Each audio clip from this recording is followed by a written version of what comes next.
New Year's countdown. We came up with this idea earlier in the English Hub event of the best flat Earth moments of 2025, year of the jar.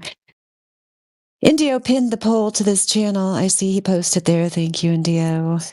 And so if you haven't voted, it's not too late. You've still got time to vote before it closes. It closes before midnight. And I forgot to mention when I went down the current standings that You Get the Help was in second to the last placed. And then those other three are tied for last. Although I think one of them got a vote since I last checked. I think there's two tied for last. Yeah. I forgot to put. I voted for Bong.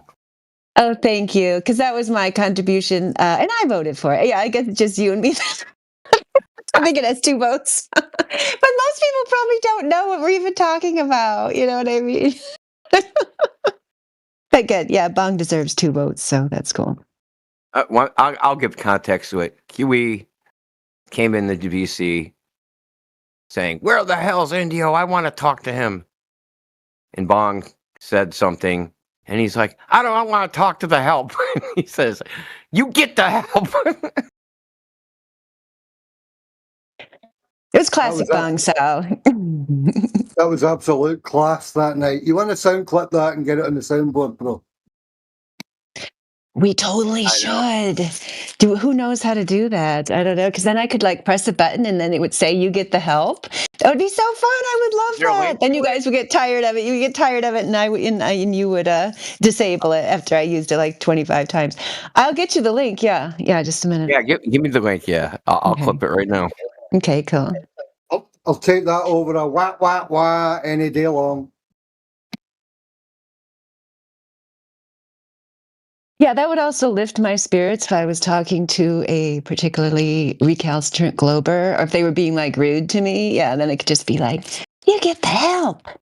Especially if they told me to go back to the kitchen, I definitely press that like 3 times if they said that.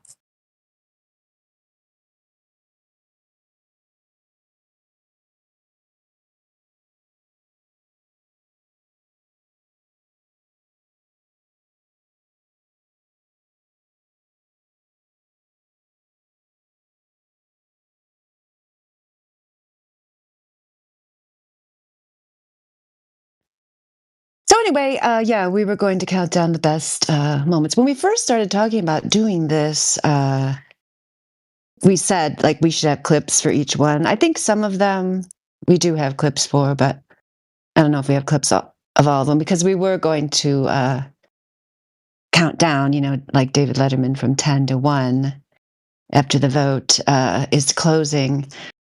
The only problem is, yeah, if I'm still awake, I didn't know with polls, I thought you could set it to a certain time, but it's like you can do 4 hours, 8 hours, 24 hours. There's like limited choices. There, Indio, I put it in there. That clip has like, it doesn't have just "You Get the Help," but it's in there, so you can probably get it out of there, right? Because it has, and he says a few things, but it's not long. Oh yeah. Yeah. I think I can stay awake. My children want me to be awake, so I'll probably have to go down there and do the countdown. So I don't know if we should do the actual top 10 countdown before midnight. We could actually close the poll early. We could always do that. We'll see how it goes. I don't know if, I don't know who's up for being here 4 more hours, but we'll see. Because some people are ahead of us, like old dude. And Loggy, or he's deafened. Yeah, some people are already in 2026.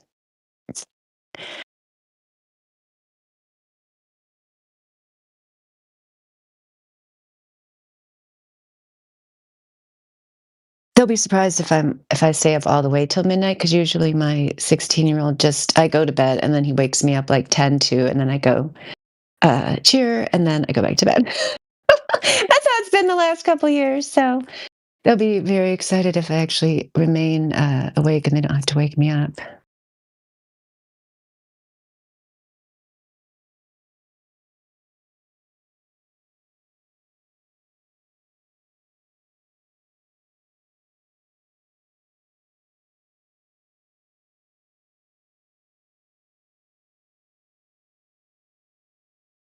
El Hussein is here. Welcome. I don't think I've talked to you before. It says you're VC verified and Nitro Boost VIP. I feel like that's a combo we don't see very often. Hello. Just those two roles. Hello. How did you find us?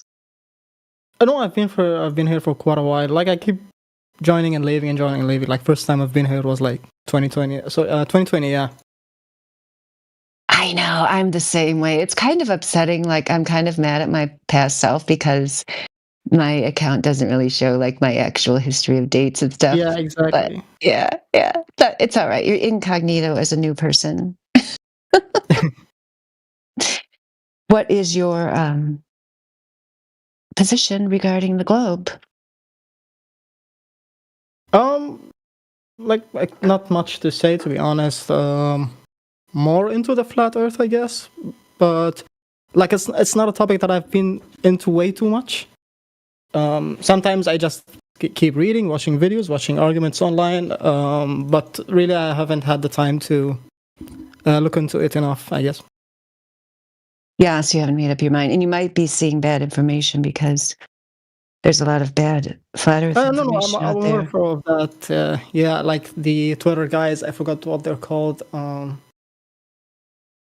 Like that Twitter account that's very known and is assumed to be the flat Earth community. I think that's what they're called. Oh, yeah, I don't know who that is. The flat Earth community, is that what they're called?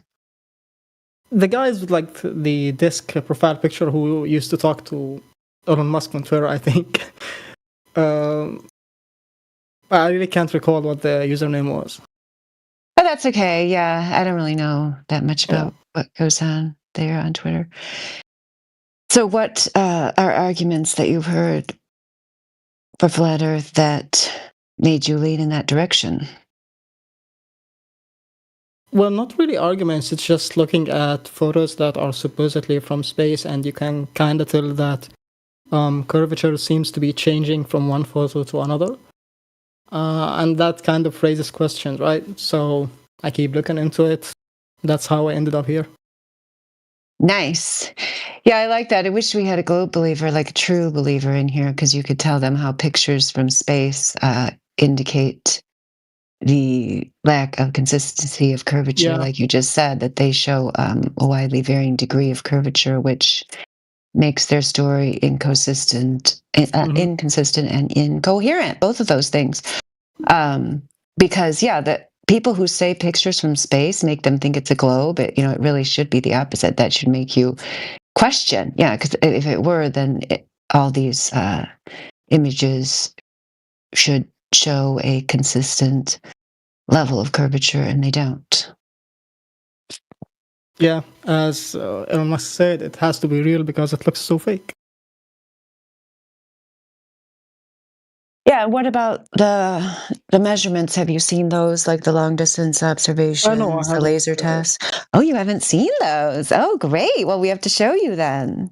Sure. Yeah. The ones like in the channels below, like there's a lot of channels where there's quite a bit of evidence there, the additional info category. Yeah, that's right. Yeah, there's Yeah. the long distance observations channel. Oh yeah. I've been there. Yeah. I just looked You and have I been there. remember. Yeah. I've seen those before. Oh, okay. So, like, did you watch the videos? I don't really remember. Let me see. I probably did. Like as I said, I just keep joining and leaving over and over. So probably might have seen some of them. That's cool that you know those channels are down there because, yeah, that's a lot of people don't realize that is one of the main benefits of this server is that there is a carefully curated selection of information down there that is good, verifiable, flat Earth information, which you can't find just anywhere. And you definitely can't find if you just Google flat Earth, then you're going to get a bunch of nonsense. Like, I think that was John Adams that came in here and said, oh, he knows all about the flat Earth stuff, And then he just named a bunch of straw man arguments that are not real flat Earth information at all. So that's cool. I'm glad to hear that you've looked down there. Yeah.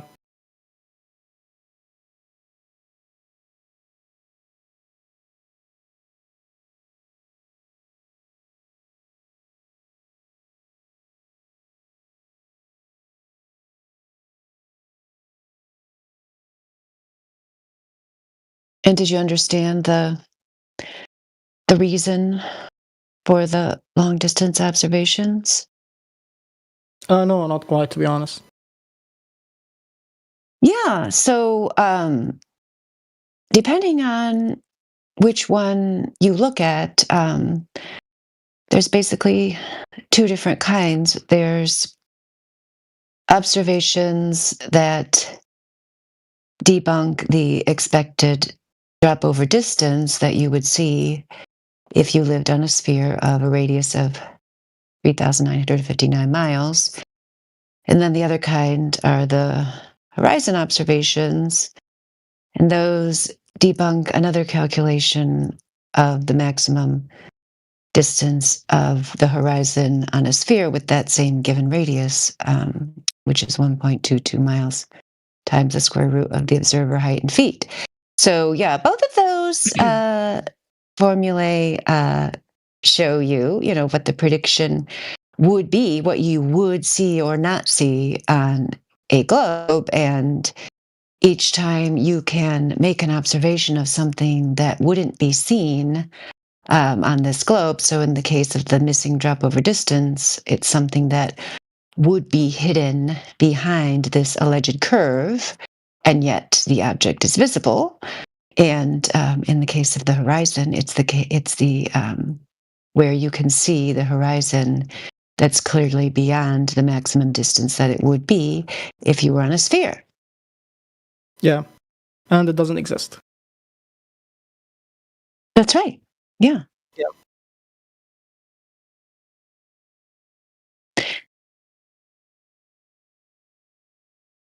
Yep, the only sphere we can see is what Professor Triangle has put there, the not even perfectly spherical, but slightly spherical nature of the dandelion ready to spread its seeds. Do you remember any of the ones that you looked at in particular?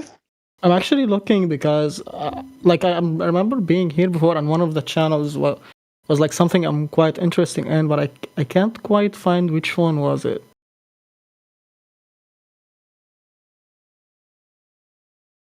All right, it's the astronauts one. There is this guy who let me play the video. Just wrong.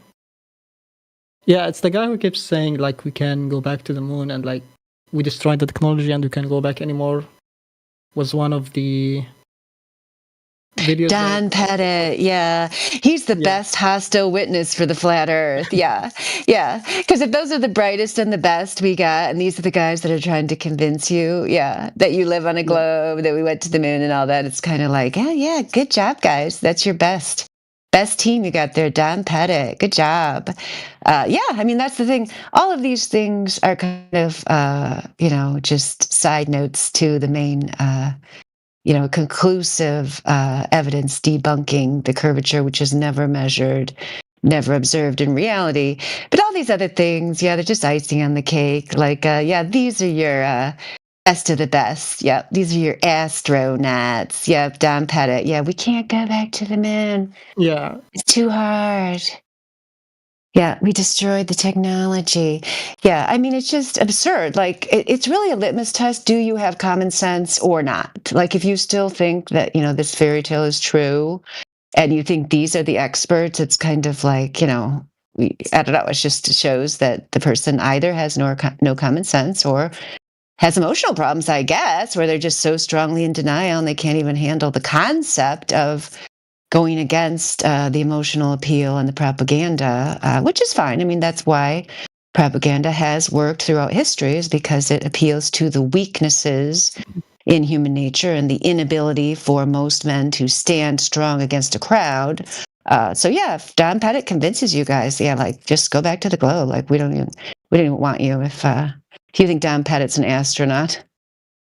Please. I mean, an astronaut in the sense of what astronauts used to be when they started, their fake space program, when they were like military guys who were very, intelligent, had common sense, like the one they murdered, Gus Grissom, those kind of guys. Like, I would have called them astronauts and that would have been fine, because when it was, just conceptual, we were hoping to do this, they deserve the title, possibly the best and the brightest. That's why they had to kill them. I guess they miscalculated. Like, oh yeah, we can't have guys that are too smart because then they'll be whistleblowers. There might even be some who, after we burn the first one alive, decides he's even going to still be a whistleblower because he thinks it's important enough to prevent all mankind from being deceived. So we better just get dumb guys that we can easily bribe and coddle and blow smoke up their ass, and they'll do what we want and make stupid videos like Don Pettit does.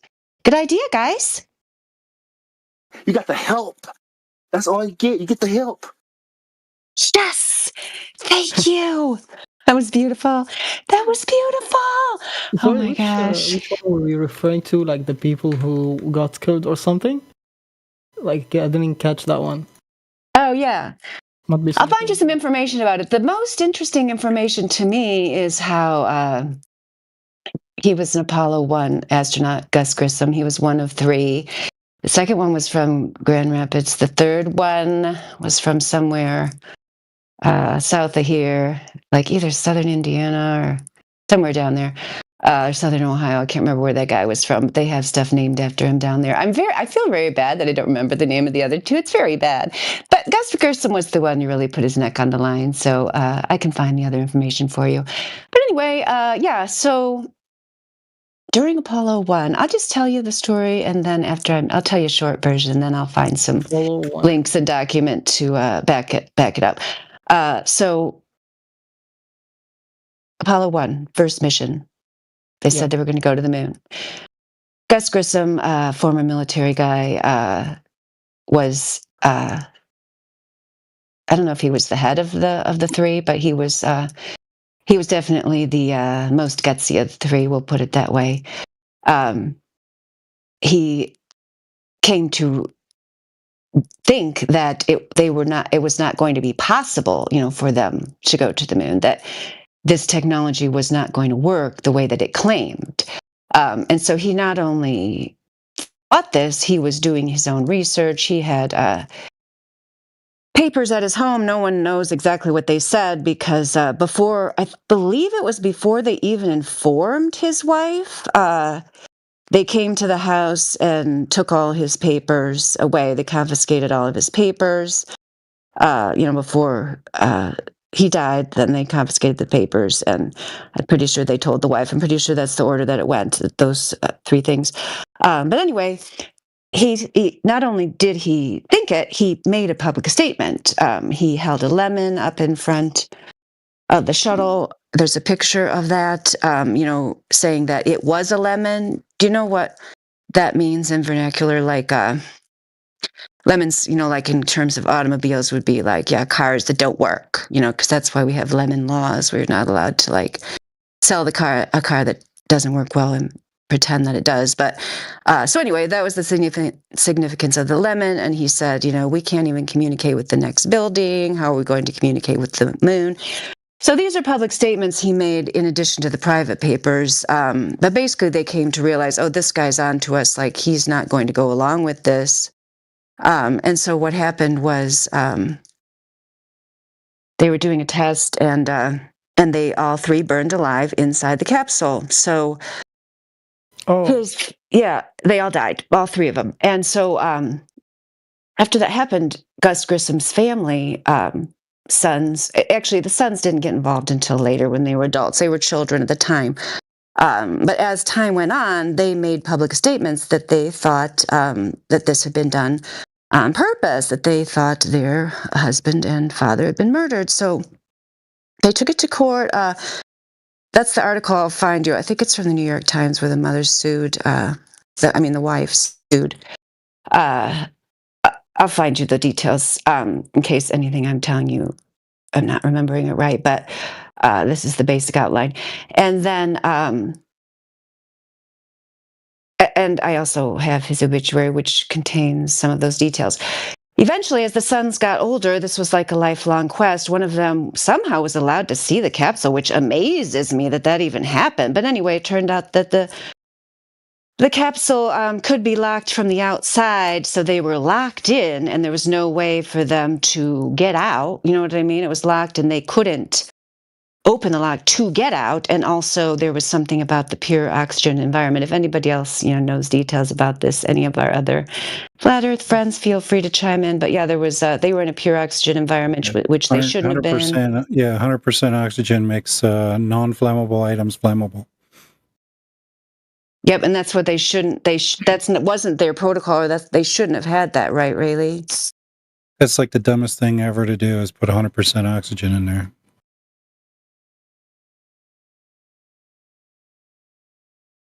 Yeah, so so people ask, like, why aren't there whistleblowers? Oh, okay, well, could be because they murder them. Could be that's why. And then they just pick dumb people who aren't even going to be whistleblowers anyway after that. You know what I'm saying?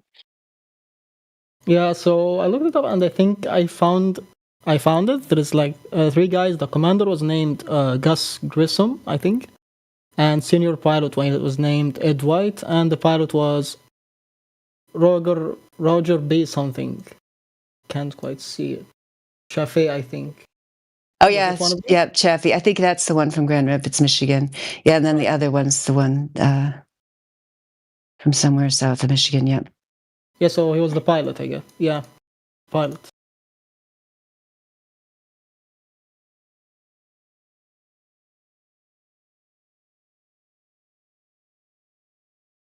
Oh yeah, I guess he was from Texas, but there's some it says Ed White was from Texas, but there's something when we were driving to Tennessee, I saw something named after him in between here and there. I can't remember what it was. I should find that. That's why I thought he was from there, but maybe he lived down there.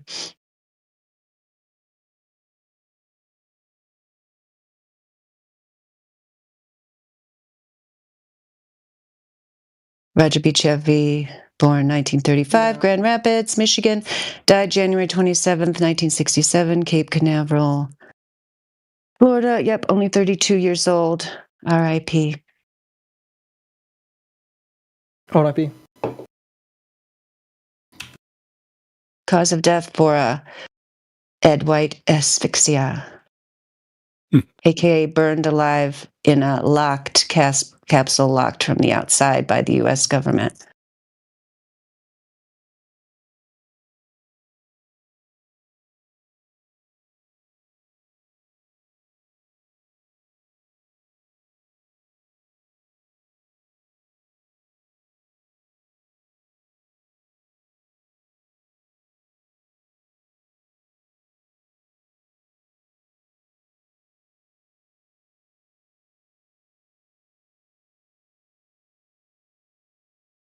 And then the guy who investigated some of these problems with NASA, he ends up dead too, miraculously. Which guy was that? Same dude or someone else? He was the guy who he sent this long before, like, to a lot of different people, his report. Let me see if I can remember his name. His name's Thomas something or another.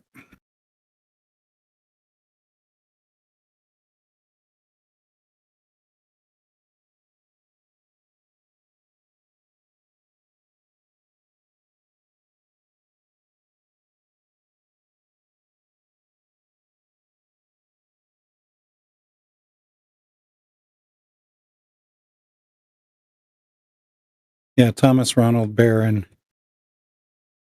He was the quality control and safety inspector employed by North American Aviation.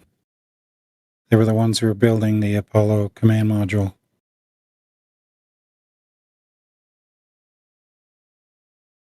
But he was a whistleblower before the fire even. He had raised concerns about safety issues, poor workmanship, and protocol violations. And he got fired back in 1966.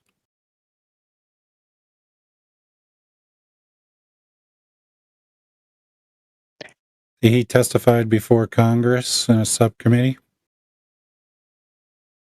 once the accident happened.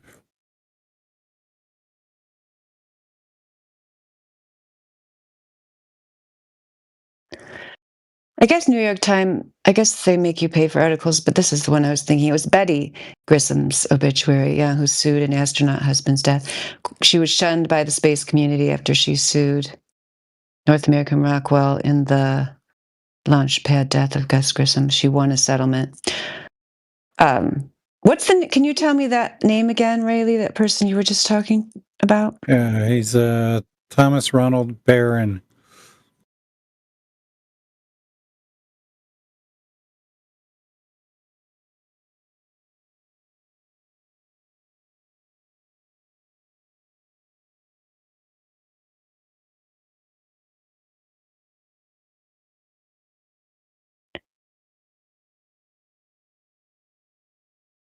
Oh, that's interesting. Yeah, because when I look him up, died in 1967 in Florida. It says movies, conspiracy theory, did we land on the moon, 2001. What's that one? Have you heard of that movie? Not specifically. I wonder what its conclusion is. Yes, they talk about him in there.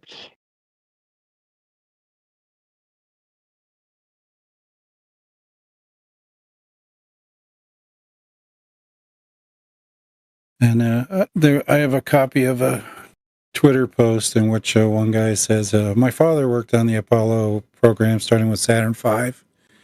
And he said, the workers at NASA, he goes, at least 50% of them were running their own little side hustles, either on or off the clock. And then most of the other 50% didn't do very much at all.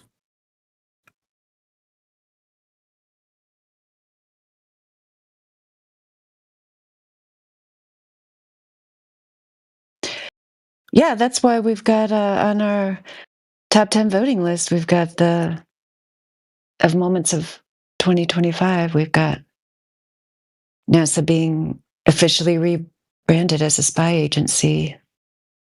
I mean, it's pretty amazing. It's funny because I was looking for a link because that was Sheepdog's contribution. I'll get it.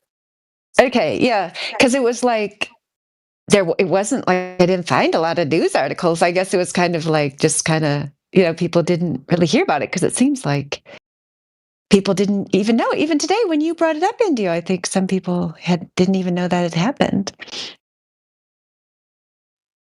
I found out because someone on Twitter was whining about it. Trump is destroying NASA now, and he made it a spy agency. Now they're not doing space. Like, yeah, cool, thanks. They never were. That's right. At least they're done with that claim.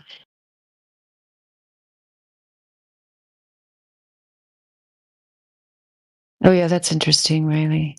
My dad worked as a NASA engineer for 30 years, starting with Saturn V. Close to 25 to 50% of his coworkers had other business ventures they were running both on and off the clock. Of the remainder, one half of them did almost nothing.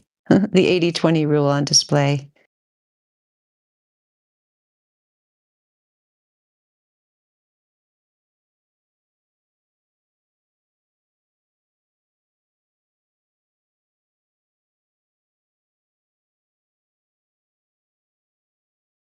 So yeah, Al Hussein, if you've got any other questions, we've got a great panel here, a group of people that can answer your questions about Flat Earth, if there's anything you want to know. No, not much really.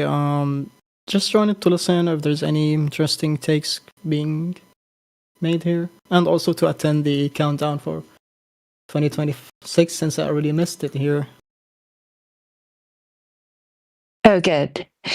Yeah, which time zone are we actually going to count down? I don't know. Because we got people from different ones. So I'm sure we'll end up counting down here. 3 a.m. here, so. Yeah. I mean, we really should, I guess, count down at the top of every hour. I don't know. I don't know if there's anywhere that we have representatives from that would be celebrating at the top of the next hour. Probably not. Effie Batman's already in 2026, I do believe. Loggy's already there. Old dude's there.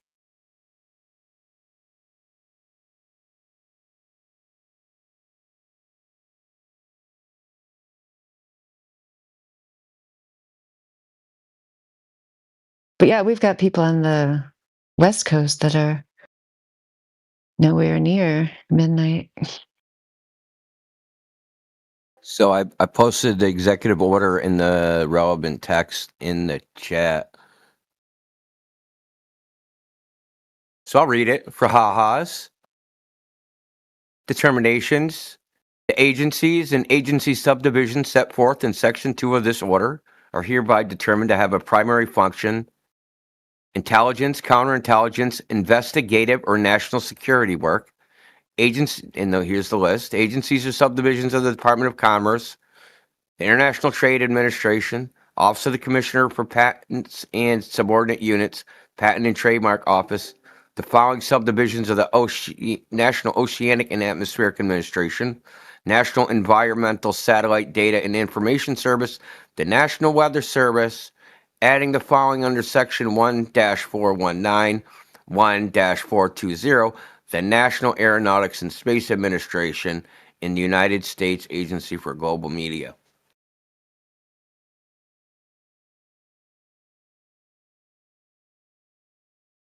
$420. I know, right? You gotta be high to believe it.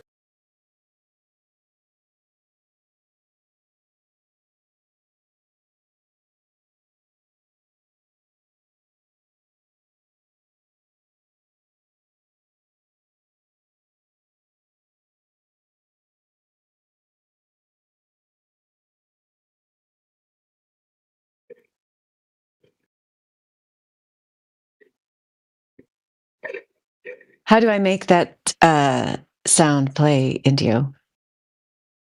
I feel like I did the soundboard before, but now I can't remember how I did it. If you type "find the perfect sound," if you type in the help, it should come up. It should be a little Wojak emoji. Where am I typing it?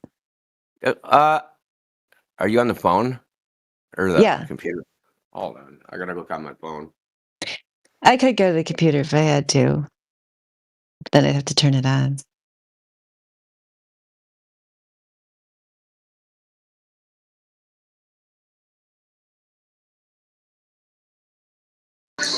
If you're on your phone, where the microphone is and the disconnect is, there's a little dash mark above that. If you swipe up on that, you'll see soundboard and you click on soundboard.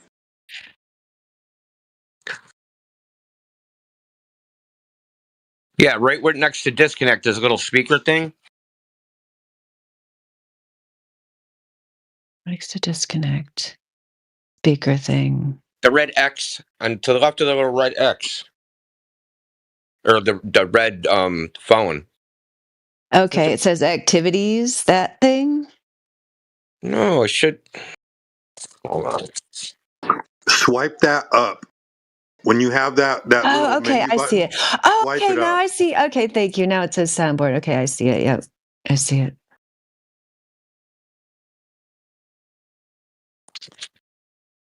And the name of it's The Help. Of course, Indio might have it so only he can use the soundboard.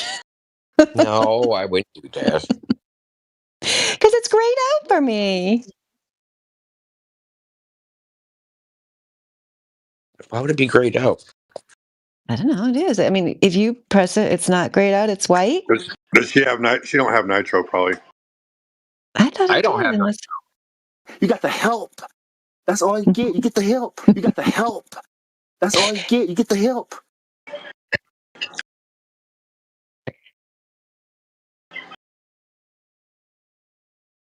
Somebody else did it. Who just did it? Was it Indio or somebody else? That was me. Who? Who's me? Swole dog, sheepdog. Oh, well, if you did it, then I should be able to. You press on that thing where I just showed the screenshot. You just press on that top where it says soundboard and it works. Well, yeah, and then you type in help, and then a couple of them were grayed out, but there was one that wasn't grayed out. Okay, well, I'll keep working on it. Thank you. Look at my screenshot in live stream. Yeah, I see it. Yeah, but I can't pull that up. It's look at my screenshot. Up at the top it says soundboard. That's what you're pressing on to bring that up. No. Soundboard should be one of your activities. Okay, I'll So keep you working on swipe it. up and then you click on soundboard. It gives you a list of sounds, but right above that it says find the perfect sound, and then you just type in the word help, like a search. Okay, well, I probably have some kind of different setting or something, but I'll keep working on it. Thank you. Look in the screenshot I just posted, right? With the panels. Hmm. That little speaker thing next to the red button, that's the soundboard. Yeah, and I don't have that. I have a thing called activities. Denied. I do not know. That is weird because you have the lead mod role, so you should be able to do a lot of shit. Yeah, I have that little, that other little symbol there that's not your speaker. It's activities. I But can't do anything either. I would like the ability to use that also. Okay. Give yourself the soundboard role. See if it works. Now, lead mod, then I'm going to add soundboard to. Where is that shit? Use soundboard. Speak. Oh yeah, Sheepdog has a role called soundboard. That must be it. It must have gotten became a role. That must be it. Learn to share. Well, I just made lead mod. I just activated it for the lead mod and mod roles. So, do you see it now? Yeah, look. Little- First, I'm going to give Professor Triangle the. He said, I think that's who said he wanted it. The soundboard role. Yes. Yeah. This is so great. Here we are think tanking. Is that what it's called? Solving the problem? I don't know.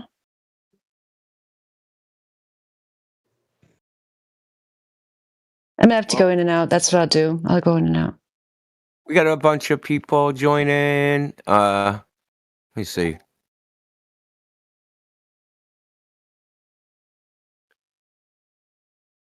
So happy New Year. Please vote on the poll. It's in the pinned messages. It's the very top one or the main one. So vote. It's the year in review.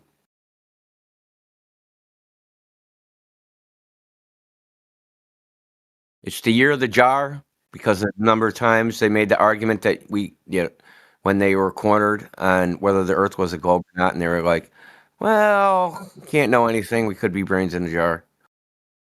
This year was bad for that.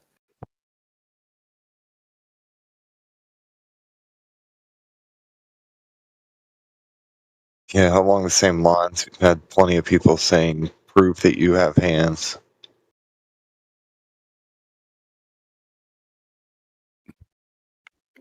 I'll prove it. Come closer. I'll slap you upside your head. And if you say "ow,"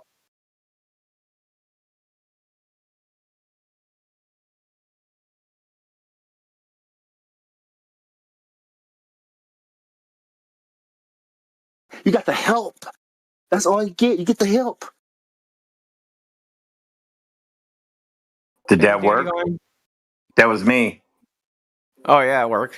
Dandelion, you gotta pop your bubble up on the bottom. You gotta hit that where it's got your little things going across, the camera, microphone, the chat bubble, and there's a little line above the chat bubble. Push up on that, and there's a whole menu of everything you got going on in there. Okay, it is white now. Yep, so I bet I can do it. Now I just have to find it. That's racist. Well, that's why it works, right? I mean, that means it's working because it turned white. Yeah, it just turned white. Should be. Tasty. And then type in the. Tasty. Oh, it only works when it turns white. Then that's racist.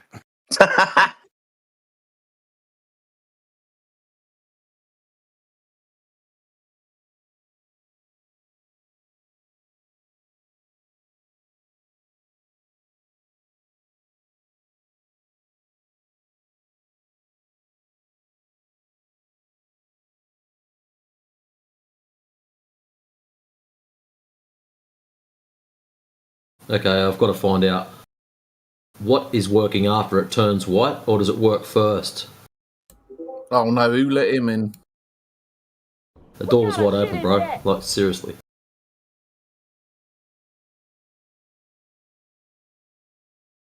Y'all let Kiwis in this chat? You got the help. That's all you We get. let Get the help. Kiwis in here. Aren't you cute? I did it. That was me. Thanks, guys, for your help. All we get is the help. Awesome. That's right. We're all the help. Everybody's here to help. This chat needs help.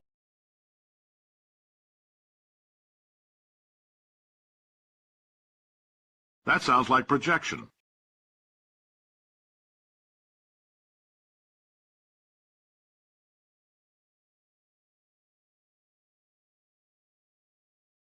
I don't know, India, when do you think we should do the actual 10 to 1 countdown?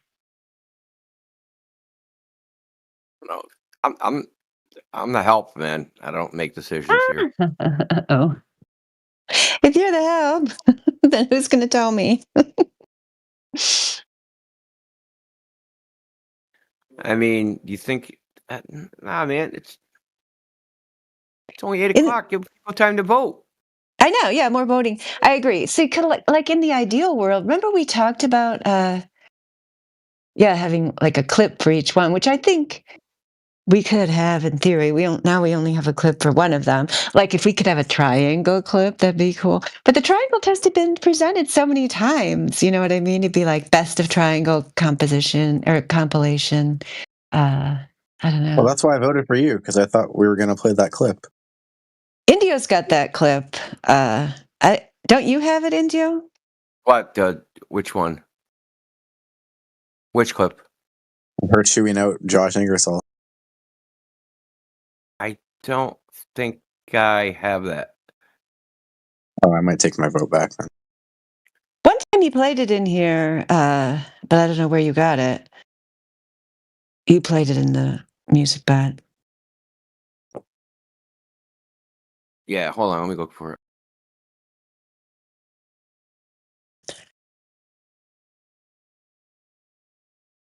That's the problem is we have so much good content, like it's hard to find stuff that you want. Yeah, I thought we were like freak out of the year goes to. Yeah, exactly. That's what we need. Like, Donald like C, who's won it 3 years in a row. Is that the one who freaked out? Is that the one that freaked out on Heretic? I can't believe that's not in the top 10. The one that freaked out on Heretic. Was T freak out on Heretic or AV? Wasn't it Heretic? Who was the one who had a complete meltdown, the Glober? All of them. Yeah.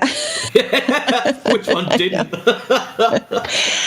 This one I remember just hyperventilating and he was calling him all kinds of crazy names. I can't remember. And it was just Heretic, who's totally just calm all the time. And I think that made that guy freak out more. But I can't remember who that guy was. Somebody had the clip and they used to play it, but you guys don't know which one I mean, I guess. Now, the Josh clip you're talking about, Dandelion, was Cyclone in that at all? Yeah, he totally was. Yeah. That's why I got so upset with him, because you were talking to him about the chromatography and the mass spectrometry and all that stuff, and then he started passive aggressive attacking you, and then you, being your diplomatic self, just continued on. And then Diplomatic Cyclone came on, and then he was insulting Cyclone, still passive aggressive, but slightly sharper, telling him, I can't even remember what the insults were. But yeah, he was. You were calling him out on the same thing that AI Overlord was talking to that guy about in the podcast about the how can they know these things about. Yeah. Okay. And then I couldn't stand him doing that anymore. So I called him out on being a little slimy snake. Want me to just do it again live? Who pretends I'm just here to make friends, and I'm not here to challenge anybody. I'm just a warm, cuddly Clover. But I'm going to sit here and pretend when I just got smoked by both Indio and Cyclone that they're the ones who don't know what they're talking about by subtly influencing the audience to think that they don't know what they're doing, because I just realized that I got caught with my hand in my pants, and I'm a total moron named Josh Ingersoll. Okay, anyway, that's the last That's time a I good talked to him. reenactment. Good job. Bravo. Yes. I could even do it better this time, Neil. He's not even You're here. good now? Thank you. You got it out? Yes, thank you, Matrix. Right.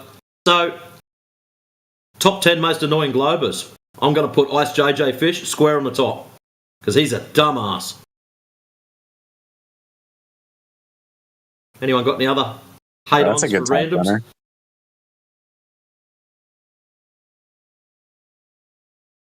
Come on, there's been more than one that's come through and annoyed the shit out of you. I know that.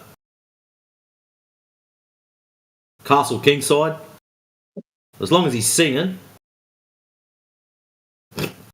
Yeah, I kind of blocked them out. Like, you know. What up, boys? Hello.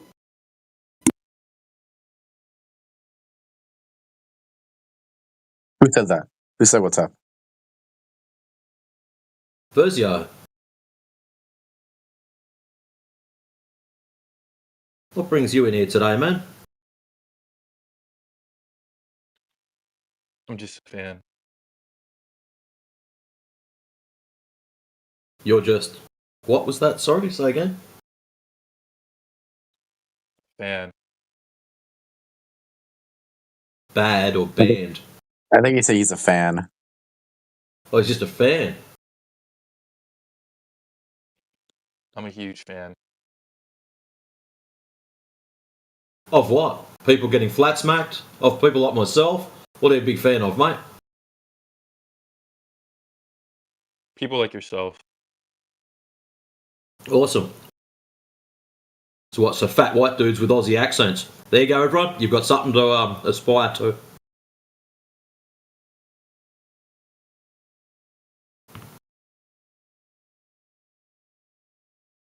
You weren't ready for that, were you?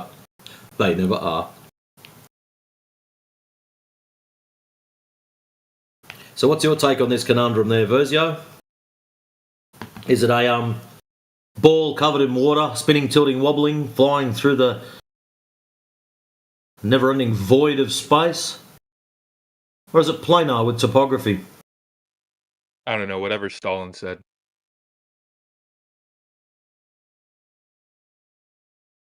Whatever Stalin said. Never met him. Don't know what he said.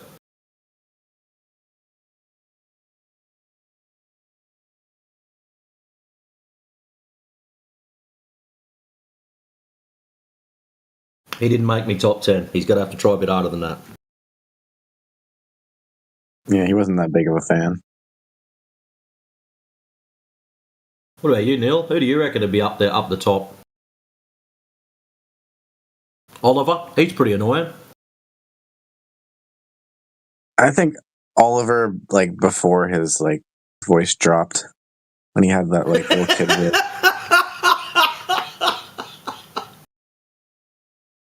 Oh, no.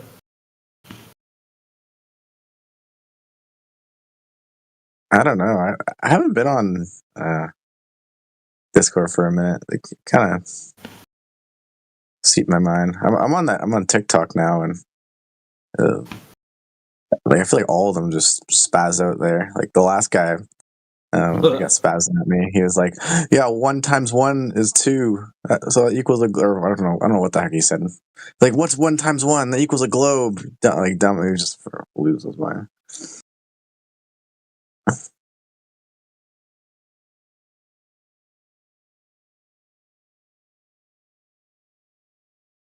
I don't know. If Matthew learns, I'll pick him.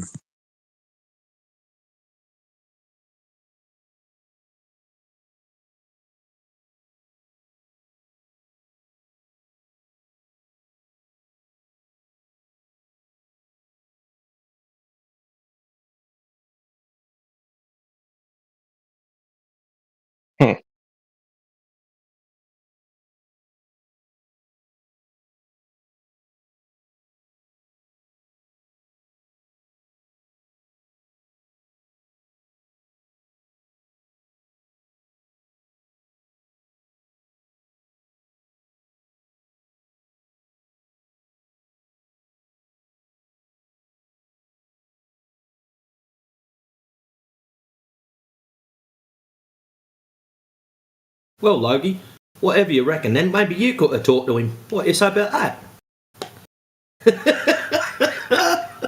No, I need to keep the 3 brain cells I've got left, thanks.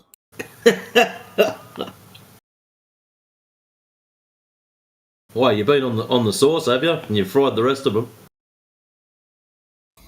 No, just talking with Chloe. It's eroded over 15 years, man. I wish I'd have been on the sauce. It'd have been a lot more fun. Where did you get a third brain cell from? What? I borrowed it. Oh, he stole it. I borrowed it off of Bernard.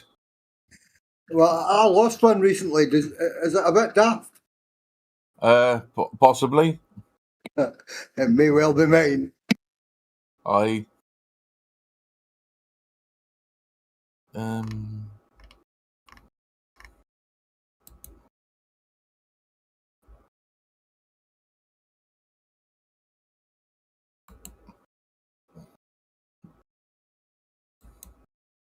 Oliver had a special spurg out when he was threatening to fight us all.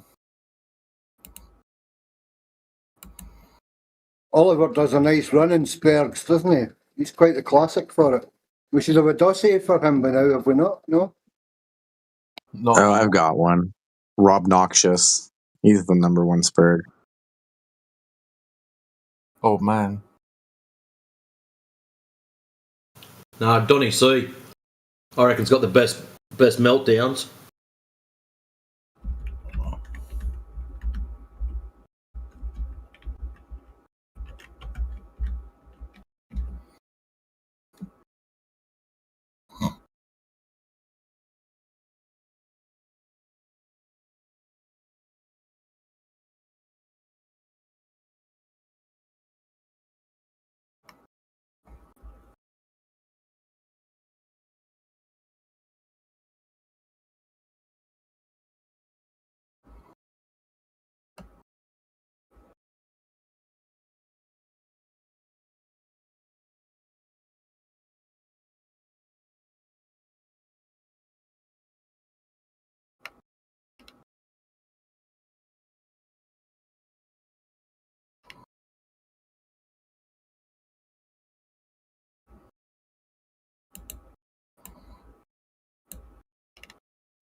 Somebody summoned Josh Ingersoll. That was vintage bait. Summoned him. No, you get to talk to him then. I haven't talked to him since the day in question, and I don't. I think it's best if I don't.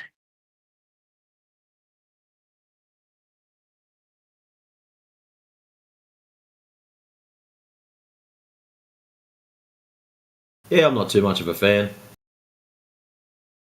When he had his little I'm better than everyone else moment in politics. I was like, hang on a minute, I'm not putting up with your shit.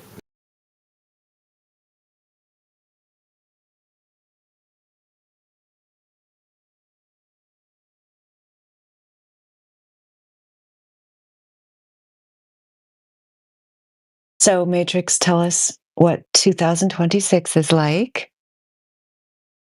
Well, it's hot outside. It's very cold here, so yeah, big Well, something difference. must have went wrong then. Must be the wrong year.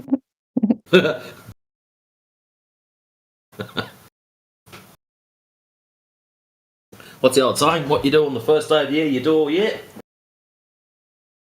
Oh, is that the saying? Gosh, I better do something good then. Correct. What are you going That's to do? why I refuse.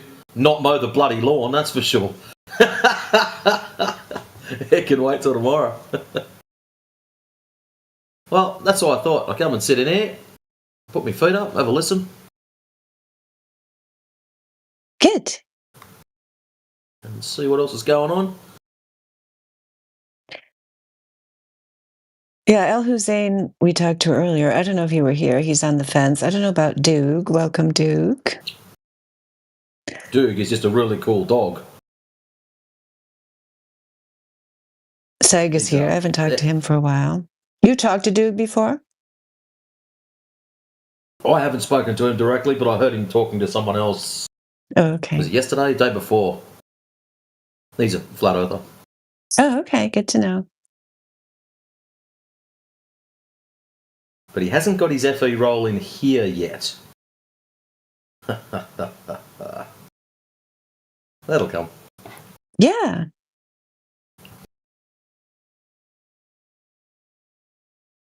Oh, yeah, because it says he's been here since August.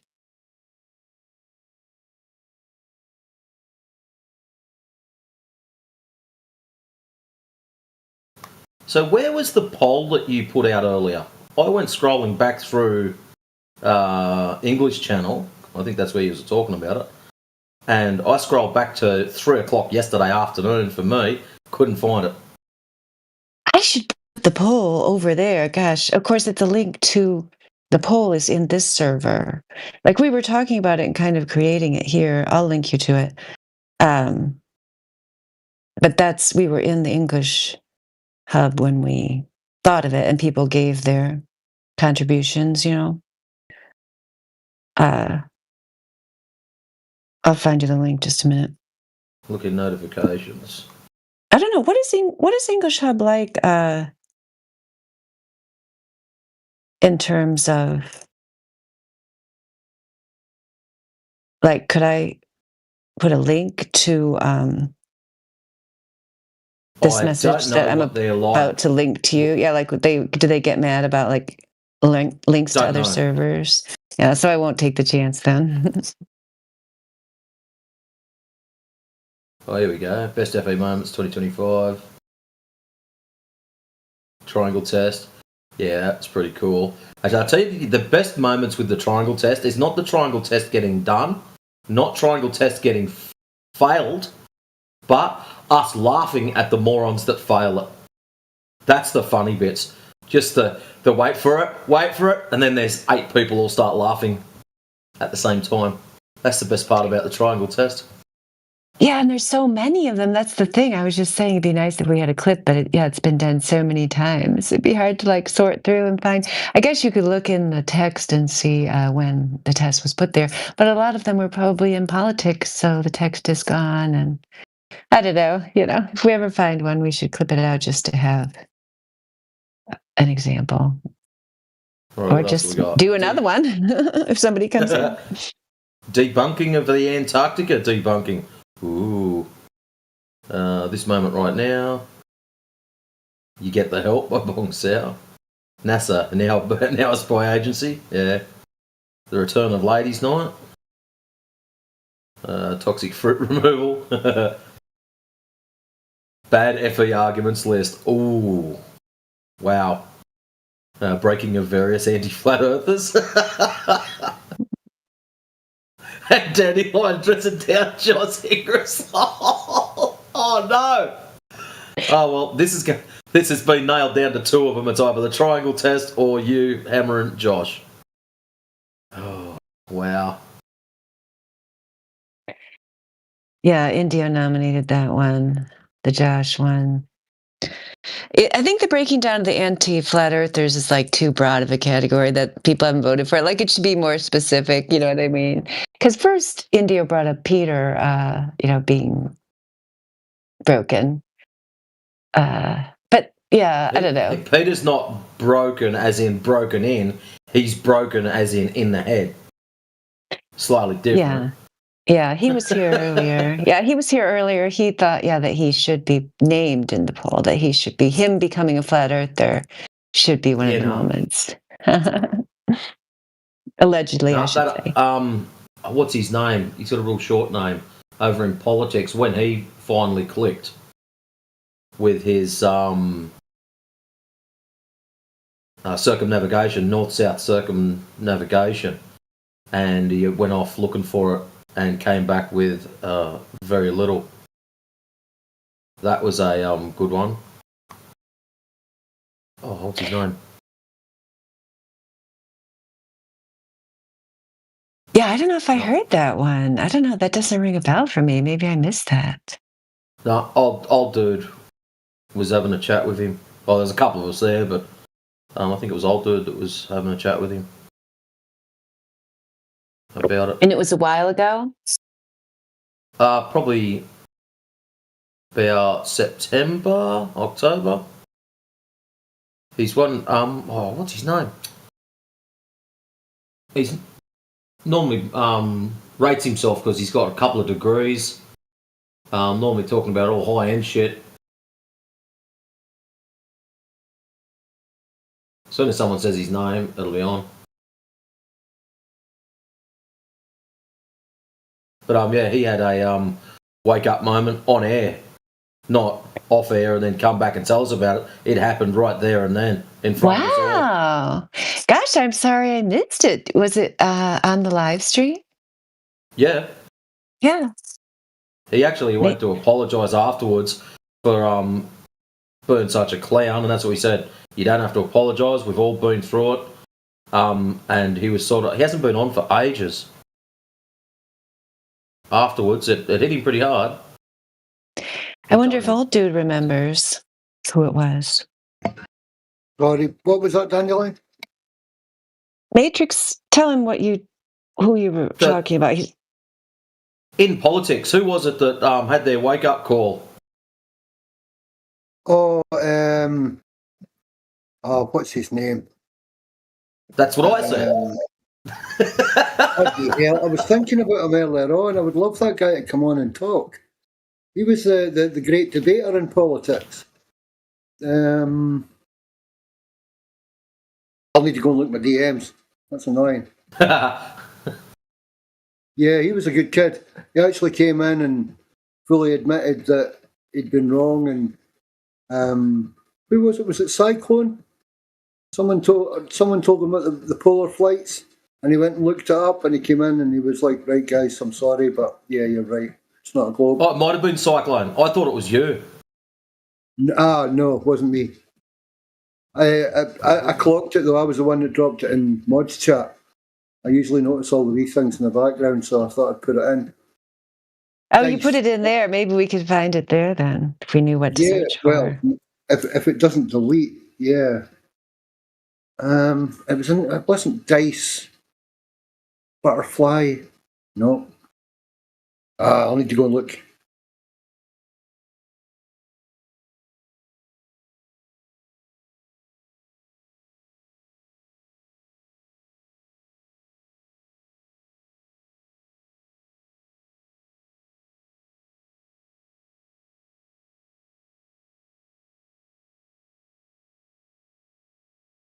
There's two of them. One of them's good and one of them... Newt.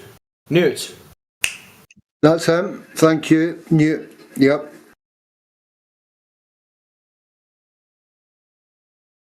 Yeah, there's two of them. There's NEWT and NOOT. And Newt. One of them is an absolute pest, and the other one had a pretty solid wake-up call on air. Yeah, double OT is a beep beep. He's that kind of Newt. But yeah, NEWT, yeah, he's cool.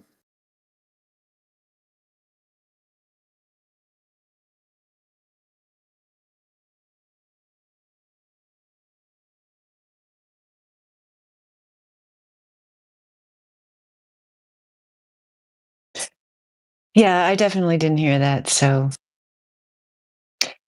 did you ever like clip it, or do you think you ever find it? It's okay. You don't have to search for it. I mean, just hearing your story of it is good enough. He was really quiet about it. It would be a great clip to get because he sort of came in behind the conversation and said it in between the gaps and then said thank you and just disappeared into the background again. It'd be well worth clipping.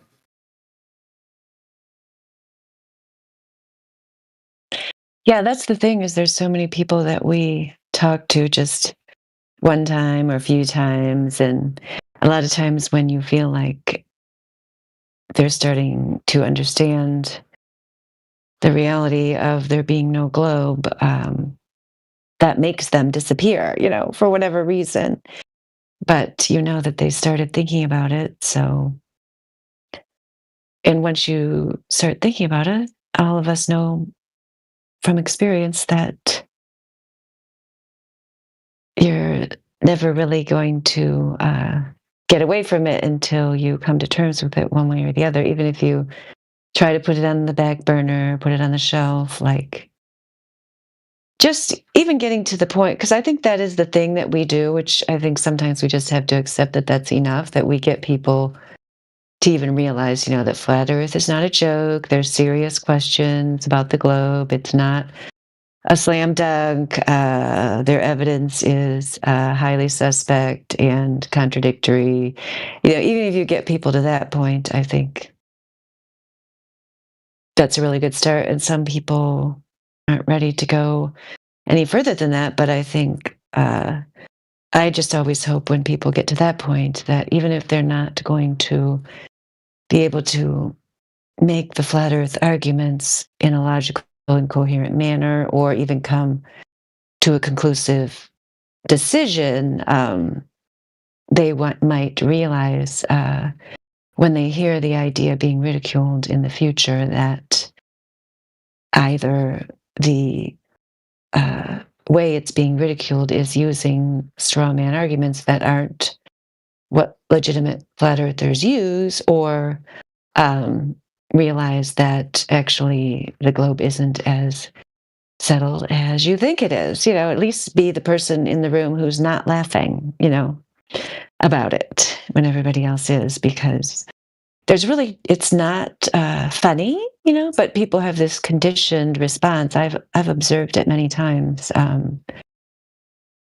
where they just think it's funny, and like, why do you think it's funny? It's because it's been, you've been shown kind of a parody of it, or it's not even, I wouldn't even call it a parody. It's just a complete straw man. It's just a complete lie. It's not even what our argument is. Like, you, person who's laughing, you have never actually spoken to any real flat earther before, and now you can. That's why we're here.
Yeah, we were talking earlier with El Hussein about that, about Apollo 1. I was gonna find that other book.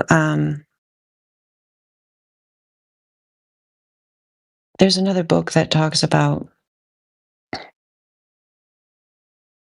that has a whole chapter on it, but now I can't remember what it was. Does anybody know the one I'm talking about? It's like a book debunking the moon landings, and it has a whole chapter about Apollo 1. I might have it in my bookmarks. I'll see if I can find it.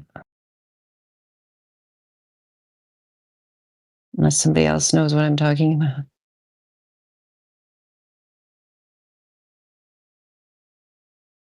It's a book, but I know the whole text is online.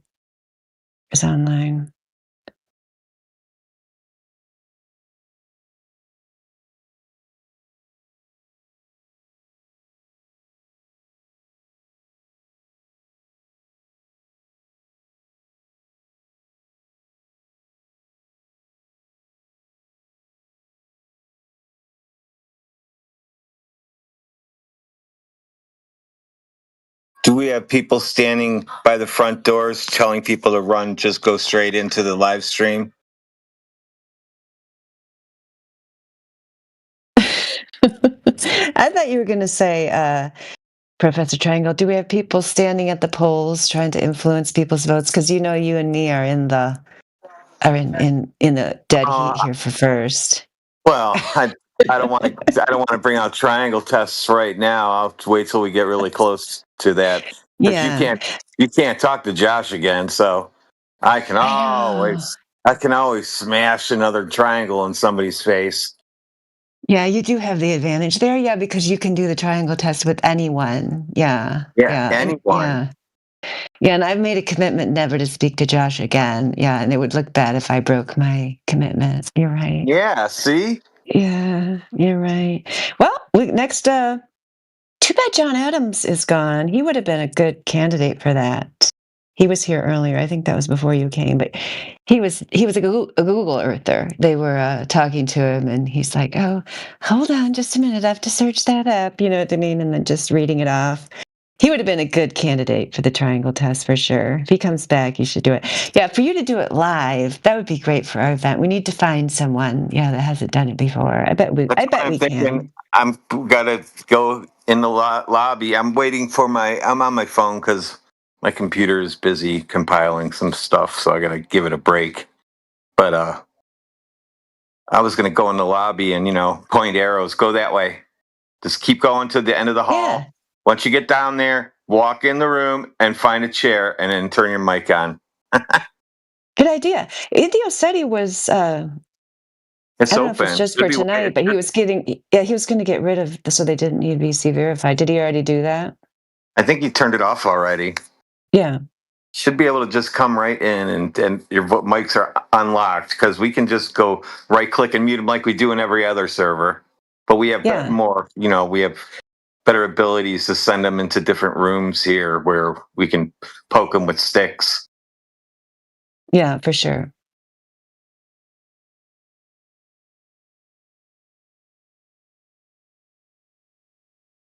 I can't believe I didn't bookmark that book. I'm very annoyed with myself. It's 9:08. I know, just like less than 3 hours for us till midnight, and then we got East Coast. Another 6 hours, I guess. Hawaii even later than that.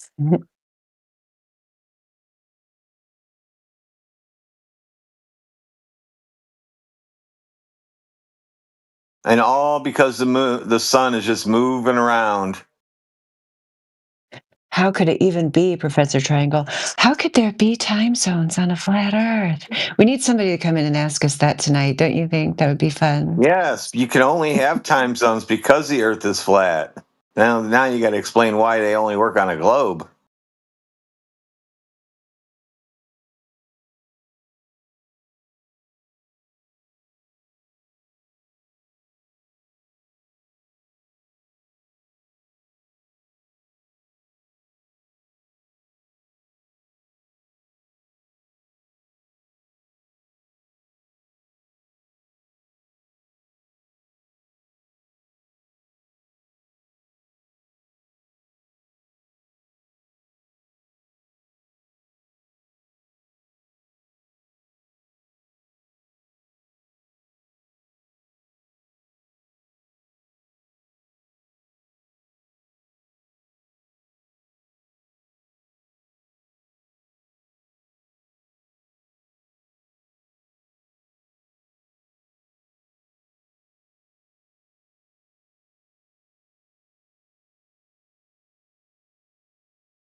I think, do you know the book I'm talking about, Rayleigh? I think it's called like American blank. It's about the moon landing hoax. American Moon. Is that what it's called? Okay, I'll look for that. Yeah. That one has a chapter about Apollo 1. Oh, I see. Is that a video or a book? Video, I think. Yeah, I see the video. Do you think that has stuff about Apollo 1? I just remember a book. There was a PDF. I'd posted the link before, and in the table of contents, it had a whole chapter about Apollo 1. No, I can't find it. I don't know why I would not have made a bookmark. Unless I did it on the computer, that's possible.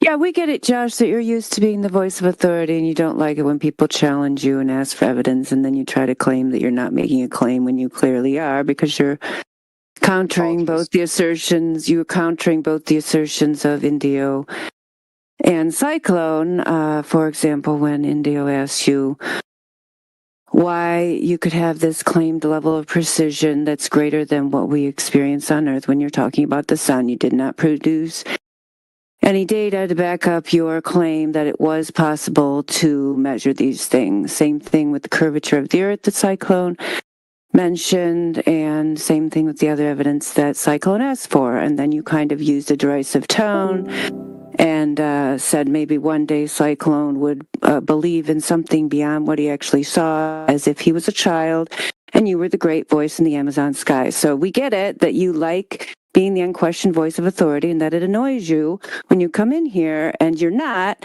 but I don't like you making the disingenuous claim that you're not here to make or bring an argument when clearly today you just demonstrated 2 times that your purpose was to be derisive toward the flat earthers and to act like they were being ridiculous by denying your non-substantiated claim. Indio put 2 citations at least last time I checked in the text. I haven't seen your citations for any of your claims. Yeah, you're not trying to argue. I got you, Josh. You're so peaceful in your derisiveness. It's really nice and beta of you. Thanks. What shape is the Earth? I really don't appreciate your tone. I'm sorry if I came off as derisive, and I don't appreciate your tone. Glad you got it. We got it straight then. We don't like each other's tones. Noted. Oh, okay. Can we start over here? I have no intention of being derogatory or having then you'd have to rewind the last half hour where you clearly tried to frame the argument within your voice of authority, NASA zombie mindset. Yeah. Okay, so can you erase that from everybody's mind with your little, you got one of those blinky things like Men in Black? The pen. I don't want to argue. Can we not do this, please? Yeah, can we get emotional? I'm not interested in talking to you either. Just wanted to point out the obvious that everyone saw in the last half hour. Thanks. Well, okay. He does have one of them blinky things, Dandelion. That's how they do their NPC resets daily. Good. Well, I'm not going to look at your blinky thing, Josh. I think the Earth's flat, though, personally.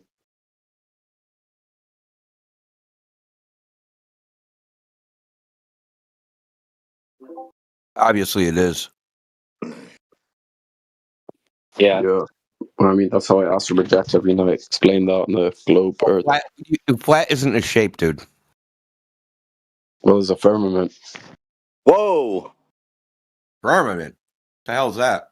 Do you guys know about Coming Astro? with all kinds of shit now. Did anyone have an OBE here or no?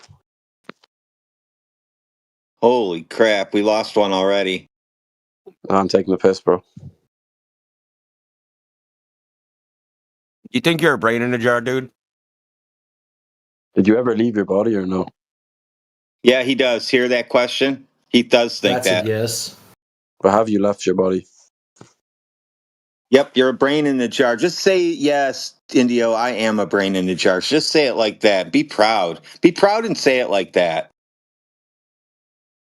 I don't know. You sound American. What do you mean leave your body? And what do you mean? How do you leave your body? Aren't you your body?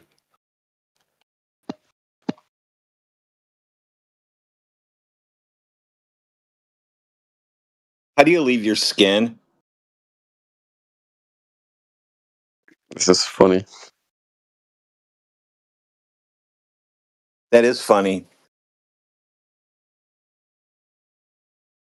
You guys have an open mindset or a closed mindset? It's open, but it's not so open our brains fall out.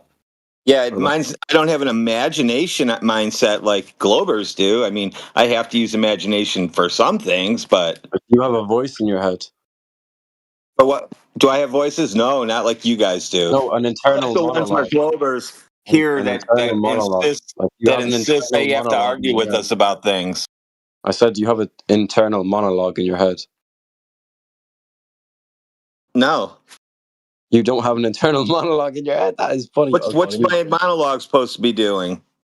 That is actually no, bro. Never mind. I don't even want to talk I got about about that. 50 things going on in my head at the same time. I don't have one thing. Yeah, but do you not have your own voice in your head? We don't talk to ourselves. Sorry, dude. That's it. No, That's like dude, it's not like you guys just sit in a room in the dark and make up shit in your own head and say, well, it's got to be real. I just made it up.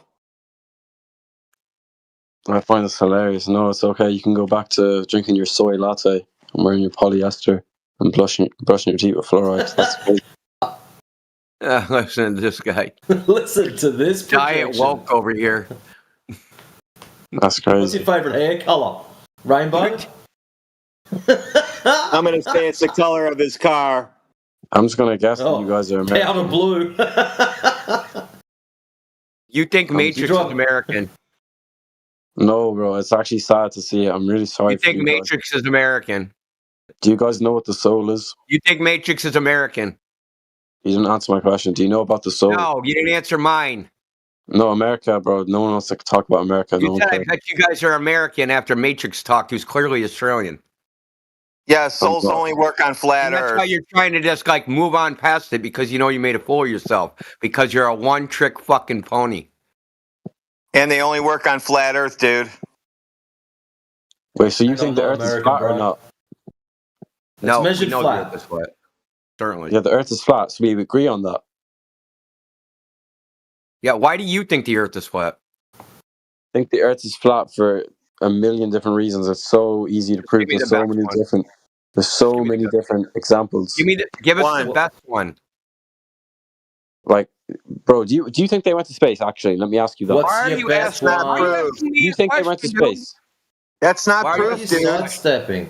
Explain waterfall.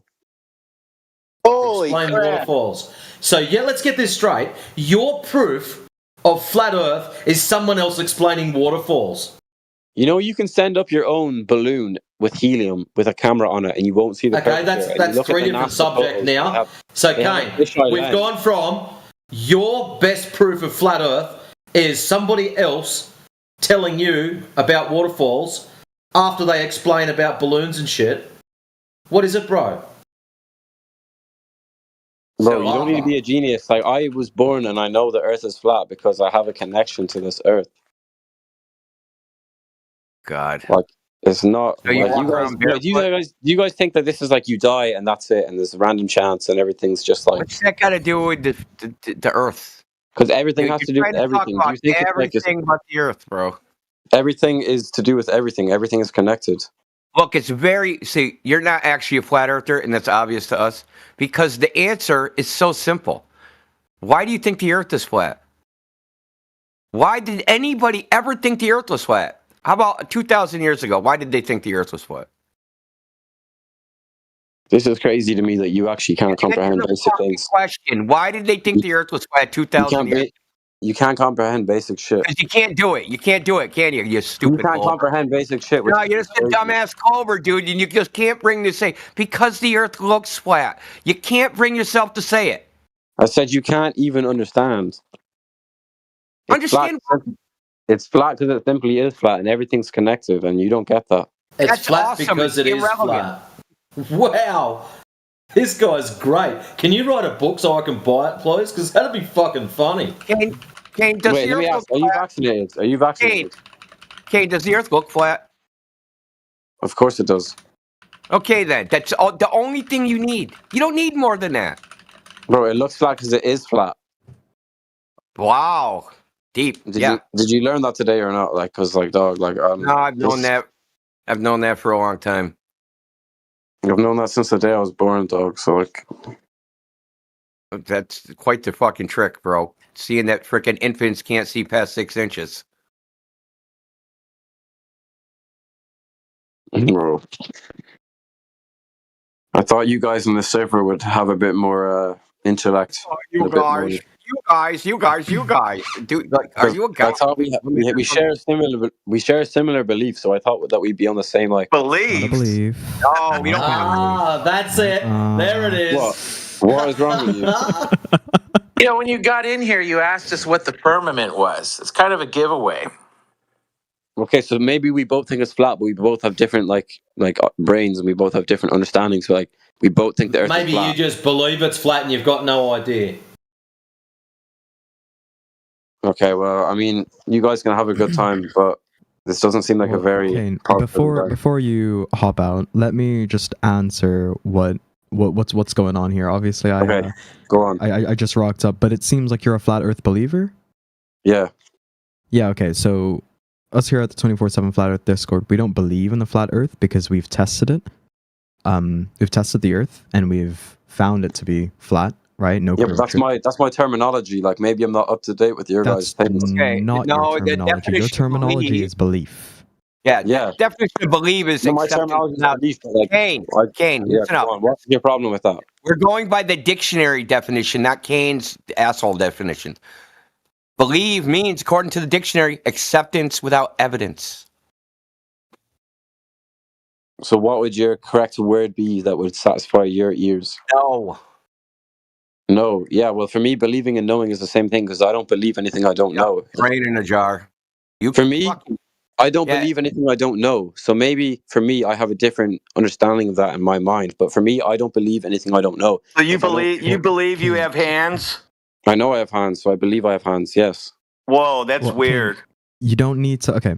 Once you know, you no longer need to believe. Okay, because belief is a conviction, right? It's an idea, maybe a suggestion. Yeah, sort but of I'm leaning convicted in things towards as well that like I can't physically see, but like I'm convicted in a lot of things. Okay, For me, but you believe it. Why? Because you can't test it. Because you've been told it. I believe it because it's 100%, and I can check it myself. I know it's real. It's You like, can check it yourself. So have you?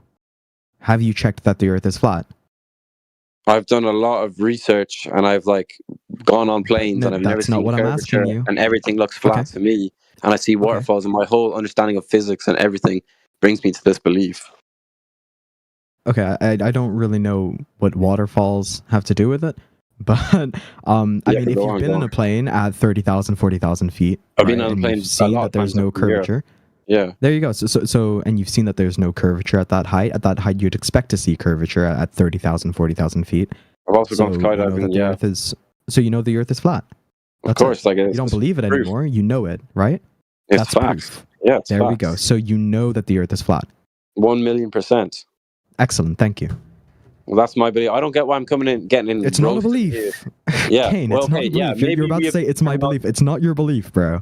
Okay, Okay, it's a maybe fact. if that triggers people in here, but I'm just saying I'm from Ireland. I'm not a very online person. I know, I believe, I see, I understand, I know for a fact, I know whatever words. But these are suits you not guys synonymous further. words. These Okay, yeah, words that maybe you're they're using not. are Maybe not they're not. synonymous. But like, I'm just saying, maybe you guys like online here have like a very specific word for a specific like thing. But like I'm saying, I know for a fact that it's flat, and I didn't mean to trigger It anyone. doesn't matter. It doesn't matter where we are, right?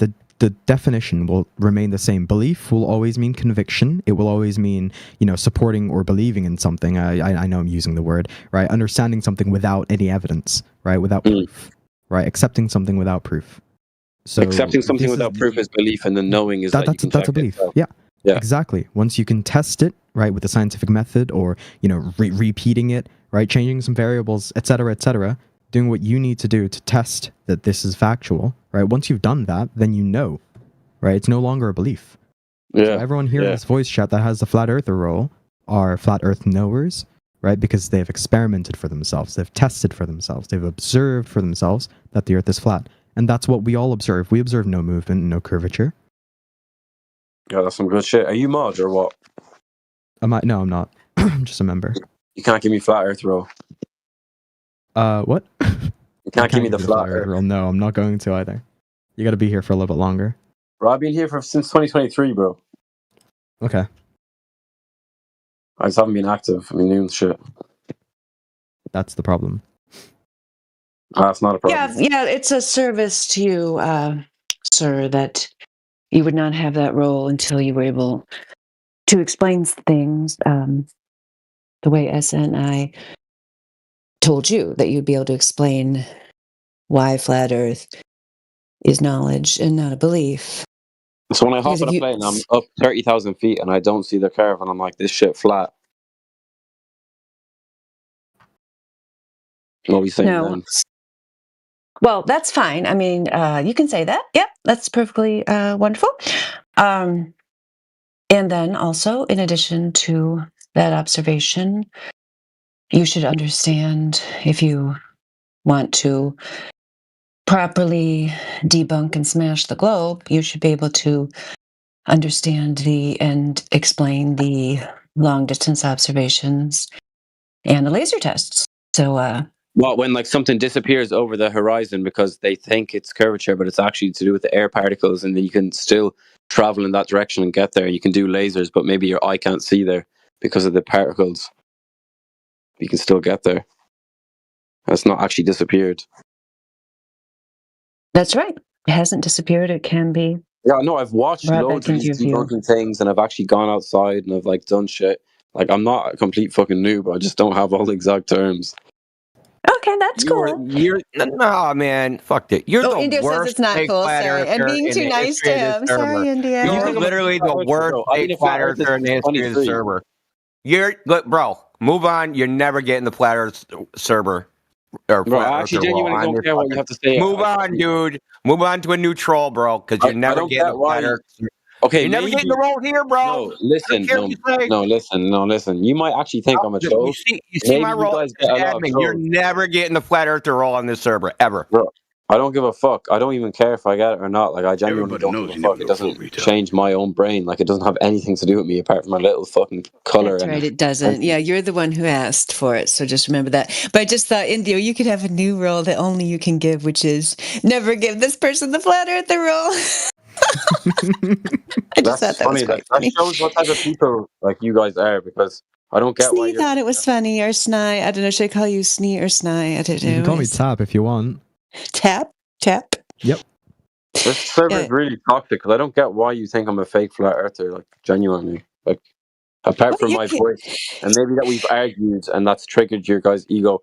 Like, I genuinely don't get. I have never said it to Globe. I never ever said that, ever. That's cool. Well, next Glober that comes in, you can explain to them your favorite long distance observation. Which one would that be?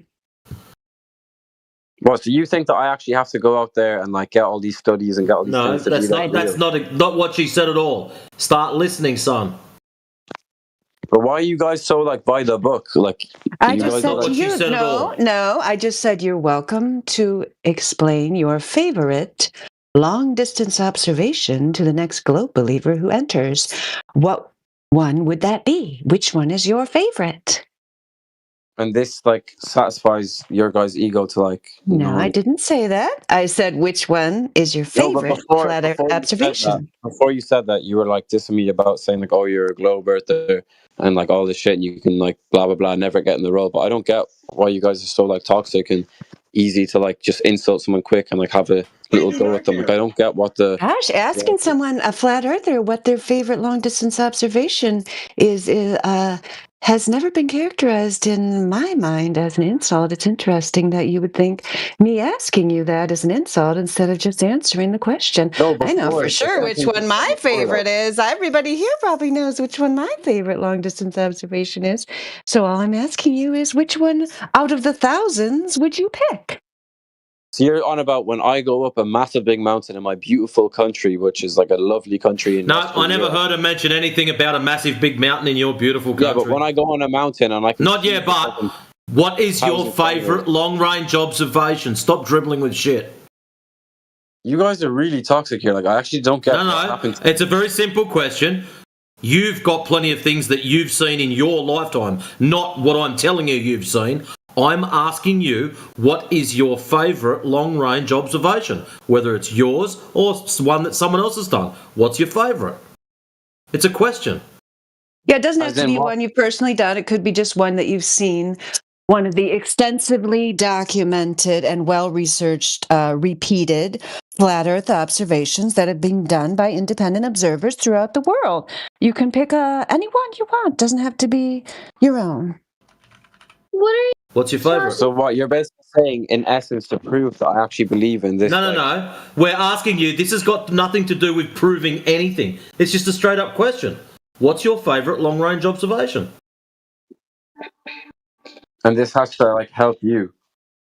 No, it's going to help you. I have a question. That's awesome. Your question can wait patiently. Thank you. So, are you basically telling me like something that you can see from a long way? So No, if no. I'm talking about that. I'm not telling you anything. I'm asking you, what is your favourite long-range observation? So if you can see the Alps from very far away, like Hungary or fucking Mediterranean shit, No. you can see that even from very far. Wait, so if I'm on about Ireland from England, like say Ireland to England, that's like a good few kilometers, and you can see it on a clear day. Not when it's misty, but when it's very clear, you can see across. And that's your favourite long-range observation? Well, that's one that I know that you can't see all the time, but you can see it when the exact weather conditions are right. So that's your Is that an favourite example of what long-range you're saying? observation? Well, maybe not my favorite, but it's one that I know. Like, it doesn't have to be. Well, my if it's not your just one favourite, that why I did you spool it off for then? What's your favourite? Well, okay, it's my favorite because I like those countries. Well, there you go. See, that wasn't so hard. Why did it take you nearly 15 minutes to spit that out?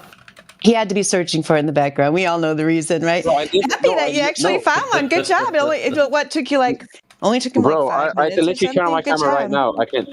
I don't know what you're saying that for, but I can literally. I just wasn't entertaining. I'm rolling a joint actually, but I can turn on my camera. I live in Ireland. I know people that have actually trained to swim and kayak across that, and it's like a lot of kilometers. But you can only see it on a clear day, and like everyone knows that.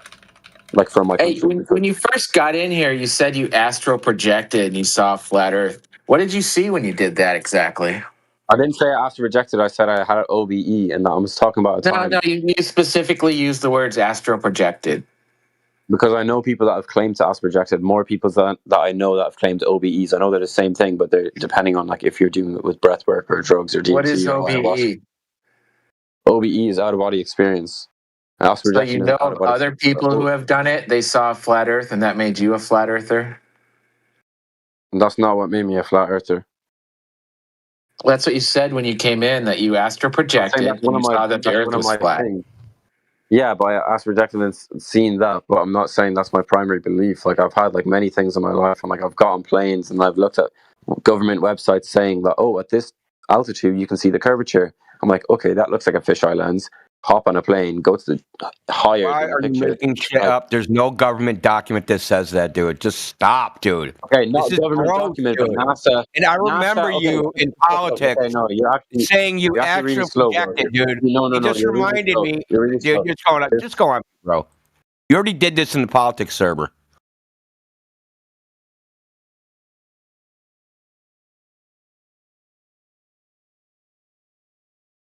And I think that other psycho, who was trying to interrupt. Yeah, Haifa. Yeah. They were doing it too. Yeah. Oh well, we've got some other people in the room. Kane, if you do have any questions or thoughts or anything like that, you can check the live stream voice text, and ask away in there. You will eventually be unmuted, but this is just a temporary thing. Yeah, we've got some other unrolled people in the voice chat right now. We've got El Hussein, got Ladies Man. Josie. That's a flat earther. But yeah, feel free to unmute. Let's have a chat. Ladies yeah, also Man look at the 217. That's got Transformers written all over it. Oh, that's right. Yeah, I did get it from Transformers.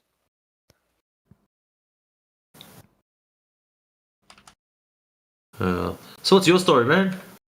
Flat Earther, Globe Earther, not sure. Me? Yeah. I'm a globe earther, but I'm here like to research, I guess. You're a Globe Earther. Why would you do that to yourself, bro? It's like 2026. All the reasons I am a globe earther, like I'm not here in the sense of a globe earther. I'm just here to research. How do you research the globe in a flat Earth server? That's weird. I'm researching you guys. Whoa, that's heavy. Whoa, if you're writing a book, I want a percentage. Ladies man, yeah, me too. How are you qualified to evaluate what we're doing here? I mean, I'm just doing it on my own terms. I have a Google Docs open. I've been writing notes about everything so far. Yeah, such as? Holy crap. Such as the way you guys act, behave, talk. The way we act and behave. How do we act and behave? Does my accent get a mention? Because I talk different to Indio. I don't write down how the accents you guys have. Sometimes I'll write down like the intensity of how you talk when you guys get mad, what gets you mad. Mad? How what? Josh Ingersoll makes me mad. Did you write that down? Just write Dandelion colon Josh Ingersoll. Very intense. I have some notes on it. Ladies man, how did you determine we were mad? Just the way you guys talked, raise your voice. Have you measured it? Your subjective, made-up bullshit that you pulled out your ass. So that means, ladies man, I'm writing just down. Ladies man, just so you know, that means I would be forever being seen as aggressive, just because of the intensity of my voice. When you say mad, do you mean psychologically unhinged? No, just annoyed, pissed off, grungled, mad. In my notes here, just kind of is like. Wow, that's crazy. Not happy. If you can hear when I'm doing it, let me know next time when I'm all mad and crazy. Yeah, I totally want to see your notes. Yeah. Against my name, it's just going to be permanently pissed off.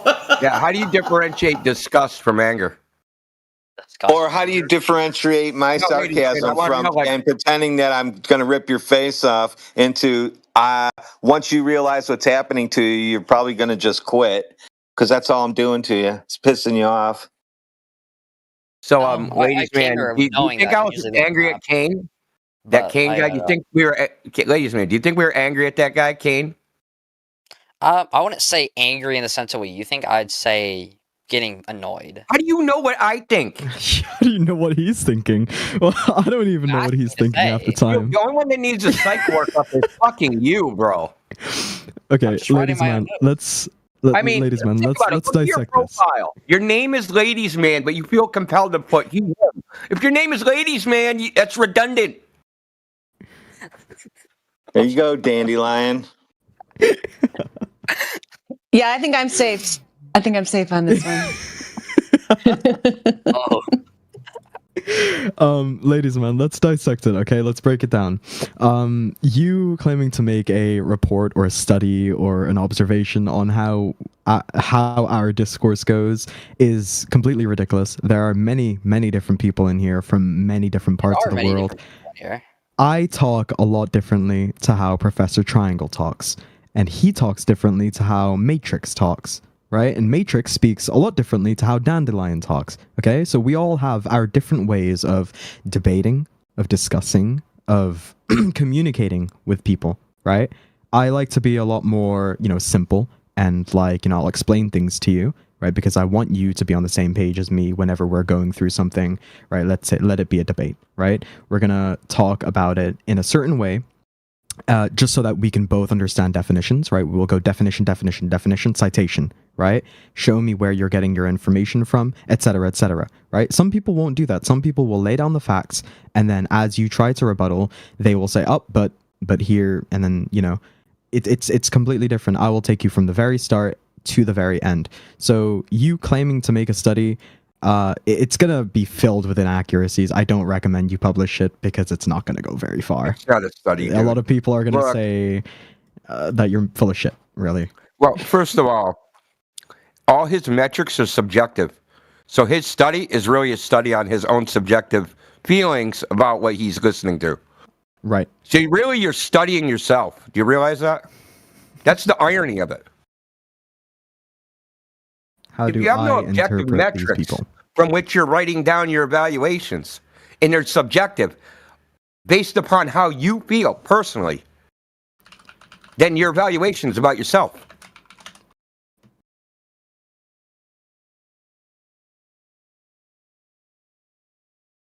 Am I muted? My bad. How long have I been? So after you write down all your evaluations, right, and you read it and be like, what does this say about me? That's what you need to say. Why did I feel this way about what they were saying and the way they were talking? Well, y'all are acting like this is some like serious notes I'm gonna like publish. It's just I was bored. I was acting like and anything, dude. I decided to, so. Well, how about we get to the basics of it? Instead of studying us, why don't you ask the question, why are we flat earthers? Well, that was kind of also part of this. So, why are we flat earthers since you've studied us and you know about it? Well, from what I've seen of you guys, just what you observe, the main reason I see is just the way you live your life on Earth, or I don't know if you call it Earth, but the way you live your life, you don't see any evidence in your day-to-day life. I'm sorry. wait, ladies man. Sorry. Yeah. You said you don't know if we call it Earth, bro. Oh, do you? Read the server name, bro. What's the name of the server? Flat Earth? Yeah, I get that. There we but go. like, So if the Earth is flat, we're living on a flat Earth. Therefore, we call it. They don't call it Earth. Okay, what flat earthers have you been speaking to? I spoke to one in a different server. Wasn't it like Chashi, something like that? And he said it's called Heavenly Place. Okay. I mean, it's definitely not very heavenly, especially right now. I mean, you see how much war there's going on? Still heavenly. Interesting.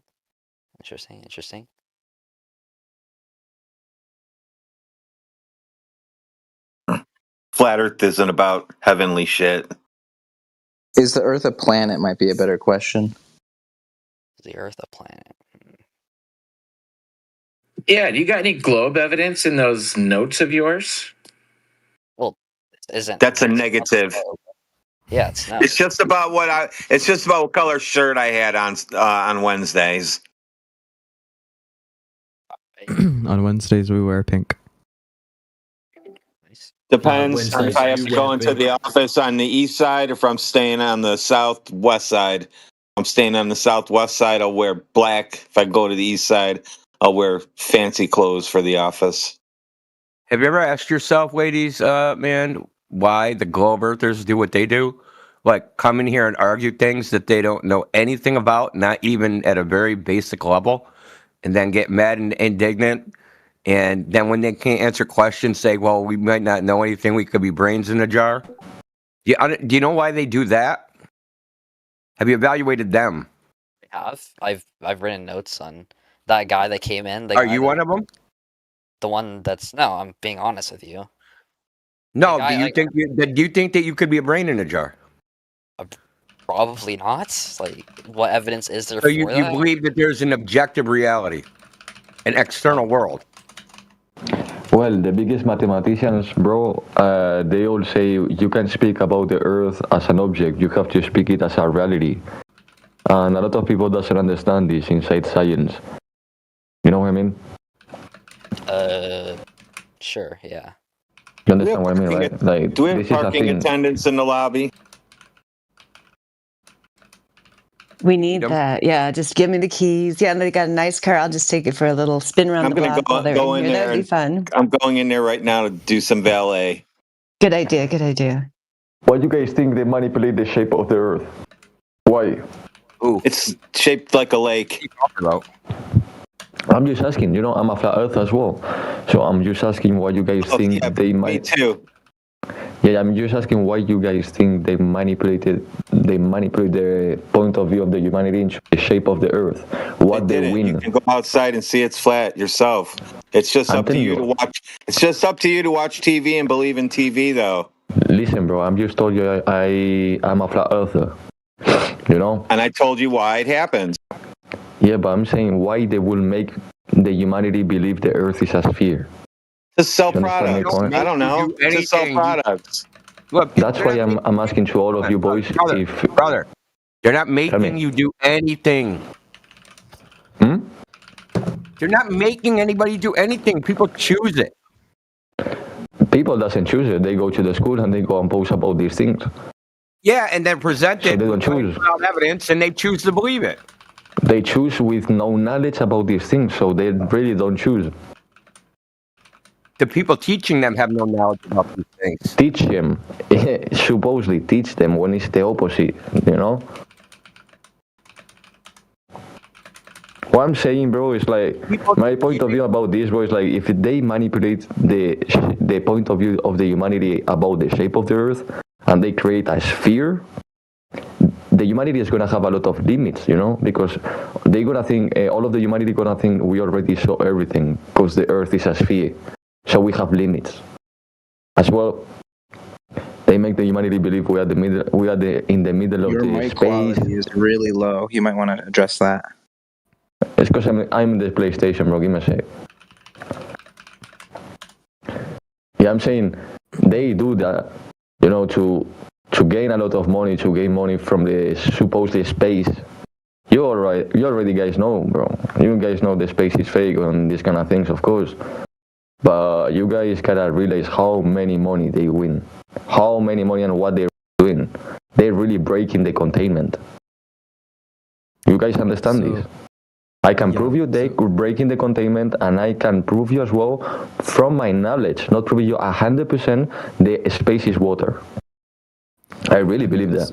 So, Manu, your argument violates the second law of thermodynamics. Say again, sorry? Breaking containment. There's no doubt that there's a lot of money invested into NASA, right, via the government and via our tax money. Right, and there's no doubt that a lot of things are being kept from us, right? And it's not just money, right? It's power, right? There's a lot of different things. However, it's blindly power, bro. However, making a claim like breaking physical containment to visit outer space is impossible. Would you like to assert some evidence into your claim? Yes, of course, bro. I would love to. I'm not an English speaker, as you can see, but for example, you can see Hillary Clinton literally speaking about the glass ceiling dome, classic. We almost shattered the glass ceiling dome, blah, blah, blah, blah, blah. You can see literally as well the HARP project, which is in Alaska. And if you know the flat Earth map, you will understand Alaska is so important. Where is it at? Third, there was a project that the United States of America have done. It was called Fishbowl Project. You must know about this, right? They threw an atomic bomb, as we can call the last atmosphere, the last containment, which is called the ionosphere. So they threw an atomic bomb there to try to break it. Second, there's another project that they did, this high jump project. It was 11,000 soldiers who went to Antarctica, blah, blah, blah, supposedly crossover. Okay, again the number 11. Symbolism is a thing as well, made by the people who rules the world, though. They use symbolism. This is another point, but yeah. You have as well, you have HARP project, you have Fishbowl project, high jump, and I'm forgetting something. I don't remember how is it called, but there was another project that they did the States with Israel on the 70s, and it was literally throwing bombs on the atmosphere, you know. And if you think for a sec, bro, I'm sorry, this is so long. If you think for a sec, bro, they always change like climate change. They say the global warming, a hole in the ozono atmosphere, whatever. They change always these kind of things, you know, to manipulate about what they do supposedly outside or in our sky. Now, after the space is water, this is another point, of course. But about these kind of things, this is the proof that you can search about it as well. And yeah, of course, you can search after if you study this kind of one side of which is like military things and these things in the sky. You American people, you guys gonna know about this. It's easy to find it because it's not even like hidden, because they're already doing this like even before we're born. I don't know how old are you boys, but yeah, even before I born, of course. And you can see as well, you see all of the architecture, boys, around the world. How many domes do you guys see? How many domes? There's hella domes everywhere. Representing what? Yeah. Amen. So I have yet to see any concrete evidence posted anywhere. Are you able to like support your claims? Yeah, well, I told you High Jump Project, Fishbowl Project You told is me there. a lot of different things, but you haven't presented any evidence. I'd like you to find a Fishbowl link Project or something. Yeah, you Well, can I'd like search you to find a Fishbowl. link. Well, the link I'm in my PlayStation. I'm just telling you the knowledge that I have. You can search it. It's not even You can find hidden. it on your phone, right? Yeah, but are you in the PC, bro? I am on a computer. You search Fishbowl Project and you will read. You can read. Then you can search a Hard Project. So much I'm sorry, bro. I know, bro. I know, bro. I know, bro. Making me do I'm all sorry. the work, man. But come on, bro. This is gold information. I promise you. Thank you, man. Yeah, no worries. Let me find a link. Operation Fishbowl was a series of high-altitude nuclear tests in 1962 that were carried out by the United States as a part of the larger Operation Dominic nuclear test program.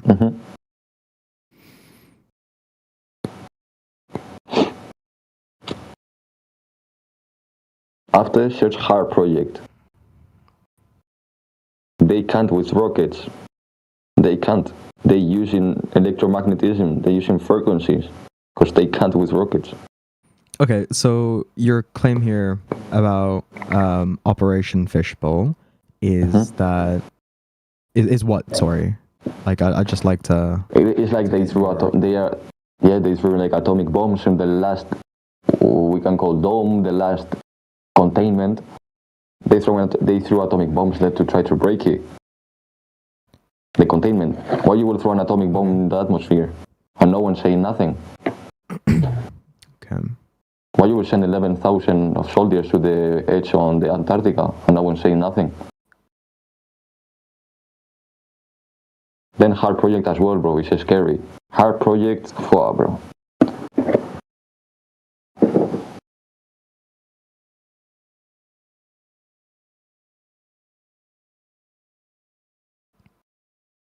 Do you see it?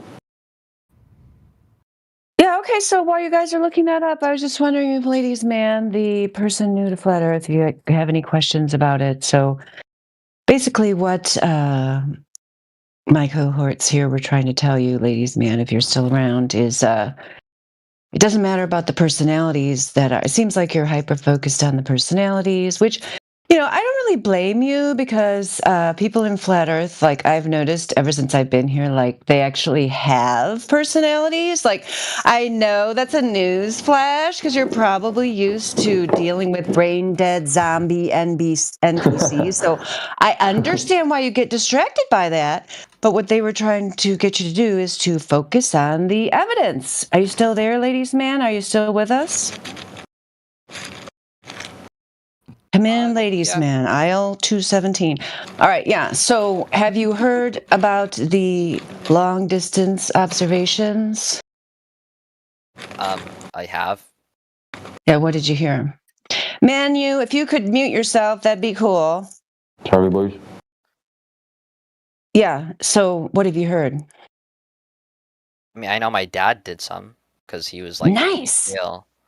Oh, he's a real ladies' man then. Bring him in here. But anyway, what did he say? Didn't say anything interesting about him. Nothing interesting? Okay, what did he say that Just was said- not interesting? Well, he just said he saw like some city or some town or something. I don't know. He was just doing some observations in a desert somewhere. Yo, can I say something, boys? It's sure. I study marine biology. You know, I do it in French. I'm from Spain, and I zoom into the horizon a lot of times with cameras worth than 15,000 euros. I zoom in more than 150 kilometers, and I'm able to see in the horizon. We use as well lasers. We use a lot of things. People are waking up. You're saying? That's all. I agree. I totally agree, Manu, that people are waking up. Yep, there's no doubt.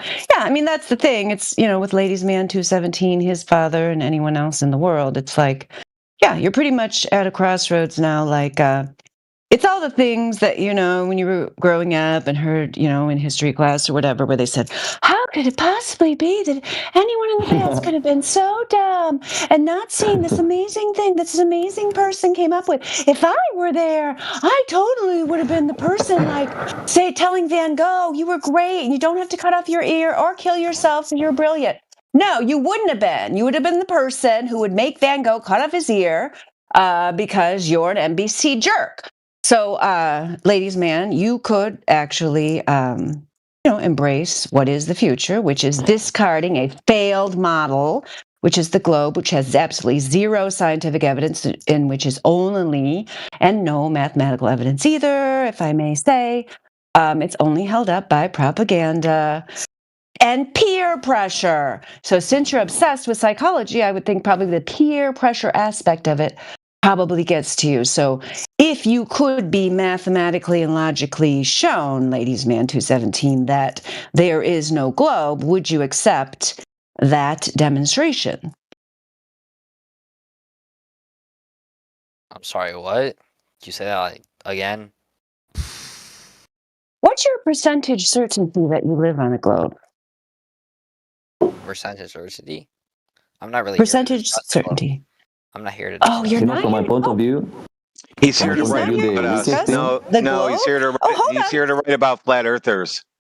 Yeah, oh, that's Yeah. right. He I'm here to isn't learn here why yeah, you yeah. guys came to Flat Earth. Yeah, okay, well, yeah, so you don't want to talk about yourself. Is that what you're saying? But if you really wanted me to, but that's It's not good. It really- doesn't matter, bro. I It's really just do. asking you about your beliefs. Yeah, you know? Manu. That's right. Yeah, I want to know. Like, I don't think that's That's too all. much to ask. Just give me, like, it's not written in stone. Like, nobody's going to judge you or anything. Just tell me, like, We a all rough believed once percentage. that the Earth Yeah. was a sphere. Yeah, We all exactly. believed So that what? once. Yeah, exactly. So are you, 89% sure, 80, 90, 10% sure, whatever 97, it is, bro. Whatever we can 99. we can say to you, bro, and we can help you with that. There's no problem, man. We here to 12% speak about sure. these kind of things.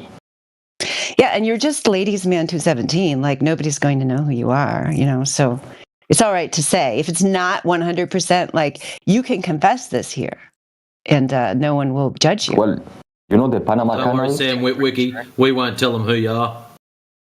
I'd say I'm pretty sure. Pretty sure that's not a number. I mean, just give it a number, just for fun.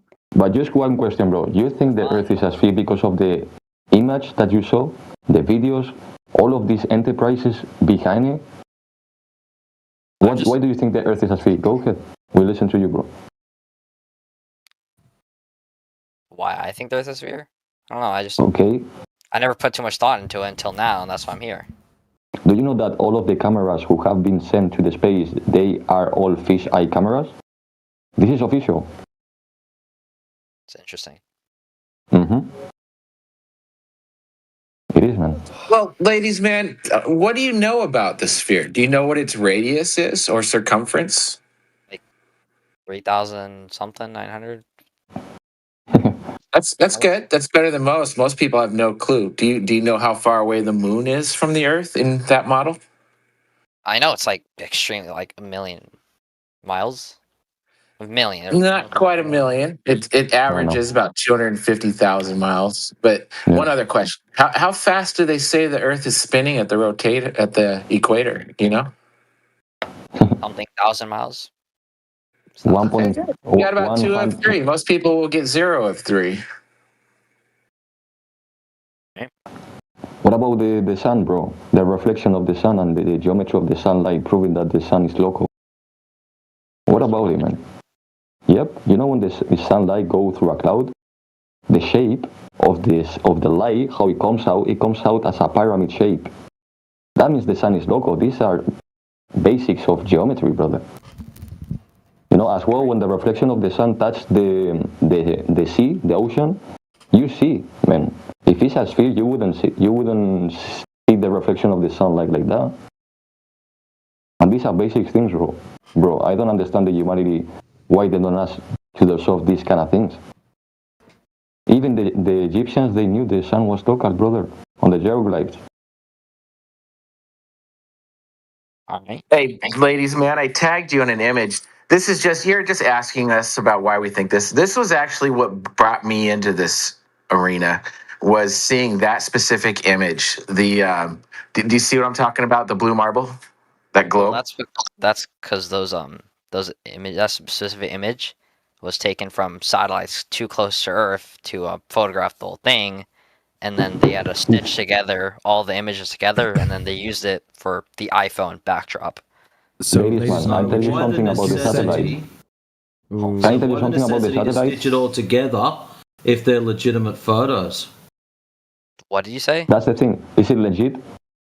Are you sure it's legit? Why? Because Why the necessity to stitch together whatever that monstrosity is if they're legitimate photos? Because they were too close to take one big picture. So, since they were too So- close, ladies, man, would you say it's CGI because it has to be? I want to say CGI, but Photoshop. I would say CGI. What does CGI I would mean? say CGI as well. Generated, yeah, computer generated images. I mean, this isn't a picture, right? It's an image, I right? guess so, yeah. Right, it's edited and it's made on a computer, so it's computer generated, right? I made it on a computer, and it's an image, so it's CGI because it has to be. It's clearly Photoshop CGI, because man. It has to be. Literally, AI proved that they use AI. You understand? We wrapped the flat map around the ball. Even as well, I don't want to speak about religion though, but even as well, the Bible, it says that. It says we live in a flat disk with 4 corners. No, I don't live on a desk. You can say whatever you want. To call it a disc, Well- you'd have to measure it, right, and prove that it's a disc. There's as well a universal flood as well. I defend that. I've seen civilizations under the ground because of flood. Is it possible to have a universal flood in a sphere? I No, don't we're not think so. talking about the flood. I know, You're but there's backing up events your that happen claim in of the a Earth. disc. Yeah, but there's events that happen in the Earth. No, that no, prove not the yet, Earth is not a but sphere. you claimed it was a disc. You back it up. You know how it works in here. You've been No, here I'm not before. claiming it's a You make disc. I'm just claims. saying. You back them. You're the one that said it was a disc, not anyone else. Yeah, no, but I'm not saying it's like exactly a Excellent. disc. So, what proof have you got that it's a disc? That it's been measured as such? No, I don't have any proof about it's exactly a disc. None. As we're Excellent. speaking about Probably these best you things. don't talk about that again then. I'm just saying, I'm just comparing to with the Bible. I say at the start, I don't want to speak about religion, but I defend there was an all flood as well, a universal flood. That's why I defend the earth is totally flat. We can ignore these kind of events that happen in the earth, proving the earth is flat. You know what I mean? As well, the other guy, he spoke about satellites, brother. The other guy spoke about satellites, and between 95 to 99% of telecommunications are thanks to cables under the sea connecting all of the continents. Don't forget, we're spinning.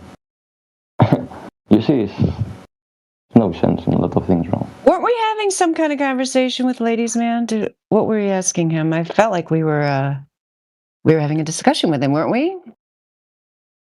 Yep. Yeah, I think it was about CGI. So, ladies, man, the blue marble is a CGI image. You're accepting of this, right, ladies, man? It's a stunning image. Yeah. Man. I already knew that beforehand, because, yeah. Okay. Well, I mean, what more is there that tells you that the Earth is a sphere? I mean, other than the images, which are clearly fake. I don't know. That's what I'm here to learn. Okay, sweet.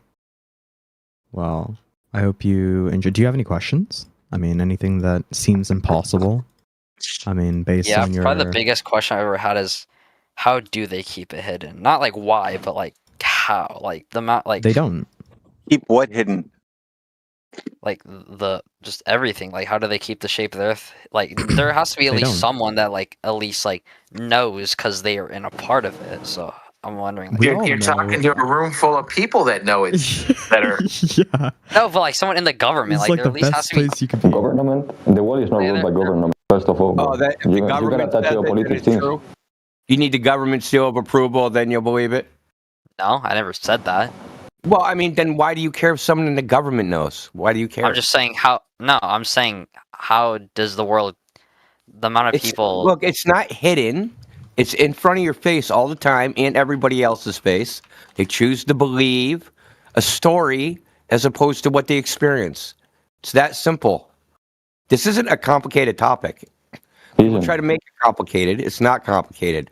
We observe a flat, motionless Earth. Some people came around and said, that's an illusion. It's not really that way. It's some other way. And people chose to believe that. Right? I mean, it's that's simple, right? How do they hide the flat Earth? Like the ocean, the Earth is mostly ocean water. That ocean water is flat. How would they hide that? Manipulating pseudoscience. Manipulated is the same people who created the education system. You can attach geopolitics and treatments to speak about these things. The guy he said about governments, first of all, the world is ruled by families, brother. First of all, bro, you gotta know that, 100%. Yeah. Who owns the international bank? Families. Who created the education system? Families. Yeah, bro. It's these kind of things, man. It's important to know these kind of things as well, the treatments. You gotta see the Admiral Byrd interview, which is the biggest explorator of the human history. And this is an English thing. You asked him 4 questions in a row. You got to ask him. I know, one but and give these him 4 a chance to questions. answer. I know, but these 4 answers. This is not questions. These are claims. Ask one question and let him answer it instead of peppering him with a whole bunch of questions. I agree with you, bro. I agree. You're right. But I'm just saying there's a lot of things into geopolitical things and treatments and manipulation to politics to rule these things. You're right. I don't want to be that guy, who says BlackRock, Vanguard, and all of this, but yeah, it is. It's a thing. All right. This is why I believe, though. I don't want to pose with this, First of all. So, I got another question because you asked a lot and it kind of got jumbled and now I'm confused whatever you asked me. But, so, let's say I said I was a flat earther and I used the reasons you just gave me as my reasons. Would you believe that I was a flat earther? Or would that be enough for you? Not 100% because I'm a random person for you. But if you come with me in real life, I zoom into the horizon with you, you will see with your own eyes. Empirical, important proof. Zooming into the horizon. Literally, my country, from a mountain which is not too big, you can see the other islands, which is really, really far. And you shouldn't be able to see it. Same with lasers. In the States as well, there's a lot of places that you can prove these kind of things, though. All right. As well, scales of flights. If you want to go from Peru to Australia, all of the flights they have to stop in LA. If you look at the flat Earth map, you will understand it's a straight line. But in a street, there's no sense. What flat Earth map? Well, good question. I used the 1892. It's called the New World Standard Map. Fair, folks. I don't know if you guys know about the map, but yeah, I believe the map is real. Yeah, Viva France. All right, let's go back to Lady Man's question. What was your last question? It was why would they lie? Is that what you were asking about the government and all that? Is that what you said? Something like that? No, I didn't say that. Oh, what did you say? I'm sorry. Can you restate it? Because it got lost in the mumbo jumbo that just happened by a VC verified person. What did you say, ladies and man? What was your question? Space AIDS. Oh, Dandelion, I just want to say I'm sorry as well if I came off the wrong way. And thank you for unmuting me. I didn't really mean to offend anyone. That's really good, bro. We all make Good. mistakes. Yeah. Like I do want to forgive be you. here for discussion. Like I don't want to argue. I don't know if India. Yeah, I don't know if Indio forgives you, but I do. No, but like genuinely, I don't mean to come off as like offensive. Like I respect everyone here. Like we're all here. Expand your own mindset. Thank you, bro. That means a lot. Hey, ladies, man, I tagged you in a 4-minute video. Can you please check it out and give us your thoughts? That's all. Like right now. Also, Yeah, go ahead. If you have time. yeah, it's a 4-minute video, so you're good. You can, check it out. Also, Kane. Who's this? Snoo? Is it or Snee? This is Snai. Yeah. Okay. Yeah. Yeah. Have you checked your rolls, bro? I check What my have they rolls. done to you? Let me take a look. I don't know what they The done. angry elf roll. Yo, that's pretty lit. Crap. Pretty You lit. got the angry elf roll? I didn't Why know. did they do that? That's not. That makes him really special. You are Yeah. so special. That's a new No, role. genuine. Very Is this a few troll people or not? have that. Is this a troll or not? Like I can't tell. Is this like a special role or is this given to everyone that gets muted? No. That's very special. Very, very, very, very special. I'm gonna take your word on it because I am smoking right now, so I'm not gonna check. But I will take your. And if that's funny, appreciate that. Take my word for it. I mean, that's always a good thing to do. Yeah, I agree. Yeah, so I mean, I did want to just give you a general explanation now that things have cooled down and you apologize. So the thing of it is, Kane, the reason why the Flat Earther role here on the 24/7 Flat Earth server is not given out like candy is because I just told you it was service to you. So like when a person has that role, it's usually because they are able to like hold their own against a true fantasy globe believer, a dyed-in-the-wool heliocultist, you know what I mean? So, like, if you're a person who just thinks flat Earth is a belief, as we were discussing with you when you first came in, you're not going to be able to hold your own against, a true believer, heliocultist, religious chanter. So, let's say now- that's the reason. That's the reason. let's I'm say just now, giving you the I go to my theoretical code. reason, not necessarily aimed at you, because a person could very sincerely believe, like you said. Yeah, no, I get what you're But saying. if they like, you need to believe, actually be able then to prove that's it, not good to say enough. it. That's not good enough. Yep, exactly. I get what you're saying. Saying one thing versus knowing and proving one thing is two different things. So if I go to my local coastline, like the nearest coast to me, and there's a island that's not normally visible, but under very good weather circumstances, you can actually see out that far. If I was to map that out and prove it and like send it into the chat and like do the calculations, would that be proof or what? I mean, I want to see it. Yeah, see it. You want me to judge something you haven't done yet and tell you whether it's good enough. I mean, just do it. Yeah, yeah. Like if I wrote this 5-page paper with amazing citations, like would I get an A+?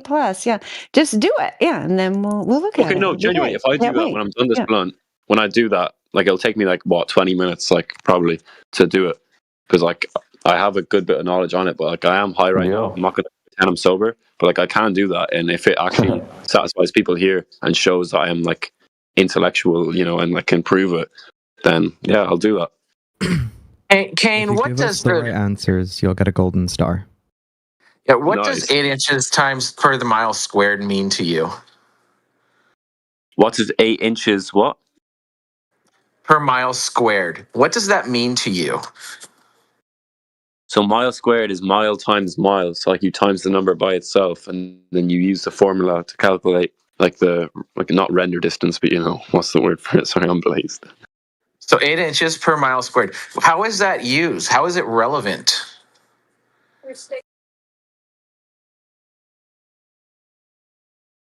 Pardon? What does it mean to this conversation? What does 8 inches per mile squared mean to this conversation? It's a rule of thumb to like calculate the drop of the curvature.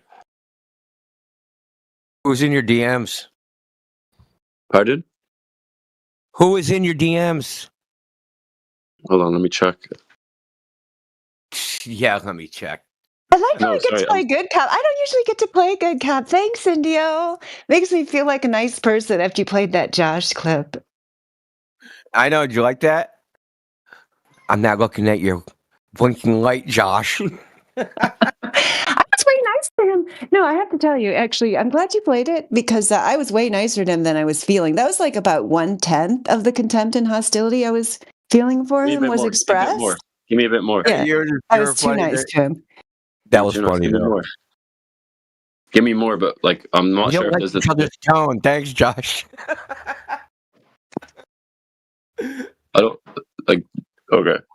Do you want more contempt and hostility? Does Kane? Yeah, does Kane want more contempt and hostility? Is that what he was asking for? 10%. Only by 10%. Only by 10%.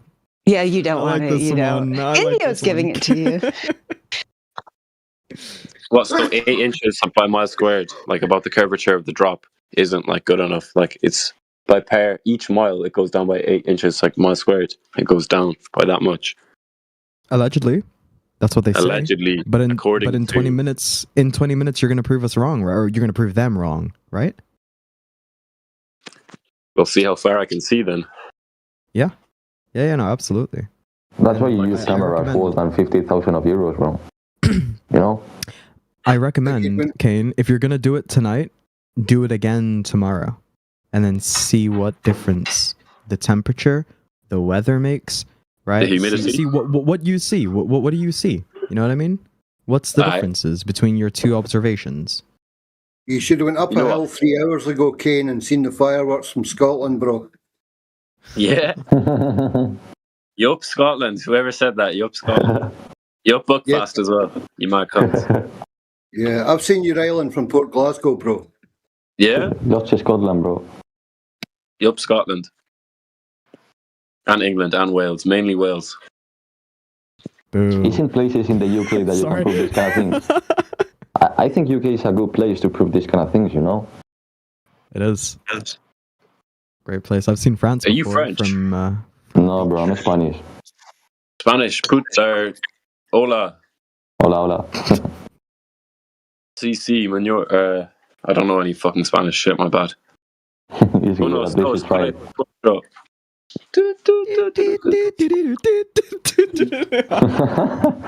Nice. That's a good one, bro. I went in Alicante. Yeah, beautiful place. In Alicante, they use these kind of things, you know, to zoom in towards Ibiza. Where are you from? I'm from Madrid. Yeah. Alicante is a beautiful place, let you know. You already know, I guess. Alicante. How far is Alicante from Madrid? It's close. In car, it's like, you want to know in kilometers or time? Like in car, it's like 4 hours. Yeah. Almost 4 hours. Yeah, 4 hours and a half. It's like the That's closest a few beach, you kilometers. know, from Madrid. Alicante and Valencia. Those are the two closest cities on the beach, on the coast. You should meet me in Madrid and we can smoke a blunt. Or in no, in Alicante. Yeah, I'll I've show you never some been to the UK though. I want to go to Scotland, you know, and Wales. Come to Ireland. I'd No, like fuck to. Scotland. Fuck Scotland. Go to Ireland. Ireland? Ireland's better, bro. I'm telling you, Ireland's better. I'll show you around. Come to Ireland. I'll bring you everywhere. Bro, swear to God. I think most of Europe is having Nah, problems. you don't need to go to Europe. Just go to Ireland. Just go to Ireland. It's better. Okay, flat Earth, flat Earth, flat Earth. Yes. Do we have anyone in the room that has any questions about the room topic? This is the 24/7 Flat Earth Discord. Yeah, I have a question. What's the question? Tell me, what is the absolute furthest long observation ever recorded? Ooh, ever recorded? I couldn't tell you. Like off the Okay, top the of my furthest, head. like, easy wavelength. There are many easy observations, but it's not about the difficulty, right? And the complexity of the observation, right? It's about what we see, right? What we see versus what they tell us. Okay, they tell us we're supposed to see physical obstruction due to the curvature of the Earth, right? And we don't see the physical obstruction. Instead, we see just fine, right? And so that's the first problem. I mean, if you look at the that's the lobby chat. First of all, you know the Panama Canal, bro? If the Earth is a sphere, that thing couldn't be built. First of all. Same in Australia, there's train rails that they are measured. How flat is it the place? You know? You know what I mean by that?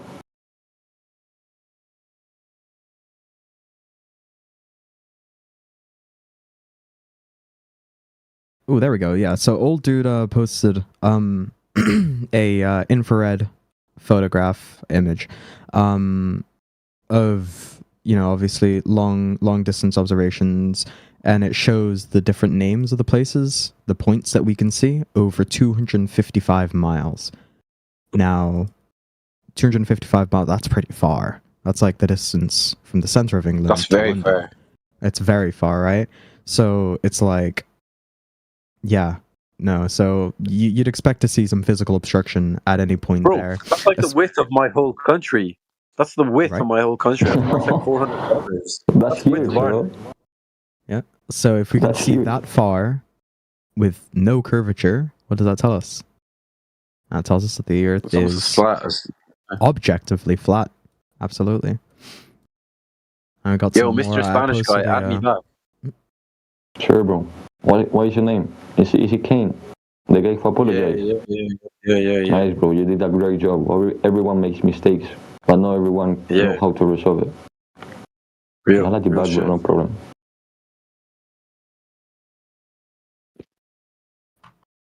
Damn, it's like 4 a.m. for you in Spain. Yeah, it's like 4:20. I came back from Paris with my Happy New friends Year. and family. Happy New Year, bro. Happy New Year, bro. Happy New Year, yeah, to all of you boys. Yes, Happy bro. New Year. God damn.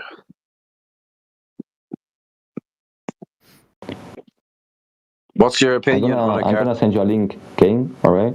I want you to look at it real quick if you can. Just give me a sec. Alright. Yo, you got Twitter, bro? Yeah, but I don't use it. You should use But it, bro. Twitter is a good place. Some crazy shit. I use IG, you know. That's all. Yeah. Oh, IG fed up. It is.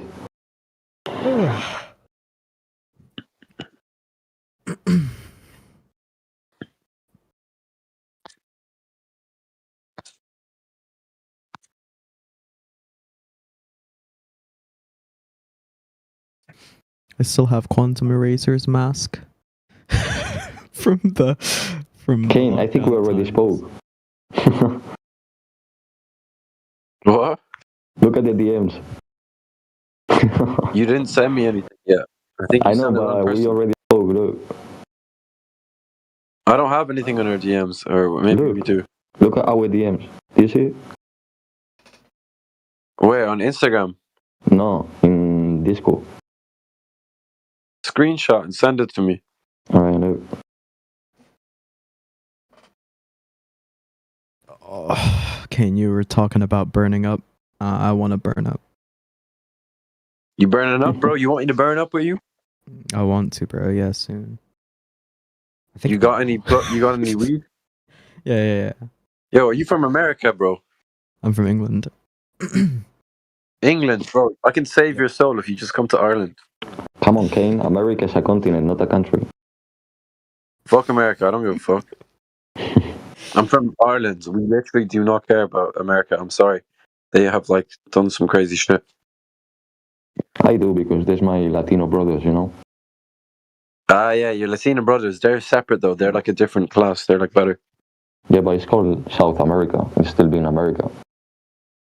Yeah.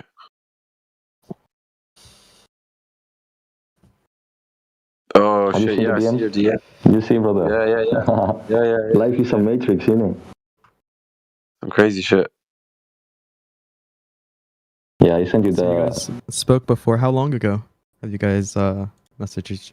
a secret. We can't tell you. We can't tell you for legal Ooh, reasons. We can't okay. tell you. Okay. I understand. Secret. Confidentiality and all. I'm sorry, bro, but these are secret things, you know. No The worries, big man, secret, bro. I get it, man. I get it 100%. Spain and Ireland is going against the British Empire. It's a secret. Oh wow! Yeah. So you guys want to take over? Is that it? We know about the IRA. No. Watch out, bro. Watch out. Watch out. Watch out. Look underneath your car in the morning. Are you from like what part of England? What part of England? I was born in Derry. I mean London. I mean what? Who said that? Did you just fucking tell me that you're from England and you're from north of Ireland? No. I said I'm from London. I don't know what you're talking about. I didn't say anything else. But why you have American accent? This is weird. What? You live in the States or something? Yeah, no, I'm a. He lives in America. I'm a secret agent. Okay. That's what it is. Okay, that's what I'm saying. Like, you have a crazy American accent. Send me a postcode right now. I'll be at your house. Postcode. Yeah, nice. I come with Santa Claus, bro. I bring you a gift from the flat earth.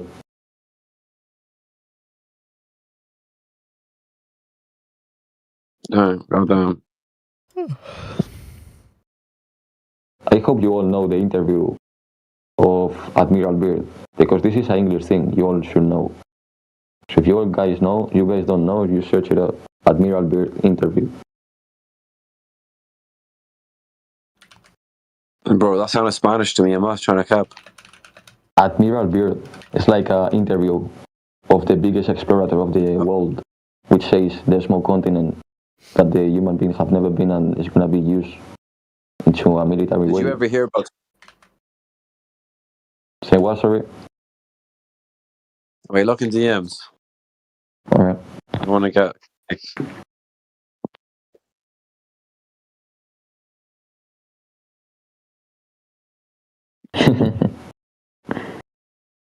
I agree, bro. You hear about that? Of course. Who does? Oh, man, this is important to know.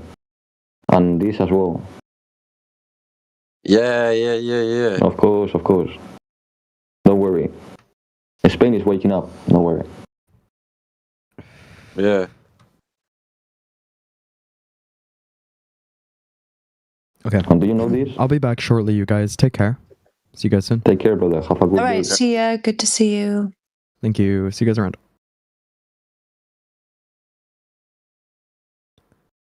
Did I just say Are we see able you to guys speak- around? I'm sorry. That was very out of pocket. My bad. I didn't mean to do that. See you guys are playing. Whatever. Are we able to speak about all the topics inside which is the world, not only the flat earth? No, bro, because you're gonna get like there's gonna be like people are gonna like not like see the same way as you. Yeah, but as saying these people they don't see the flat earth in the same way, we gotta tolerate that as well into all the topics about the nature of where we live at. I think, for example, it's important to speak about frequency, about ether, about ether, about these kind of things. It's so important. Because once you have the knowledge about the flat earth, once you have the knowledge about flat earth, you should, that's what I think, you should take like more topics to prove these kind of things and to know the past of the human being and where we come from. Do you hear about like astral projection and like remote viewing? Yeah, astral projection, of course. The Robert Monroe Gateway. The CIA declassified documents, so they proved they did it. I like to speak about the old times, you know, to speak what happened back in the days as well in the Earth, events, and yeah. Yeah, bro, there's a lot of stuff in the old world before they reset it with bombs. A different type of energy system. As well, the manipulation of the weather as well. It's an important thing that's happening these days, you know? All of these chemicals and of course. Direct energy weapons.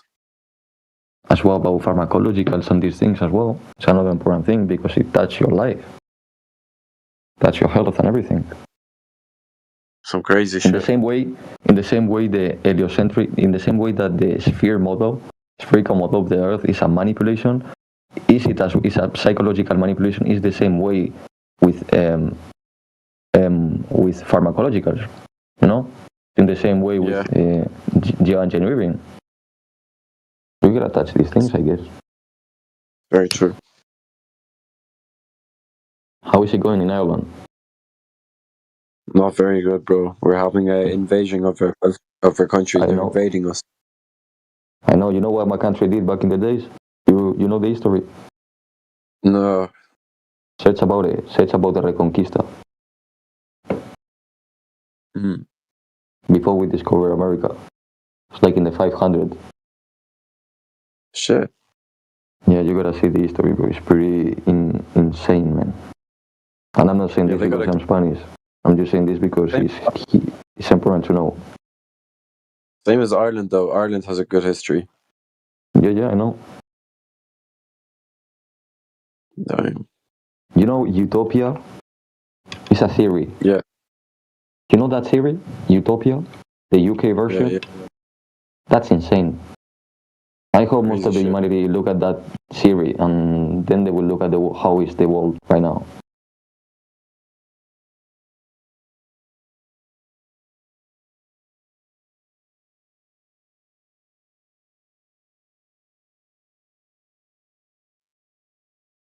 What do you think Okay, about the so we're statement? here. It's my time is What? 10:30. So for the East Coast, we have an hour and a half until the new year on the Flat Earth. So the purpose of this event is to talk about the best Flat Earth moments for 2025. So we did make a poll. Okay, I know I've had this conversation with you before. You want me to have it with you again, Manu, about peanut gallery and how you talk on the internet, and how it's different when somebody's sitting in the living room with you. You don't have to do the really? Ah, okay. You don't have to make little sounds while I'm talking. Did you know that? You're getting mad for no reason. That's weird. Yeah, no reason at all. That's right, Manu. Keep telling yourself that. Put yourself on mute while I'm talking, please. It's crazy. All right. Oh, yeah, I'm just crazy, man. It couldn't be anything about your behavior. Must be me. You're right. Just keep telling yourself that, too, while you're on No mute. reason. So that was like a minute and a half of explaining no reason. Jesus Christ. You're wasting a lot of time, Dandelion, explaining no reason. Yes, that's right. Thank you, Indio. Anyhow, the topic is the best flat Earth moments of 2025. We made a list of they were nominated earlier in the English Hub channel, and we made a poll to vote for your favorite moment. I also said earlier that if anyone had additional moments, we could add them to honorable mention, since not everything made it into the poll. Some people have brought some up. I should have written them down. I actually didn't. I know Matrix said something about Oliver. I think what we really are missing in the poll, because although maybe it's poetic that Glober, anti-flat earthers getting destroyed, has gotten 0 votes so far. But also, I think we could have given more specific examples of what was the best anti-flat earther meltdown in 2025. So, yeah, if anybody has anything else they want to add to the list, feel free to add it to the. I'm sorry.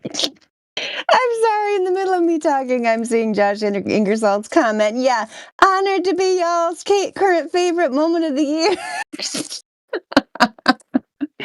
Excited for more escapades in the future. Yeah, shout out to Josh. Glad you're paying attention there.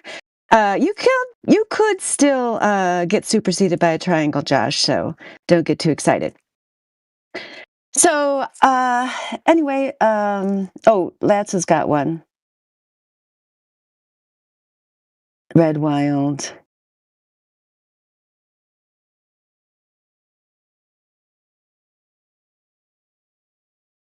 That says, if every time you looked up in the sky and you saw a cloud, does that make the Earth a cloud? And Red Wild said, yes.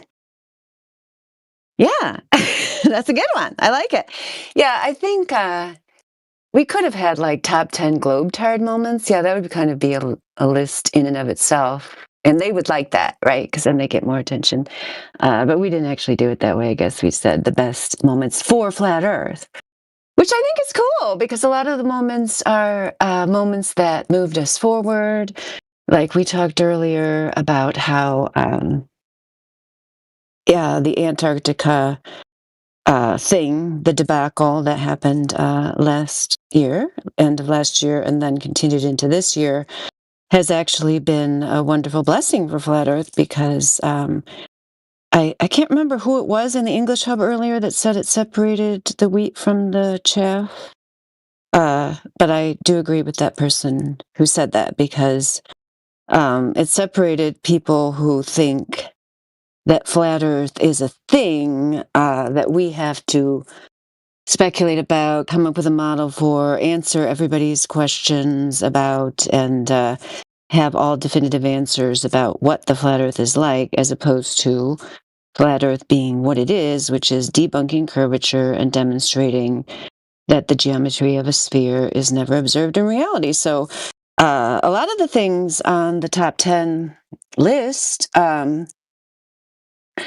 are things that moved Flat Earth forward, and some of them are even about, within the Flat Earth community itself. I'll post a link to the poll again. How we held our other Flat Earthers accountable for their arguments. So, for example, I know Yoder's List, I think it's like currently in 3rd place or something. And that has really like agitated people a lot for different reasons. I don't even know why. But let's look at the rankings right now. Yes. Josh Ingersoll, Getting Dressed Down, is currently number 1 at 12 votes. Triangle Test, number 2 at 10 votes. Yoder's List, number 3 at 6 votes. NASA is Now a Spy Agency is number 4 at 5 votes. You Get the Help, moving up to 5 at 3 votes. Debunking Antarctica Debunking, number 6 at 2 votes. Tied with Return of Ladies Night at 2 votes. Toxic Fruit Removal, 1 vote. I don't know if people understand what that means. That was DJ's contribution. I mean, to me, it's pretty obvious. But if I start naming the toxic fruit, then they'll come after me like, I am not a toxic fruit. How dare you call me a toxic fruit? That means Flat Earth toxic fruit, right? We know that, right? I hope you guys know that. That's what it means. Maybe I should have added that. Maybe I can change that. And tied for last is This Moment Right Now and Breaking Various Anti-Flat Earthers. So that's the updates. If you haven't voted yet, make sure you vote because we'll reveal the final results later on. And if you have any honorable mentions to add, feel free to add those in the live stream voice text like Latz did. No, I don't think it's a wrong category, Latz. I like it. I like your contribution. I'm going to give it a little trophy. That's all I get. You get the help. Did I skip You Get the Help again? That's my idea. Did I skip it again? Or no, did I say it? I think it's in 4th. No, you say you're supposed to play the soundboard when you say it. I should have played it. That's the only one that has a soundboard by it. You're right. I should have. Yeah, next time. Thank you, Indio, for playing it. Play it again.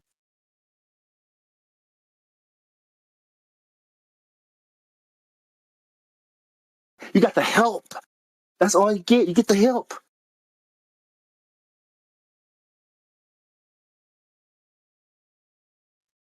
Bong is so great. He is great. Yeah, we miss him. Maybe he'll come back for New Year's. Never know. Could happen. Never know when he's going to return.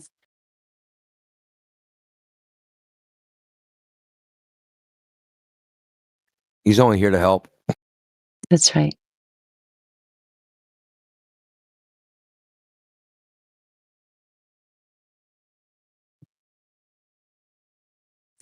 Yeah, I'm the meanie. So yeah, if anybody who's listening who doesn't see all the interactions in the background, I'm the meanie who people in the background, while I sit there and like, hey, this guy's droning on and on. Like, I guess people like it because nobody's saying anything. And then people in the background are like, we don't really like it. That guy's derailing and going against our mission here. And then I have to be the one that goes in and be mean to him. But he should already know that. He does know that because every time I said something earlier, he shaped up for a short period of time. But he didn't stick to it. So I have to be the meanie to him again. And next time you're like, oh, yeah, that's the meanie. And you would think he would behave. But he doesn't. Ladies Man is back. Welcome back, Ladies Man.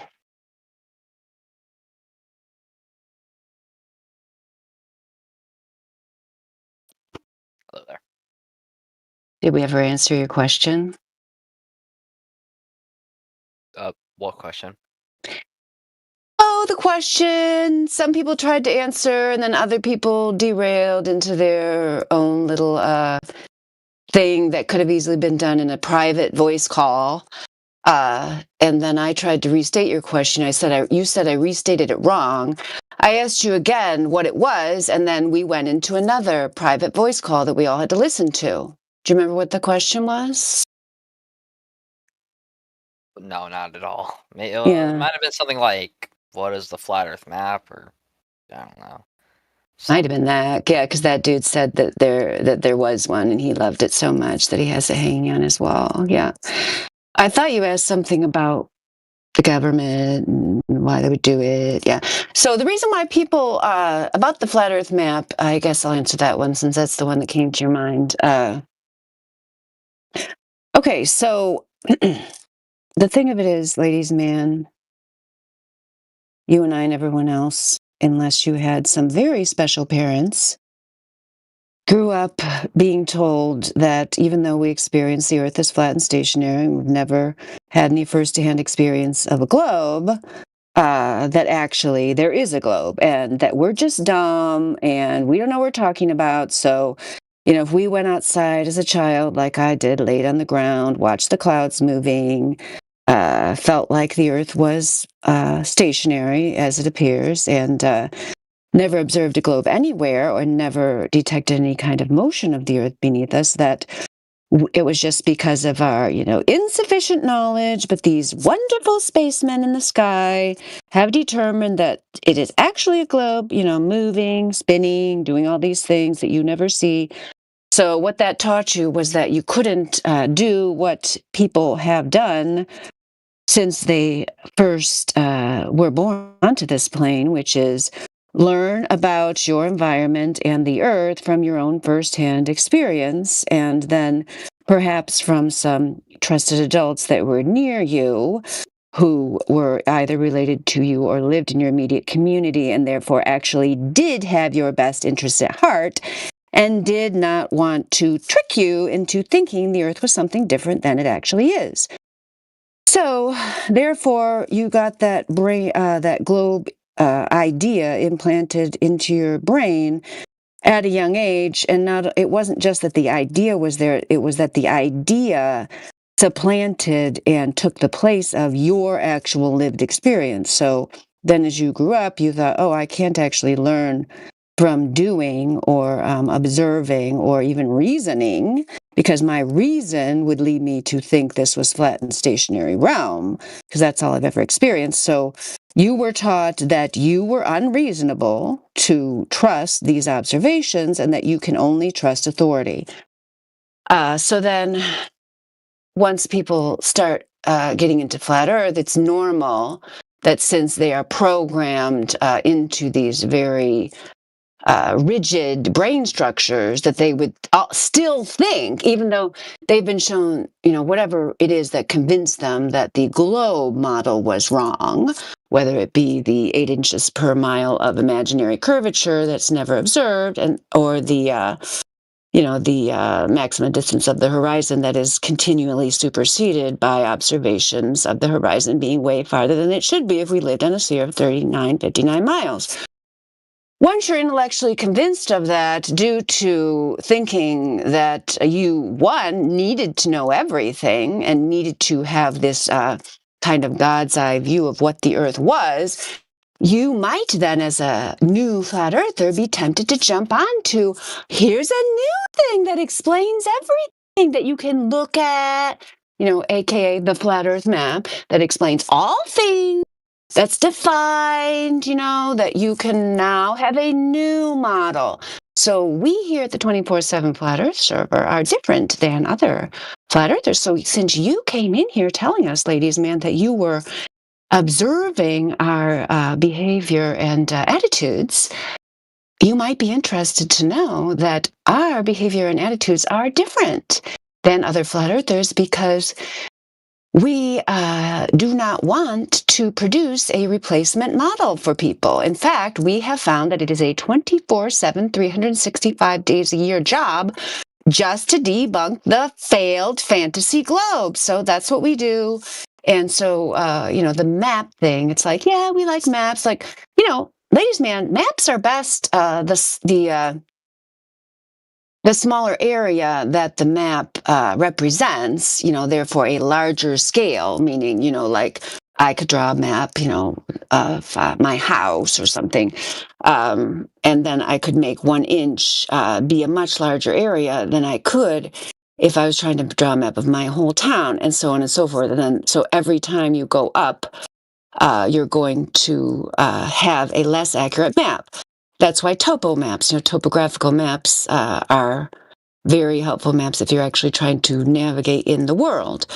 So having a map of the entire area of the world is not only unrealistic and impossible, it's also unnecessary. So that's why we're not into it. Does that make sense to you? Ladies man 217. Yeah, that made some sense. I mean, yeah. Okay, what part didn't make sense? Because it only made some sense. That means it didn't make total sense. So what part didn't make sense?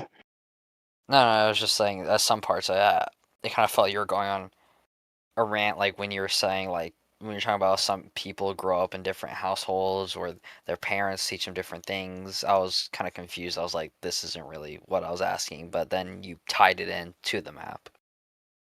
Oh, okay. So you thought I was going off topic, but then you realized at the end that it did have to do with the map. Yeah. Good news. Yeah. People think about maps completely wrong. They have no idea what they are, other than the most rudimentary understanding. There is no accurate map. They don't exist. They've never existed. They never will exist. Even cartographers say this. It isn't us. You have to choose what's called an origin of coordinates. Where you place that, right? So now imagine like a Cartesian map, right? You have the x-axis and the y-axis. Where you choose to place that origin of coordinates determines what the map, quote unquote, looks like or how it's used. Right? Do you agree with that? Yeah. Okay. So this choice is completely freaking arbitrary. Now, if I choose Cartesian coordinates and go, hey, I want this map to now be in polar coordinates, the way the map appears and is used and what it can do and what its limitations are, it's determined by the transformation and how you transform it from one coordinate system to the other and what you're using it. But when we go and say, hey, now we're going to apply this this conceptual mathematical framework, and now we're going to apply it to the real world, right? Which is another mapping. How do you do that? So, for instance, north, south, east, west. East on a globe is a circle. West on a globe is a circle. East, west in like a Mercator map is not a circle. Could be a circle because it's a cylinder, but on the map it's like a Mercator map properly used is rolled up into a cylinder, like a tube. Right? So people get fixated on maps and they choose an arbitrary coordinate system, right? And they go with it. And it's good for whatever use they made it for, and they chose that coordinate system. So, for instance, we choose, if you use the compass as your coordinate system, it isn't going to match any other coordinate system. It's not going to match the celestial sphere. It's not going to match the sunrise, sunset. And if you choose the sunrise, sunset as your origin of coordinates, then it's not going to match the other two. Because there's actually 3 sets of north, south, east, west. But a lot of people don't know that. So, like, the demand for a map, it's just It's just silly on its face. What they're really saying, what they really want to, and they just don't know how to say it or they don't have the balls to say it, is what's the Earth look like from space? Because that's what they really want. They want you to show them a picture of the Earth from space. So they go, hey, what's the flat Earth map? Oh, what do you mean by that? Well, what does the Earth look like? Oh, look like from where? From space, obviously. Or the distances are wrong. How do you know they're wrong? Well, because the globe says the distances are this. Well, how do you know those ones are right? What do you think? We can't measure distance? No, they don't. You can't measure the difference between New York and Australia. You can calculate some distance, but you can't measure it. So maps aren't what they seem. The way people conceive of them in their mind, they're completely different.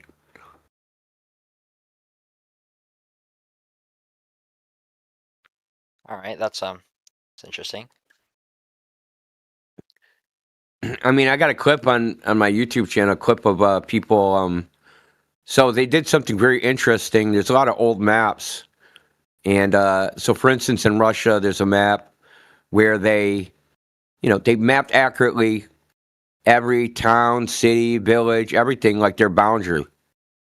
But the thing is, they made each one the same size in the book so that it took up the full page. Well, the scales are all out of whack, right? So, because Moscow isn't the same size as some little podunk city, but in their book, they can't just rip out the pages and just stick them all together and make a map out of them. Don't work like that. So anyway, she's giving a presentation on her project where she does this. It's like a Harvard anthropologist or something. So she even says that there's no such thing as an accurate map. They just don't exist. And this is what she does for a living. I don't think we would ever get access to an accurate map anyway. I think if this lie is as big as we are told, that would be incredibly like some above top secret kind of thing as well. Well, I mean, think about the UK, right? Their survey system is called the United Kingdom Ordnance Survey. Ordnance is freaking weaponry, military hardware. It's ordnance, right?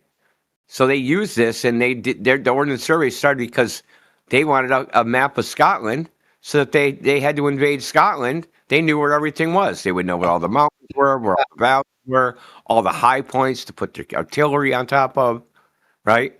So maps are really, their use is military purposes and crowd control, basically, killing people. And they're very valuable if you want to do that.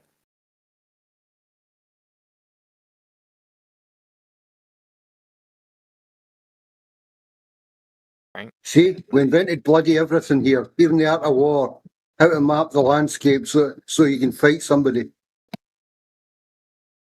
Actually, I think I had one last question. What I've heard from some flat earthers is that Antarctica, like the ice, is like what holds in the water. Is this true? Holds in the water from what? I don't know. We think it's gonna. So silly. Okay. That's what they Think said. about what I you're was. saying. Holds in the water for what? You think it's gonna pour off the edge of the disc into space? I don't know. That's how I'm asking. Okay. You never heard that from any flat earther, dude. I have. Okay, then they're trolling you. Okay, that's a good enough answer as it is.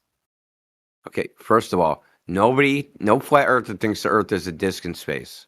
Okay. Well, I didn't say that. I just said. Well, I'm just saying is that no flat earther thinks that, and that's why the water would need to be held in, is because for some reason they think it would, you'd have to think that the water would pour off the edge of the Earth into space. Well, that couldn't happen either because when water hits a vacuum, it evaporates. So that wouldn't happen. It's just nonsense, dude. It's like fucking, it's just sail off the edge of the Earth bullshit, dude. Nobody believes that shit. How about the is there a dome above us? The firmament, as I've heard it's called. It doesn't have to be a dome. some sort of containment. We don't know. We don't know this composition. You don't know. How would we know? I don't know. I'm just saying. Like, I mean, if I had a guess, I'd say some sort of in glass this that we have no place, idea of. in this place, we're empiricists. We only make claims about things that there's actual evidence for. There's evidence for containment. There's no evidence for a dome or any other goddamn shape. So we don't make claims that there's domes or frickin' ice walls or fucking ice walls. Actually, a fucking Goldberg thing. It's not even us. Yeah, I mean, I know that. But you said you thought flat earthers like, yeah, like what I know about flat earth, they believe what they experience. You know that's the foundation of science, right? The foundation of science and the scientific method is empiricism. It's empirical observation, not rationality. So whatever your hypothesis is, whatever your theory is, whatever your idea is, it has to be testable in the natural world or it's not science.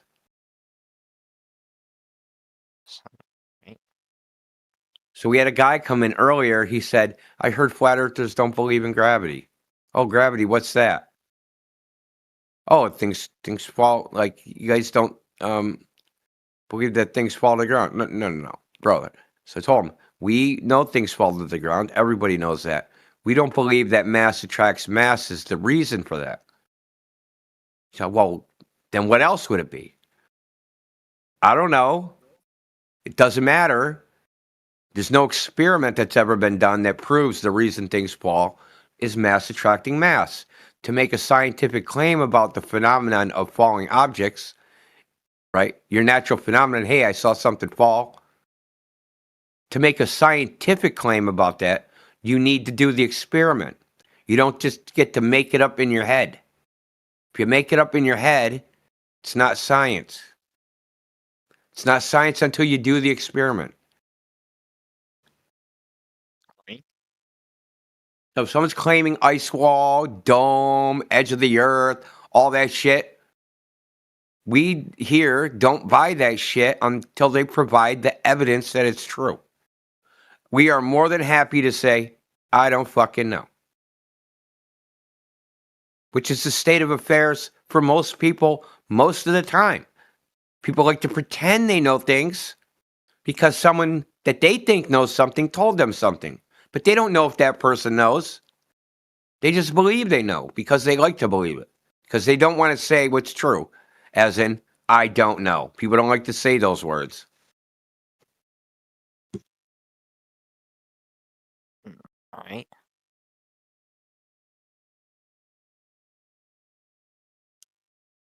I think that's about I mean, that's the fact. You don't know the Earth is a globe, and nobody else does either, right? I could pull any scientist that you could come up with and think in your head, hey, this person would know. We've talked to those people. They don't know. They don't know anything. Very small segment of people even claim they know the Earth is a globe. Like the Apollo astronauts. Other than that, everybody else is a bunch of believers. They believe what the Apollo astronauts said. Because nobody, other than them, claiming to have seen the Earth in its totality as a ball. How about the maybe upcoming Artemis astronauts? Okay. Well, yeah, I'll believe it when I see it. Where are they getting those 15 rockets? What 15 rockets? They need 15 rockets to go to the moon. That's for Starship, and that's because that's like a single stage rocket. And then the thing that stages has enough. No, that's for the fuel, brother. The fuel. Yes, that's for the fuel. They have to fly fuel up, so Yeah, they they can do. fuel it up enough for the flight of the moon. Yeah, they do. That's correct. Yeah, so they had to do that for the Apollo too. Why didn't they do that? Because Apollo staged the rocket. Well, were the stages the size of the Empire State Building? Saturn V was massive. Giant. Well, von Braun said it would need 3 rockets the size of larger than the Empire State Building to go to the moon. He said that in like the 50s or 40s, like So what? Why does that matter? because technology changed over time. The government What funded changed? the technology of rockets. They figured out more. They figured out staging, They rendezvous. figured it. See, this is what I'm talking about. You just believe something. Hey, they But just you said asked that me. What was I meant to figured- say? Like, well, they just figured it out. Hey, Elon said it again. I'm The not. same I'm thing not as a he said in the scientist. I 50s. don't know What how did they they figured it figure out. out, brother? I'm Brother, just saying the tell us, reasons. What did they figure I out? don't.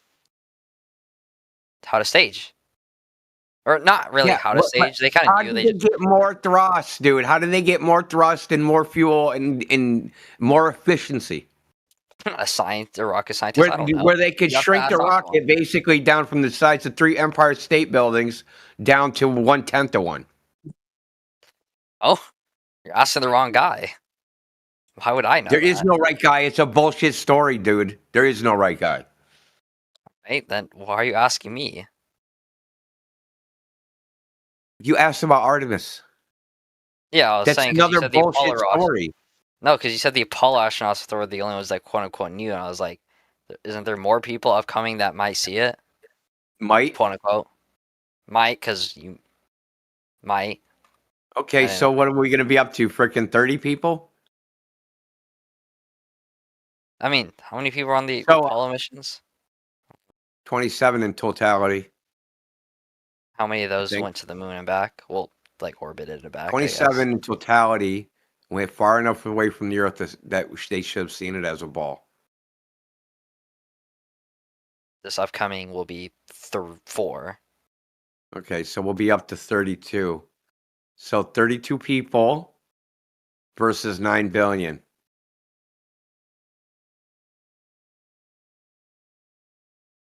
So are the 9 billion people supposed to hook their wagon to the claims of 32 people and live their lives by that? Probably not. Why not? I said probably not. Yeah, that's probably better. There. He said, "Why not? Like, are you high as hell, bro? It's New Year's Eve. You drunk?" No, I didn't say that. Okay.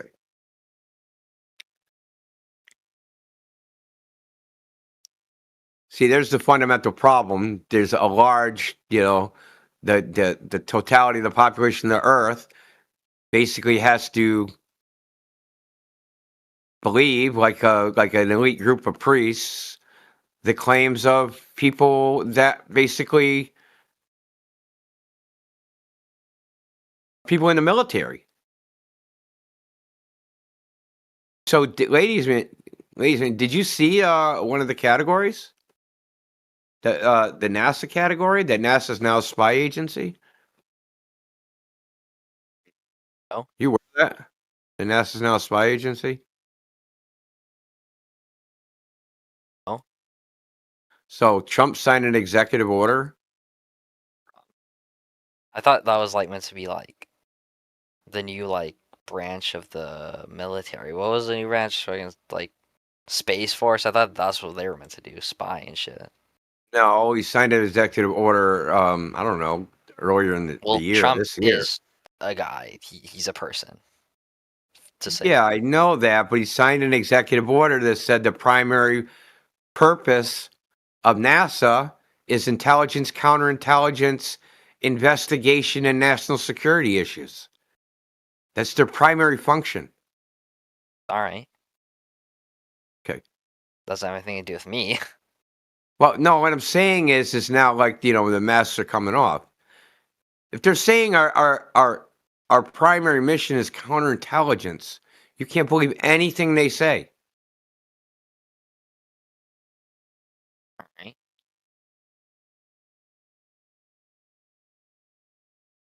Who do I believe? I don't know if that makes sense, but I'm saying like, who am I? But like, now but I'm just saying that there's no pretext that they could even possibly be telling the truth. Like that, even the pretext that they're telling the truth, that's gone. Now you have to assume that everything they say is a lie, and they can't tell you if it's a lie. They have to tell you, okay, are you lying or telling the truth? That's classified. Yeah, Yeah, who can you believe? You can believe your own observations. You could go out and do your own long distance observations if you wanted to. So that's what you could believe, ladies and man. Is that something you'd ever be interested in? Sure. I got a telescope. Maybe I can do something with that. Do some of my own observations. Do you live near any lakes? I live Don't near have to be that big, 3 to 10 miles or something. I live near the ocean, like next to it, walking The distance. ocean is an excellent spot for this because you can do observations up and down the shoreline. You could go out to a point and then find some kind of reference point down the shoreline a few miles, and then do the math. It's simple enough. Just look up a curvature calculator. You can test this all for yourself. Right. What area do you live? No one's going to dox you. I'm not asking your address. I'll just look it up on Google Maps real quick and see what's around there. Yeah, can we get your social security number, birthday, your mother's maiden name? 1905 was when I was born. So 2005. No, 1905. Gotcha. So what area are you in? California. Oh, like specifically within California? Okay, hey, fair enough. Fair enough. California, dude, that's an awesome. I used to live by Los Angeles. You could go down by the Long Beach Pier, down towards like Huntington Beach and those areas, and look towards the Long Beach Pier and see the different ships coming in, see the Queen Mary, see the cranes. Awesome place for these kind of observations. Yeah. Just look out into the Pacific Ocean. Well, I mean, I'll real quickly what I did. I can't remember the name of the pier now, and it was about 20 miles away from the port of Long Beach down towards Huntington Beach, and I was able to go out on the pier. They have telescopes on the pier that you can rent. You put a quarter in or whatever. You can use them for 5 minutes, or you can bring your own. And then just look towards the Queen Mary sitting at the port. Look at the cranes. You can literally see the Queen Mary bobbing around not bobbing, but you can see the whole line of where it's sitting in the water. And the horizon, you shouldn't be able to see 1 inch of that ship, but you can actually see it sitting in the water. Yeah, I've seen it. I mean, and all those cranes. Yeah, that's a good one. Go down the pier, like I think the Balboa Pier, the Huntington Pier. There's those piers are there every few miles going up and down the coastline.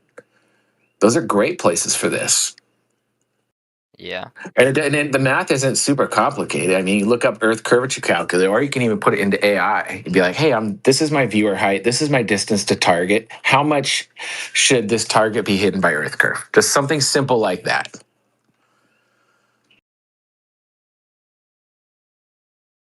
All right. That's a good place to start and fun. Yeah.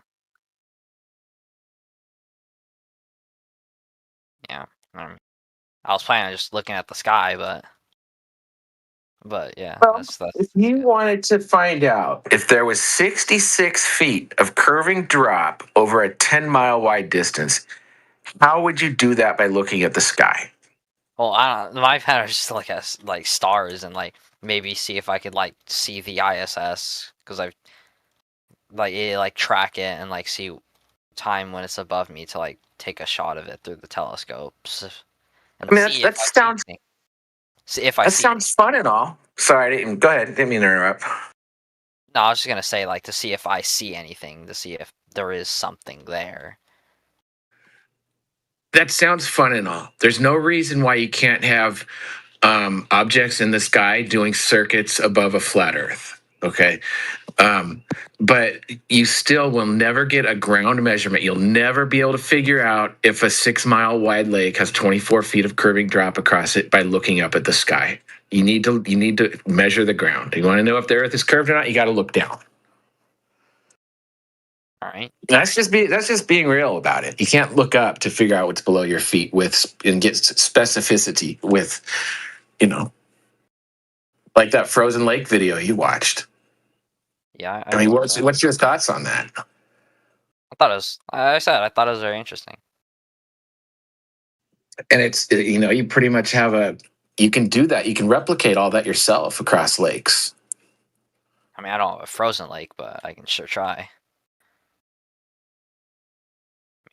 Maybe. There's some good videos I'll link of people doing this at the Salton Sea.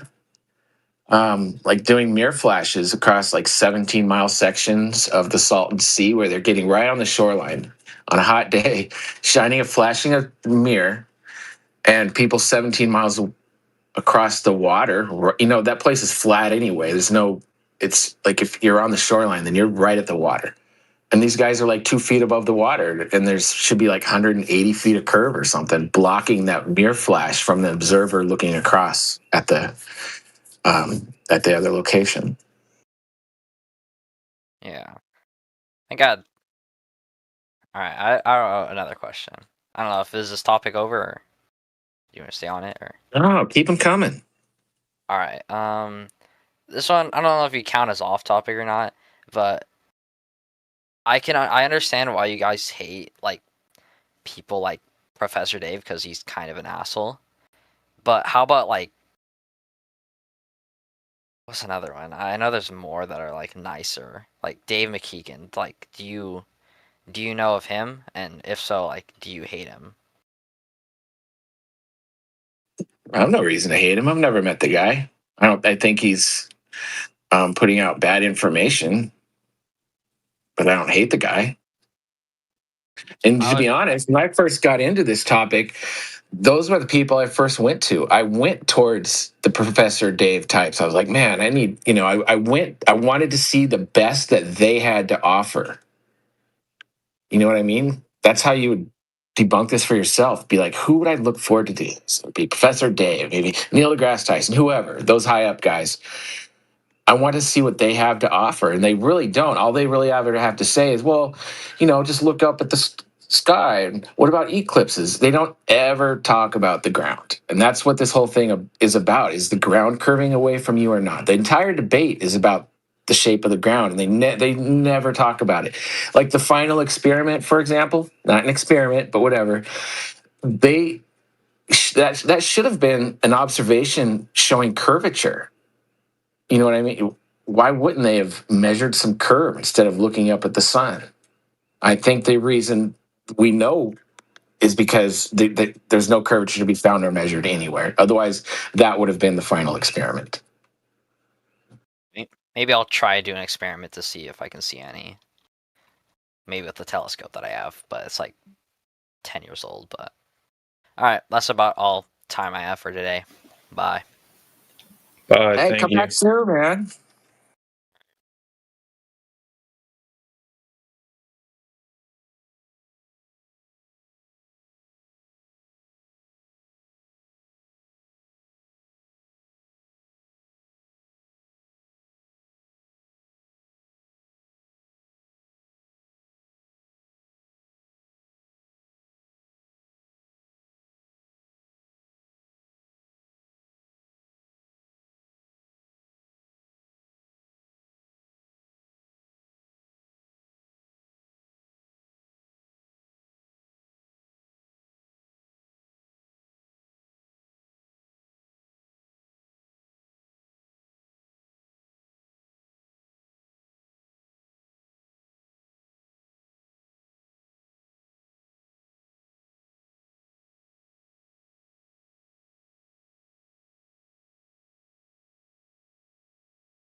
I'm hearing a lot of bing bongs, but not a lot of hellos. Is everybody sober? What's going on? It's New Year, for God's sake.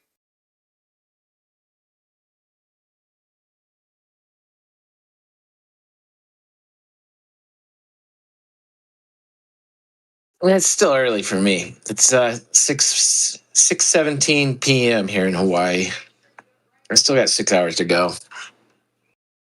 Well, never mind. I'm sure you'll make up for it in 6 hours' time.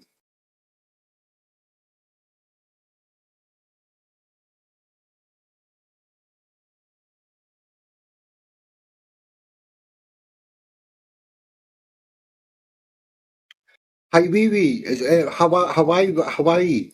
Is that the last of the international datelines? Are you the last of the New Year's then?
So, is the poll ending?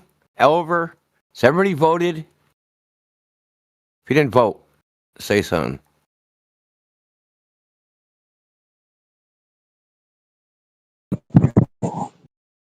Last chance. Vote I on hope what? I can. Yeah, Okay, tell him. vote on Tell what? him. See, that's the answer I'm looking for. Go into pinned messages. There's a poll. I'll just repost it. Never mind.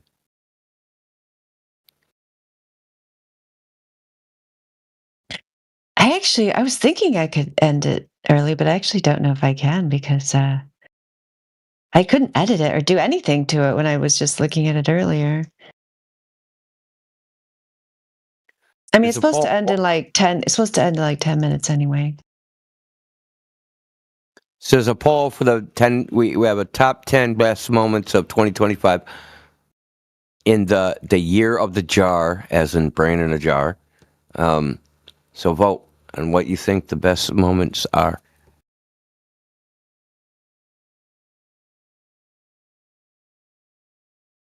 Oh, actually, there is an option. I just realized if I like click it and press, there's an end poll now. So that's good.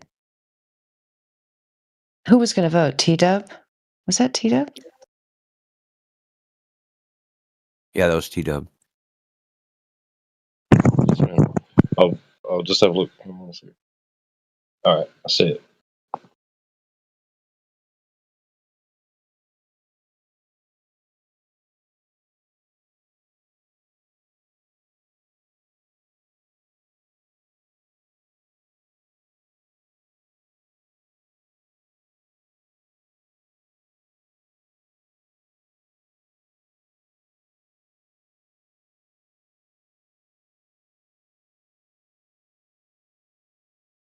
Is Yoder in here still? Did Yoder vote? I don't know if he was ever actually in here. He might be listening on YouTube or something because he's been commenting, but yeah, he totally should vote. You think he voted for himself? I mean, I would if I was him. I mean, I would have voted for the Yoder list, but I err on the side of comedy, and Bong is just too funny, so I have to pick that. Yeah.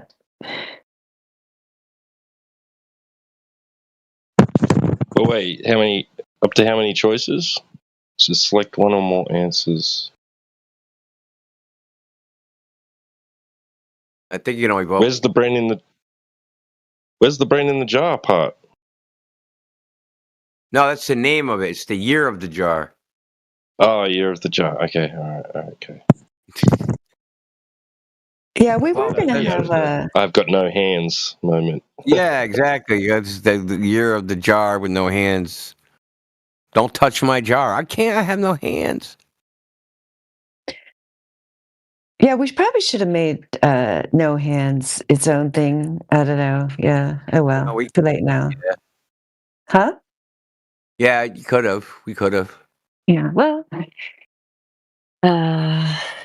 Too late now. No Hands. We'll give No Hands honorable mention. How about that? Gail, did you vote?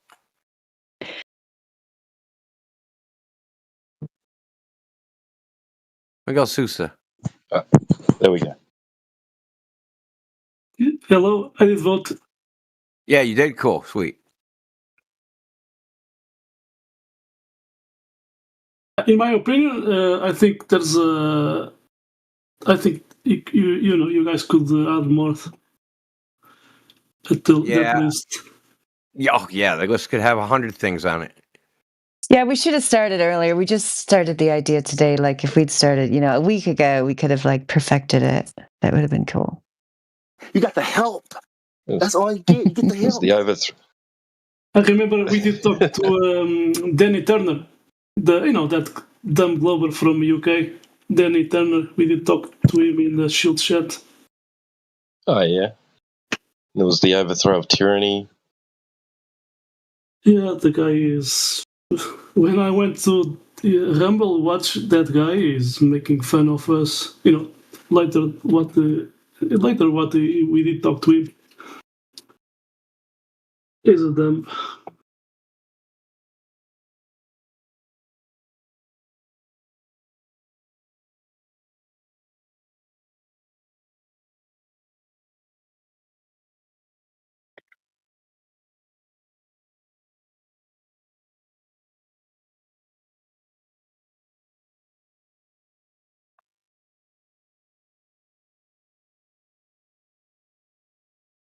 In the last few days, I have seen at the Facebook the dumbest, the dumbest arguments from Globers. Let me see what. There's also the N-word scandal. But we don't want to go into that. Let me see. Maybe I can post in the let's see, the live stream by Stacks. Jump to present. I'm gonna post. Let's see this.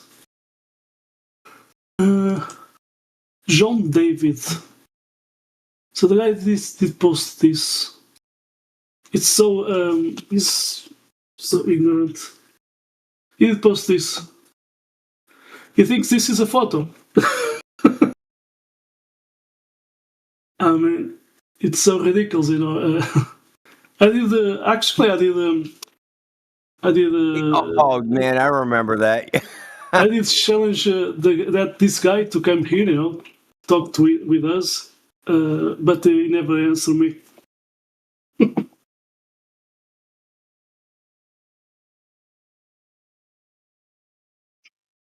Even Asa says this is Photoshop, but the guy is claiming this is a photo.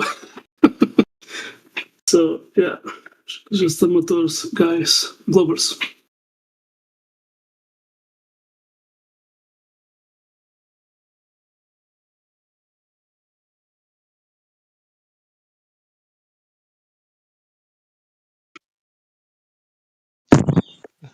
A Photoshop mistake was intentional, admittedly. Exactly. Guys.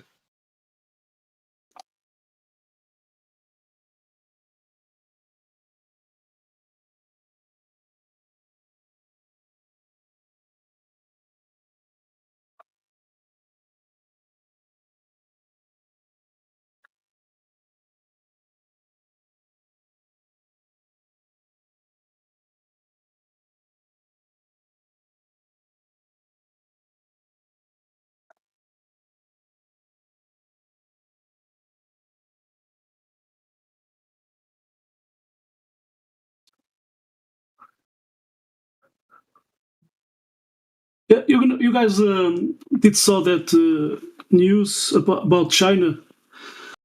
Did how you say laser measurement between Earth and Moon, 130,000 kilometers. So that's a big difference. What NASA is claiming. I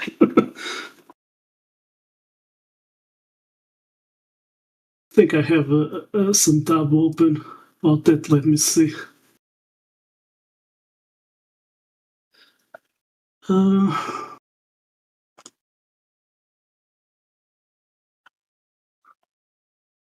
Let me see. I think I did save a link.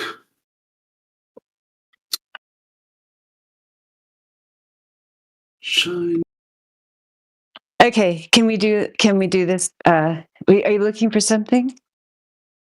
Yeah, Miguel? China did shoot the laser to the moon. Okay. So let me see the distance. I think I did save it in a folder. Just 1 second. Okay. Meanwhile, like you guys can speak. I'm gonna post it.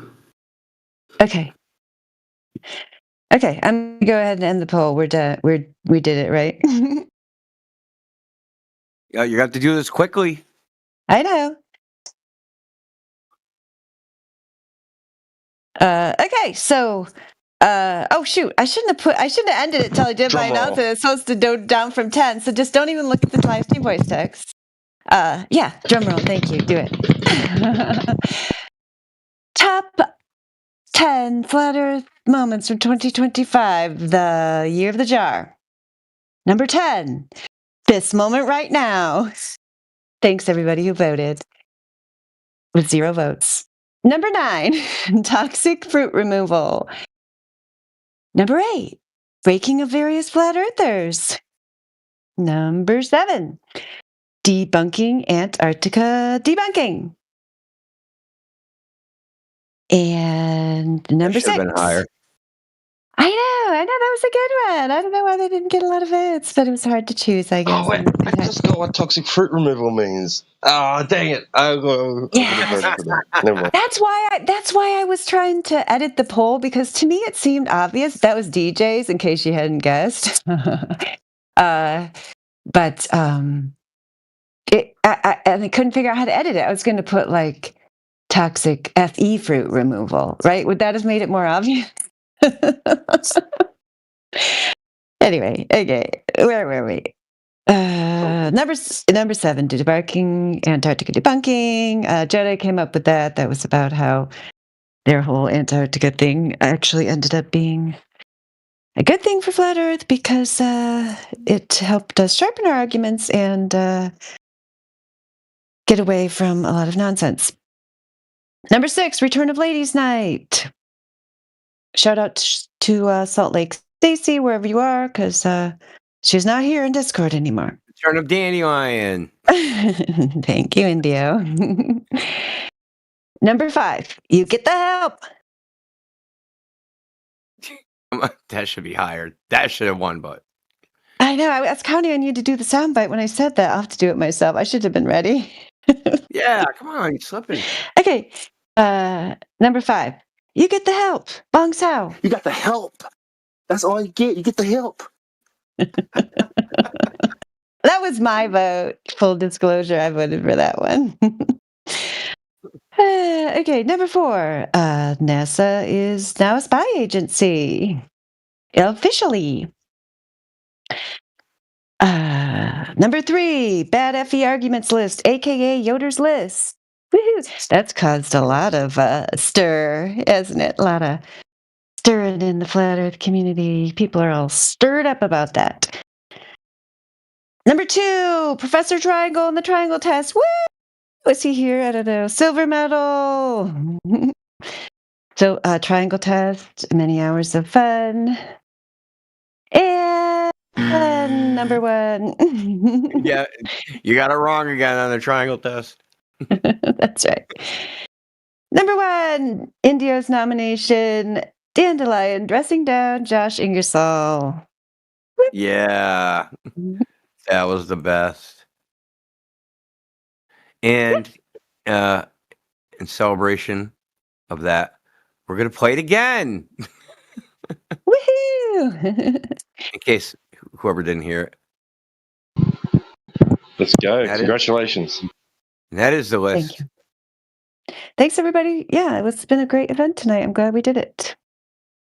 I mean, it's still going on. It is currently being a great event. Well, this is going to be the outro.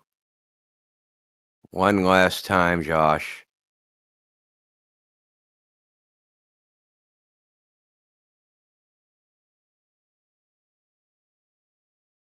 Yeah, we get it, Josh, that you're used to being the voice of authority and you don't like it when people challenge you and ask for evidence, and then you try to claim that you're not making a claim when you clearly are, because you're countering both the assertions. You're countering both the assertions of Indio and Cyclone.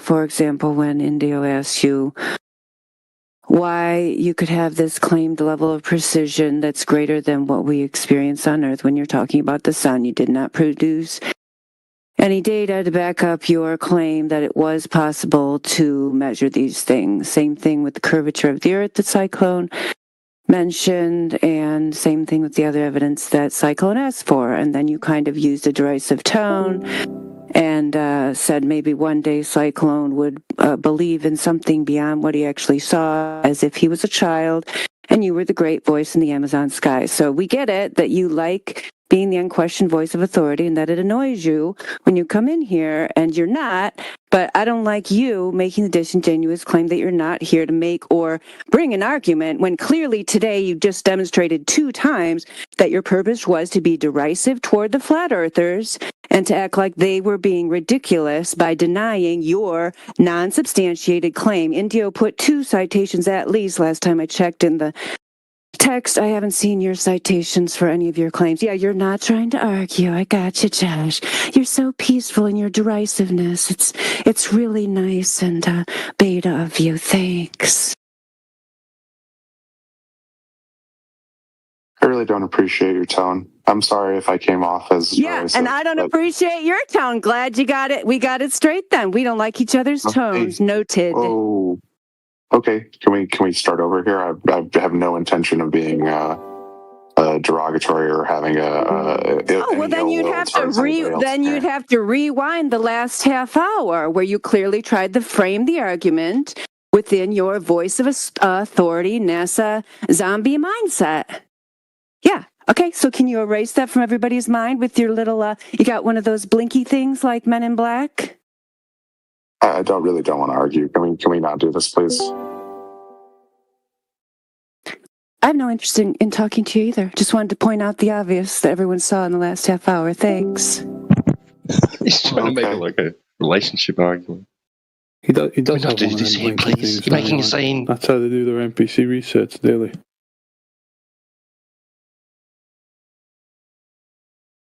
Well, I'm not going to look at your blinky thing, Josh.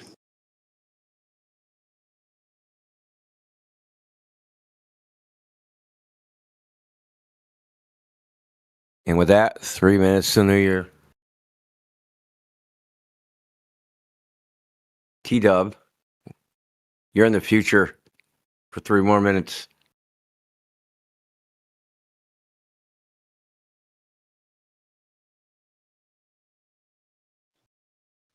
Let's see. Weather's good. California hasn't sunk. I don't know what else to tell you.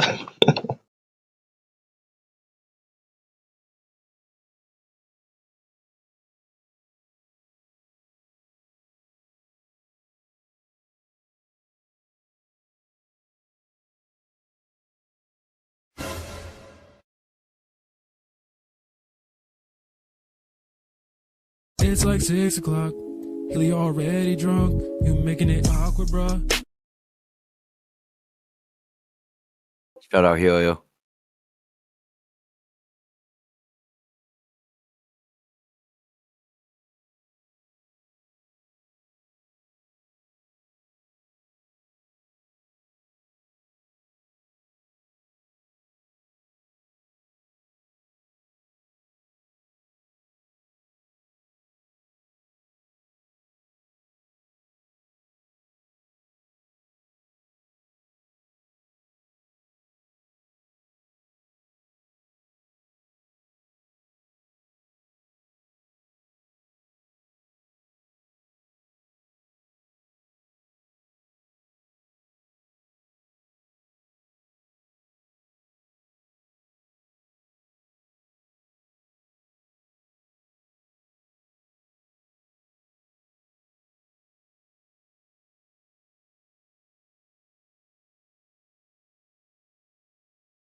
Is that it? Happy New Year. Yeah, Happy New Beer. New Year. What is everybody drinking? I'm not drinking anything. So, I got coffee.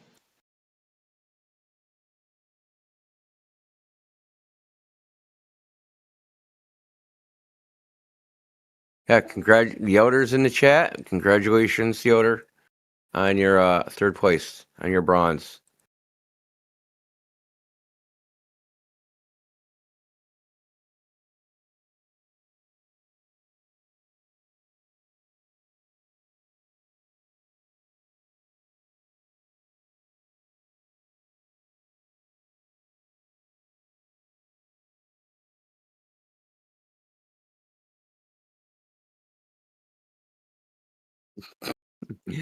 Yeah, you're gonna be bronze plus. Okay, what the fuck? Gold plus.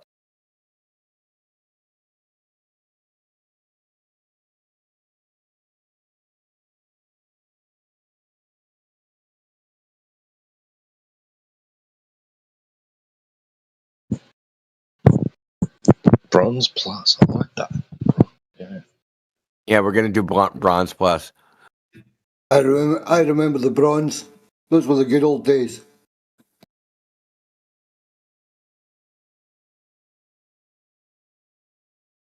We know who you are, bronze. Okay, it's New Year's here. Yay. Yeah, you get a silver medal. Triangle came in second. Oh, goody. What do I get now?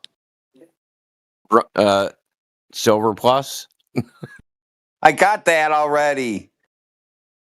You got silver FE. You get silver plus. Oh, wow.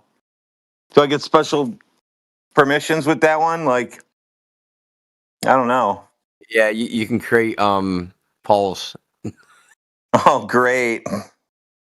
Yeah, what is a triangle, man? Like, that's the poll. I'm going to. I'm gonna start making them now.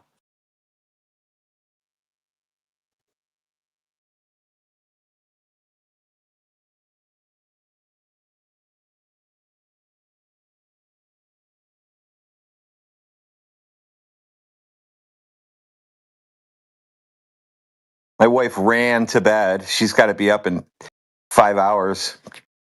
RN, got to go to work tomorrow.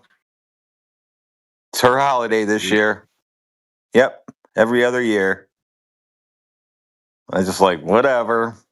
Next Why year even we do bother? all. Why even bother staying up, man? Why even bother? She didn't want to. She was just like, she fell asleep earlier, and then she was like, well, I guess I'm wide awake now. I may as well stay up. Because she's only got to do like an 8-hour day tomorrow, and that's nothing for those guys. Yeah, So when they do 16s and shit like that is where they got to figure out their sleeping.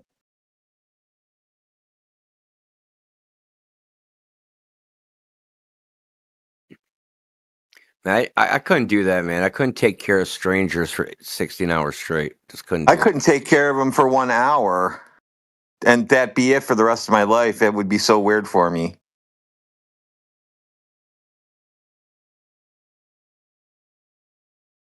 Although I've taken care of many people in my house, like for years at a time, and I built an addition on this house for mother-in-law, and she's not here anymore.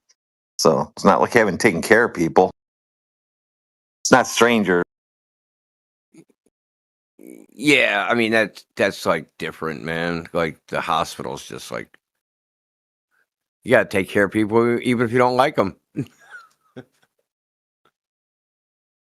You got to have a kind of weird personality that can deal with that. Like I told her, I'm like, I don't know how you do this shit, but whatever you do, don't walk through the house with all your shit on, because I don't know what you're stuffing in at work. She's the same way. Oh yeah, and there's guns going off all over the place over here.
India, what do you say about a lobby VC?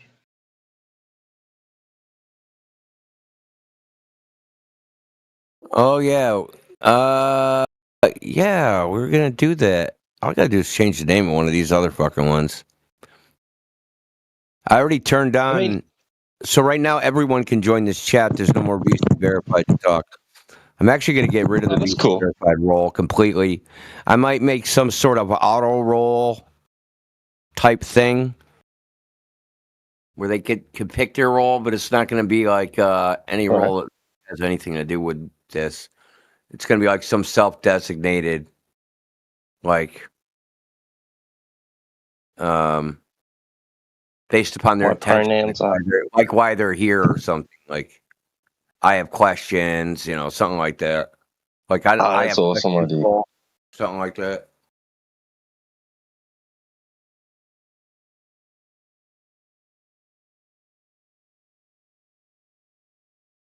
Yeah, I gotta because get I rid of like a lot I of just channels, too. I'm gonna do like a major server, like clean up of all these freaking crazy too many channel shits.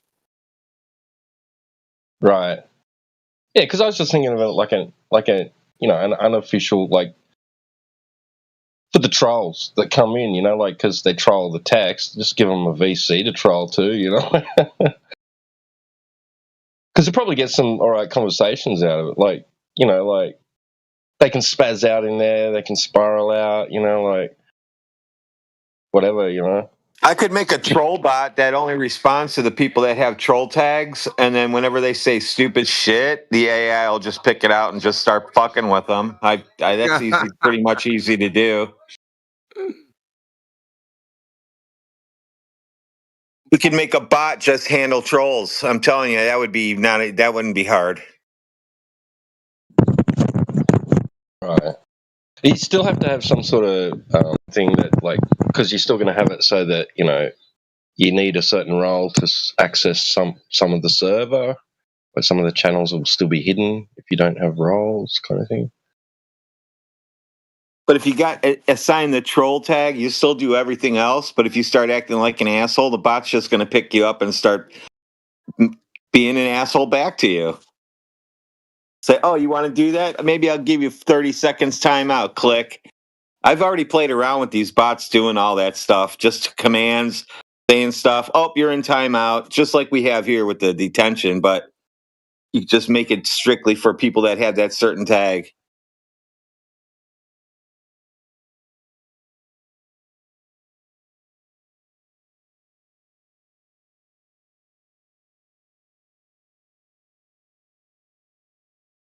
Sounds pretty cool. Can you force people into VCs? Nah, wish you could though. That'd be cool. Like they take on this role and they're like just straight into a voice chat.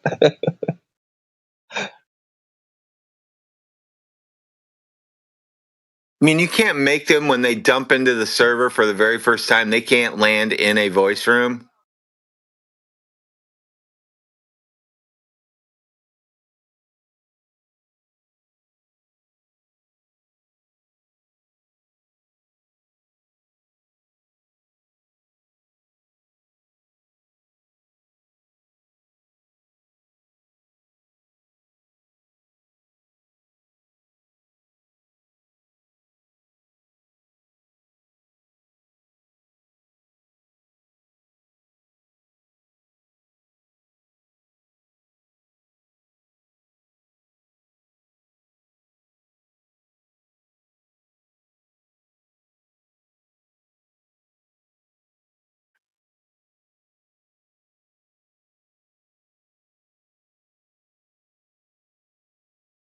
Be good if they can have crossover VCs, right? So like we're on politics, right? There's a bunch of people in politics, but there's a bunch of people in here, and they can be taking the same conversation, right? Like it's like it's the same VC. That'd be interesting. You'd need agreement between the two server owners or whatever, though, I guess, for that to work. Discord would have to integrate some sort of function for it.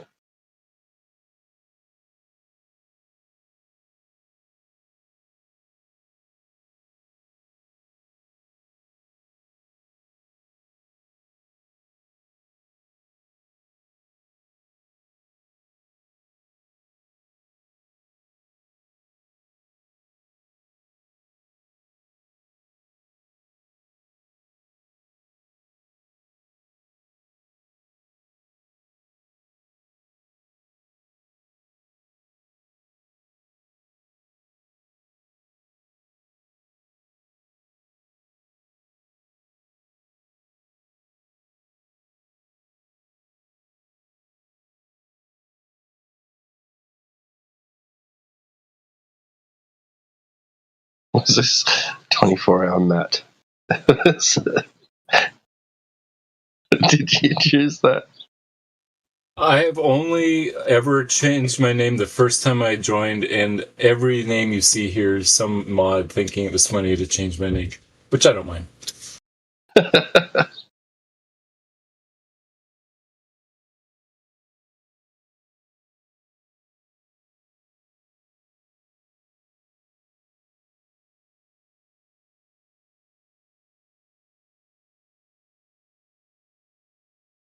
I can just see your card though. I said 24 hours.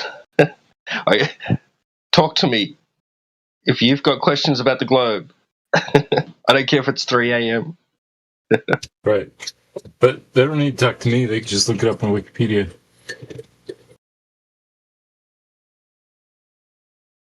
Yeah, but they don't understand. They need you to help them understand it. Do you know there's about, in the year 2025, there's what? More than 67 million more Globers than there were beginning of 2025? Yeah, and how many of them have we flat smack to the truth, Matthew? Happy New Year, by the way. How many new, how many flat earthers were gained in 2025? How many people did you speak to? Come on, man. You don't know that. Matthew, you know, I would you guess know- somewhere between 5,000 and 6,000, Matthew. Matthew, you know what I did found on Facebook? Globers talking. There are some dumb. It's ridiculous what they are posting in these days. I mean, they are in 2050. Yeah, there were some dumb Globers. I just did post, that one from NASA. The guy is claiming this is a photo. If you scroll up a little bit in the live stream, voice text, John David. The guy is claiming this is a photo. I know. I did post. I can post from NASA. They are saying it's Photoshop. So it's amazing how they are still in 2050.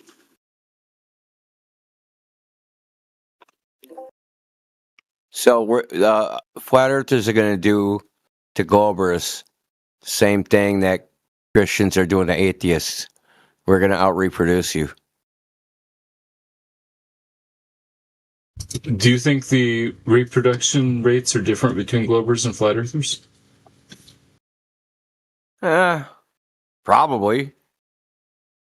Do you think there's a high correlation between atheism and a globe? I mean, shit. No, I don't think so. You think there's atheist flat earthers running around somewhere? Oh, I see what you're saying. Yeah, I guess there can't be. There's no naturalistic explanation for a flat Earth.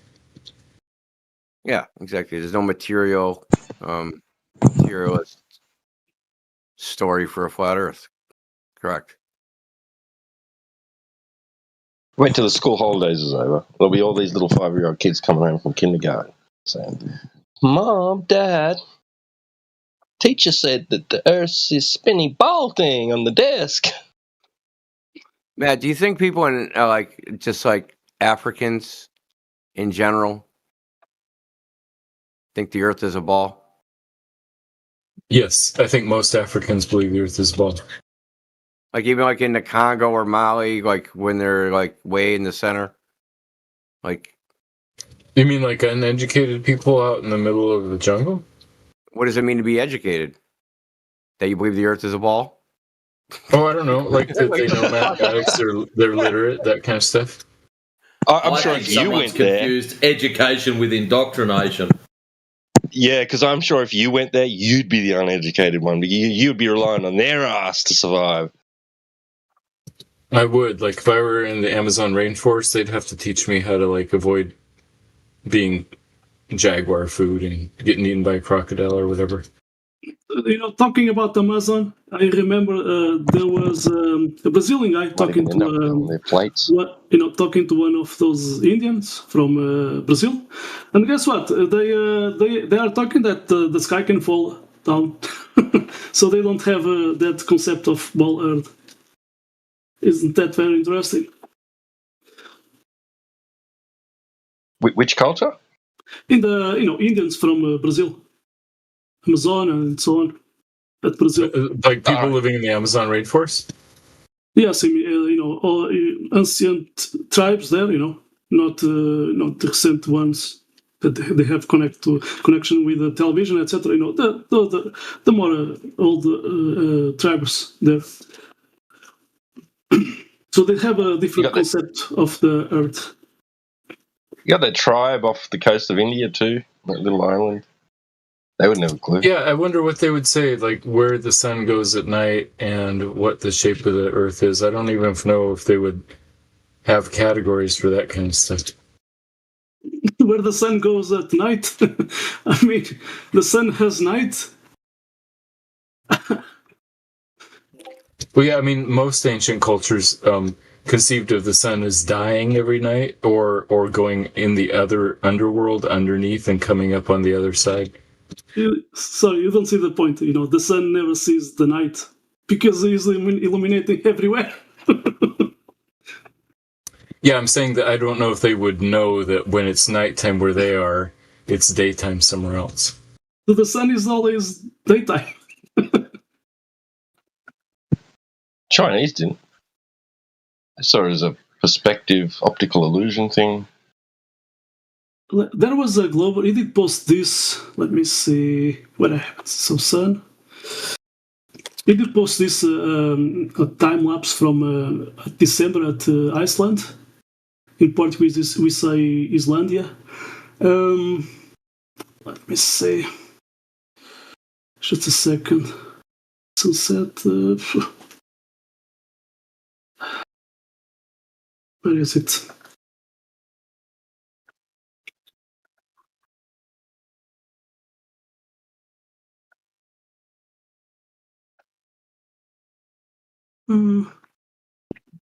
Sorry, I did forget Twilight. I did put Iceland. Anyway, I will search in my folder. I have so many files there. Let's see.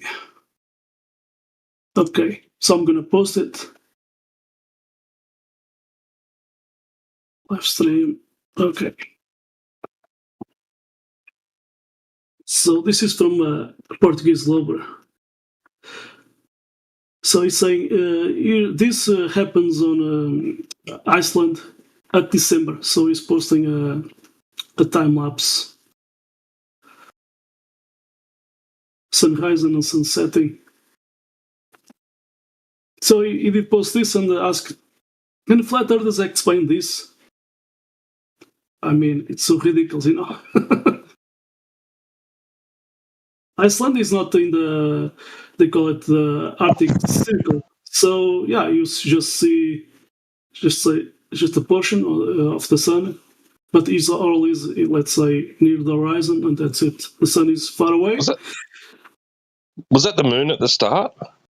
Yeah, the moon is going from east to west, so that's the moon. But I did post. Then I did post. Sun's chasing it. Yeah, so I did post. Let me see. The through the George guideline stones. There was a hole, and you could see, not anymore, but you could see the Polaris all the year there through that hole. So So I did ask, I did post that, and I did ask, do you think what you are thinking? You are thinking that the Earth is doing a tilt? Because you have to explain this. So yeah, he never did answer to me. So I'm going to post that whole from the George Guide Stones. Where you are. So this one.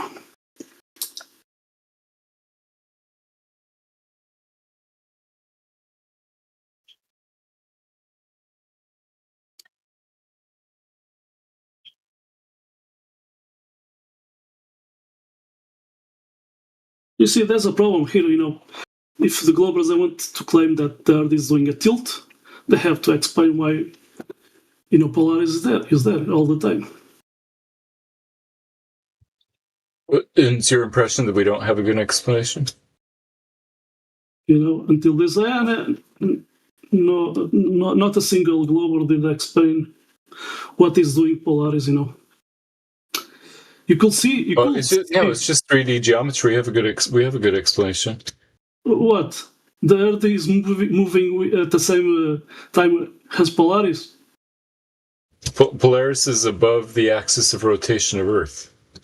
So how is in the? So what? No tilt then. Yeah.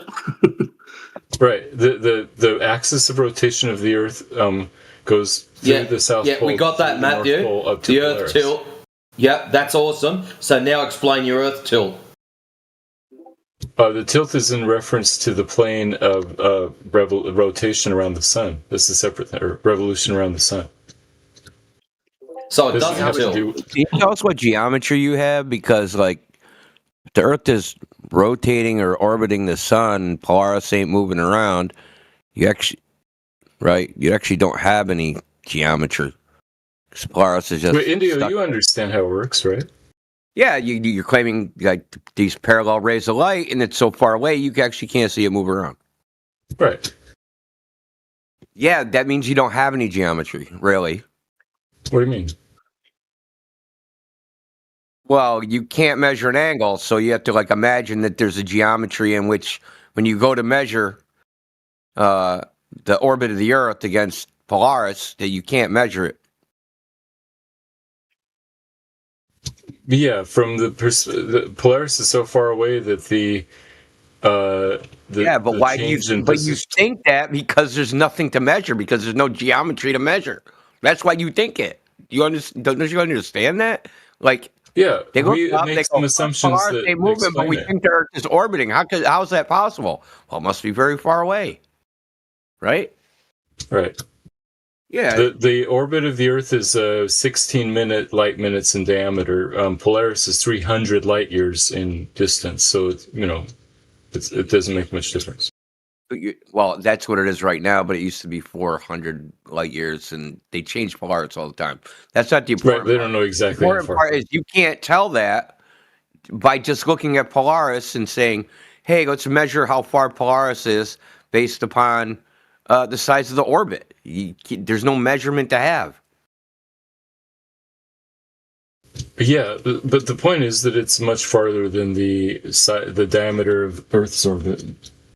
So whether it's 100 light years or 400 light years, so it's still way bigger than 8 minutes.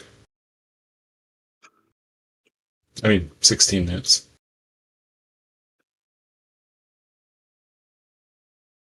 Sorry to interrupt, but Matt, you have a problem. Because if you accept, that spiral, they claim the ball Earth is doing a spiral.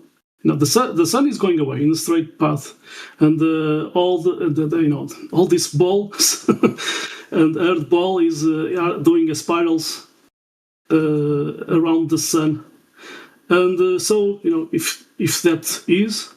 How can you explain? So that Polaris has to do, at the same time doing that spiral too. It doesn't make any sense. You see the problem? Yeah, it's in the same part of the galaxy. No, you don't get it. I can post the GIF. I've seen the GIF. I know what you're talking about. I'm saying that Polaris is moving along with us in the same rotation in a spiral of the galaxy. In a spiral. So if This is the best moment of 2025. Okay. Anyway, you see, there's a problem. Not only Polaris, but all the stars are doing a spiral.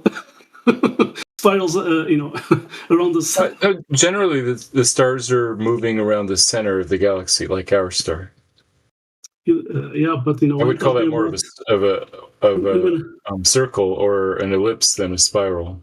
Let's see. But then they also move a little bit up and down in the plane. So I'm going to post this GIF.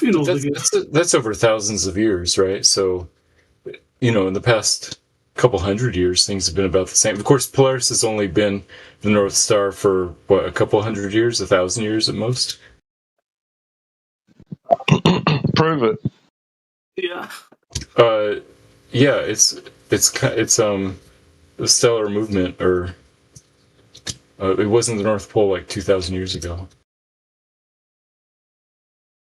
And how would you back up such a claim, Matthew?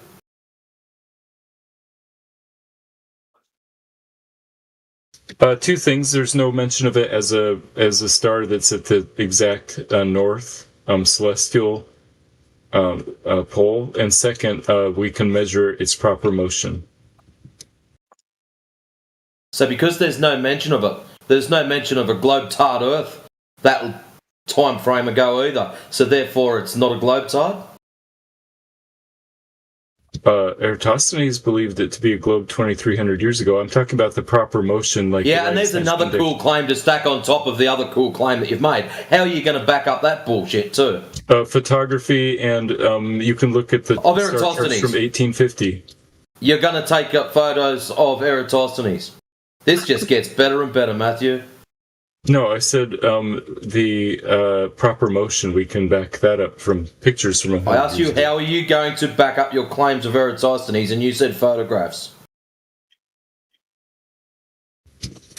No, I said Eratosthenes knew that the Earth was a globe 2,300 years ago. Separately, so where have we got any documentation of this, Matthew? Every time we seem to go up and look up this Eratosthenes crap, it's just hearsay. There's not even any documentation of an apprentice's uncle's best friend's mate's dog carrying a message. There is absolutely nada on him. Right, it's like same with Caesar Augustus, right? It's like as if it was a cool story that we've just fed to little boys and girls just to give them something to chew on.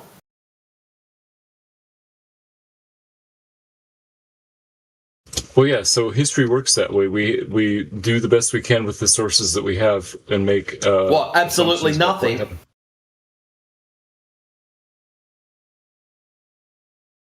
You do the best you can with what you've got. Absolutely nothing. How would you do history with very sparse sources? At least you could speak the truth and say, hey, look, we don't have anything about it. It's all cherry picked anyway. Oh, this actually happened. This person actually existed. Oh, that character's fictional. They're just a legend, a myth.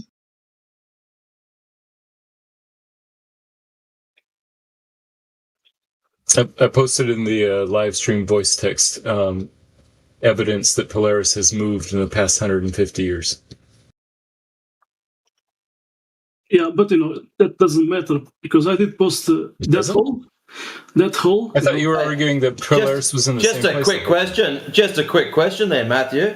How much of our equipment has improved over the last 150 years? And was there a mistake when it was originally done? Our equipment has improved, but they had accurate enough things to do celestial navigation. Oh, accurate enough. Years ago. Accurate enough for Matthew to use this as documentation or proof that he is right. So how do you know, Matthew, you personally, how do you know that the original measurement wasn't a complete stuff-up? And that nothing has actually changed over the last 150 years?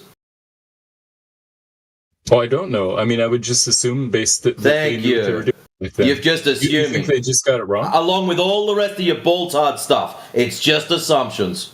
I'm glad you're slowly getting it. They used these charts to do celestial navigation successfully 150 years ago. So you think they got it wrong and somehow got lucky? Wait a second, because in school I did learn about the Portuguese flat earther, so I don't know what it's your point right now. Oh, my point is that I think they got the location of Polaris correct 150 years ago because they got it accurate enough to do celestial navigation back then. Yeah, celestial Accurate navigation. enough. It's in that direction. Let's sail. That's accurate enough. The width of your finger pointing up into the sky is accurate enough, Matthew, for what they were doing. You have to be pretty accurate. Do you understand that? Find your location. If you're off by just a couple of seconds, you might be 5 or 20 miles away. Yeah, you keep sailing until you hit a land and use that as a marker. That's it. Yeah. So you don't have to be super duper accurate. Yeah. Right. Excellent. So their original readings could have been inaccurate. They could have been, yeah. And no one will know. And probably no one will even care except for Matthew because he thinks this is some kind of proof that Polaris has changed, even though he can't validate, verify or prove any of it. It's just assumption. I'm saying the best scientists and astronomers... It's the best assumption.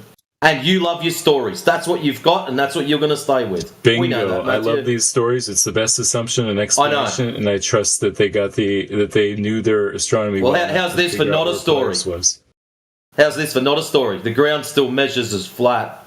So you're claiming of this ball spinning through space and all this other bullshit means absolutely nothing to me. Well, I mean, same to you. I experience nighttime, and that's good enough explanation for me that the Earth is not flat. The ground is still measured zero curvature. I don't think you can measure that you love the stories is not going to do yourself any favors, Matthew. When you say the ground has been measured zero curvature, you really mean that the laser light has been measured perfectly straight with zero curvature, right? It's not the ground itself; it's these laser light tests that. Well, if the ground was curving, you wouldn't believe it. There'd be a deviation from that laser that measures perfectly straight. Right. So really, you're talking about the laser light. So what I'm really saying is.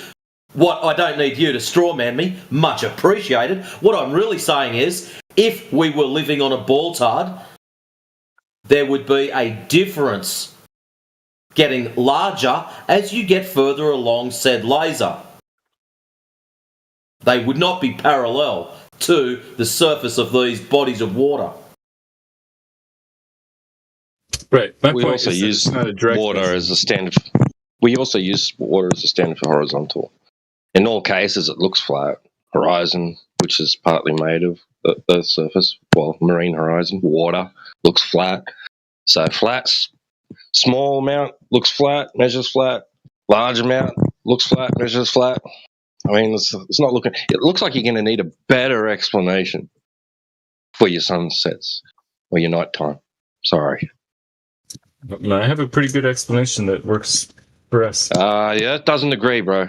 The Earth's surface doesn't agree with you. I'm sorry. Matthew, I did watch sunsetting and the sun was above the horizon. So what was happening, between my eyes and the sun? There was some stuff there, I'm going to post a sunset and the sun is still above the horizon. How can I, your point about nighttime, daytime, it's ridiculous. I can post this photo. I took this photo. I'm going to post it. Yeah, I see the glare of the sun getting smaller and smaller. No, I see the sunset. I see a sunset setting, and the sun is still above the horizon. How can you explain that? And it's getting dark because it hasn't set yet.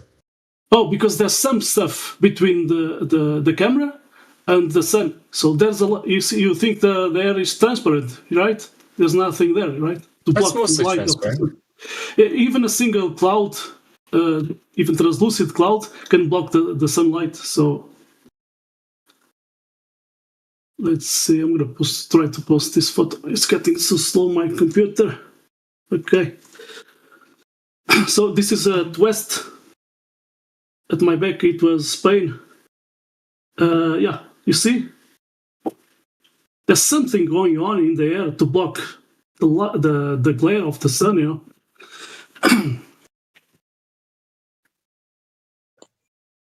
The sky was at the my azimuth at the top. It was blue. So it depends on weather conditions. And it's getting darker. The place I took that photo. This summer I did watch I did watch a sun setting. Let's say sunset, but the sun was getting away and it was getting darker, and the sun was above the horizon.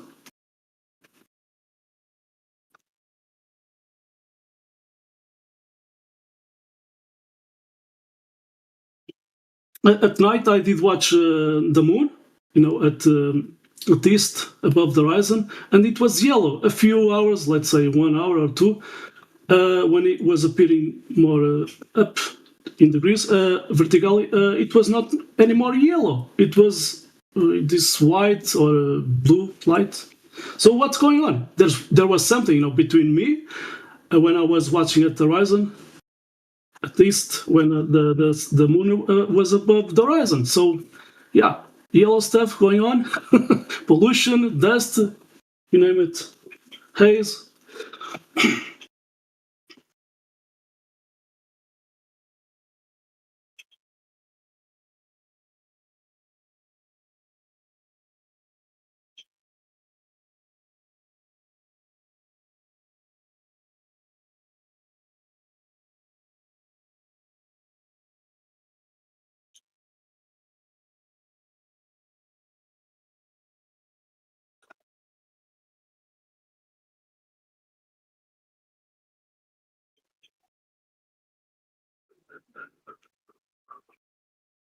What you did post right there, you don't account perspective, right? The perspective of the sun, it stayed about the same size the whole time, and at the moment that I took that picture, the bottom half of the sun is cut off because it's hidden behind. No, you don't think that's the sun. You don't think that's the sun. That's an image of the sun. The sun's already set. No, it's the sun. It's just displaced a little. No, it's not. That's not what your side says. Your side says the sun's already set. That's right. A refracted image of it. Exactly. Yeah. So it's the refracted image of the sun that's getting blocked by the. Is that the actual sun getting blocked by the actual horizon, or a refracted sun getting blocked by the refracted horizon? Slightly different location, but there is right. So it's the not actual location of the sun, but it's the sun, and it's not actual sun being blocked by the not actual horizon. Oh yeah, that's what we see. But the actual sun is blocked by the water. That's why it disappears at nighttime. So this is what you would have seen 5 minutes before if there was no refraction. Right. Also, we would have seen it a smaller and smaller point if it were just going farther away, but in fact, it just cuts off from the bottom up. So that's why we don't see it going farther away in the distance. So explain why Miguel's image shows it going farther away in the distance, like you just said it does not do. Yeah, it doesn't do that. The size of the sun. Okay, Matthew, listen carefully. We don't have to hear the repeat Matthew broken record. I want to know what the fuck is going on in Miguel's video GIF that he posted up. You're telling us the sun goes down, cuts in half. What the shit is going on in his video then? Improperly filtered glare is getting smaller and smaller. Improperly filtered glare. It's just the glare getting smaller. There's a haze going on there. Right. These stories just get better and better, T-Dub, I'm telling you. No, it's not a story. You just use some solar eclipse sunglasses and watch the sunset yourself sometime. Do your own research. Yeah, I did. Many observations. I've seen sunsets. I've seen solar eclipses. Right. And have you seen the sun ever get smaller? I didn't take any notice. It didn't. I'll just tell you. It just doesn't. Oh, it just doesn't. So Matthew's the be-all and end-all now of it just doesn't. So it doesn't matter what we say now because Matthew said it doesn't do it. Game over, everyone. Matthew's right. You're all wrong because Matthew doesn't like the shape of the ground.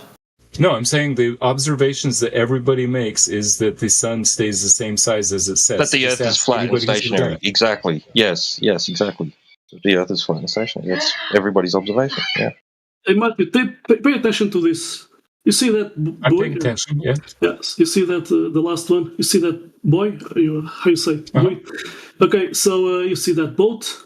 Some lovers like to say, "Oh, you don't see the bottom of that boat." So you see, there's a problem between the boy and the boat. The water appears to rising up. So there's this ramp in perspective. So I did post the another one above. You see the floor is like raising up. So that's perspective. It's a ramp of perspective, So it's apparent. It's not real. The floor is not rising up. So there's a ramp in perspective. Even things farther. If you put your face in the ground, you cannot see farther away too much. But if you stand up, you see more far away. Yeah, perspective, ramp of perspective. That's it. Yeah, the problem is that if you're on a mountain that's 1,000 meters tall and you watch the sunset over the ocean, the same thing happens. You're way above any waves or anything. So the one that you did post it, from that shoreline until you see the half of the sun, let's say like that. There's it appears that the water is rising up until that sun. So there's the ramp of perspective, but it's optical. The water's not doing a ramp going up. It's just optical.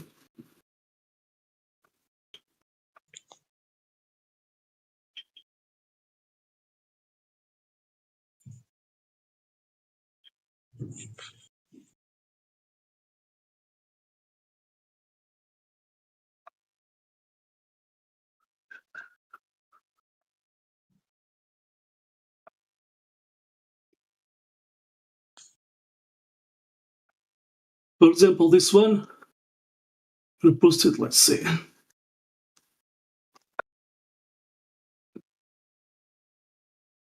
You see that one? You cannot see farther away, but if you raise up, yeah, of course you will see more far away. It's not curvature.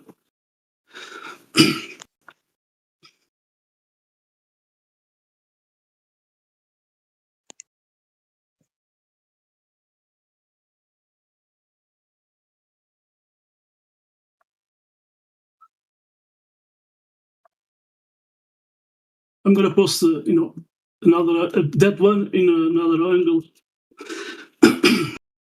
So going up doesn't curve that. Anyway.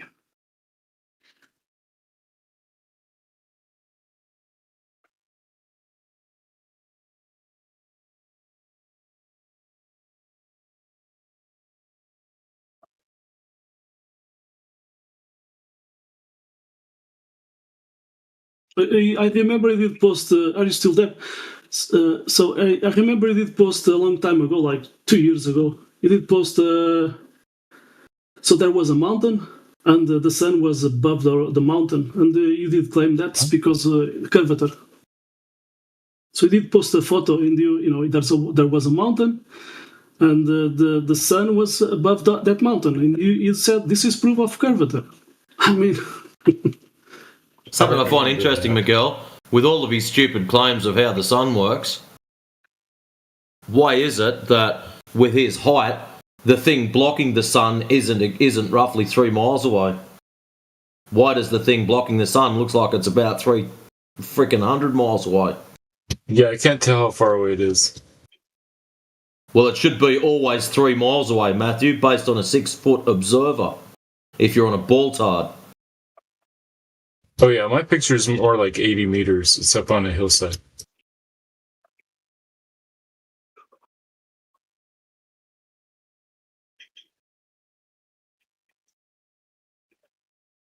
One thing I've always noticed about your pictures too, Matthew, why is it you always seem to zoom the shit out of your cameras or find photographs that are always zoomed into full capacity and then turn around and say, see, we can't zoom in any further? Well, logic would suggest that if you're at zoom capacity, Matthew, you're not going to zoom any further. Exactly, and they like to post some examples like this, but in this one you see a problem. They like to take a print screen, or you don't see the bottom of the boat. Oh, guess what? You see the bottom of the boat now. So even the water, when is disturbed, when it's far away, it does matter.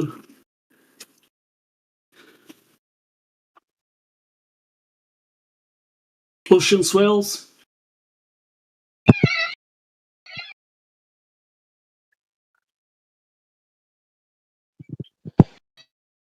Yeah, right.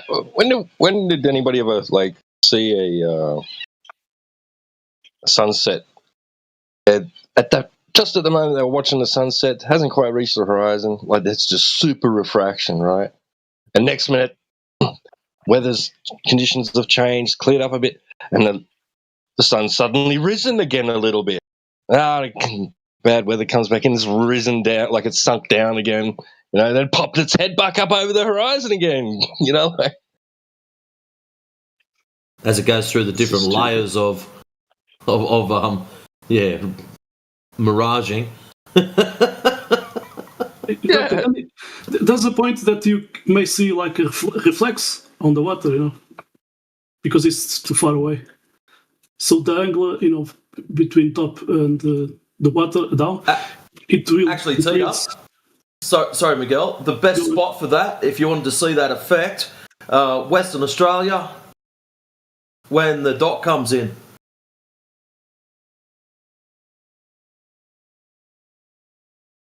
Could I make a suggestion or some input here?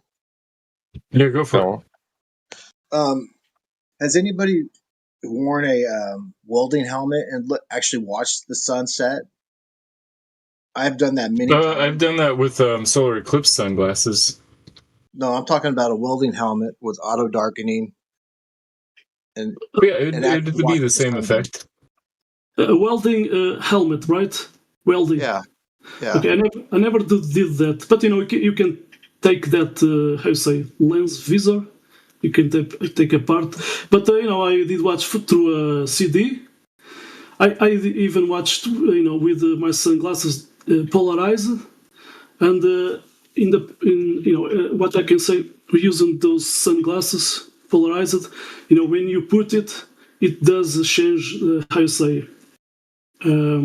amplification. So you see you with your eyes one thing, you put so it has some magnification. It is polarized, so I don't know what's going on. Those filters, polarized filters, that you can use on cameras.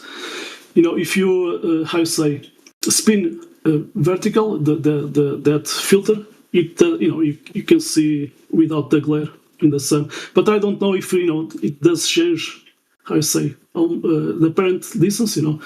It does change. It has some magnification, or so maybe it's something going on. Well, you can see the actual size of the sun, and the actual size doesn't change. It's just the refraction, the what's coming off of the sun is changing, sizes and doing all that stuff. And the sun appears to be the same size as the moon, but same diameter. Yeah, I think that was by design.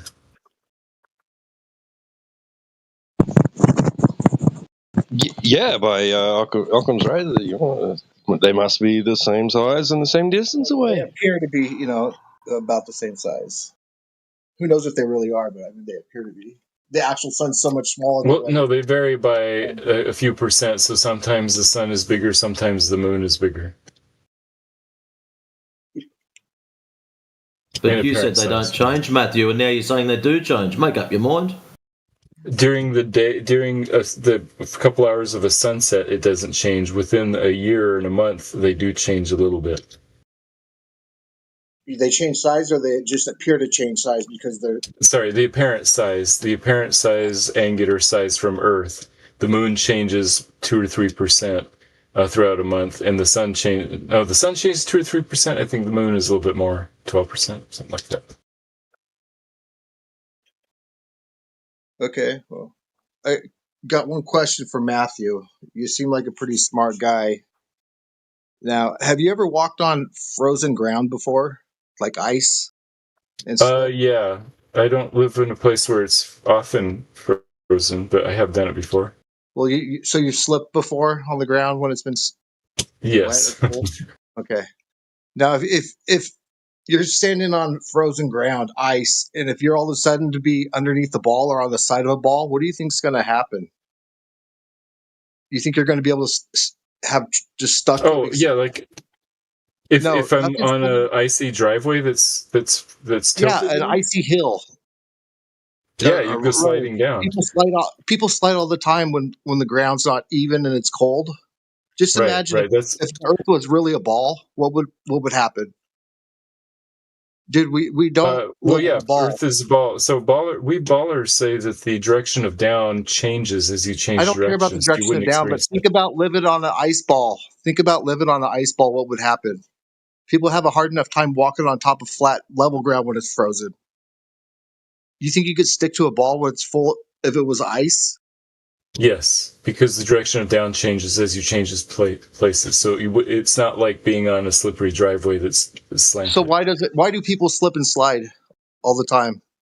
How come every structure is built flat and level, even if the roads are, a real steep incline? I don't know what you're asking. I mean, you don't want a tilted ground in your house. To live on a ball? How is it possible to live on a globe? It's just not possible, man. Yeah, it is. What are you talking about? I don't see how you can just think that it is. It totally is. It's so large that even if it's curved slightly, you would notice on human scale. So, if Earth was shaped like a square, you think that we could be living on the side of it, and we wouldn't fall off it? A square is a two-dimensional object. So, what do you mean? You mean a cube? Yeah. If it was a block. If it was a block, then yeah, if it was a block or pyramid, you could live at the center of those edges, those sides, but it would be harder to live on the edges.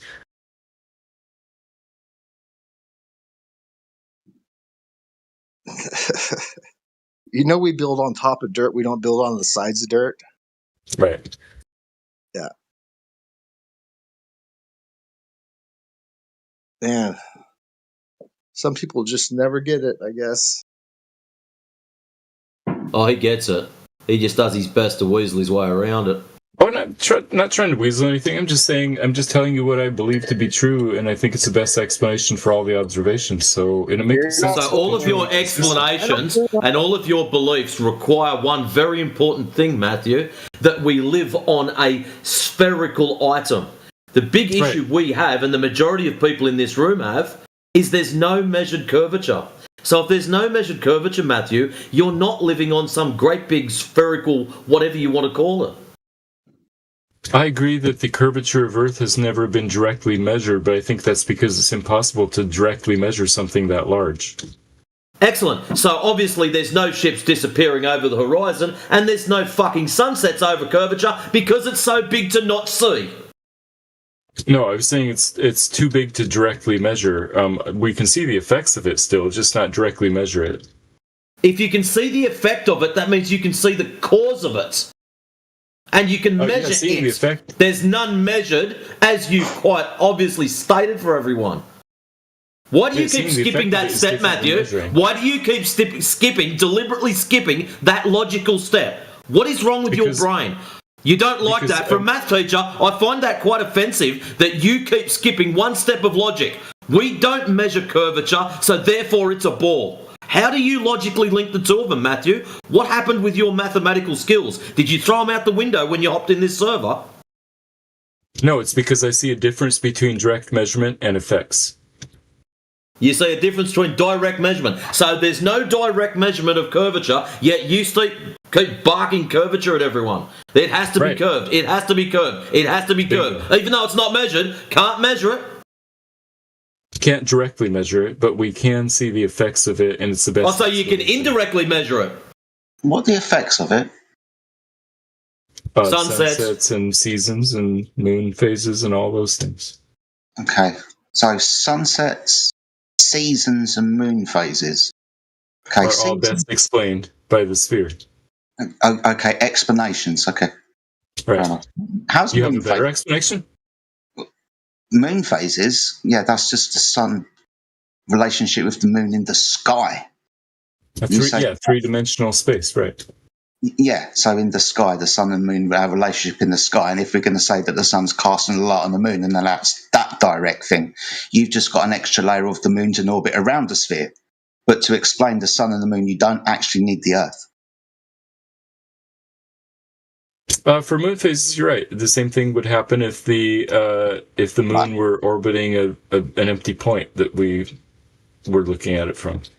Yeah. Same with the sun, right? Seasons. That's the sun's movement across the flat plane. Don't need a sphere to explain that. It's just the motion of the sun throughout the year. Right. Right, but the reason we think it's not moving over a flat plane is because it doesn't change angular size, so it doesn't change distance throughout the day. Okay, so it doesn't change distance. That's weird. Okay, and sunsets, that requires a geometric horizon? It does, but what we experience sometimes is different from the geometric. We see the apparent sunset, even though it's caused by geometry. An apparent sunset, is that what you're talking about? That's the sunset 8 minutes ago, or 8 minutes before. You're talking about that? It's more like 5 minutes. I'm not talking about the speed of light. I'm talking about the refraction that causes the sun to be refracted out maybe about half a degree in most days. Yeah, I get you. So the refraction right there. Okay, so that's just the light passing through the medium that we're all lucky enough to breathe. That would happen on the flat Earth anyway, right? Because the light would still pass through the stuff we breathe. I think on a flat Earth it would just get dimmer and dimmer and smaller. Okay, but this is a point where you ignore observations of the sun getting dimmer and smaller, though. It never happens. It's only glare with improperly filtered videos. I've seen it with my own eyes. I mean, I've seen this shit as well, dude. And you're lucky enough we can look at the sun on the horizon without any type of filter because the atmosphere acts as that. So there's one phenomenon that's obviously happening, the light passing through the medium that we're looking through. Right, and the sun stays the same angular size throughout the whole process if you watch carefully. No, we've done, Matthew, come on, dude. We've done this with solar filters. We can measure the angular reduction of the sun. How much does it change? I don't think it changes. You don't? Okay, so this is where we have a problem. You don't think it changes, but we can all see it. You just deny that it changes. And when I deny that it changes angular size during the sunset. That's right. You just go do the observations. You'll see I'm right. All right, Matthew, I was going to try and engage with you. Happy New Year. Happy New Year to you, too. I'm just talking about specific observations. Go look for yourself. I encourage people to do their own research. I have. This is the point where I'm angry. I have done this. Me and you have got an issue with what we see. You're telling me I'm not seeing what I'm seeing. I've got to use special stuff. So when we use the special stuff, the solar filter, we measure the angular reduction of the sun, and you say that's not happening. So we've got a problem, dude. You're the one who's not being honest. Okay, so I'm unfamiliar with your observations. How much did it reduce angular size? Where are we? We're in 24/7. Go down into additional information. Go and have a look for yourself. I don't understand, Matthew. Like, fuck me. Do you literally ignore everything we say? Do you just come back every day and respawn? No, I heard what you said. I was just asking details about it. You said the sun reduces size as it's setting. That's the first I've heard. Go down to additional information. It's under sunsets. The reason why I'm getting frustrated is because we've shown you loads of times, you just ignore them. So no, I've seen all the loads of times of the glare getting smaller. I'll shut up. I'm about to get banned. I'm going to leave. No, you're not going to get banned. You're just going to be called out for being dishonest glober who comes in when it's silent and says these type of things, but gets caught out when you say them by us. It's dishonest. If you haven't already left, Matthew, there's links in chat. There's been links in chat for quite a while.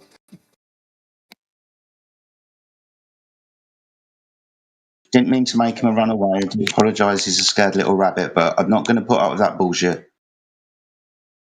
Honestly, Jedi. Happy New Year, Jedi.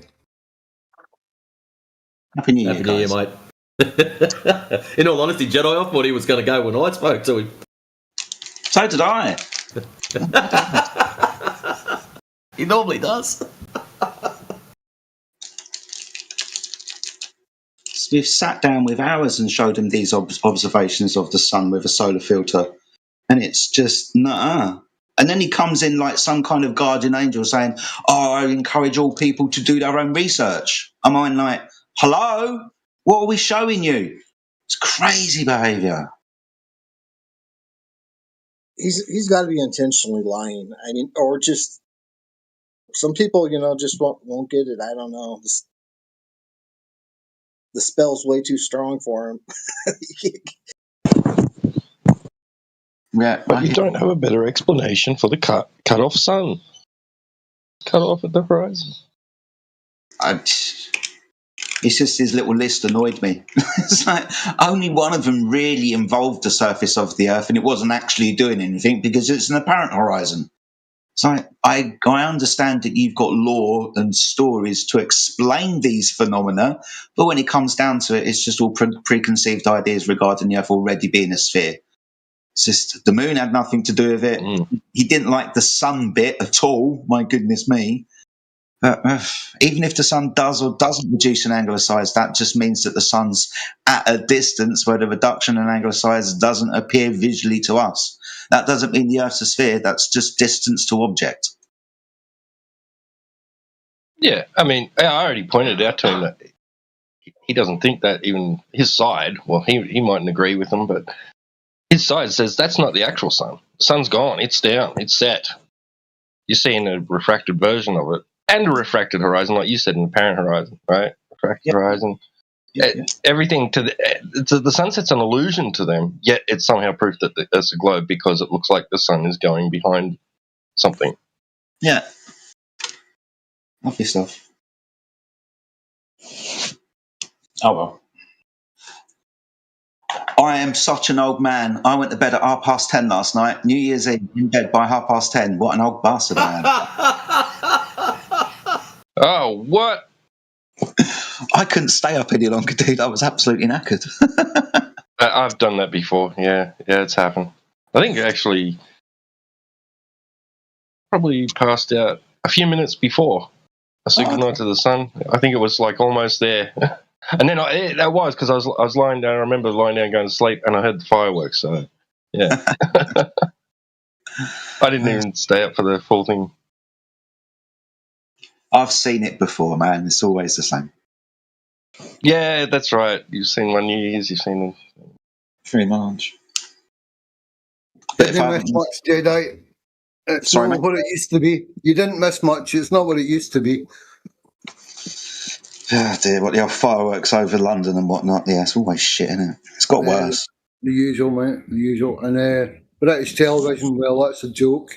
It's not it used to be like 2 weeks of absolute party in this country. Especially around, like, leading... The whole Christmas thing was a big thing in its own. There was... Like, television was great throughout all the day. Radio was brilliant as well. Like, people were community spirited. You know, it wasn't just a hustle and bustle of shopping or anything like that. It was, people went places to do stuff. But but it's gone, man. It's bizarre.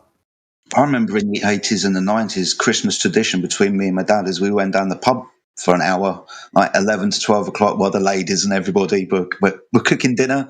Me and my dad and a couple of the uncles and whatnot all went down to the pub. Don't do that anymore, mate. My God. It's crazy. Weird. But anyway, if I haven't wished any of you a Happy New Year, Happy New Year, guys. I hope your next year is blessed. All the best to you for 2026, bro. Cheers, dude.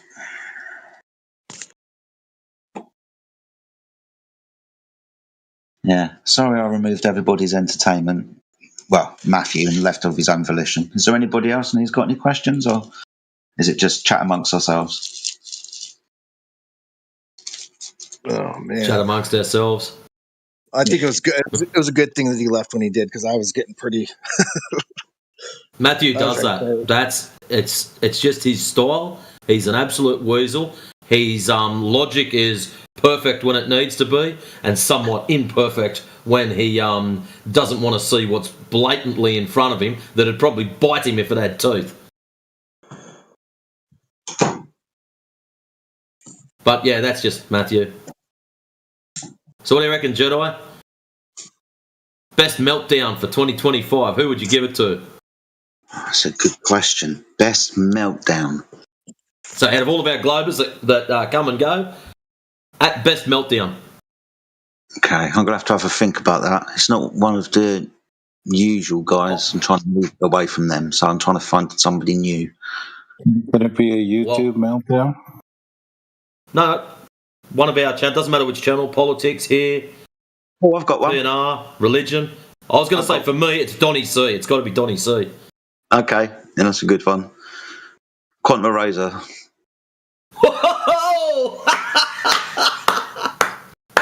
Oh wow! Did you like that one? Yeah, there's a new clip in the soundboard for you, bro. Oh, is there? What's this then?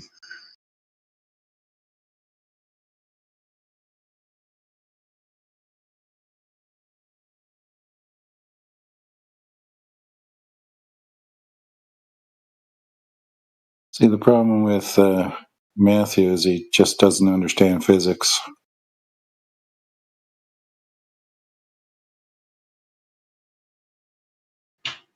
Well, he's a maths tutor, isn't he, or maths lecturer or whatever. So yeah, he's caught up in that mathematical little realm. He's not an actual physicist. Because we demonstrated that you can make objects disappear over short distances and still doesn't get it. He just prefers the globe explanation. I think he has probably no real practical experiences with the world. You know, with our. He's probably just always inside, always in his office or something. Whatever. He can't be out exploring the Earth. It's just, I don't know. I'm a carpenter. Every day I'm building with a level everywhere. Everything's built on a top of dirt, level foundations. We have to have a certain slope for the plumbing, drain lines. It would be impossible if we were on a globe. Impossible.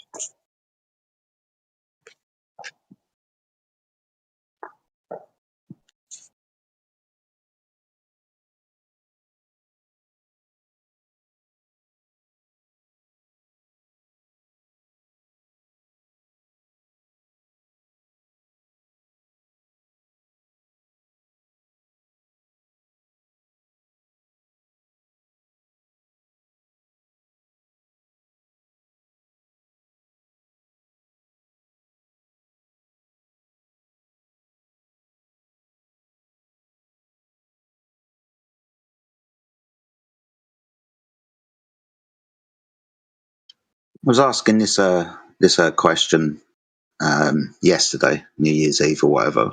But has anybody changed our opinion or learnt something new that's made them look in a slightly different direction over the last year, 2025, with regards to flat Earth? Has anything changed for anybody? Has everything remained the same? But I'm looking for changes. If anybody's changed an opinion about something with regards to flat Earth over the last year. Changes. I have. The word refraction pisses me off more so now. That's why I bought an infrared camera. Okay, I gotcha.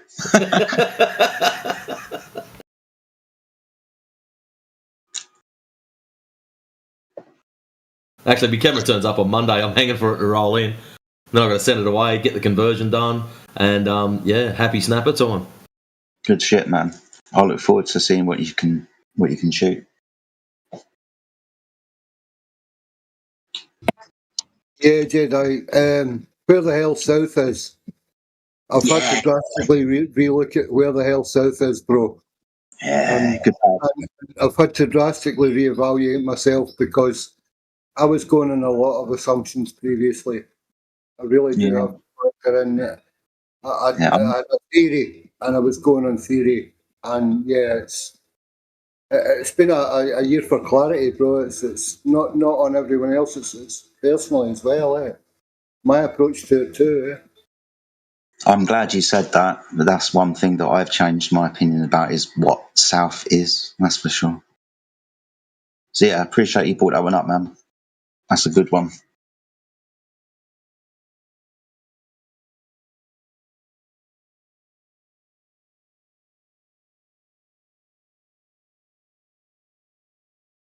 But anybody else? Has anything changed? You thought of anything new over the last year? Was that about it for this little population at the moment?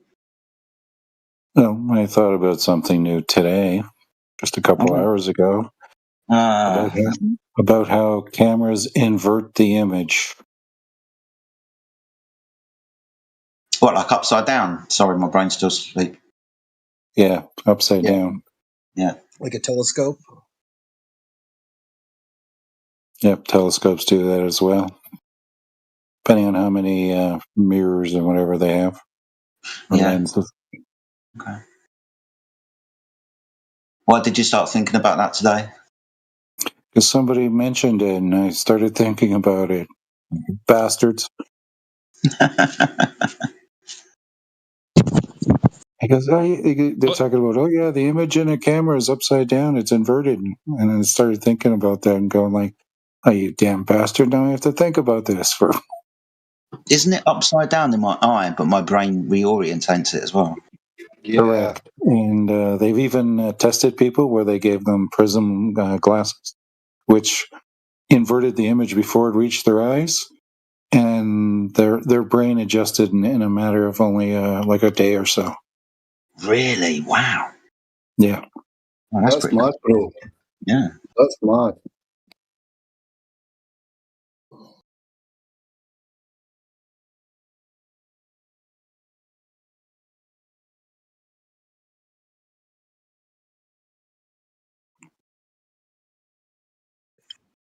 I think I've changed quite a bit personally, especially with my outlook towards Christianity and God and Jesus and those types of things, though that is slightly parallel to Flat Earth, but that's changed a lot over the last years as well. The way that I try to speak about Flat Earth now, as opposed to, say, this time last year, I think's quite different. I don't know if anybody else has picked it up. Yeah, I'm still a antagonistic, cantankerous old bastard, but the words that I've started using and the points that I'm trying to raise are slightly different. The one that T-Dub brought up with regards to what fucking directions are in South is, for example.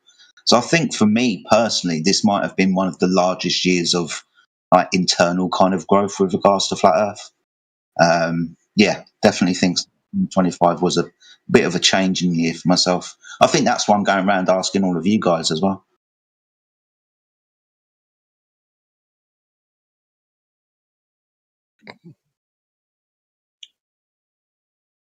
Well, good for you. That's good.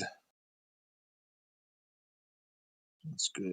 I'm looking at the gas pressure thing, and I'm just like sort of starting to think, like, like it's great, when they claim, they claim that the skies and ever expand vacuum, 10 to the negative 17 torque, blah, blah, blah. And it's like proof, like burden of proof's on them to prove it and everything. But how do we even get into that? Because like, what? Oh, that's right.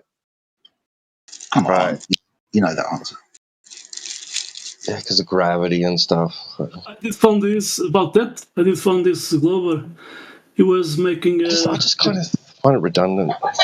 He was making a claim: all flat Earth challenges are fake. I did a challenge to that guy to present an experiment.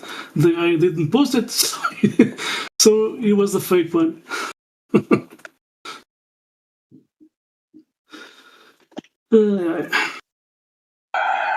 What's up, McGraw? Happy New Year to you, my friend.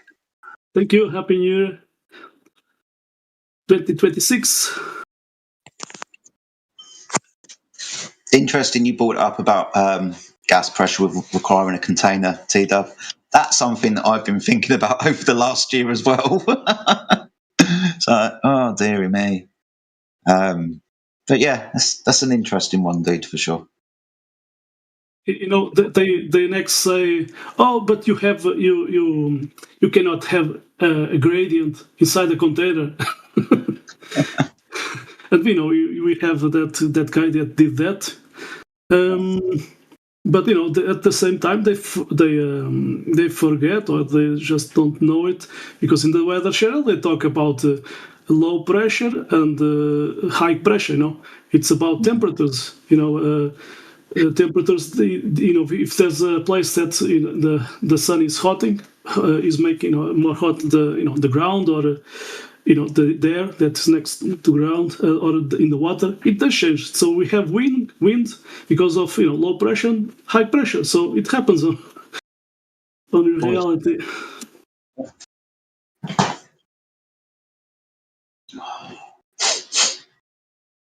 On that topic, has there ever been, like, where's the confirmation that it's 10 to the negative 17 torr out there? Where is this ever anything more than a calculation? Has anybody ever got, like, what do the ISS read on the outside of the thing? And how do we know that's real? They don't. So, in conversation between Miggy, Alpha Veritas, and what's his name, Brandon, the meteorologist, yeah, he tells us that it's impossible to get readings above. I think it's the stratosphere, or the beginning of around the stratosphere, which is about 100 kilometers. Anything beyond that is a calculation, not a direct measurement in situ. So the question has, and I'm glad you brought that up, that's something that's changed over the last year. Alpha Veritas is the mesosphere. Yeah, that's the one. Thank you, dude. Is the question of how has it 10 to the negative 17 torr been directly measured? So how can you confirm that that's what the pressure is up that high up in the sky? We require that measurement. So I'm glad you brought that up, dude. That's changed as well. Yeah, because they've got measurements with barometers to a certain altitude, and then they employ more advanced versions or whatever, more sensitive equipment, a little bit high. But beyond the beginning of the mesosphere, it's very difficult to get instrumentation into that region, right? And when they do, it's very temporary. They don't get very good results, measurements. But they claim that they have instrumentation which can kind of infer or calculate pressure above the mesosphere, so like at low Earth orbit and beyond, right? And they said it's not pressure gauges in the conventional sense. It's more to do with creating plasma around a thing, and then I don't know. Like, you'd have to look into it, because they do claim to have instrumentation that is kind of inferring a pressure measurement, right? But there's this region, right, that's missing at the mesosphere. Yeah. That guy, geophysicist guy from Flat Earth guy now, from Brazil, I remember he said, when you are trying to measure some pressure, if there's a cloud passing by, you get wrong results. So even a single cloud passing by, it will change the results. So that was very interesting. So who knows what is happening up there? A mix of gases. But he did say this too. Hydrostatics offers physical explanations for many phenomena of everyday life, such as why atmospheric pressure changes with altitude. So I don't know about that, but he did get this citation in English. Maybe it's the temperatures, because the temperatures at the ocean. Sometimes it raises up, so it changes pressures. I don't know about that, but it was a very interesting thing. So there's how you say, there's a lot of things going on at the same time. So it's a dynamic system, and we can talk about one single thing, but maybe there's a lot of things going on at the same time. So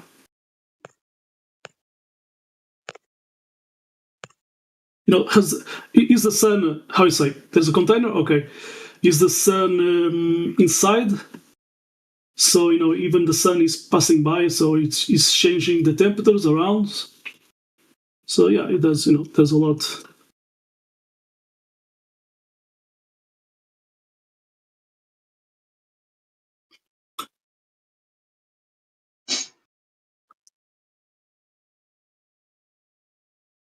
Now we have China. I did post, I did have to scroll up. China is claiming that they measure the distance from Earth to the moon with a laser. So let me see. Well, that's one heck of a laser rangefinder. So they did point. They claim that they did that, pointing a laser to a satellite next to the moon. But what is? Let me see. I'm scrolling up because I did found this a few days ago. The distance they claim it's too much less than NASA is claiming. Where I have it, last training by stakes.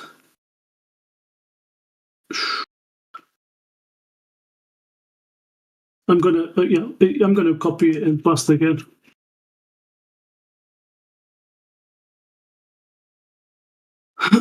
So they say they claim 130,000 kilometers. So in miles it's 80,000 miles. You have the numbers there. So and NASA is claiming a average of 238,000 miles. So 384,000 kilometers. So if you make the difference, it's a big difference going on, in kilometers and even in miles. Almost 160,000 miles difference from NASA and those guys from China.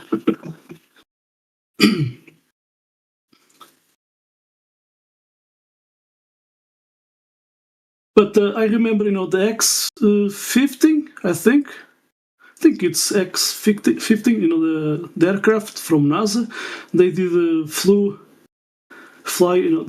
at almost at those kilometers, 130,000 kilometers, so 80,000 miles there, 80,000 miles. It's very interesting because it's so close. I think it's still the record.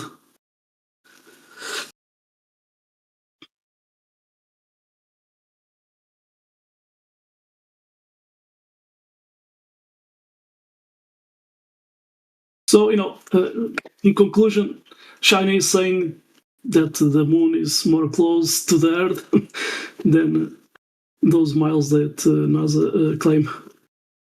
Yeah, it's very interesting, but who knows? They did claim that they did point to some satellite or something, I don't know, near to the moon. So they did point the laser not to the moon, but something near to the moon. Maybe one of those balloon telettes from there.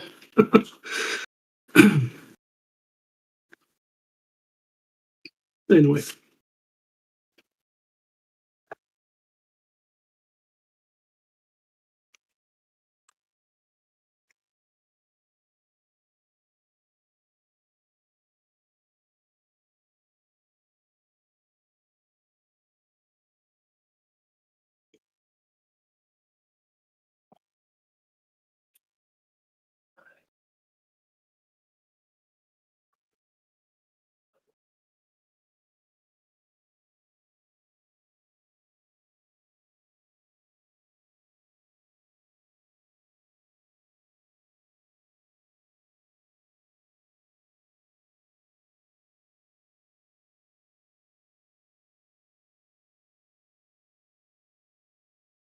Are you guys still there?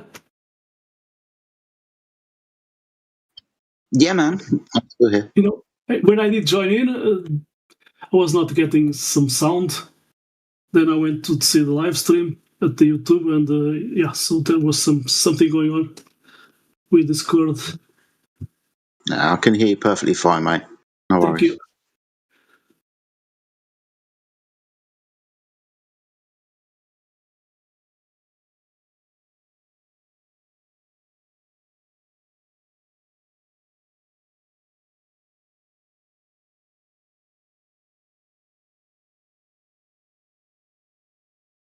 So, what I did realize at Facebook,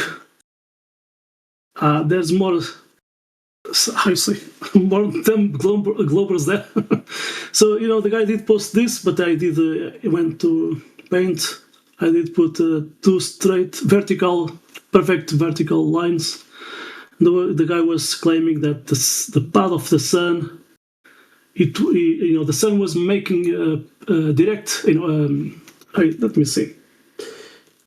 A straight path. Yeah, I remember his words. He was claiming that the sun was making a straight path between east to west. But even in his cartoon, I don't know why this guy got this one. I know. You see that there's a problem with what you did post, because I did post two vertical lines there, and at the top, you see some problem there, a gap. But I did say to him, I did observations. Let me see the instrument, because you guys in English say different. So it's a, let's say 360 degrees protractor, but you guys say Osborne Firefinder. So it's like this instrument, those guys that are in the watchtowers, Oh, okay. Yeah, I know what you're talking about. So it's this one. So you guys, in the Wikipedia, you will find the Osborne Firefinder. So, it's you have the degrees there. You see 360 degrees. If you zoom in, you have the degrees. So 300, it's horizontal. Mine, it's more older than this, but it's in the middle. I have how you say, a monocle or a scope in the middle. Yeah. So when I point to a direction, I see a column of smoke. Yeah. And I then communicate by radio.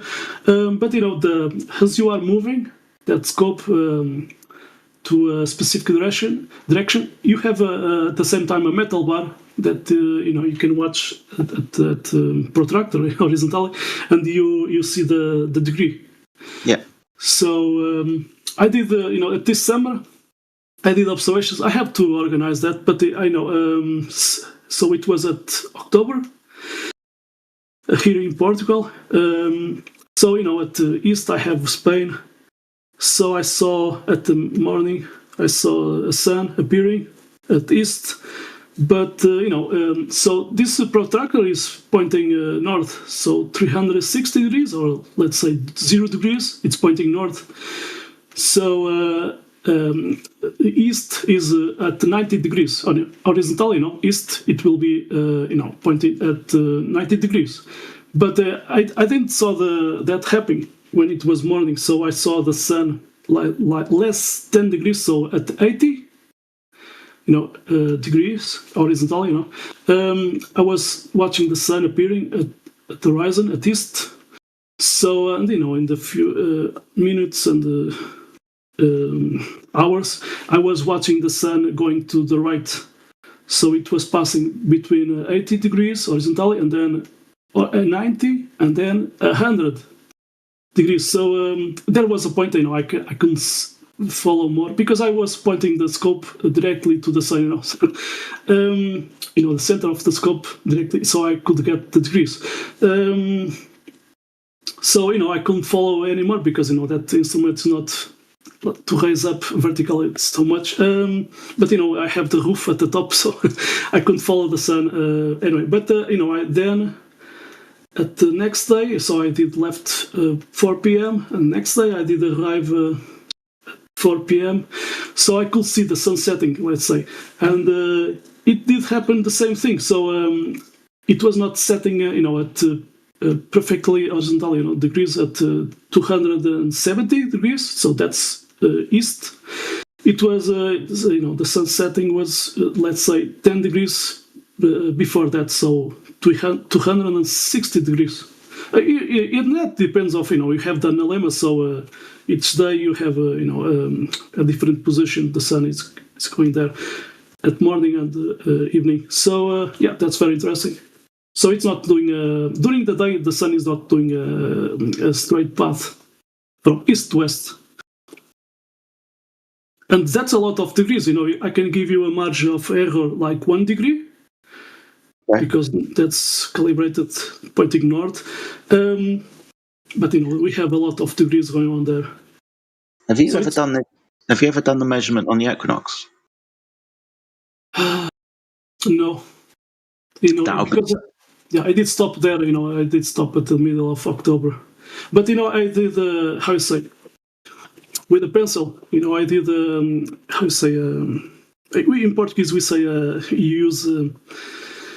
To take, Indiana Jones in the movie, you use using a pencil to get, how I say, a copy of what is beneath, this vegetal shit. So I did that. With a pencil too. So I did that, and I have, let's say, 2 semicircles. So so I can do, in the future, a copy of that protractor, a big protractor, and the same degrees. So let's see if someone can do that in laser machine, CNC. Let's see. I want to do that, but then take that to different positions and. Pointing north and doing observations, so it will be interesting because you cannot get this instrument in a shop. You can buy those from that you use at school, but those are so tiny. So having this big one, it's very interesting.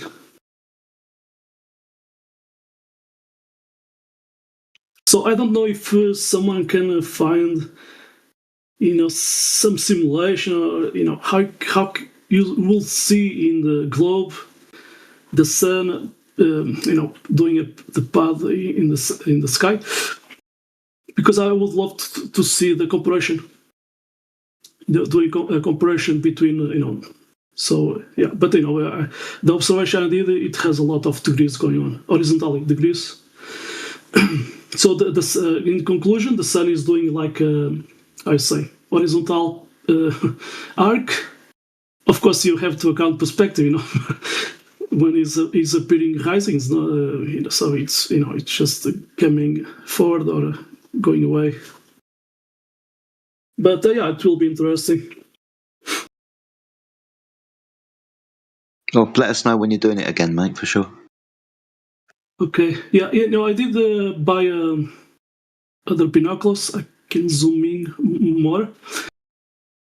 So yeah, and the tripod. So let's see. If I can. The problem is in my zone. It's it's this zone. You have a lot of valleys and hills. So, but there's a dam. Maybe I can go there, and I can see the shoreline, the shoreline, and the. Let's see, because it will be interesting to do some observations there with water.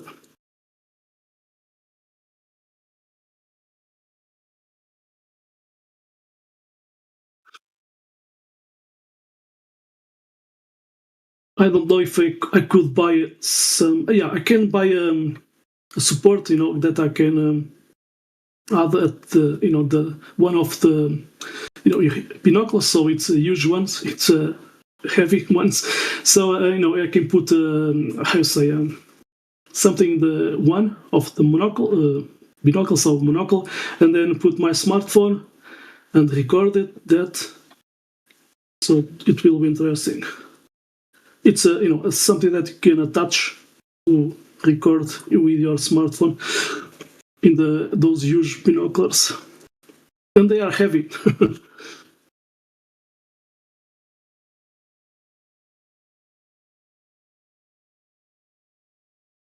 But I did realize, with the other binoculars I had, so it's 10 times 50.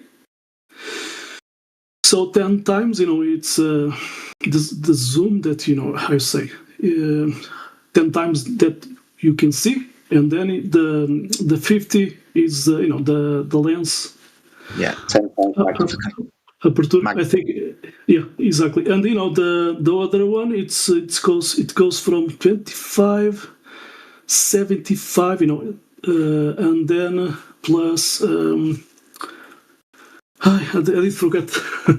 So it's more, it's not just 50, it's 170. Yeah, I think it's 170. But I did realize, even zooming in, I cannot see, because of the light going on during the day. I cannot see when the sun is going away at the evening.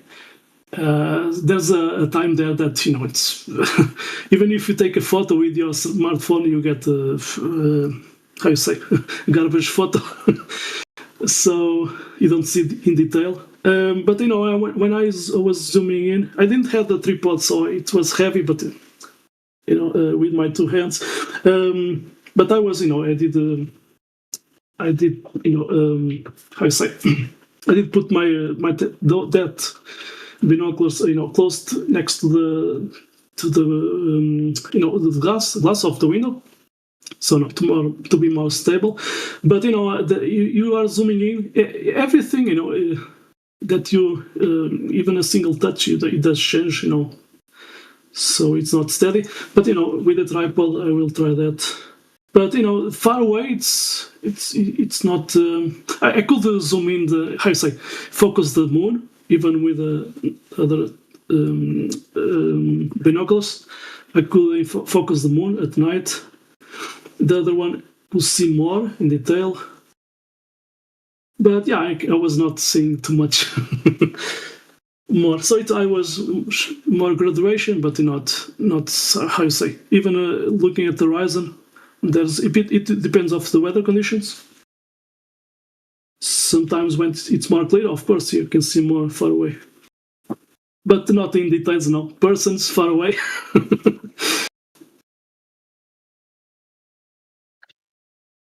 But yeah, I know there's some observations that even you're watching a sunsetting, let's say, between quotes, and the sun was above the horizon, and it was getting darker.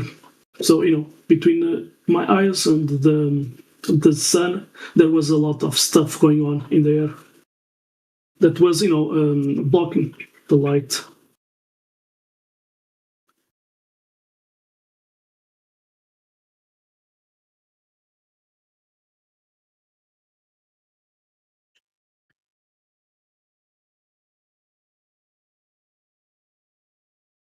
And you see the sun getting red as it's going far, far away. And at the same time, the place that you are there, it's getting more darker. So, those globers say, "Oh, if the Earth was flat, you couldn't have daytime, nighttime, daytime. So it will be daytime over all the time." So they don't account what's going on there. Many factors going on there.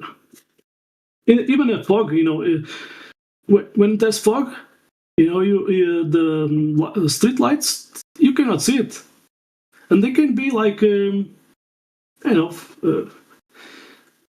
feet from you, something like that. There's too much fog, and it does block the street lights.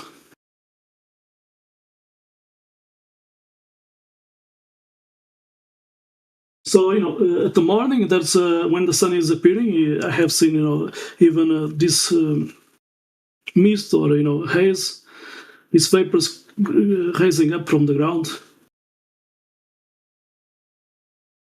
So there's a lot of things going on there during the entire day.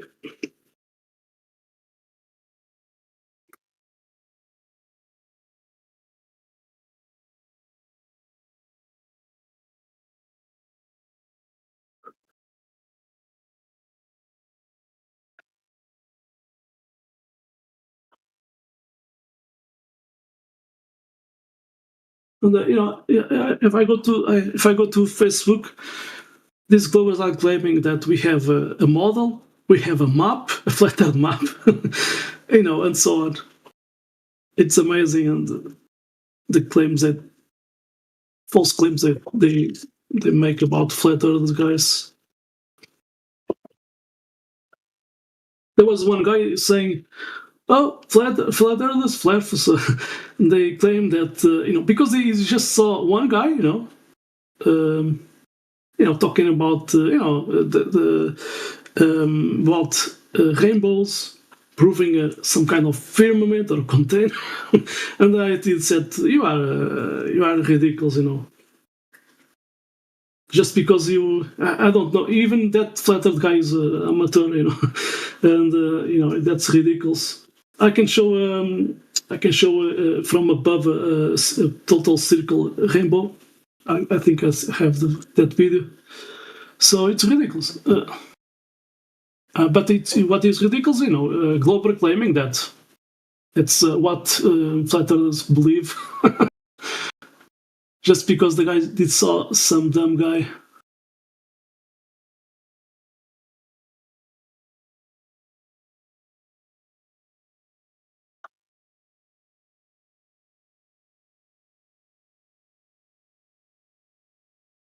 Yeah, so I have this link. It's a full circle rainbow from above.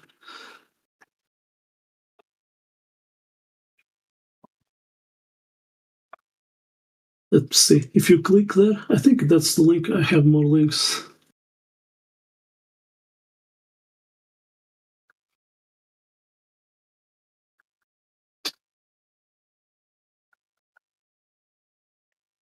Maybe it's not this one. Let me see. Yeah, it's not this one. So I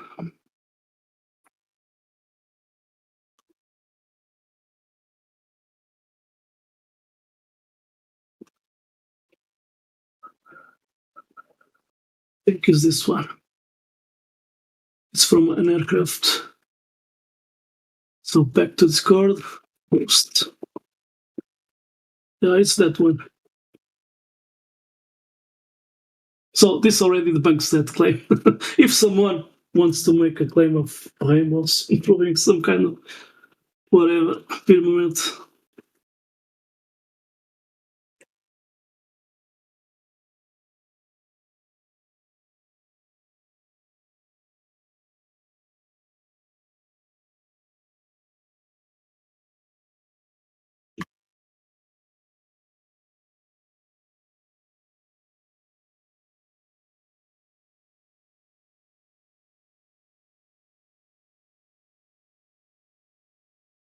you can make a rainbow, let's say, artificial rainbow inside the house.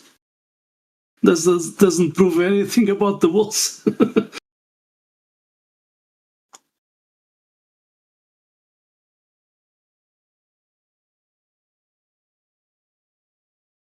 How to make a... Okay, I think this link...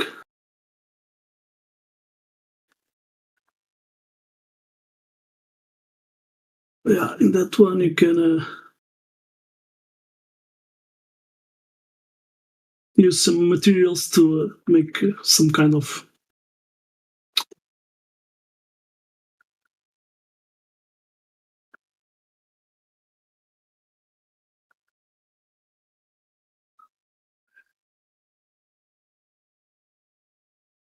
making a rainbow with a flashlight. Anyway, it's not a rain. Anyway.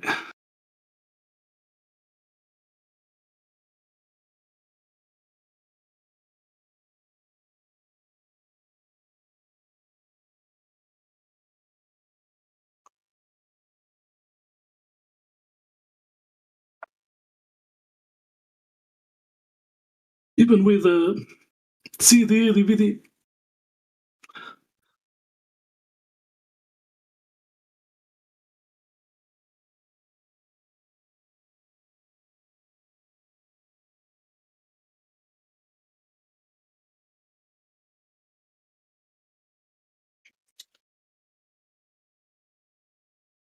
Refraction, it's split.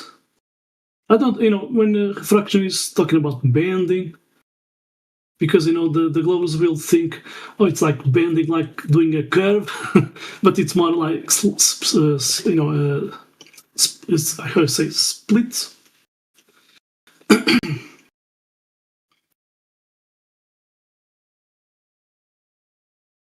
I did watch a documentary. They were so they were pointing the light into a rock, marble rock, to so refraction. Because they had how you say, samples from different zones, so they could with that refraction they could say, oh, this marble comes from this place, Italy, whatever. So that was very interesting.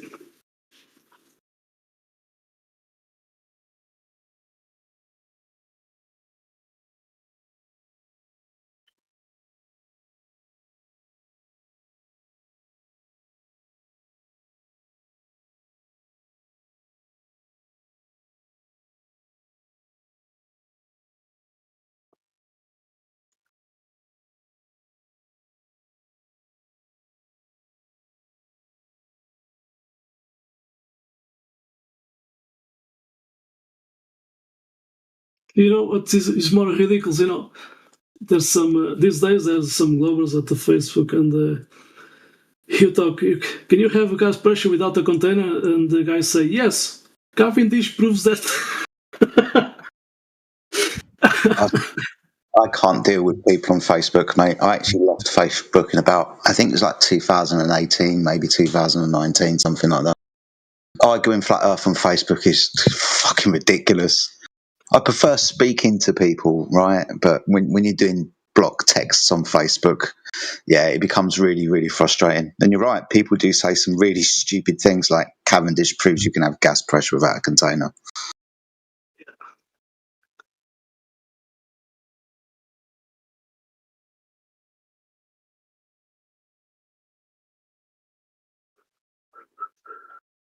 The Wikipedia, I remember talking about Cavendish.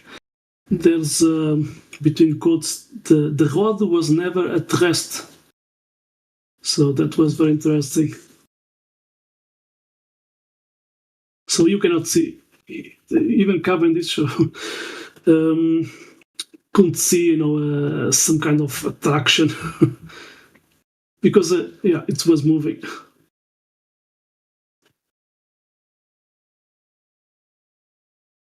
Maybe there's some statics going on. Yesterday I was watching some documentary. It was talking about there was a old game that you could you have two wheels, and you had a screen, so it was a glass and all gray, and you can draw drawings there. So I don't remember the name of the game, but so it was talking about how the guy did invent that. So the guy was trying to stick aluminum powder to a surface, and he did try plastic, he did try different materials, but guess what, he did found that the glass, if it was not sticky to the glass. So something something was going on there with electrostatics or whatever.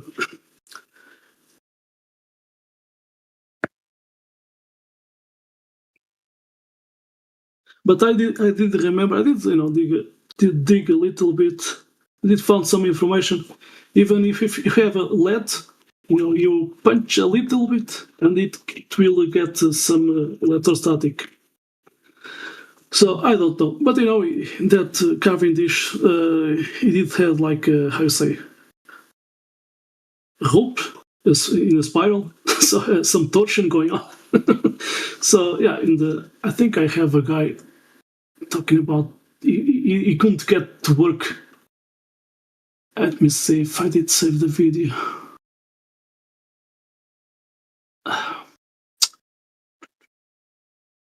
Yeah, no Cavendish.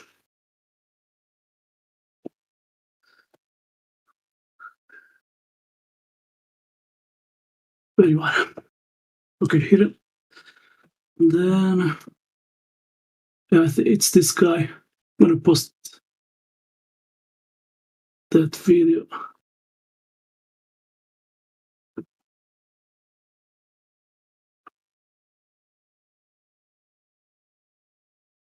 It's in English, yeah. So the guy speaking about that guy talking about how Cavendish is even hard to replicate.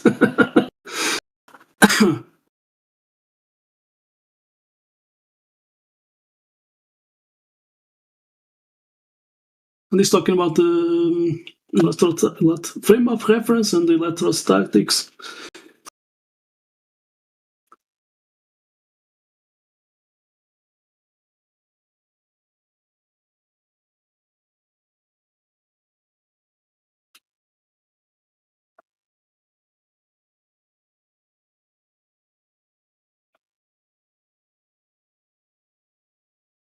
Even in that formula of Cavendish was trying to get the density of Earth. The formula is using circumference of Earth, so they cannot show that. So in real life, the read is working in real life. So I've been telling people that for years. For the Cavendish experiment, you're going to need R radius of the yeah. So it's already there in that beginning. But these globals at Facebook. I don't know. I did. I was not there in the Facebook, but I did. Suddenly I was watching what's going on, and these days you say, "Can you show me an experiment?" Or you have a vacuum and you have gas pressure. Nothing separate. Can you show me that? Or gas pressure without a container? And they say Cavendish proves that. Because of gravitational force. Oh, come on. And I ask, show me the experiment. Oh, yeah. The guys go to, using AI to help them. But yesterday I did said, because he was posting some text and I saw it was from AI, ChatGPT, and they said, yeah, even that will not help you. And I thought, I went to chat with ChatGPT, and in the end, he did said, yes, I cannot show you. There's no experiment done in the lab that can show you can have gas pressure without container. But he was saying about talking about some information that someone did program it. Because it was claiming about the mass of the planet.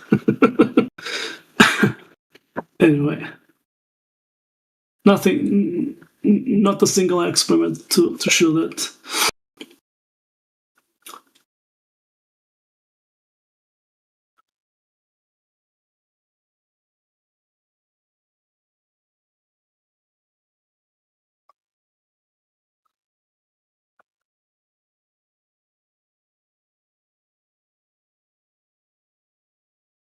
Yeah, I'm gonna post what I did get in the last from the AI. That's in in Portuguese, but anyway, I can translate. In the lab, the gravitational force between molecules and the Earth is dispersible, so it doesn't count. Face to kinetic energy. For that, therefore, the entropy rules, and the gas expands until find one wall, and it says at the end, without wall, no pressure. There's no pressure.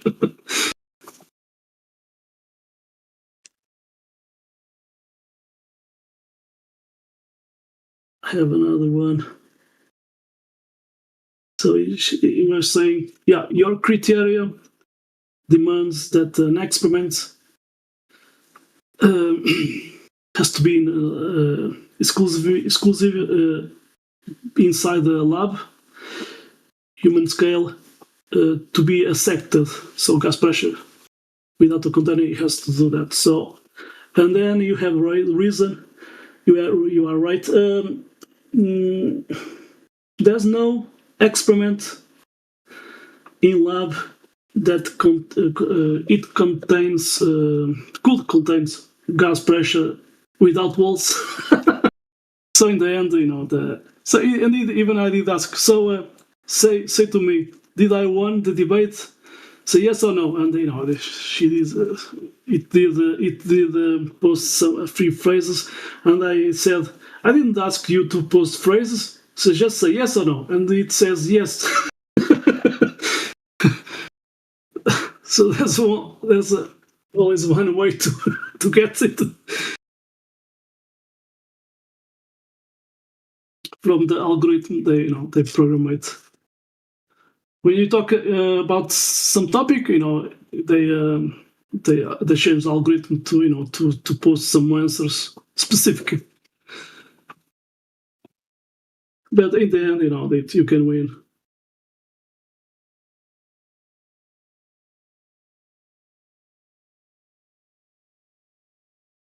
I saw, a long time ago, some TikTok. It was talking a lot of things, but there was a lady. She did found, codex of AI, So at Europe, and there was, let's say, some papers, and those papers she was filming, for forbidden words or themes in the ChatGPT or AI, and guess what? Flat Earth was there, so they changed the algorithm according to what they want.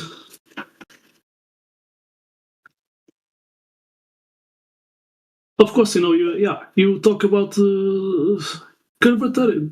The algorithm will post about flat Earth. It's not proven, etc., etc. So it's they should change algorithm to answer that way.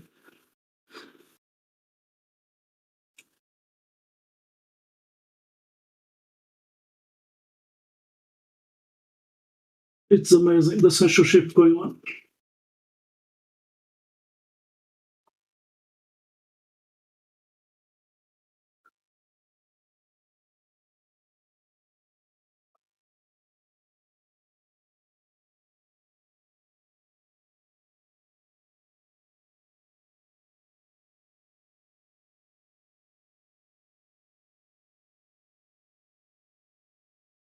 For example, a long time ago, I did search to Google search engine, so I did give me Portuguese flat earth guys, and it didn't give me anything. So I went to ChatGPT, and I did ask, give me some Portuguese flat earth guys, and it was giving a few names. So Google's search doesn't show me. That is in history, 500 years ago, it was normal talking about flat Earth, and it was accepted. But you want a few names, Portuguese, few names, it's not showing anything. But we have, Portuguese navigators, Pedro Alves Cabral, Vasco da Gama, Vasco da Gama did found, let's say, ocean way to India. And those guys were flat earth guys, That's it.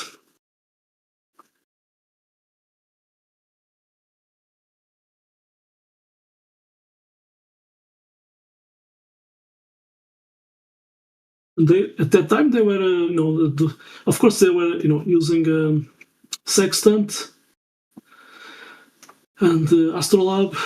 So they were improving, the techniques to get less errors. But I did read that the Portuguese, when they they want to navigate in the water, they did use. They had some tables from the Moorish. So the Arabs, they had, because the Arabs at night in the desert, they had these recordings, those tables, because they could use at night the stars to go from point A to B. So that was amazing. So with that knowledge, they did use that to do navigation, and that was amazing. So when McToon and Matthew Lawrence claims that celestial navigation is not possible on flat Earth, but actually it is in history. It was normal. I did dig a little bit. There's a Portuguese navigation book, and it has a lot of tables with inclination to the moon. So very interesting. But it's old English, old Portuguese language, and some words I don't get it. But the type of letter, it's hard because it's I'm not used to familiar with that type of letter. So, but yeah, I did get a few things. Of course, they did use Polaris, etc. But it's amazing that there was a lot. I think 1 year and a half or 2 years with the tables, all the mounts and the declination to the moon.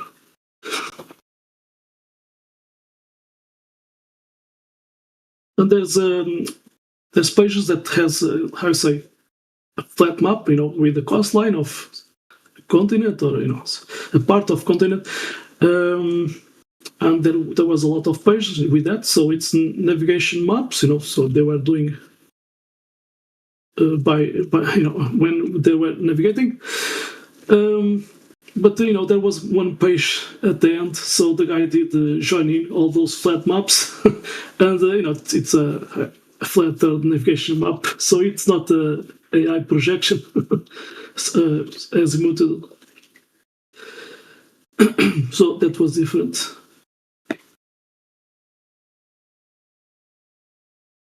That was from 1540.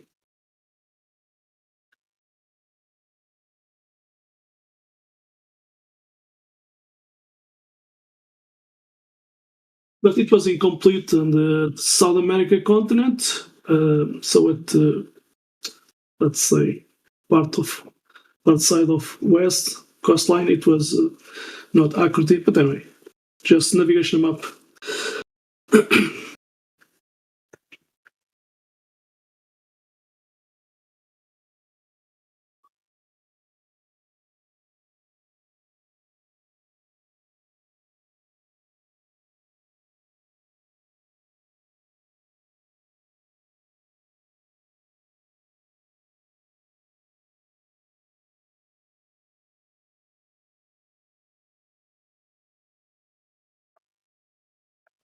Letter dude left.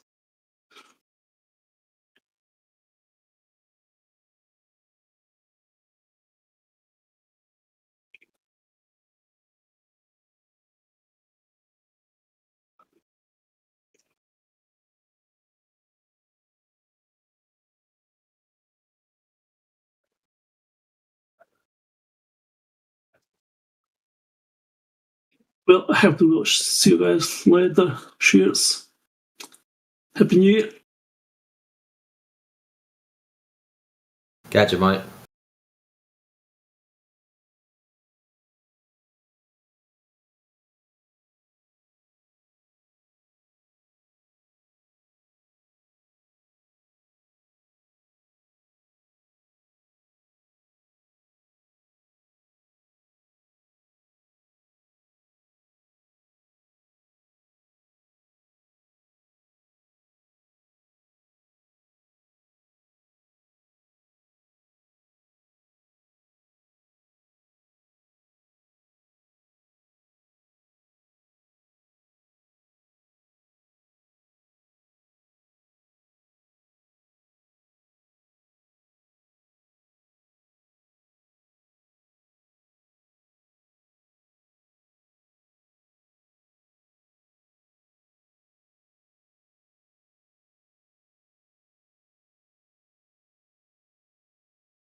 Mic check. 1, 2. Mic check. Happy New Year. Whatever. And a Merry New Year to you. Migo. Anybody? Hey, what's happening, dude? Happy New Year to you. What's up, baby? Has anybody ever heard from Dave Hinkle? Dave Hinkle. Missing? MIA? Anybody? As of recently, no. Maybe in the last few weeks. Yeah, maybe been a couple of months for me. I don't know. I usually hear him. True, right? In the last month, I'd say. Maybe once. All right. Just checking. All right. I left him a message, DM'd him. Haven't heard back, so. Anyway. Right on. Dropping in this evening. I'm like, oh, shit. Has anybody heard from Hinkle? I'm Dead Air Dave, man. Also That's it. Yeah. Like, let me tell you about them. Ain't no bendy. Yeah. Love you, Dave. You think you're shooting around the universe at millions of miles an hour? Love it. All right. Well, Happy New Year, everybody. Hope it's a good one. Yeah, man. Happy New Year to you. 2026. You still got another hour or something, right? Yeah. Looks like 50 minutes. Like that. Yeah. Hopefully nothing else will happen this year. The next 50 minutes, but you never know. Get it done. Wrap up the year. You got less than an hour, man. Hurry up. Crazy. Cross all them T's and dot all them I's. Let's do it. Chop. Are you covered in snow yet? We were, and then it melted, and now it's frozen. So like the fucking streets are all icy and shit. The black ice. Yeah. Well, it's pretty clear ice, man. Like, yeah. Right. Call it black ice. A lot of it, there are little pockets of like white little cloudiness in them, so you can see. That's good. Yeah. Just don't slam on your brakes, right? That'd be a bad idea. Yeah. Slip sliding away. Slip sliding away. Yeah, cool, man. Anything fun in here this evening? I see there's a lot of people. I mean, it's our home server. I just arrived about 10 minutes ago. Okay. And Miguel was explaining something. Mm-hmm. Something about Portuguese flat earthers or something. And then he had to bounce.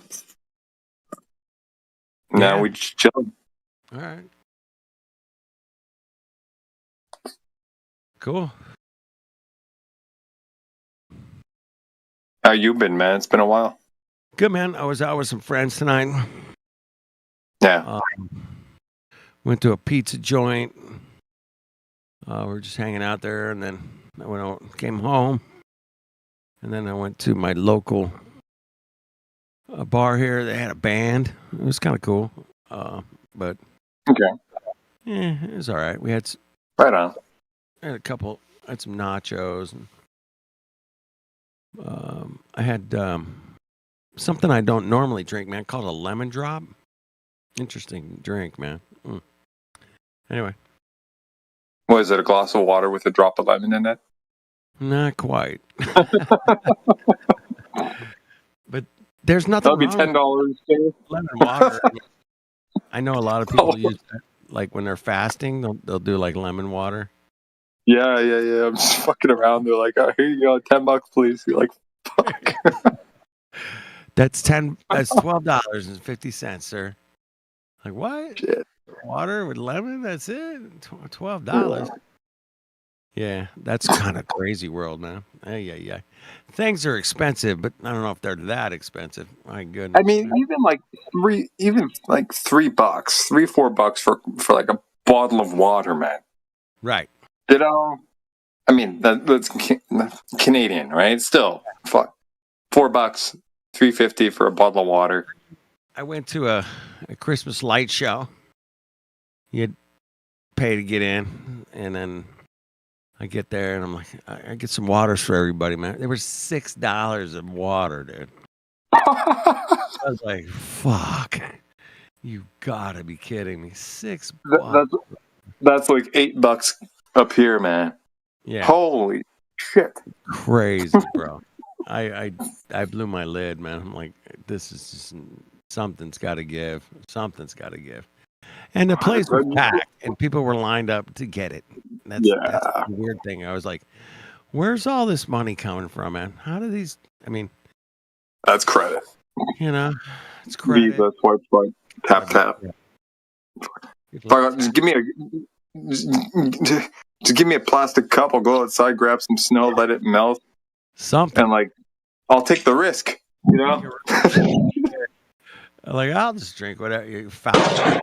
Fountain. There's a fountain. Okay, that's good. I'll drink that. Oh, Kingsley. Jesus Christ. Are you playing in the snow? What the hell was that, man? I think he's blending a margarita. Sounds like he's crashing our car or something.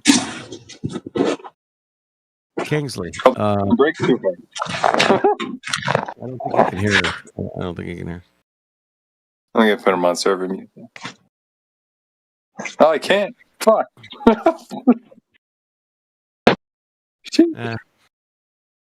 We'll deal with it. It's New Year's. I think he hit the brakes too hard, man. He'll be all right.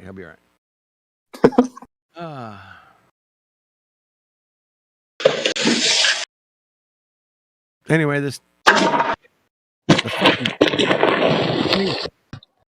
God. Help me out.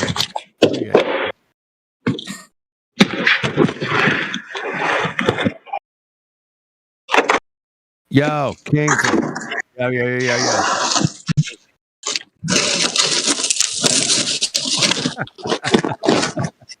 Yeah.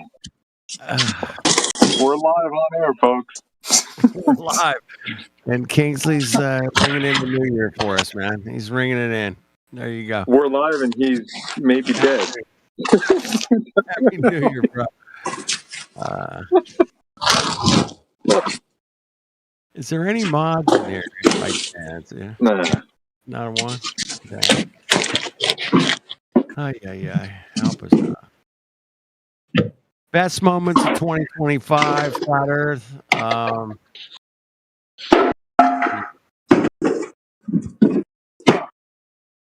don't know, man.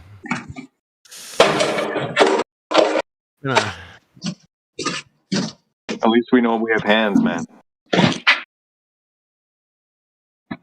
That was one of my takeaways. Right. The reassurance that we have hands. I do like that. That's good. Remember that? You know about that? Did you hear the? How do you know he had hands? Okay. Yeah. I remember that. I'm like, well, if he's not sure, it makes me more sure. Fucking crazy people.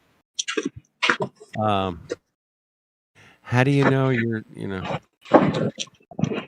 drinking water? What? Like, because I'm thirsty. Yeah, you're thirsty, dude. Yeah. Let me see. I'm thinking, man. This is like a good question. I am really flattered. 25.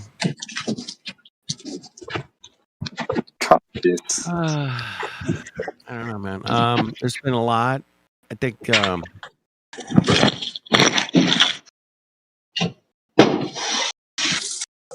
dude, this is hard with Kingsley. Like, Yeah, I can't do this.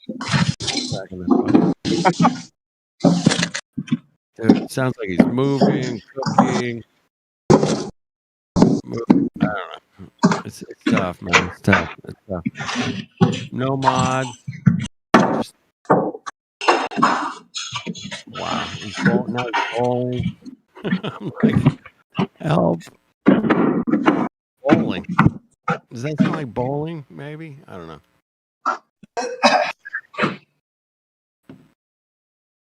All right. We good? Well, my favorite thing that I've looked at, and it's not just this year, but it's kind of come to a little bit of a head this year, is that there's a dual pole flat Earth, man, and that not everybody's ready for it. I'm not ready for it. I'm sure you guys aren't ready for it.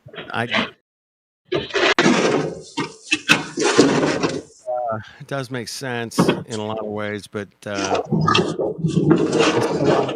of stuff to figure out. I'll just keep digging through the drawer here till I figure it out. And once I dig through the drawer, Kings, thank you. Thank you. Whoever did that. Thank you, brother. Thank you, man. Probably Matrix. Thank you, brother. What's up? Side down. Happy What's New up, Year, side dude. down? Not me. Exactly. I don't drink that much. Exactly. Don't you be doing that. I heard All the best for the new funny year, meme. mate. I saw a really funny meme today. It goes, "Hey man, make sure you clean your toilets today because your face might be in there tonight." I was like, yeah, a lot of people do end up in the toilet on New Year's. You know, what are you gonna do? You know, you might want to clean your toilet. I was pretty funny. Anyway, I haven't hugged a big telephone in a long time, man. I'll tell you that, man. I know my limits. I'll keep it short. I'm gonna back Hug out. the big telephone. I've always called it you're driving the porcelain bus. Driving the porcelain bus. There you go. Yeah, it's been decades since I've driven a bus on the porcelain, or made a call on the big telephone. Yeah, it's been a long time, but it happens. You know, if you mix the wrong things, you can get sick real easy, and a lot of youngsters do that. I did it when I was young. You know, I was like mixing all kinds of stupid shit. Not a good idea. Not a good idea, man. Anyway, best flat Earth moments 2025. Again, back to the,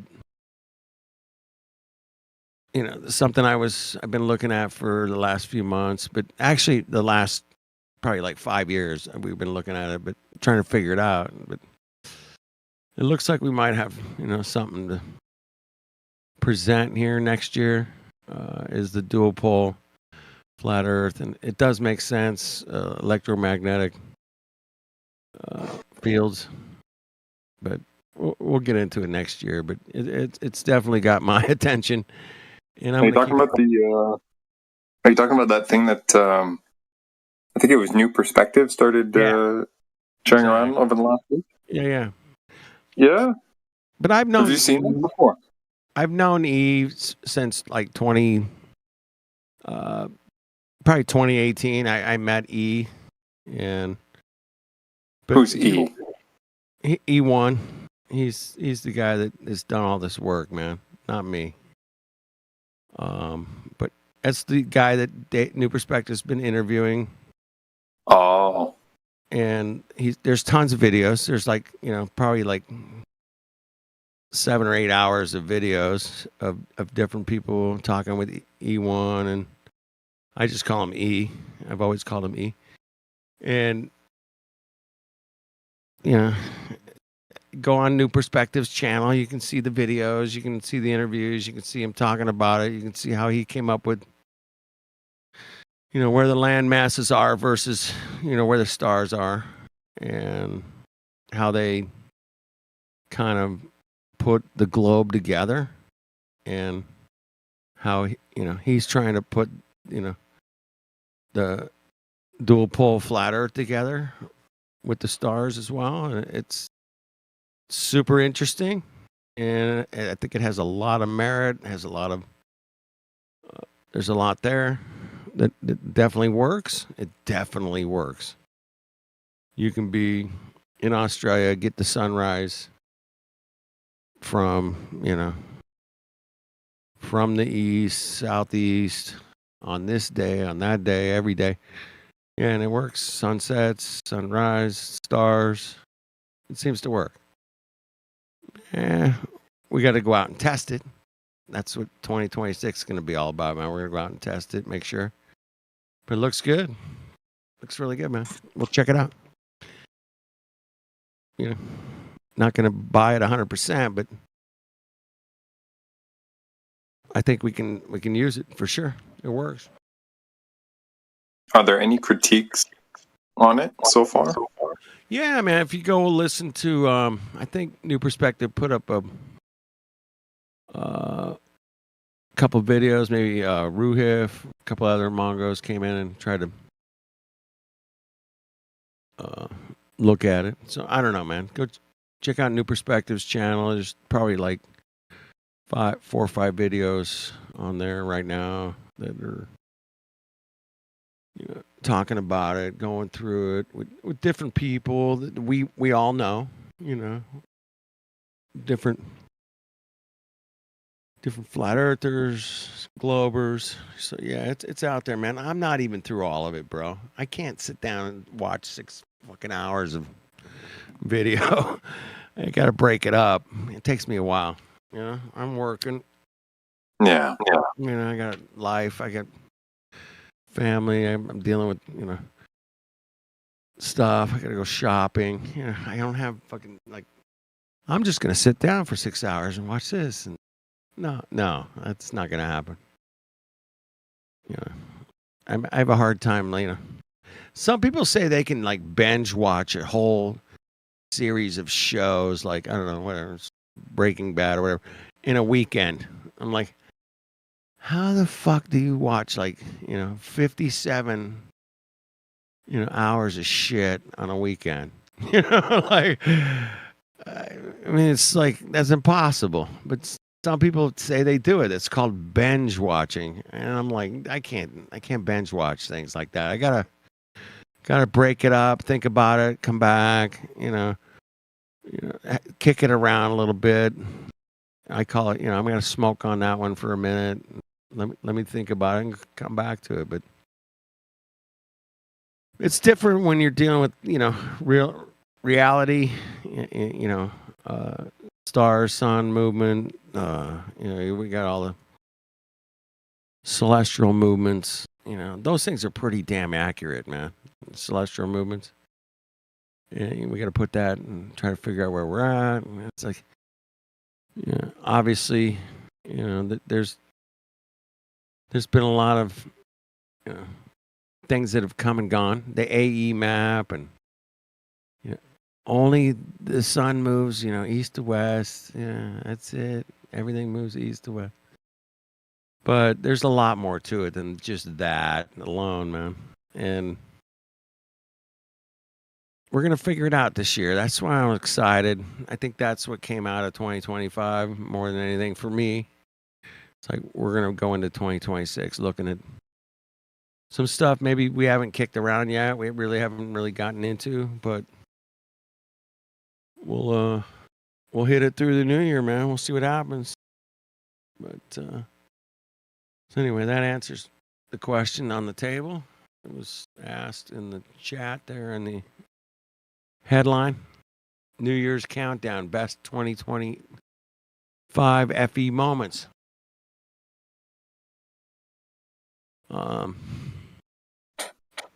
And you guys got one? You got something that sticks out other than 24-hour sun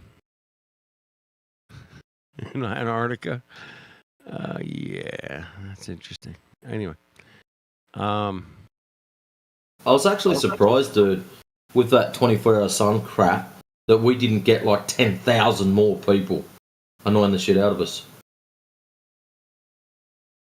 Well, that Well, after it happened, I expected every second knuckle dragger that knows how to, I don't know, breathe oxygen, who thinks he's some kind of expert groundologist, to drop in here and tell us, oh, you flavors are dumb.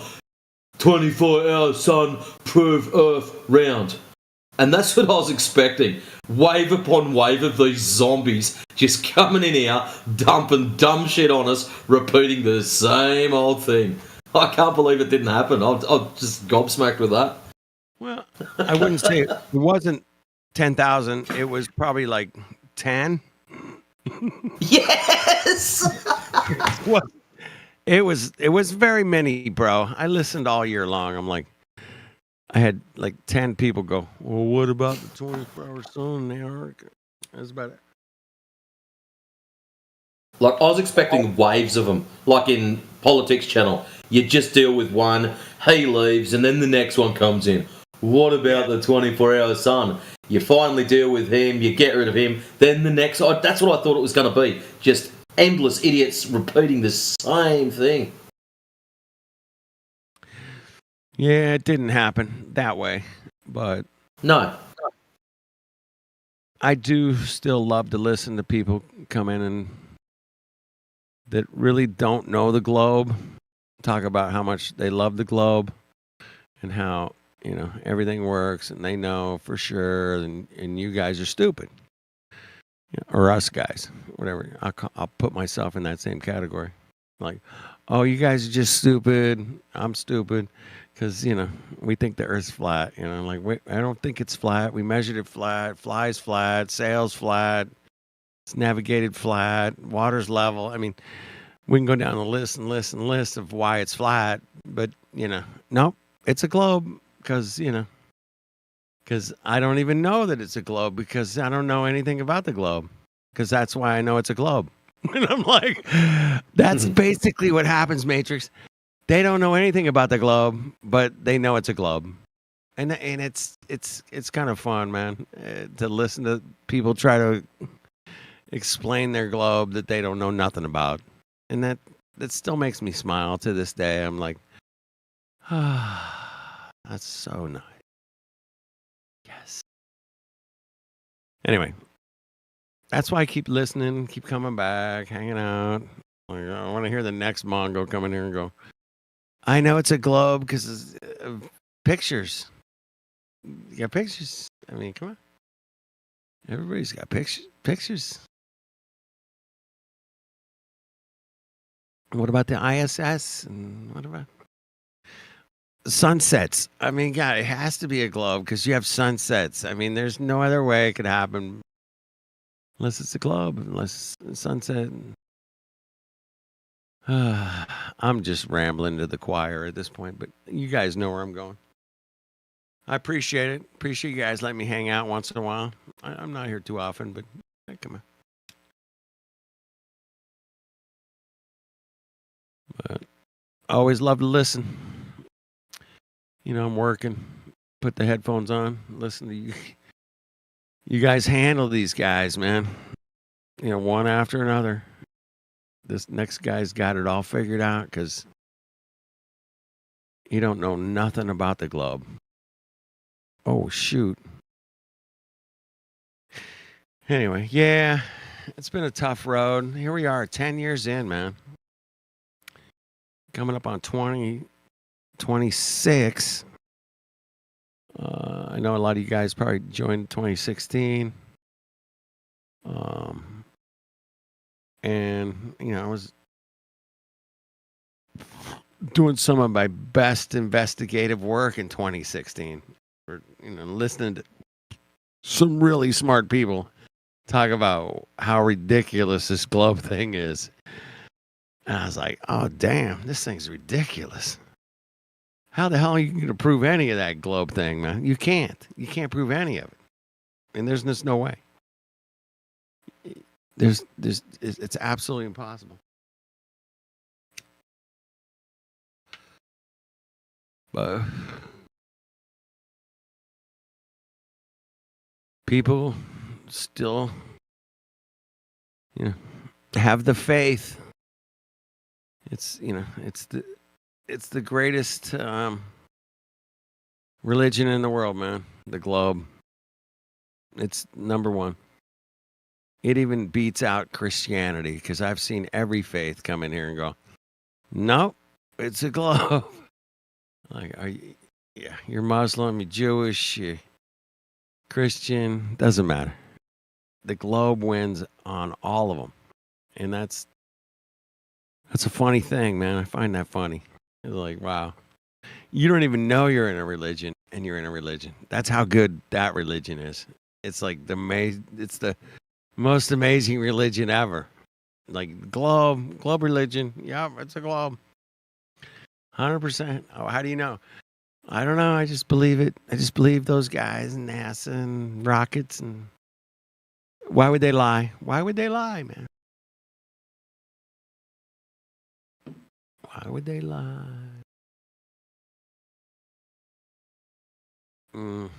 Anyway, it's been an interesting year, and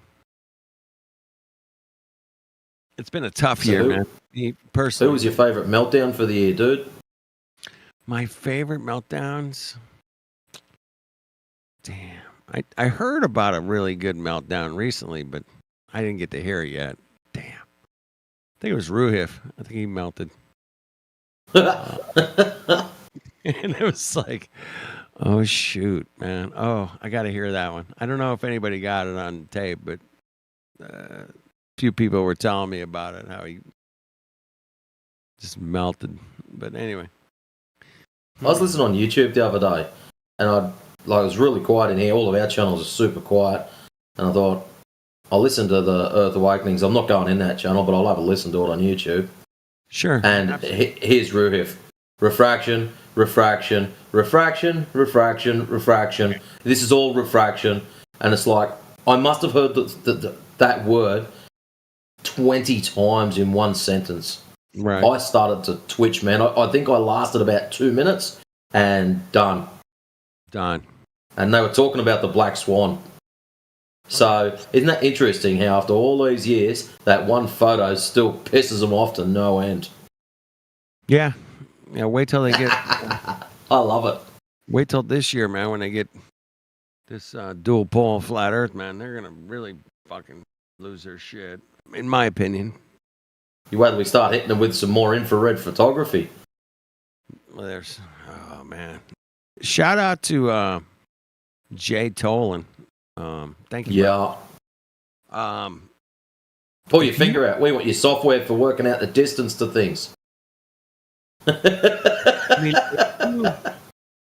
if you watch Jay Tolan stuff and you're like, okay, this guy's full of shit. He doesn't know what he's doing. I mean, you're going to see like 800 miles, 1,200 miles. And it's like, oh, shit. 1,200 miles, man, is like, that's a third of the radius, bro. Right?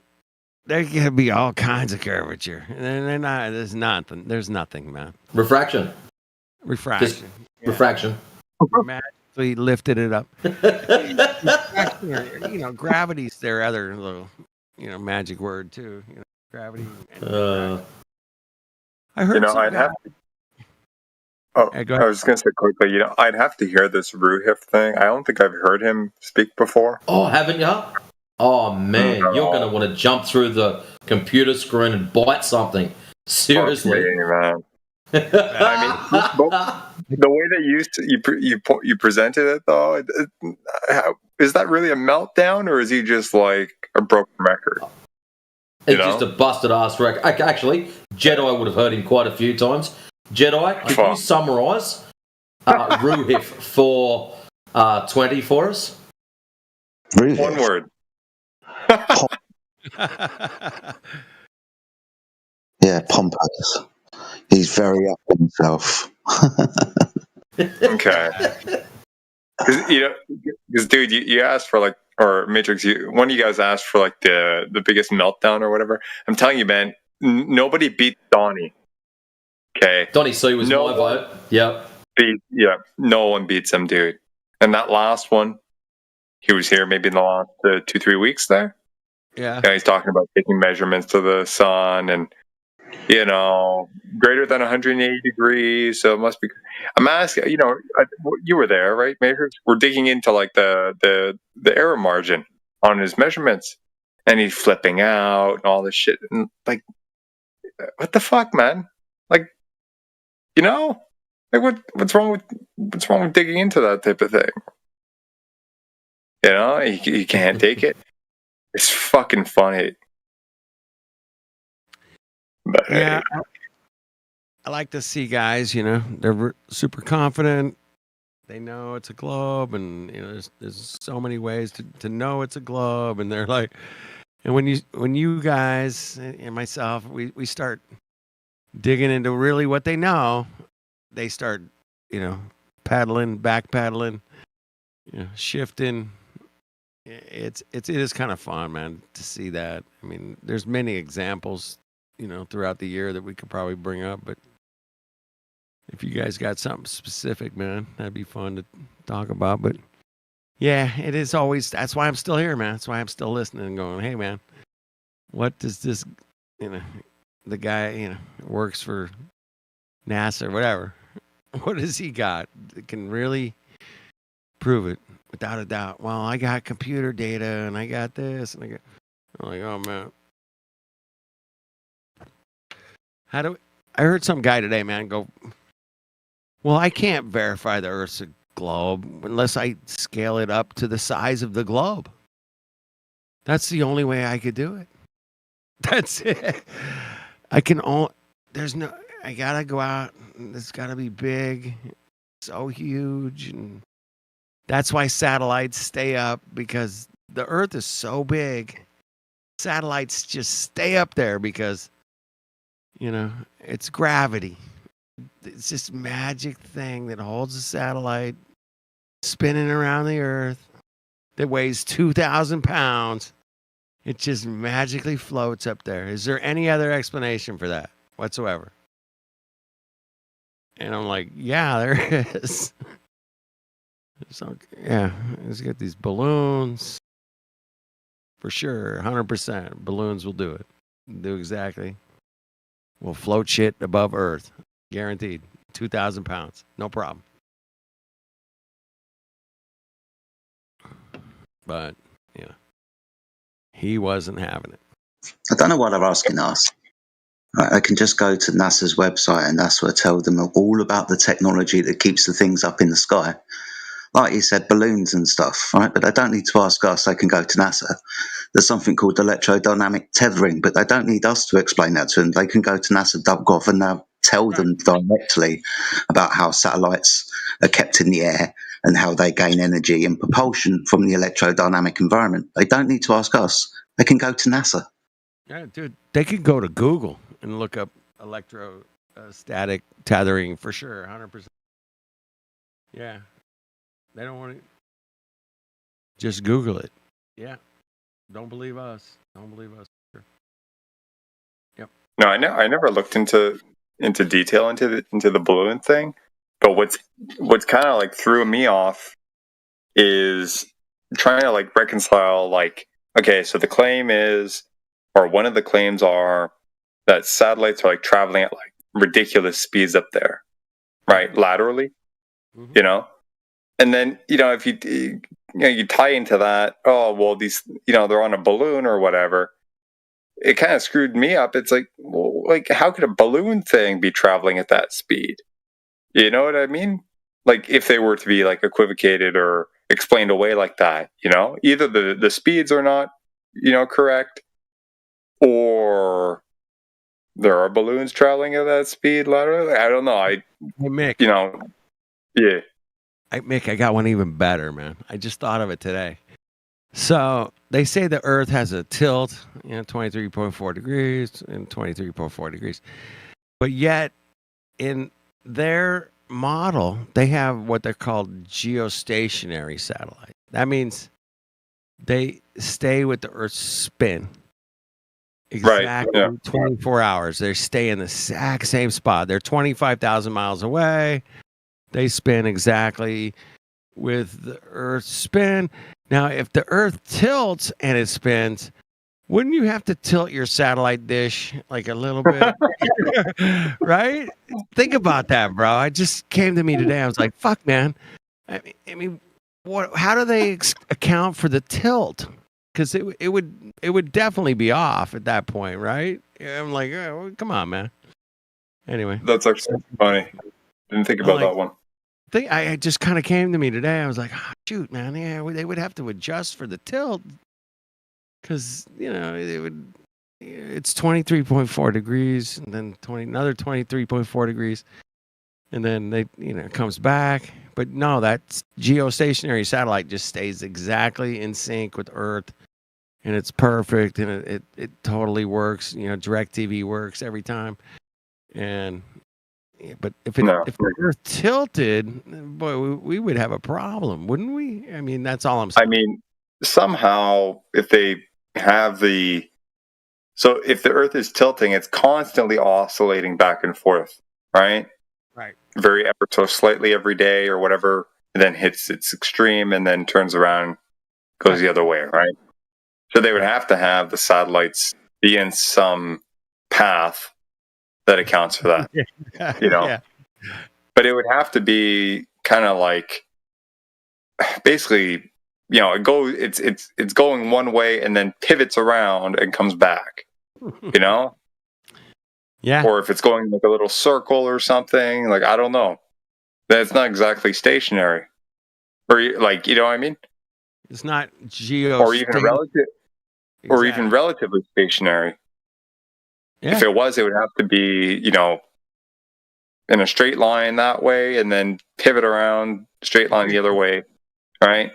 Mick, it's how do I say it? Oh shit. It's geostationary, but it moves. Oh my goodness. That's crazy, bro. Anyway, yeah, I almost had the term exactly. I think I could make up a term that it's statically not. I don't know. It's not stationary. Bullshit. That's what it is. That's the word for you. But I don't know. I thought about it today. I'm like, wait a minute, man. I've heard Matthew Learns come in here and say, hey, look at all the satellite dishes on the equator. They all point straight up.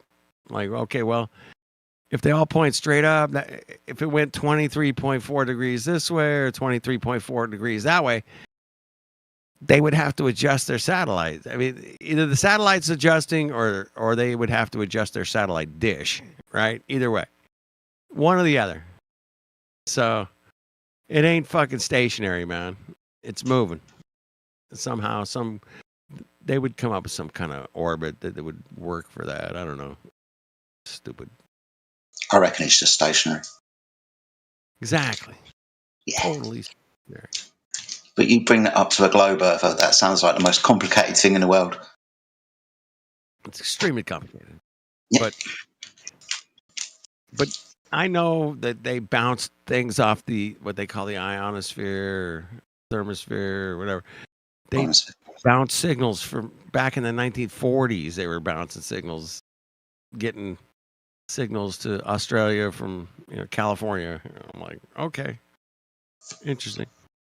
But could they do that with a dish? Yeah, they could just bounce some stuff off something up there, and you got television, man. You got DirecTV. You're good to go. Satellites are real, guaranteed. Wait a minute, what? Anyway, fun stuff, man. Jedi, what's your favorite moment? 2025, man. Got quite a few of them. Go for it. But specifically, I'll give you the specific. Otherwise, it's just individual arguments and things that make me laugh. But specifically, the talking about triangles and how that's changed over the last year. I think that's been really interesting. Like speaking to flat earthers and some of the meltdowns that some flat earthers have had with regards to what a triangle is and so on. So I think that's been interesting. With the horizontal baseline? I mean, Yeah. Do you want me to explain it to you? I'll try and keep it simple because there's two. There's what a triangle is and what south is. And those are the two things that I found really interesting. We can speak about meltdowns, and I agree that Donald C is probably one of the funnier meltdowns throughout the year. He's got worse and worse. But interesting personal things for me because it's affected how I've changed how I see the world. Yeah, what a triangle is and what south is. I think they're the most important things for me. With regards to what a triangle is, a celestial triangle, right? When we're using a triangle for celestial navigation, the consequence of calling it a true right angle triangle is there are distances along the lines of the triangle where the vertices meet, which gives in celestial navigation a height and distance to the star. Within celestial navigation, we know that there's a phenomena where we raise in altitude, but the angle to the star doesn't change. That means the star can appear in multiple, infinite heights above the surface of the Earth, for example. So this means that this right angle triangle is not a true right angle triangle, right? When we say that the two imaginary lines, let's say the opposite and the hypothesis, the hypotenuse that meet at the star, that's an idealized form. It's not a good idea to reify this idealized form into a true reality because by consequence of this, we claim a height to a star or the sun. It's not the same as a terrestrial object where we've got an actual height of a tree or a building or a mountain, and we can use a right angle triangle because what we want to use the right angle triangle for is to denote its height above sea level or its distance from us, for example, or a simpler way of doing it if we just want to survey the land. But these can be attributed as true right angle triangles. A celestial triangle is not a true right angle triangle because it doesn't have length of two sides. That's the hypotenuse and the opposite. So that's why I found that interesting. Some people really melted down about that, and I don't understand why. I just want to be really clear on the terms that we use, and some people want to run around telling everybody that they're true right angle triangles when they're not. Do you want me to tell you about the south one as well? Yeah, I do. Yeah. Okay. If we define if we define south as we define north, that is a point on the ground directly underneath the point of celestial rotation. If there are two, a northern one and a southern one, that means by consequence there is a north pole that we can stick in the floor and a south pole that we can stick in the floor. This means that when I'm at north, I'm holding on to the pole or it's at my back and I'm pointing in every direction away from that pole, there's only one direction that's going to lead me to the South Pole, right? Because there's only one straight line between 2 points, the 2 points being north and south. So that means, consequentially, that every direction 180 degrees from north will not lead you to south. Right. So I found those things really interesting this year, especially the north and south one. I've really latched onto that. I think that's been really interesting.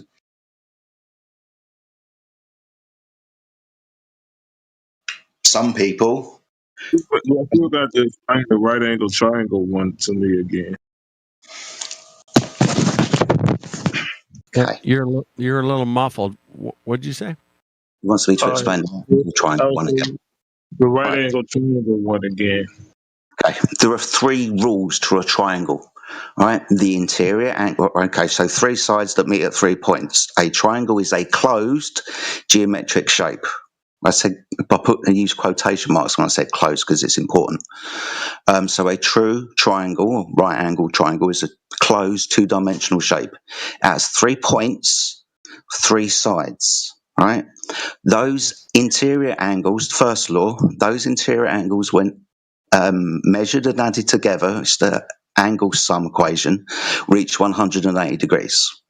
The second one is, I think, what's it called? I can't remember exactly what it's called, but it's regarding the length of sides. 2 sides, when added together, will always be longer than the third side. So A plus B is greater than C. Even C plus B is greater than A. So it doesn't matter what two lengths you add together, they will always be greater than the third line.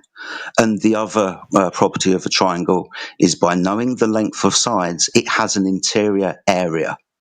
Okay, so you can use mathematics to figure out the interior angle of a triangle by turning your triangle into a square, figuring out the area of that square and halving it. This is, again, another law of a triangle.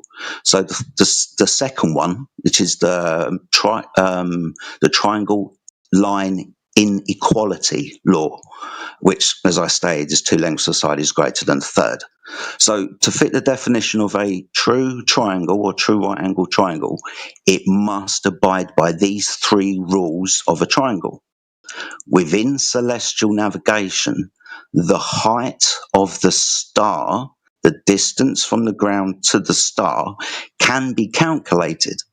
Right, we can, using a true right angle triangle, give an approximate distance to a star, for example. However, this isn't a true right angle triangle because we can't close the triangle, because when we gain altitude, the angle always stays the same. This is different with terrestrial objects. If you're thinking about, say, getting the height of a mountain, right? First measurement at ground level, it's say 45 degrees. You gain altitude, the angle decreases until you get eventually to the height of the mountain and it's zero. With a star, with the altitudes that we can get, that angle never decreases with altitude. So we can't close the triangle. That also means that the opposite side is increasing in length as we gain in altitude. It's just pointing out the difference between a triangle and a true triangle and a celestial triangle. A celestial triangle doesn't fit into the definition of a true triangle because of the length of side and the interior area. Does that help? Yeah. Yeah, I got to think about that. You speaking of basically because it's not getting the height to the celestial body, correct? Bingo. That's it. That's all. We know it's not a true triangle, right? Some people say that it is a true triangle. I'm just using the definition and pointing out where it fails in the definition of a true triangle, because some people want to reify this celestial triangle, an elevation angle, into a right angle triangle and reify that into fucking existence, giving us a height to the star.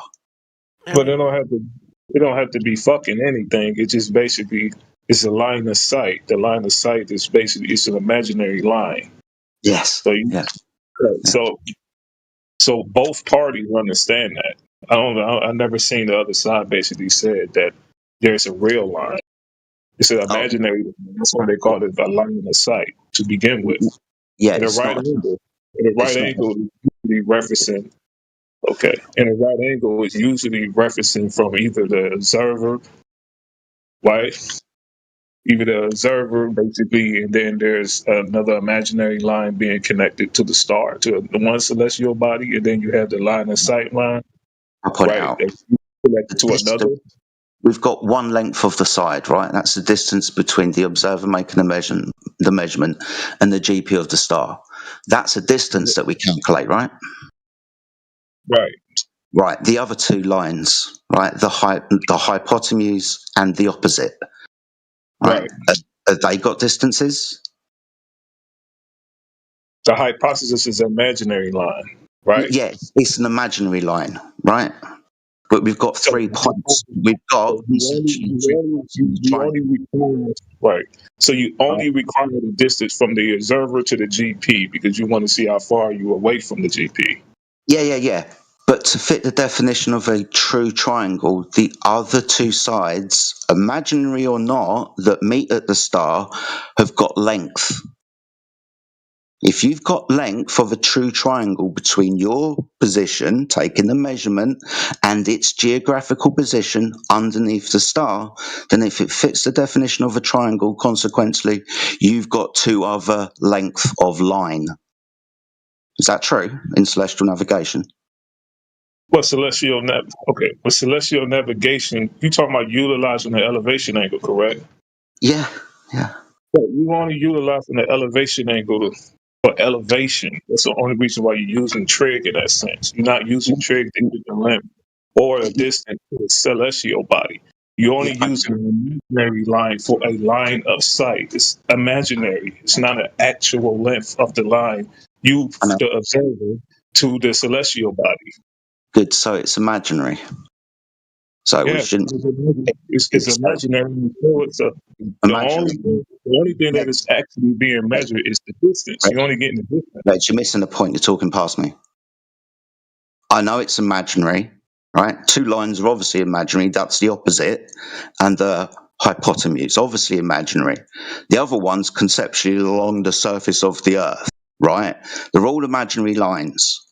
To fit the definition of a triangle, all lines must have length, because two of those sides, when added together, must be longer than the other one.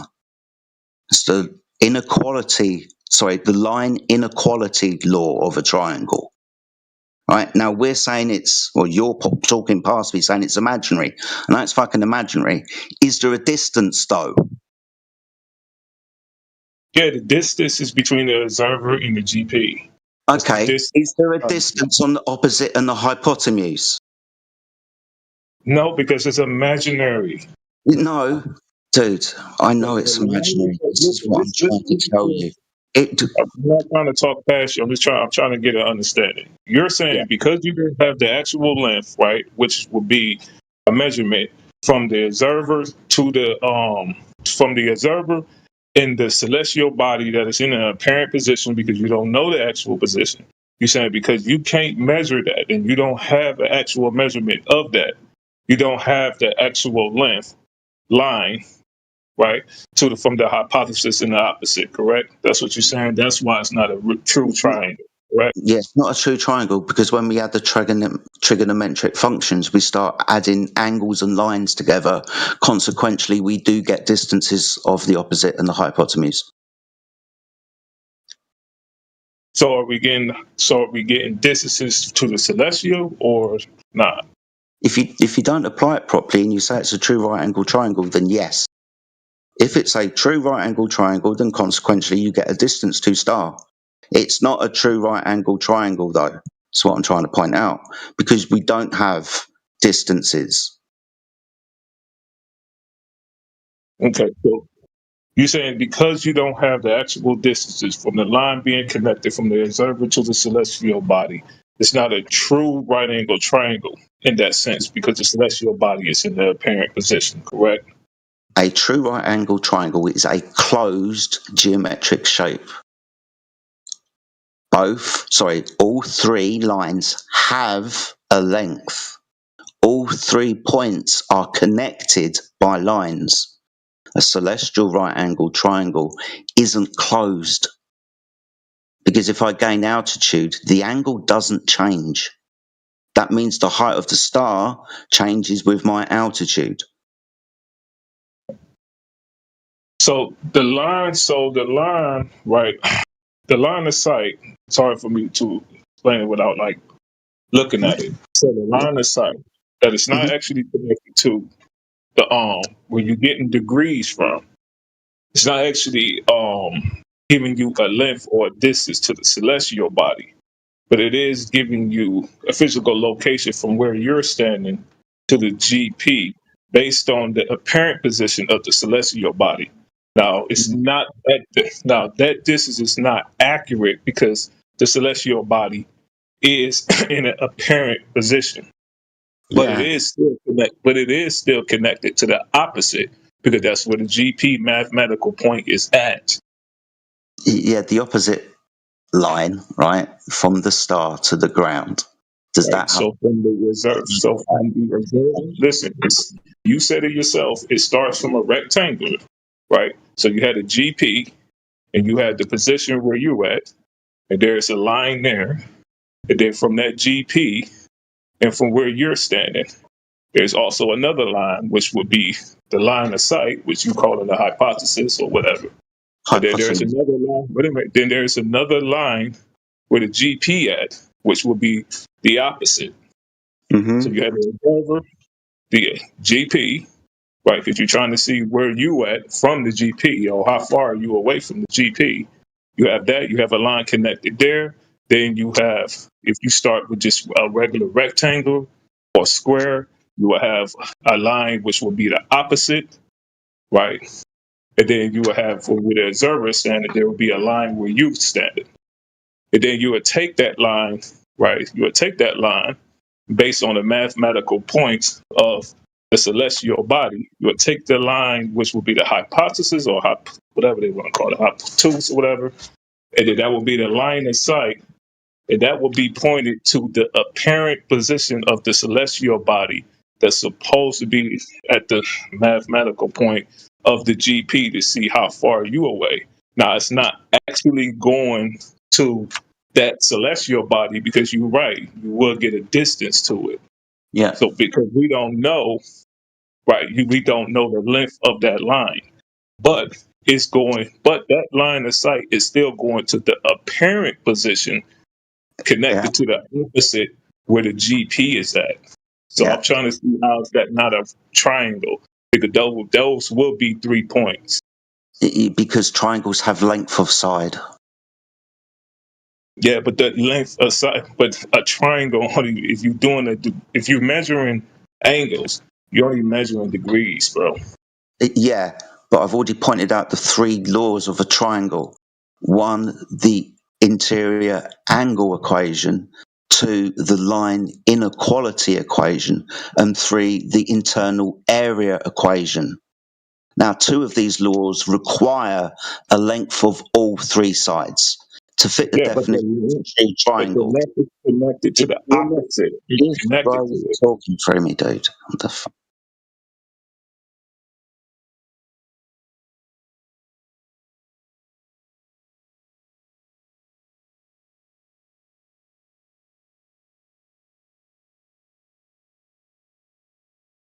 I'm here. I'm still here. I got knocked out for a little bit. What was you saying? There's 3 laws with regards to a triangle, right? The interior angle equation, the line inequality equation, and the internal area equation. 2 of those laws require 3 lengths of side of the triangle. Mm-hmm.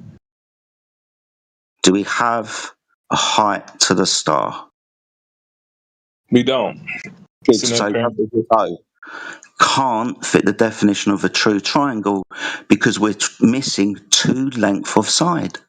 Now, consequently, if we want to say this is a right angle triangle, then it will have length of side. Mm-hmm. That means if it has the star has a true geometric location like the top of a mountain, as you gain altitude, the angle will decrease. It doesn't with celestial objects, it does with terrestrial objects. I'm just pointing out the difference between celestial objects and terrestrial objects because you can't close the shape.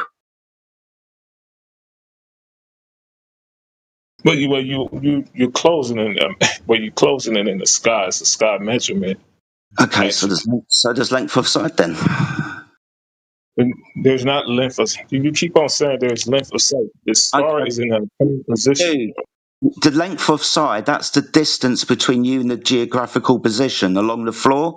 There's a length of side there that you calculate after the measurement of the angle. So there's a length of side there. We're navigating the floor, right? So there's one length of side, but we don't have 2 others. If there's no other length of 2 sides, then it's not a fucking triangle. But the length is apparent because the celestial body is in an apparent position. So yeah, apparent. We only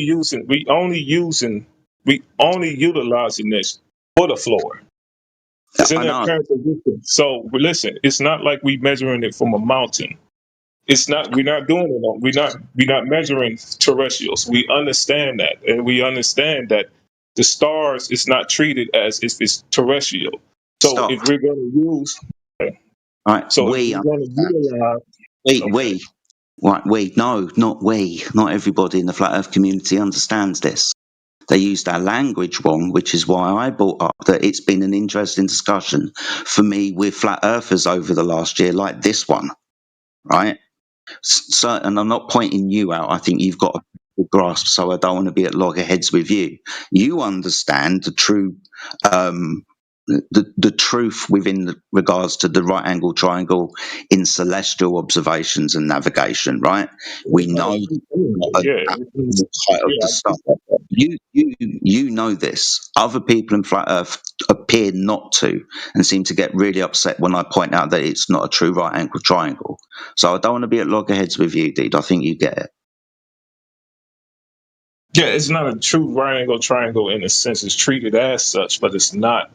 You're not getting actual measurements to the celestial bodies. No.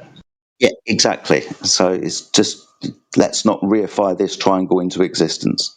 That's all I'm pointing out. Yeah, conceptually it's a right angle triangle, and you can draw a right angle triangle on a piece of paper if you want to describe the observation, right? You can do that. You can take angle measurements. You can conceptualize the other imaginary line of these three lines on this triangle. But there's a consequence to this. If it's a true triangle, then all those sides have length. It doesn't. That's what I'm pointing out. Right. Yeah, I would think that would be quite obvious because stars is in a apparent position. I mean, that's the reason why they start with a rectangle in the first place. So Yeah, yeah. I'm And just, also, really trying to figure out like who not understanding this. That's what I'm trying to like.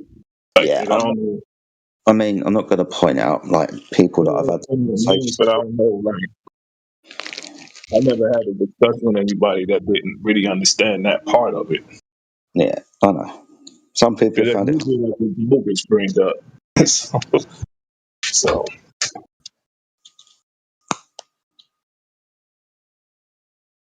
I mean, I remember back in the day, we used to bring this up to the Globers when the Globers used to throw that up in our face about celestial navigation and it proves the globe and stuff like that. That used to be one of the things we threw up in their face, like, well, it's not actually a triangle. Yeah. So.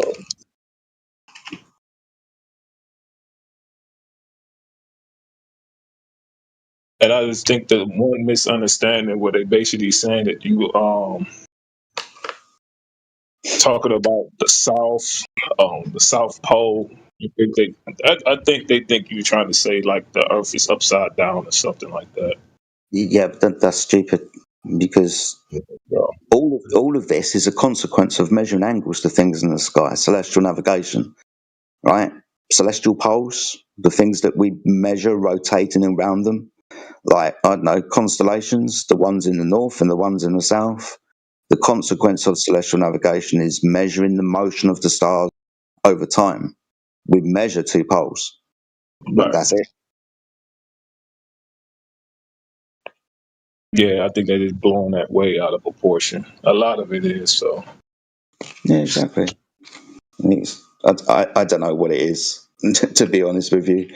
I've tried to explain it like enough to certain individuals, but why it's like banging my head against a wall. There seems to be some kind of, I don't know, something amiss there for sure.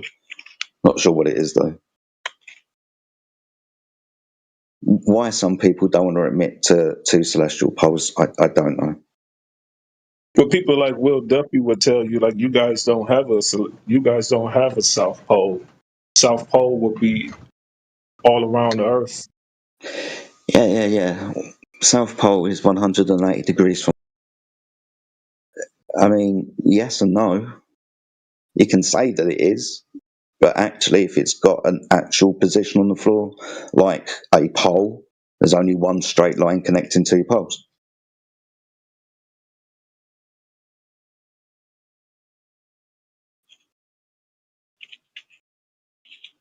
So he would say everywhere opposite from north would be the South Pole. It's not going to end you up at the South Pole, is it? They said somebody like Will Duffy would say, well, where is the South Pole at on the flat Earth? Because you guys don't have a South Pole. Everywhere opposite from the north would be considered the South Pole. Well, yeah, I think that's because of how you can reference north, south, east, and west.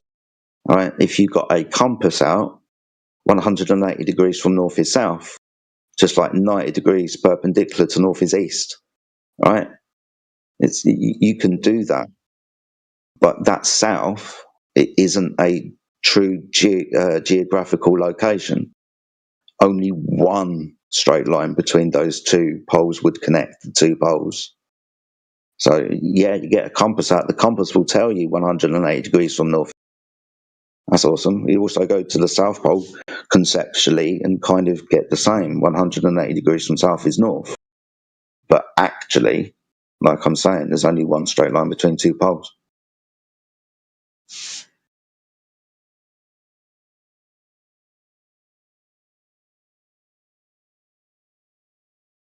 As far as the star constellations, one turning right, one turning left. Yeah.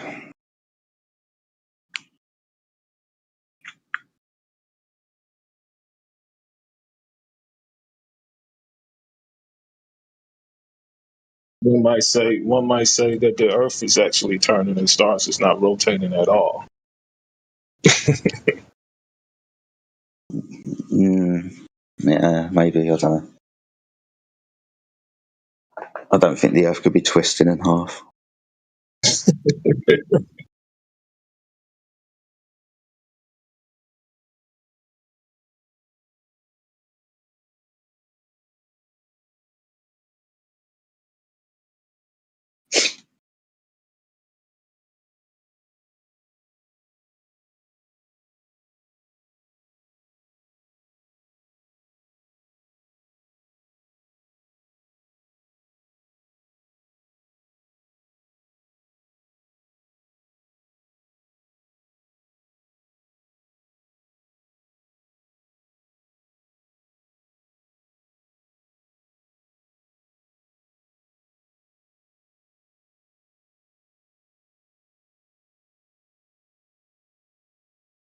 Yeah, I just think it's good to sharpen your swords. I think because we're in the position of exposition, right? People come to us and ask questions. One of those questions is, why, when I go south, does the sky change direction? For years, I don't think we've answered this question really well, as in, you turned round. I understand that that can answer a question for you, but I don't think it fully answers what's happening in the sky.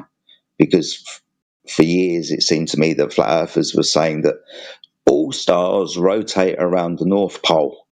All stars, right? Like some kind of merry-go-round, right?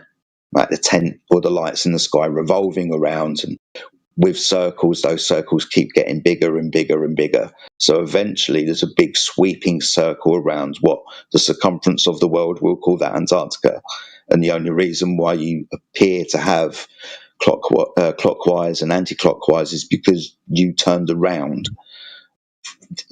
That wasn't answering the question for me. That was denying two celestial poles that's obviously been observed by every person that we talk to in Australia, if they're at a low enough latitude or within that country.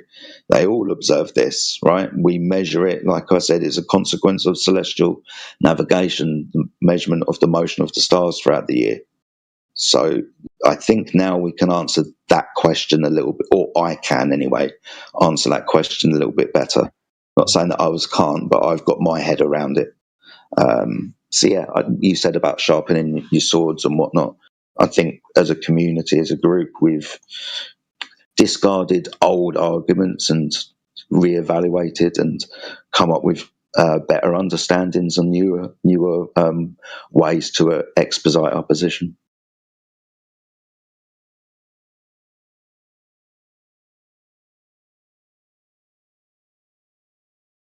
My only question to that is where did you locate it or discover the South Pole? Ask that again. I said my only thing to that is where you discovered the South Pole, because then they will be looking for a physical location of it. Yeah, that would be like The reason why they answer that question in the first place about the sky is because they think that the Earth is actually rotating, and when they go to the south, they're standing upside down looking in the sky. yeah, exactly that. Yeah, that's So they what they don't think. really answer that question because there's some South Pole. I mean, the admission of a South Pole to a glober is basically, oh yes, I am standing upside down on a globe, looking in the sky next to the South Pole, where the sun seems to be there for 24 hours. So basically, the argument is whether or not Coriolis effect exists and the globe exists. It's not really about the sky. I think that's what a lot of flat earthers be basically forgetting. I mean, every time they ask me that question, I say, that is kind of interesting. So do you think that you're standing upside down on a globe and you think you're looking at the sky with gravity holding you there? Because that's really what you asking me. Really what you're trying to get to. So can you prove that first in this first instance? Because I think that's the perfect way to answer the question. Because if you're looking at the sky and you say you discover something like that, I don't really have to explain that. Because the point that you're trying to make is that this proves that you're standing upside down on a globe. So yeah, you have a radius value you have to prove independently.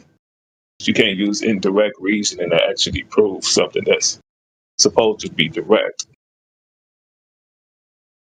No. And if you want to reference the stars and your location underneath the stars, as we pointed out, you're going to be taking elevation, vertical angle measurements, and the horizontal as a muffle angle measurements, right? Your direction, north, south, east, or west, and the elevation of the thing in question, the sun or the star or whatever. So all of this is a flat earth, because all you're going to do to measure and describe this is angles. Right, the sun above, looking east, 90 degrees, whatever it is, they're all angle measurements. So there's no way that somebody could tell me that this is happening on the sphere, because that's not what you're going to be measuring. You're going to be measuring from a horizontal plane to get all of your angles from.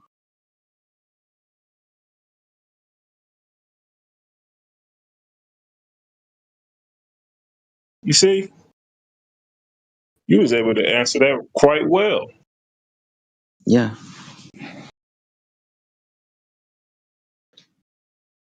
It's all angle measurements, dude. It's just a consequence of those angle measurements.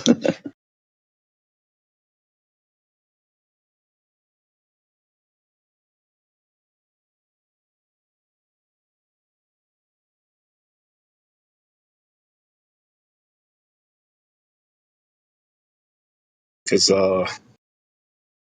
Will Duffy usually, he trolls on Flatzoid's thing all the time with that. That's why I just find it kind of funny that he literally trolls with that. I'm like, well, you think that you so this basically proved that we standing upside down. How did you? Because I said it is an interesting way that we actually take measurements using that.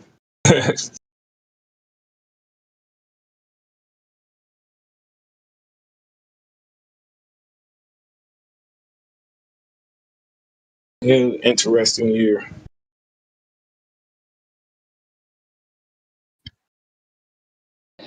Yeah, man. Last year was interesting.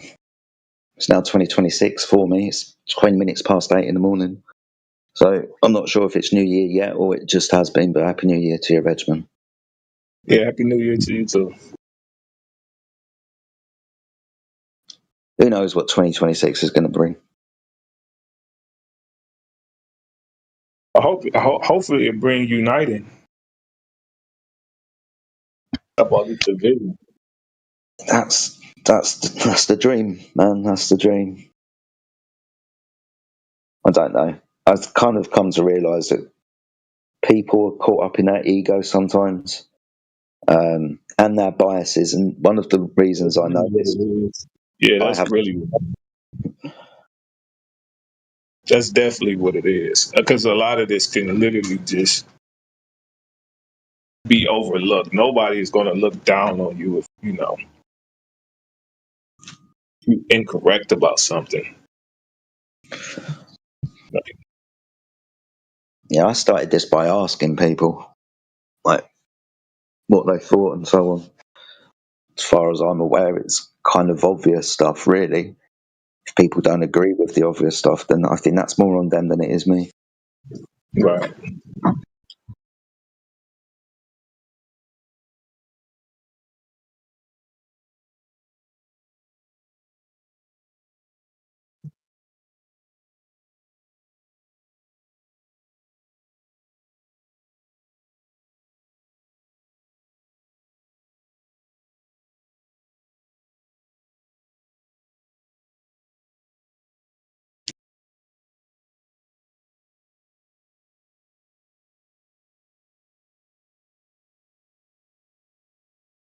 Wow, no Globers came in here yet. No.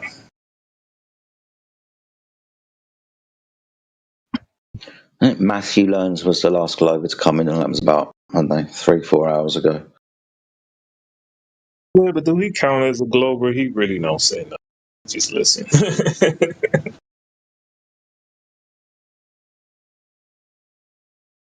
think he had enough of y'all. He had enough of me anyway, I know that. He left. But, I don't know. He's an anti-flat earther anyway. I wouldn't really call him somebody genuinely asking questions. His main reason for being here is when it goes quiet is to throw in the globe narrative.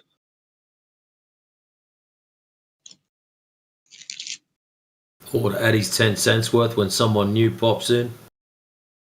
Yeah, exactly that. Yeah. Yeah, I think you guys broke him a long time ago.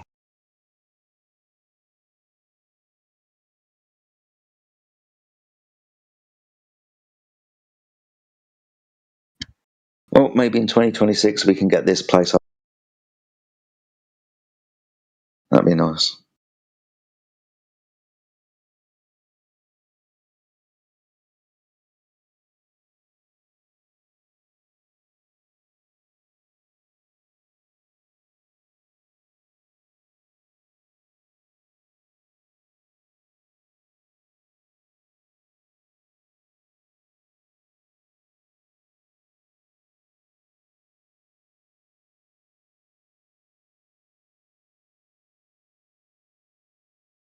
And we're getting a lot of new people coming in this one.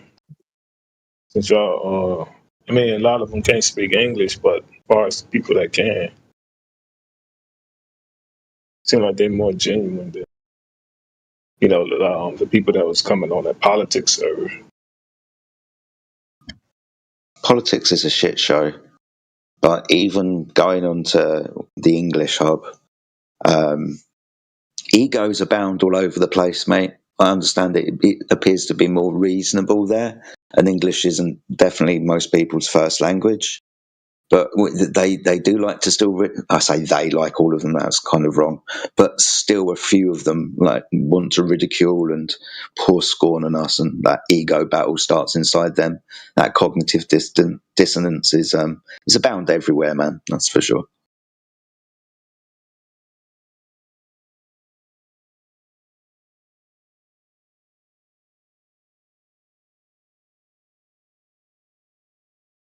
Hey, Jedi, can I ask you a question? Yeah, man, of course. What's up? About that, the whole celestial navigation thing, taking angle measurements to stars and shit. I'm wondering, like, what was it like? Are you privy to what, for example, what the highest altitude was where an angle to a star was taken, where they actually noticed, hey, above this position on the ground, where we also take the angle measurement to this same star, like what that altitude was, where they noticed the zero change in angle? Seems to be seems to be it. Now I say this, it seems to be all altitudes, even inside aircraft. For example, the SR-71 Blackbird has a vertical celestial navigation device just behind the cockpit.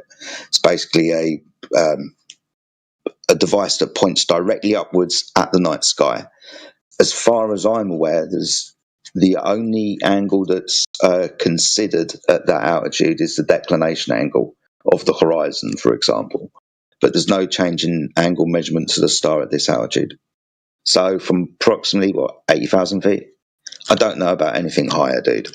I'll be relying on like NASA and shit, but the highest celestial navigation device I know of is in the SR-71. Okay. Because it got me thinking, right? So let's say we were starting from scratch, bare bones, like no prior knowledge whatsoever, right? And we were taking an angle measurement to a star. And we applied naively standard trig and tried to obtain, like, distance on the ground, and then by consequence of that, oh shit, let's get a distance to the from the hypotenuse and the height, right? Mm-hmm. What do we normally get with that? Is it variable heights and distances, or like is that another issue with it, or are they pretty consistent values when that's applied? It seems to be like 3,000 miles or some shit. Yeah, I was going to say around 3,000 miles, but I can only. Right, if we were to use that value, then I think everything would have the same height above the surface of the Earth, because we've got no real way of saying, apart from using the internal angles and lines to figure out the other distances on the lines, right, where we use the trigonometry. Right. Many people that we've had conversations with, like globe earthers and so on, say that we can measure the angle declination or the angle change of the sun throughout the day.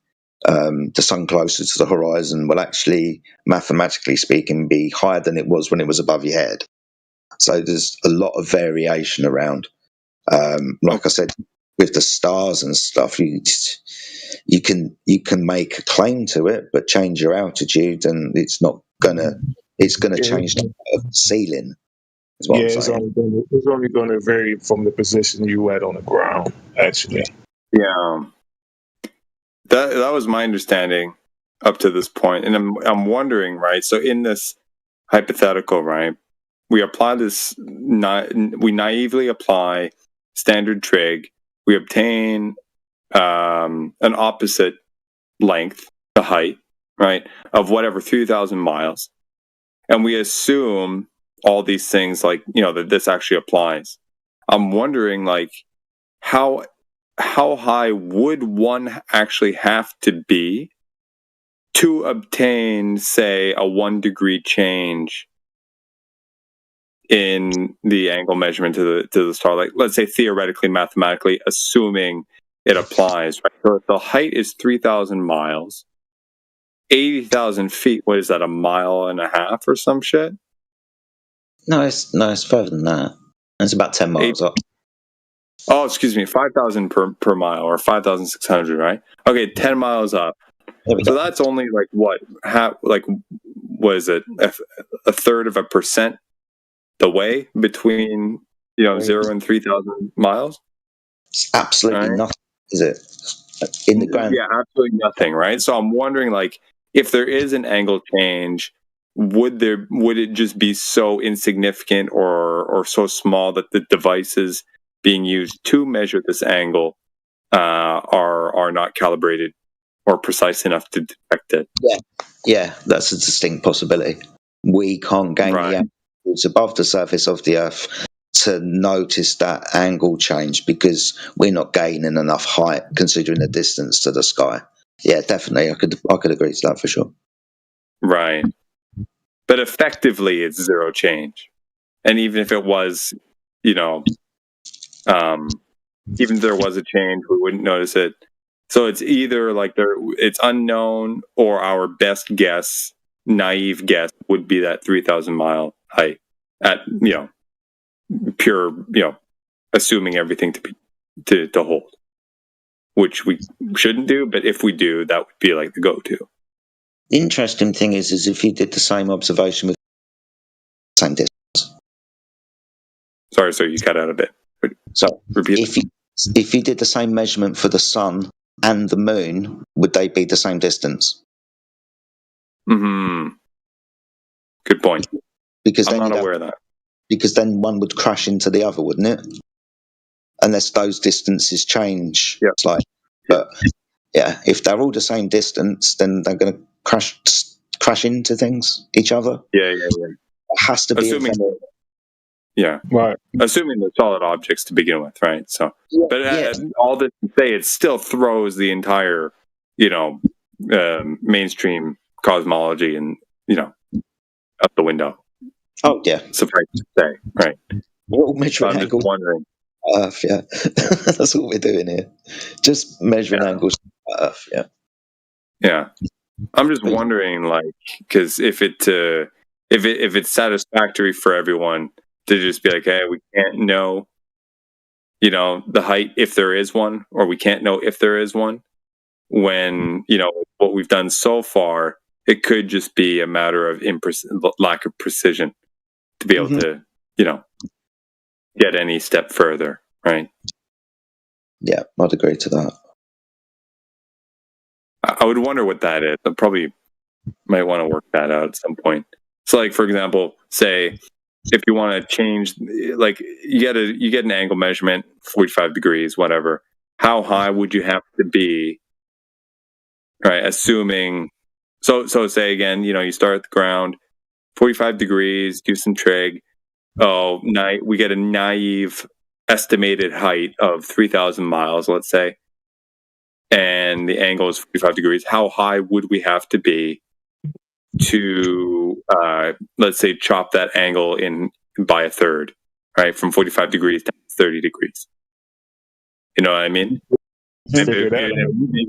From that calculation, it might be like, we would have to be, 1,000 miles up or some shit like that. You know what I mean? Like, it's obviously like ridiculous.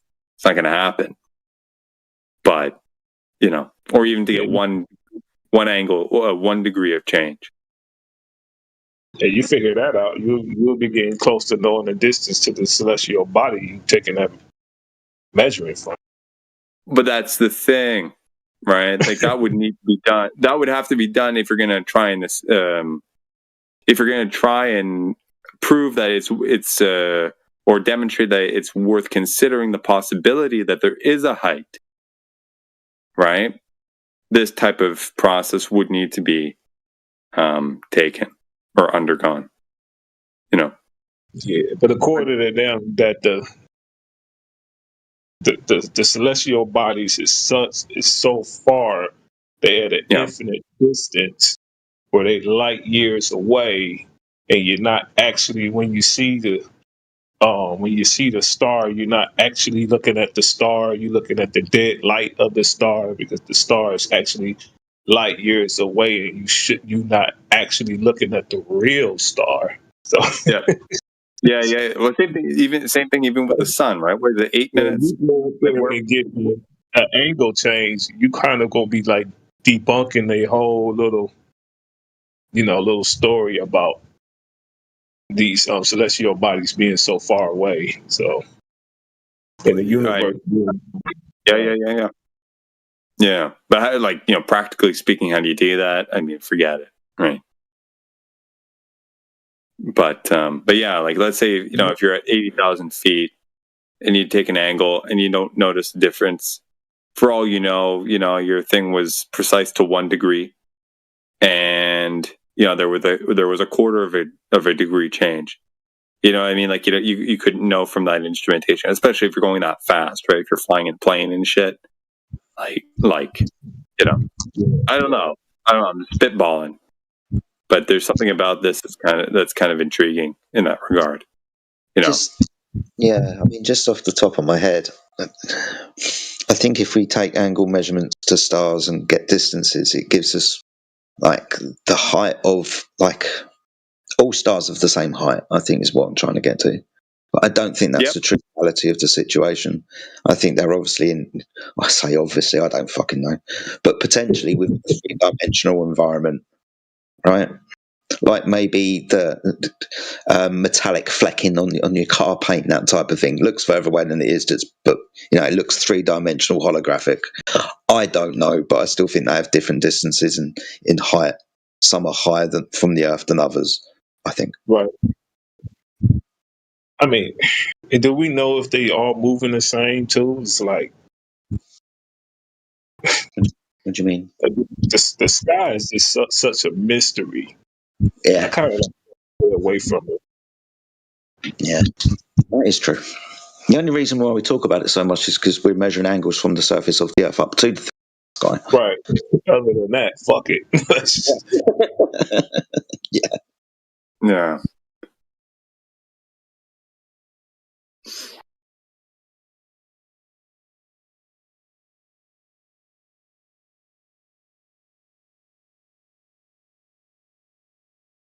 The globe, they got to talk about it because, they got claims that they've been there and they're going to go back and.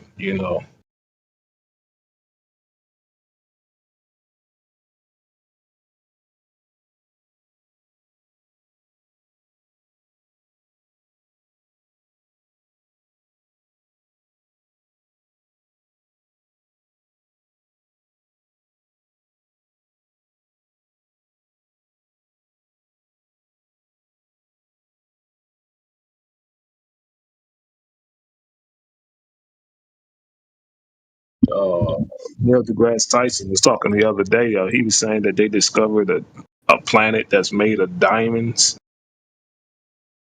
So it's like these people, they gotta like keep these stories going. So That's crazy. look, he said they discovered a planet with diamonds. The planet is made of diamonds. Wow. So it's like they gotta like keep this going. So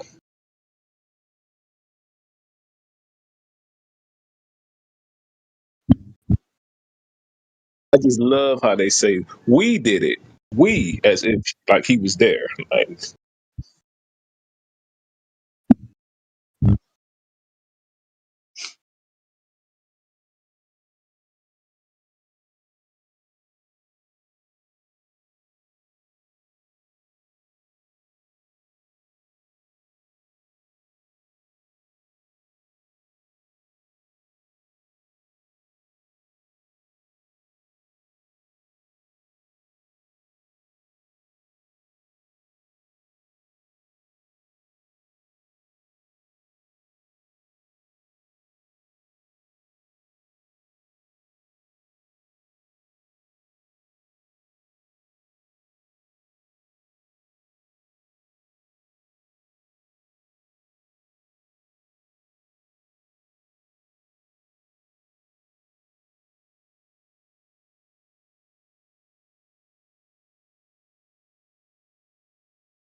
Welcome to 24/7 Flat Earth Discord.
Peace, y'all. Has that curve been found yet?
Hey, what's up?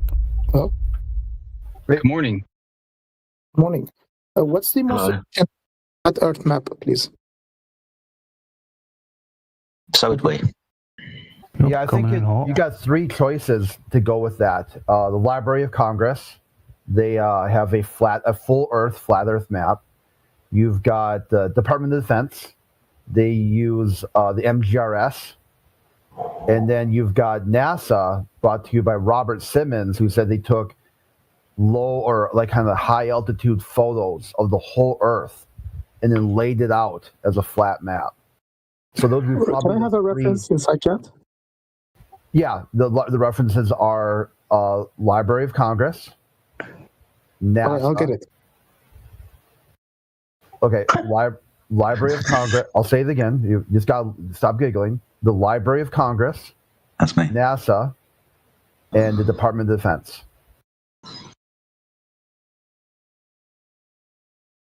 I want the Department of Defense for 1,000 crit.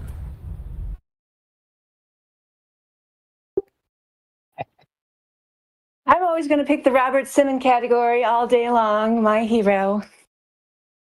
That's generally the best one. That's like a right from their mouth. You could, you know. We wrapped a flat map around the ball to give the impression of what Earth might look like from outer space. It's Photoshop because it had to be. Yeah, Meredith. Meredith. Maybe he's checking the sources. Maybe he's checking the citations. I put one in the side chat. I'm checking, but yeah. I think maybe his shtick was you guys don't have a map, therefore you don't have a flat Earth. Can you post one? I went to Google. It's giving me maps. Library of Congress. Yeah, Google's not very good. You got to use a real search engine. That's more like an advertising agency. Yeah, but can you post it? Beyond that? Why do you want a flat Earth map, dude?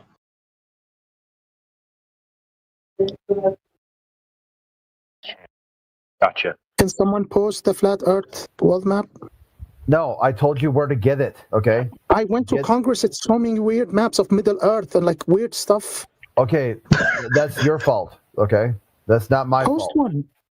Okay, I'll consider this an IQ test. Can you find the information you're looking for? All right, he will not post the map. Others, post the map. Post the fucking map.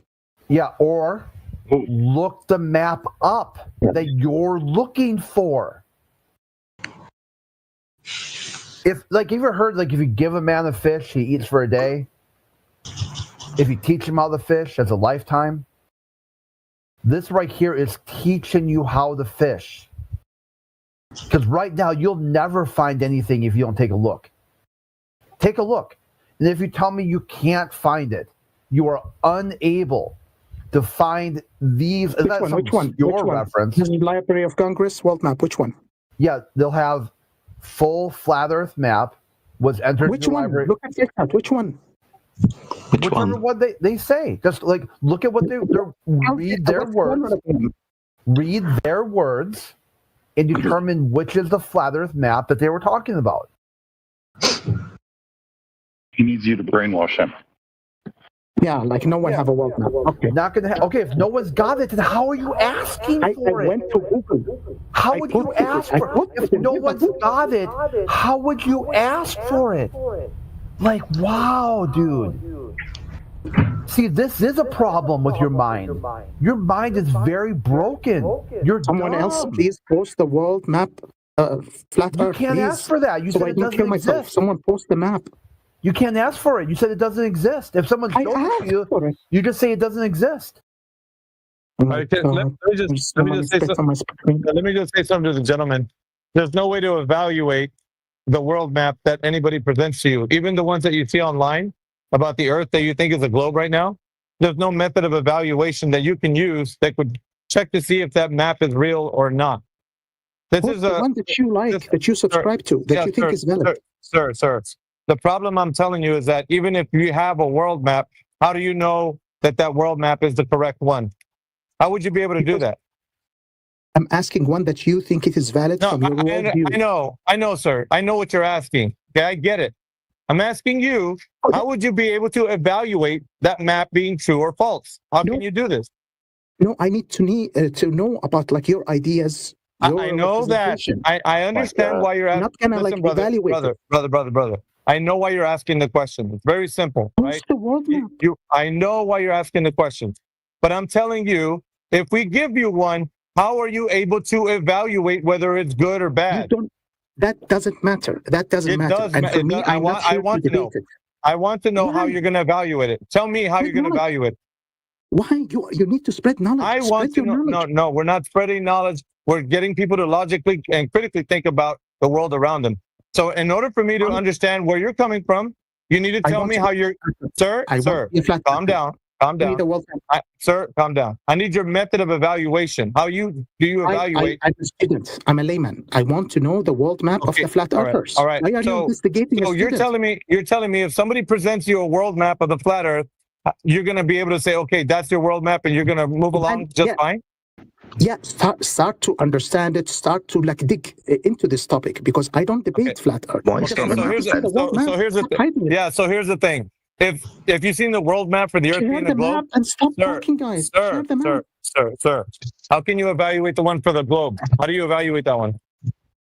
I don't debate this. I do not debate between globe and flat earth. Would you like me to educate you on maps? Oh my God, dude. I'd like to educate you on maps if you want a flat earther to do it. And share the map. This was done already. It's done by 3 sources you can't deny also. Oh my God, the left guy again. Yeah, hold on. Yoda, can you educate him on maps? Yeah.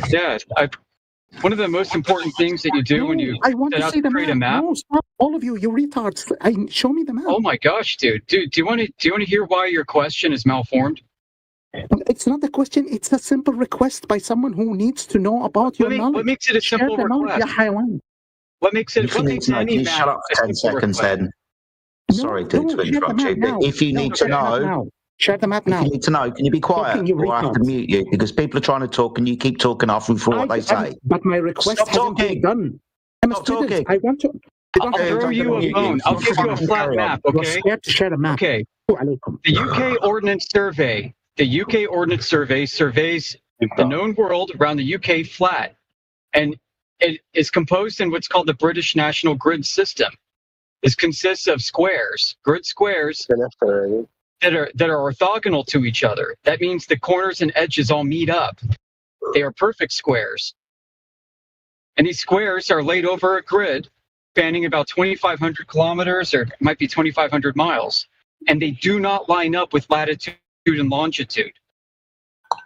So if you're looking for a flat map, that's a prime example of one place to start. One of the most important things when it comes to map making is figuring out how you're going to deliver a coordinate reference system to the user. Do you have any idea how that is done? What choices go into the formation and use of a coordinate reference system? I think they said he ran. All right. Yeah. He was an asshole anyway. Okay.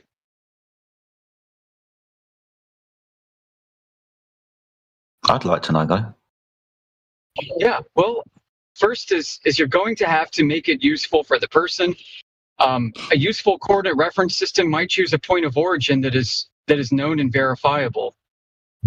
For the spherical coordinate reference system, they use Polaris, obviously, in the stars, but there are other maps that'll use, like maybe Greenwich, England, or in America, there's a North American datum, where they use like some farmer's ranch in Kansas or something. Not even joking, as the point of origin. Wow. And then planar surveys are conducted out from there. I think I know the place in London as well. I think it's an old Norman castle. There's a plaque on it or something. But yeah, all miles and datums are taken from this point. So yeah, I know what you're talking about, buddy. Yeah.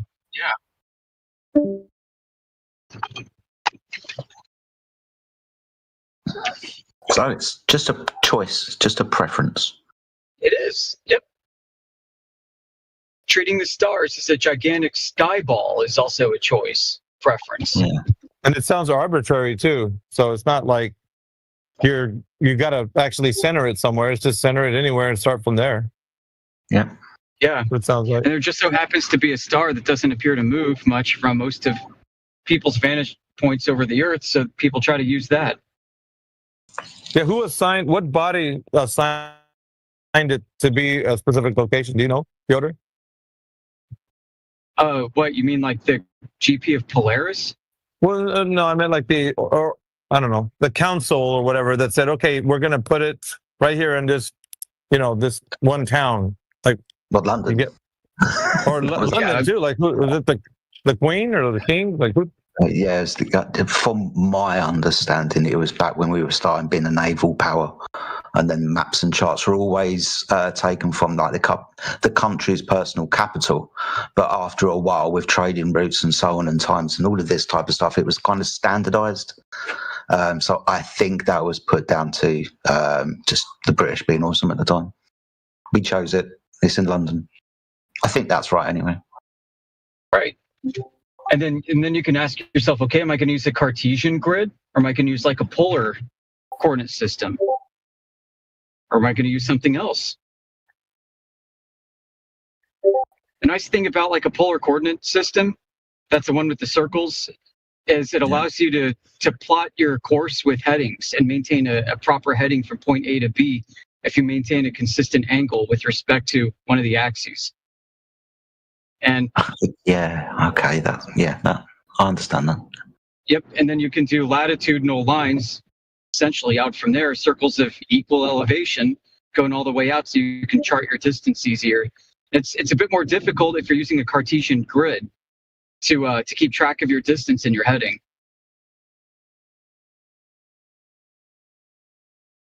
Okay, that makes sense. Yeah. Yeah, like Cartesian grids are great because you can get an easy sense of where things are relative to other things. If you played that game Battleship, like, oh no, you sunk my battleship, and you put the pegs in the grid squares that you call out. Yeah, it's a lot easier to play that game that way than maybe on a polar coordinate reference grid. Yeah, okay, because the squares or segments are all different shapes and sizes and stuff. Right. Okay. Yeah, there's maps are always suited to purpose, and then you've got the projection problem.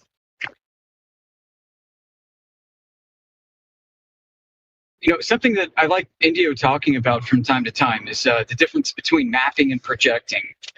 And projecting is a simple geometric process where you take one kind of topology and then you literally project it onto another at a certain angle, and the resulting projection will conform to the surface that it's projected on from the surface that's projected from. Mapping is a bit different. Mapping can be pretty arbitrary in essence. It doesn't have to follow one consistent geometric rule like a projection would, but it would follow whatever is being mapped to what at a particular point in time, point to point to point to point, pixel to pixel, and so on. And you can make adjustments and exceptions along the way.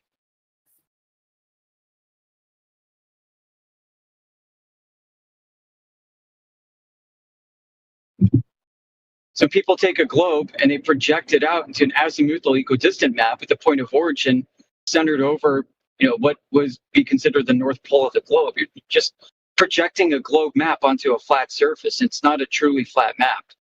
The spherical coordinate reference system is still spherical. You don't make that problem go away.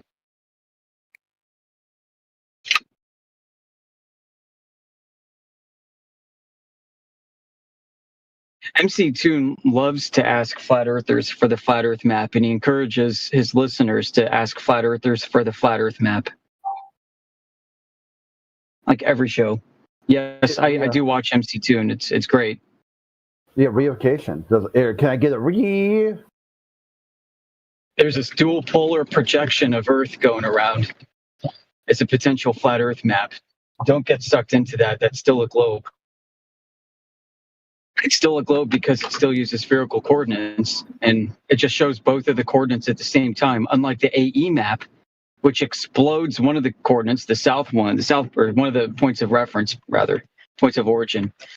It explodes the south point of origin out into a ring, and the dual point of origin globe map that's going around flat Earth communities shows both points of origin at the same time. That's all it is. You still got a problem with the non-uniform scale, which if you were to apply appropriately to the coordinate reference grid that this map purveyor shows, you'd end up with a globe.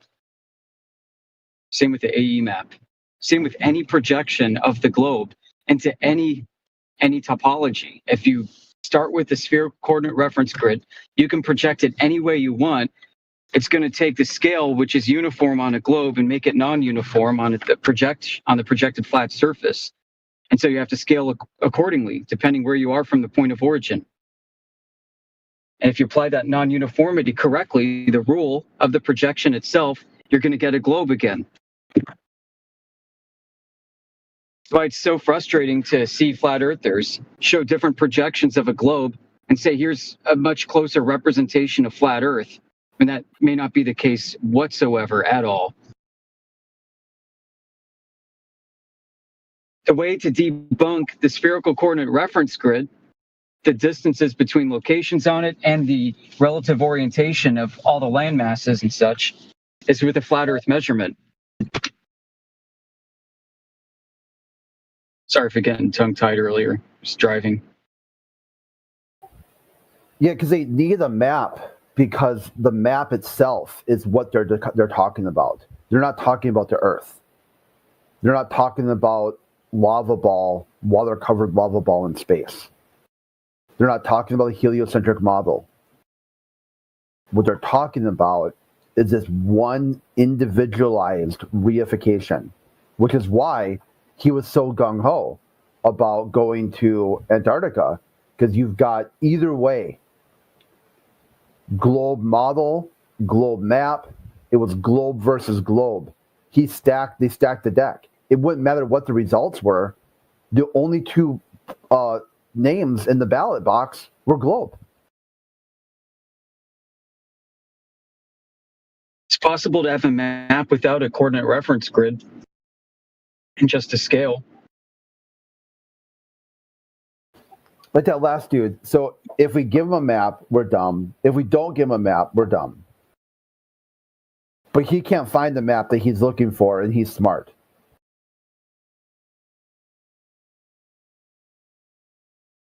And tomorrow, the same thing all over again. Day in, day out, he's going to be in perpetual freak-out mode over a topic he thinks is called maps. Yeah, he wasn't willing to listen.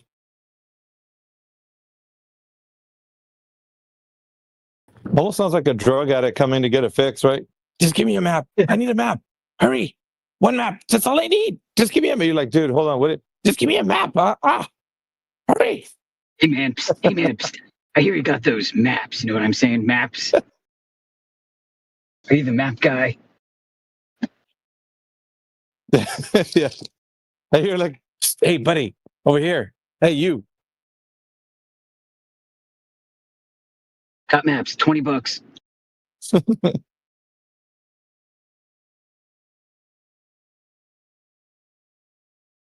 Yeah, it could have been like the first one's free. I'll give you a map. Just a little taste. Yeah. For the pizza map flat earthers out there that think the AE map is a fair representation of the Earth, I got to find out, how would you guys propose getting your longitude in the south?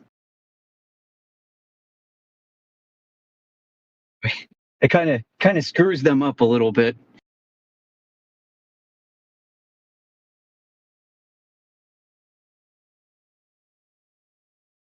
I mean, it's hard enough to get latitude, right, if you can't see Polaris, but no, I purposefully asked for longitude.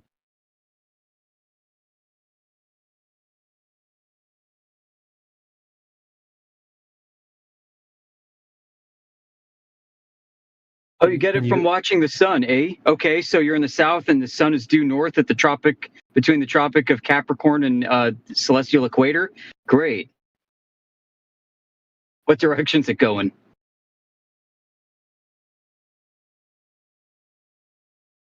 All right, David Weiss thinks the sun antarcs around, but that's not observed. You can't take a time-lapse photo of that. It actually arcs around in the south, same as the north. Hey guys, I'm back again. I was just wondering if you can answer this. I have a question and I'd like to hear the answer from you. Yeah, fire away, homie. Like, if the Earth is flat, so what do you have beneath us? Like, Well, I mean, your second part came out a little garbled, but we'll start with the first part. So, if the Earth is flat, okay, is it flat or is it not flat? well, if we assume that's flat, so what do we have beneath us? Like, Yeah. So, if we assume it's flat, will we go with flat or not flat? flat. We'll All go right, so then, what's the second part then? So we got a flat Earth already in evidence. Yeah, yeah. Okay. So Yeah. what's the second What part? do we have beneath us? Like, what's in the end of the? What's in the bottom? You said the bottle. What's in the bottle? The bottom of the Earth. What do you mean by the bottom? I mean, like. Follow? I'm That sounds like a non sequitur. So if the Earth is flat, what's at the bottom? That would be. It sounds like a non sequitur.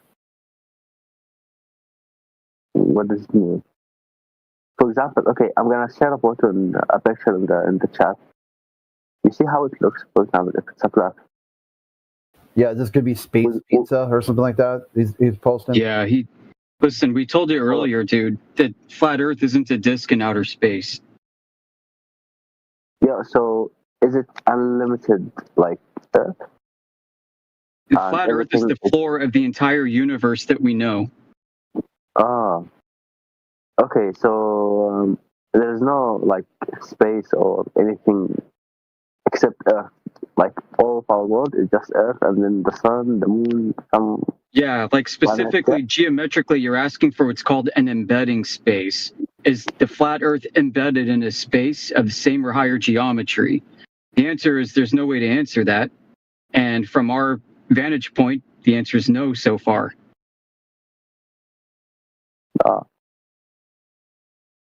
Okay, so such images are not accurate, yeah?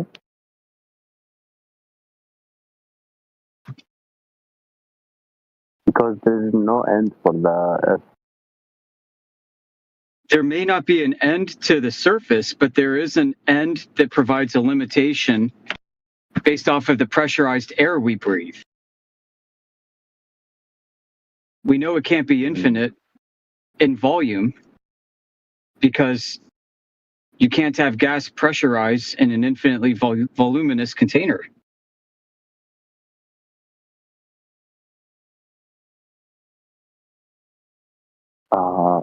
Okay, so another question. Do you believe that we have a dome, like, above us? Like something... I don't know if it's a dome. I wouldn't even know if it was a dome, what it was made out of. But NASA says that the space is 99 to 98% plasma. So maybe there's plasma containing the gas pressure. I don't know. So I'm wondering if there's like any explanation for that. Like from other, I don't know, researchers, articles, something like that. Explanation of what? Sorry, you sound a bit muffled. Like you have your hand over the phone. Oh, sorry. Just my microphone isn't that good. Okay, thank you. I was just saying that, like, if there's any explanation for this point, I mean the dome, what's beneath us, I don't know. Because no, man, sad to say, we're not here with explanations for everything. What you'll learn from us is that the current explanations for the current cosmology have no evidence. They're just stories. They're imaginary. Even galaxies like Milky Way. We see all them. these stuff, No, yeah? no. We see them too. I can take a telescope and I can focus in on distant nebula with a great enough aperture. I could probably see galaxies too. Yeah. But what does that mean? The way we think of galaxies is a story that's attached to the image of the galaxy. We want people to decouple the story from the image and consider what evidence actually exists to prove the story matches the image in the first place, and if there are other explanations that could validate or invalidate that thought. Sorry, but I also noticed something about people who embrace this idea of flat Earth, that most of them are religious, yeah? Stick to like a certain religion, like Christianity, for example. Am I correct? I don't know. All of our ancestors, regardless of faith, were flat earthers. I mean, flat Earth is part of the Vedic cosmology as much as it is the Norse cosmology, as the Hebrew cosmology, as the Babylonian and Egyptian. They're all flat earthers. Yeah, that's right. Because, for example, if we like don't pay attention to the religion, if we ignore it, we would see that science tells us that the universe is expanding. Okay, and expanding, it means that like towards every direction. So well, I mean, yeah, but is that based off of science or is that based off of a godless faith? Well, it's just a theory. Yeah, godless faith. What people call astronomy and astrophysics today is really just a godless religion. Oh, I didn't know that.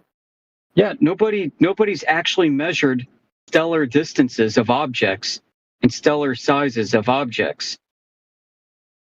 Nobody even knows if their spectroscopic readings of these objects are consistent with what they truly are too.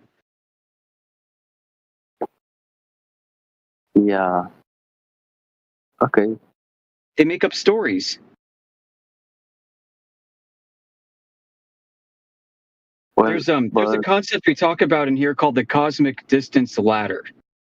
In order for the solar system and the Big Bang cosmology and the cosmic microwave background, all of that, in order for all of that to be correct, the way that it's described, it relies on Earth being a globe with measurable curvature, a radius.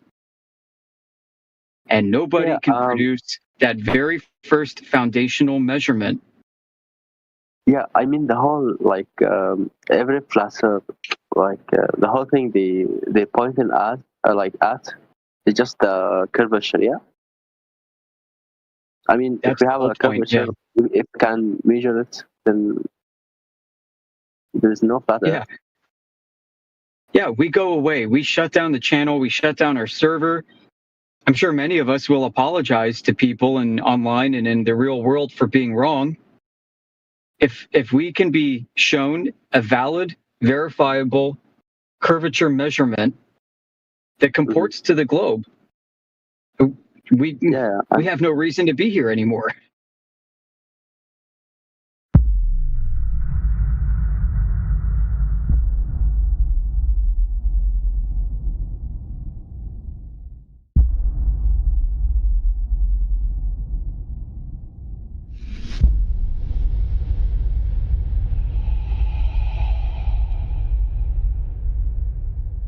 Hello. How's it going? Yeah, going alright. What were you talking about here? We are talking about the nature of the Earth. Nature of the Earth. I'm not really familiar with that. Well, you know how they tell people that the Earth is a globe? Yeah. We're asking if there's any proof for that. Oh, really? Yeah.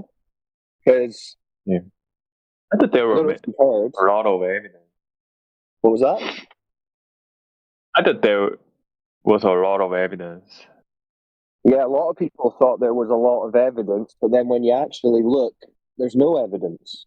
There's only claims and images and videos that you can't verify. You see?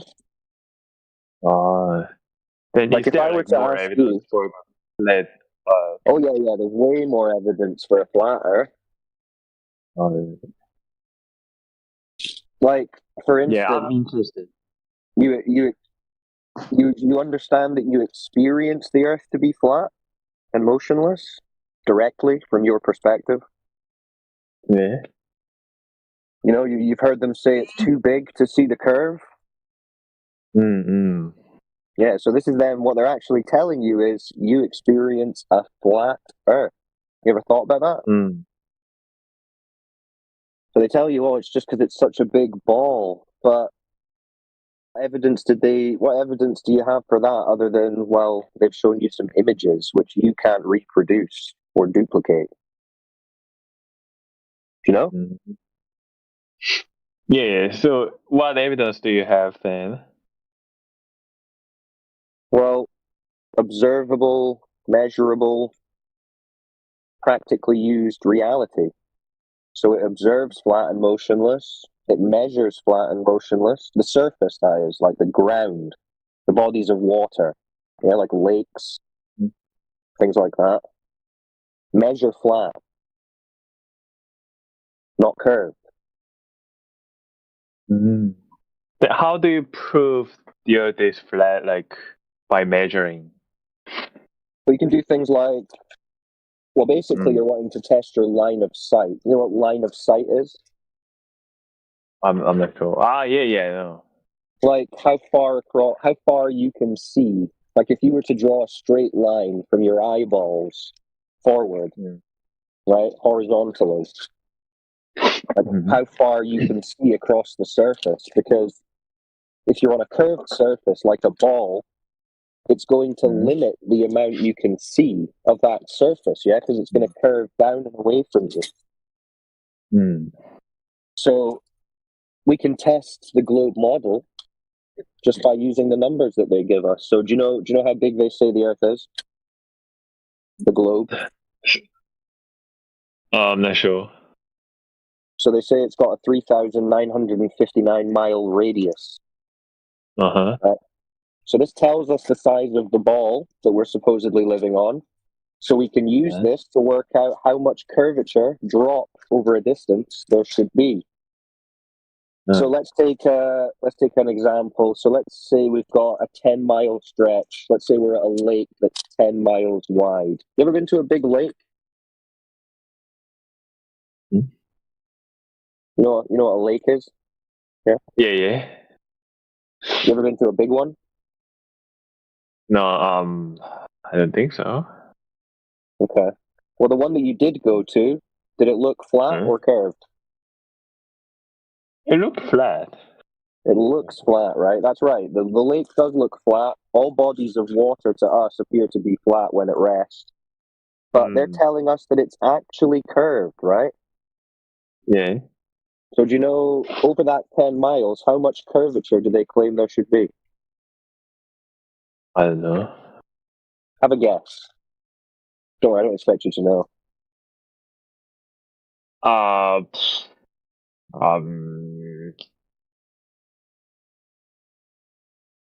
not sure. I have no idea.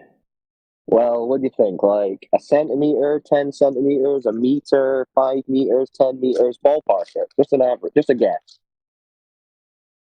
10 miles. So how much drop over a distance? If you were to draw a horizontal line from your feet, where over 10 miles, how far away would it have curved from that horizontal line down and away? 10 miles? Over 10 miles, yep. Okay. What do you think? 10 centimeters? 50 centimeters? A meter? 10 meters? More or less? I'm not sure. 10 meters? 10 meters. Okay. Yeah, that's not bad. That's not bad. Usually people say, like, oh, a nanometer, less than a centimeter. They think there's no curve at all. But the globe prediction would actually say that there's over 66 feet. Right? So that's like 20 meters of curvature over that distance. But the thing is, when people try and measure this, and they go to a lake that's, say, 10 miles wide, there is no 66 feet of curvature.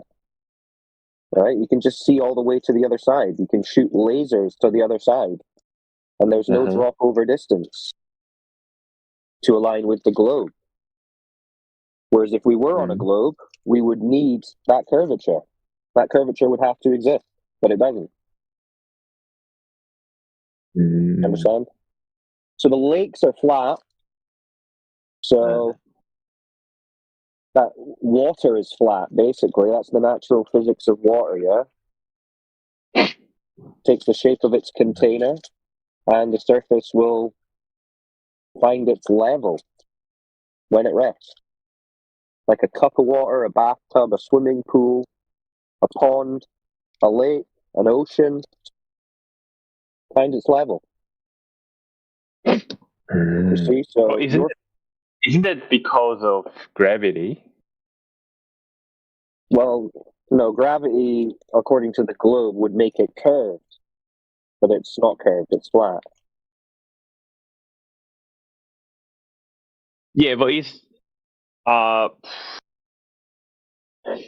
it's kind of the gravity. As far as I know, gravity pulls everything, even the space. Yeah, no, that's just a story that we've been told. That's not true. Really? Yeah. Yeah. That's why the lakes measure flat, because if the story was true, the lakes would measure curved. The water would be curving, but it's not. Yeah. The water's flat. You understand? But like measuring distance, doesn't really debunk the theory of the usually ordinary people say. Well, it does if over that distance there's supposed to be curvature, but there's none. So a ball has to have a curved surface, yeah? It does not. And but you just measuring. Are you saying the measuring the distance from the other side? Yeah, from one side of the lake to the other. Yeah. So there's supposed to be a hill of water between you and the other side of that lake. You shouldn't be able to see. So if I was standing on one side of the lake and you were standing at the other side of the lake, we shouldn't be able to see each other because of the curve, right?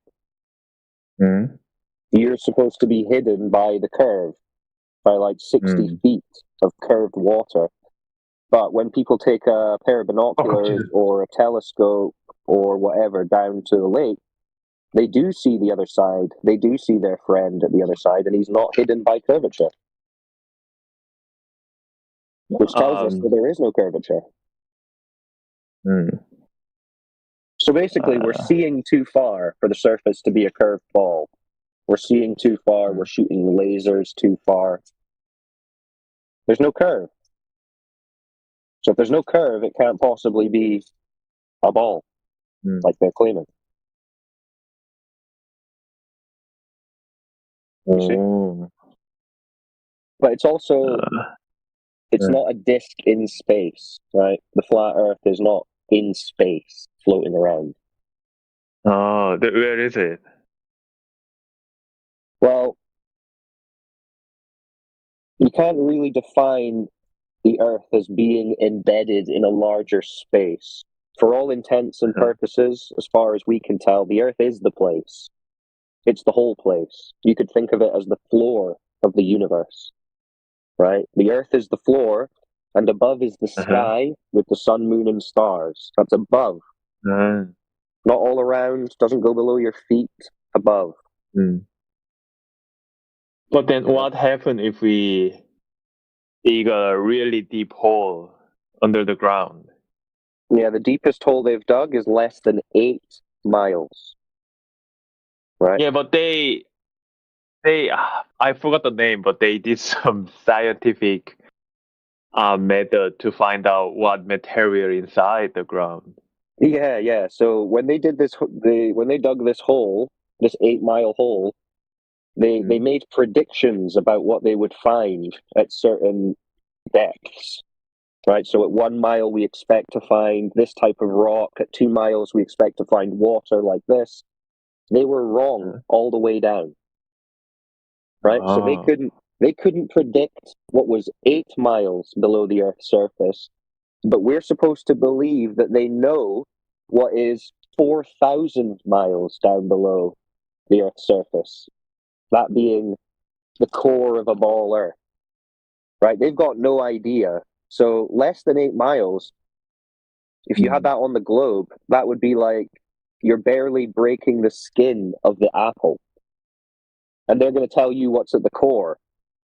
No, they've got no idea. This is just propaganda. So how do you explain the gravity? Explain what? Gravity. What do you think? Well, what do you mean by gravity? Gravity, if we can drop things on the ground, that means like something constantly put things like. Yeah, we can have things falling to a flat ground. Like things falling doesn't necessitate the ground being curved or a ball. You know, why would that be the case? So what they've done is they've taken the phenomena of objects falling to the ground, and they've told us that it means we're on a giant spinning ball and we're being pulled to the center of it effectively. But that's not really the case. Things are just rising or falling based on their density relative to the medium. If you look up specific gravity, that basically describes what it is. But there's no globe involved, you see? Just a flat, motionless Earth, like you always experience. Then what about rotation of Earth? I was going to ask you, so do you think the ground is rotating? Oh, yes, I think so. Do you experience the ground to be rotating? No, I don't. No, you don't. So why do you think it is? I mean, that's how it is. It's like, that's why we have day and night. You just not how it is. Because how it is, according to our perspective, not rotating. It's not moving. Unless you're in an earthquake, then you'll feel the ground moving. Yeah. So what makes you think the ground is moving? I think I heard you just say it. When we see our sky or the stars. Okay. So we see the sun and moon and stars rotating. But why does that mean that the ground is rotating? Why couldn't it just mean that those things are rotating? You thought about that?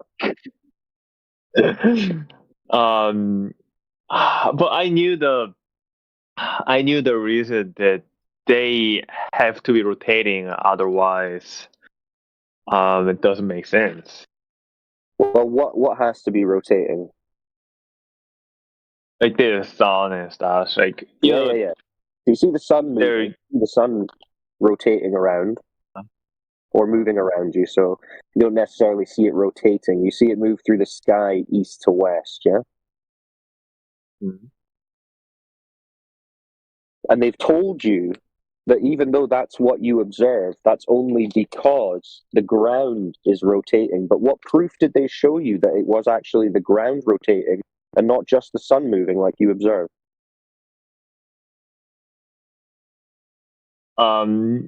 Because by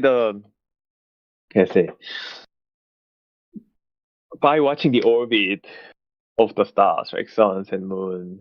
Well, again, you're just seeing them move, though. What proof is there that it's the ground moving and not just those things you're seeing moving?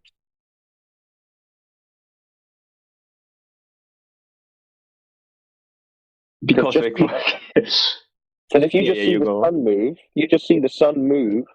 You can say, okay, I see the sun move, so I'm gonna assume that the sun is moving. But if you're gonna say no, I'm gonna assume that it's the ground that's moving, then you need to provide evidence for that, or someone needs to give you evidence for that. No. Yeah. So what evidence did they give you that it's actually the ground spinning and not the sun moving like you observed?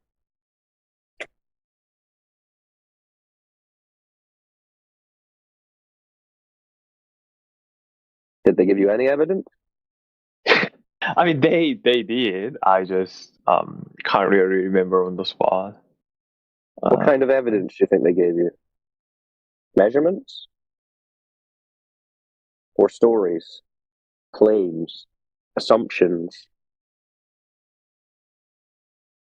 What do you think? Because as far as I can tell, it's all just claims and assumptions. There's no evidence. There's no measurements. There's no science. It's just assumptions. They assume that the ground is moving, and that's what's causing the sun to appear to move.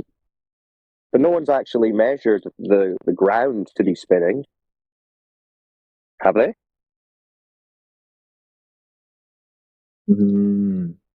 Who do you think's measured that? Oh. Anyone? Why do you think people lie about the? Ooh, why have they lied to us? Yeah. Well, it's not even necessarily the case. I mean, it's a big question because, I mean, most people that you're thinking about, right? Like a teacher who teaches you that the Earth is a globe. They didn't lie to you. Mm-hmm. They believe it's a globe. And why do they believe it was a globe? Because that's what they were taught. And who taught them that the Earth was a globe? Their teacher. And how did they know it was a globe? Well, they didn't know it was a globe. They were just taught it as well. So it's almost like a tradition, like Santa Claus or something, right? It's passed down and taught, but they didn't see it themselves. They never proved it. They're all just assuming that these organizations like NASA or the Russian government are telling the truth about what they're doing. It is all based on that assumption. So it's not actually like loads of people are lying. Most people just believe it and teach it and, claim it to be true based on their belief. Really, it's a small group of people who would have to actually be lying about it, meaning they know it's not true and they're saying it is the case anyway. So, but your question about why would they lie, those people who maybe have lied about it, well, I mean, I could come up with a whole host of possible reasons, right? Do some people lie for money? Yeah, because NASA, they make about $70 million a day peddling this story. So would some people lie for even a slice of 70 million a day? Possibly. Yeah. Control of the world view, if they have the power to say there's an asteroid coming and it's going to wipe us all out in a year's time, so you all have to come and work for us, give us your tax dollars, whatever it is, right? They could convince the whole nation to do whatever they tell it to do based on fear, basically, right? They control the environment that you think you're in. Yeah? They're the ones with access to space where Earth is. So if they say, hey, this giant rock is coming to wipe us out in 3 years' time, people will believe them. That's a lot of power. You can get people to do a lot of things through fear, right? It's very powerful for controlling society. You could also argue that they are obscuring the nature of our environment, right? Because they've given us a cosmology that says that the Earth essentially appeared by accident, randomly, right? There was a big bang, a random explosion of nothingness, and then everything just appeared. That's all based on a globe story, right? So when you figure out that that's not the case, then it goes all the way back to the creation story. Then do you have like completely different story of universe? Like you said, Yeah, well, it there's has no to. such thing. It shows that it has to have been intelligently designed. Intelligently designed. Intelligently designed, yes. A creator. Okay, Yeah. but that intelligent creator might have made the globe and. I'm sure he could have done, but he didn't because we measure it and it measures flat. Okay. Then why do you think why do you think the cause was the intelligent creator? Well, because the only option we had for no intelligent creator was a Big Bang globe cosmology. Right? But that we don't have that. We don't have a globe. We don't have a Big Bang. So there's not really a creation. There's not an accidental natural creation story for a motionless topographical plane. Also, it's a contained system, so something had to have made the container.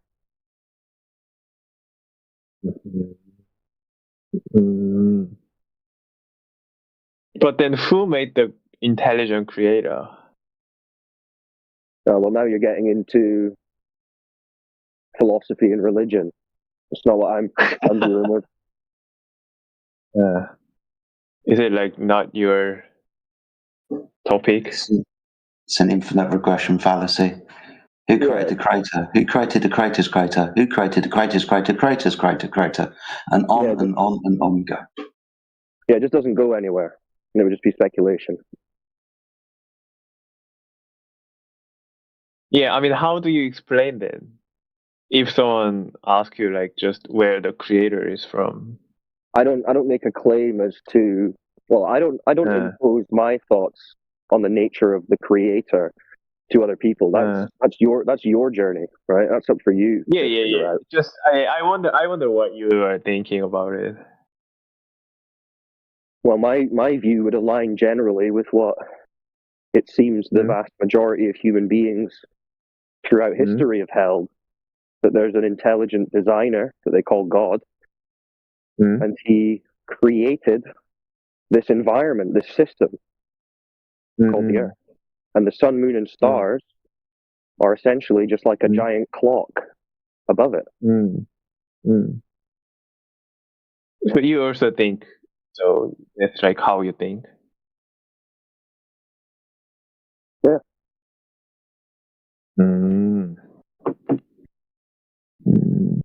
That's what I think is a logical conclusion to arrive at once you have reviewed the evidence.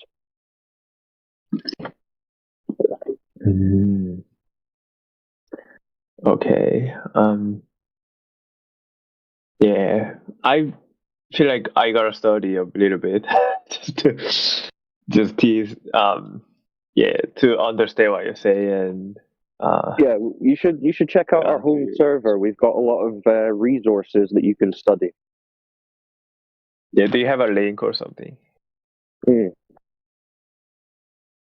me check if the bot is in with the right link. You can just click on my profile, and there's a link in my profile.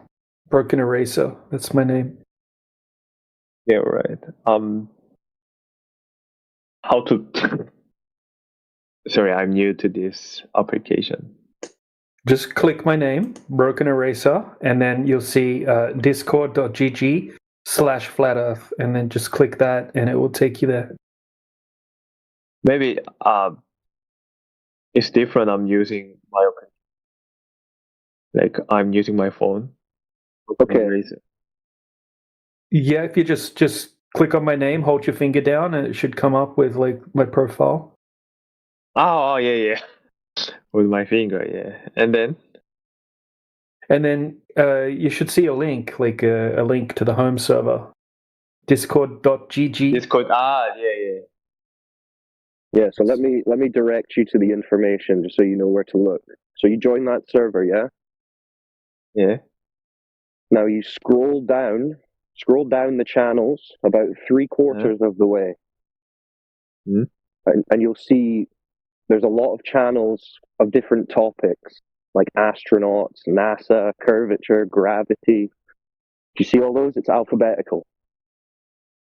Do you see those channels?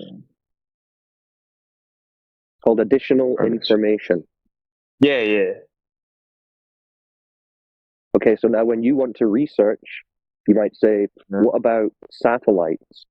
So you scroll down to S, and you see a channel of satellites. Yeah? And now we save information here that you won't be able to easily find just using Google and YouTube, because they censor the topic. They hide it.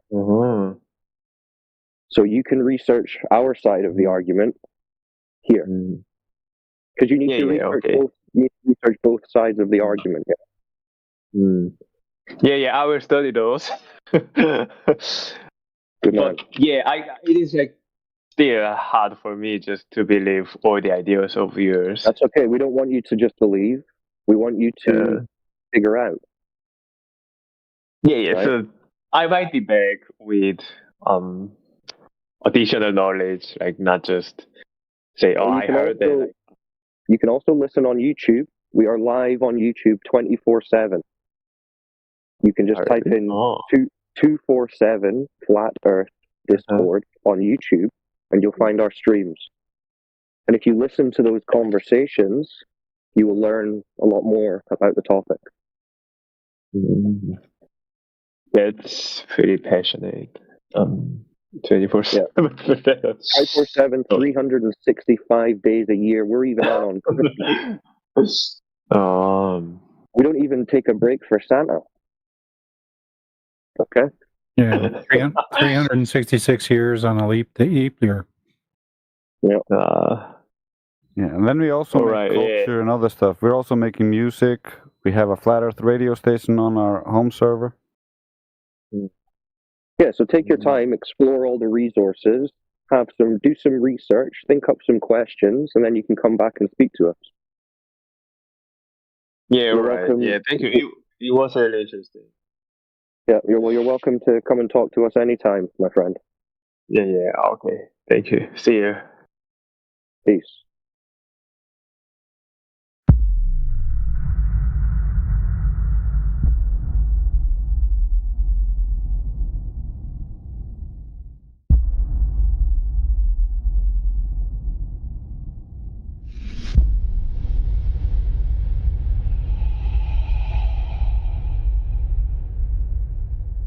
It's good to see Stone in here.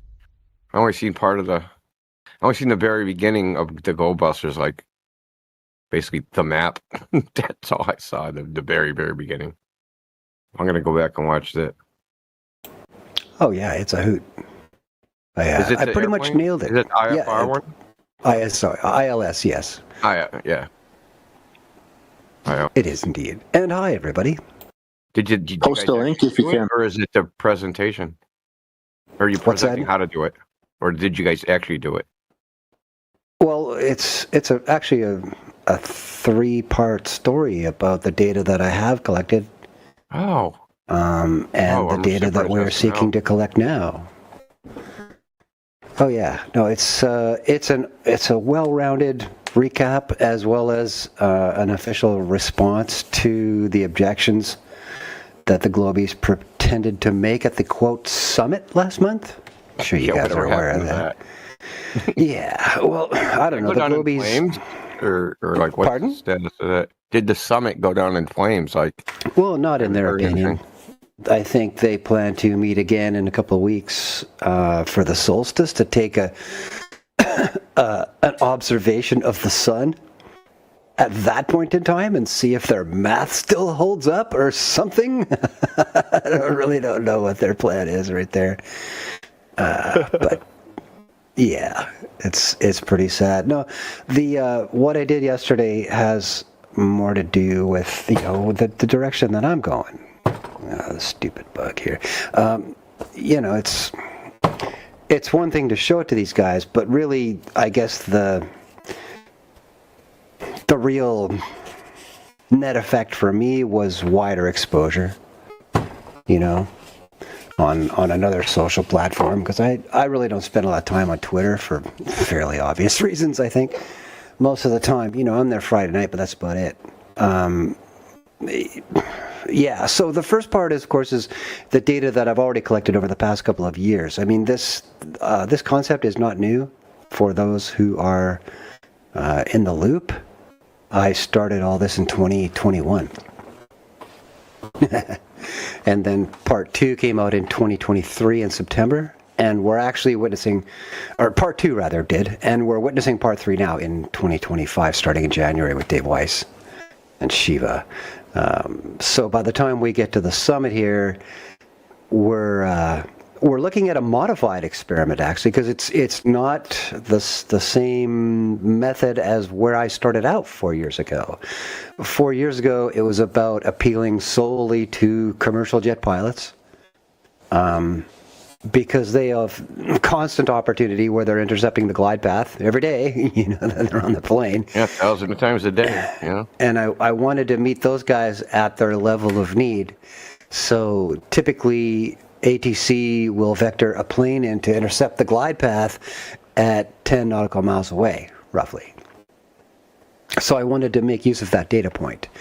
And over a 2-year span of time, there were 2 pilots in particular who responded to me and started to send me videos straight from the cockpit, their own iPhones and stuff, shooting the primary flight display. And I put together a small body of data based on an intercept at 10 nautical miles away. And if you haven't seen that, get over to the Rumble channel, Flat Earth Man of Stone. Just type in FEMA, and by the time you get that far, the autocomplete will show you that it's right there. And grab the ones about that I took Eric Dubé. I deconstructed him, I tore him apart and reformulated him 4 years ago. And then there's the one that's 2 years ago titled that the Earth is not convex. And then you're catching up to now, where you got to check both the beginning videos listed chronologically on that channel and the most recent ones chronologically on that channel, because in between that point of time, when I opened that channel just in September of this year, I put a couple of videos up relative to the summit, and then I migrated the vast majority of the videos that I've produced and put up on BitChute, and that's nearly 50 videos, relative to Flat Earth. And I did that because, ironically, it's a UK corporation, but nobody in the UK is allowed to visit their site to watch videos on BitChute, unless you got a VPN or, you get up to some other skullduggery. So fuck them. We're done with BitChute for a number of reasons, that just being one. We're over to Rumble with the rest of the content. So you'll find it, bookending the current collection of what I have on that channel. When you do, you're going to see some really entertaining stuff about Shiva and MC Goon, our favorite anti-hero, in prep for the summit, to which you guys know quite well now that I was uninvited purposefully, so that they weren't going to let me anywhere near that thing. So yeah, that's what yesterday was about, was following up to everything they threw at Kevin and exposing some of what they said as bullshit, and giving real figure to the figures that they, some of which they asserted in complete error, grievous error. And we came to the conclusion in the end, showing the error on the screen while they're saying it. Pardon? Like in the first one, right? It's literally on the screen while that guy was talking, whatever, not McToon, the other anti-flat earther. Dan. Right. Yeah, they're showing a screenshot of that it doesn't match the spec. on the screen, and he's saying, "Well, the spec says," but the words say that it doesn't match the spec, and that it's way better. Like, you can't make that stuff up, man. They're utter clowns. They really are, and that again is what I spent a little bit of time yesterday exposing. Is that there was a point in day 2 of the summit on the 15th where Goon came back to the table with his assessment, trying to produce this, quote, equation, this mathematical model that she was demanding. And in the middle of his calculations for margin of error, he starts to talk about the glide slope emitter angle precision.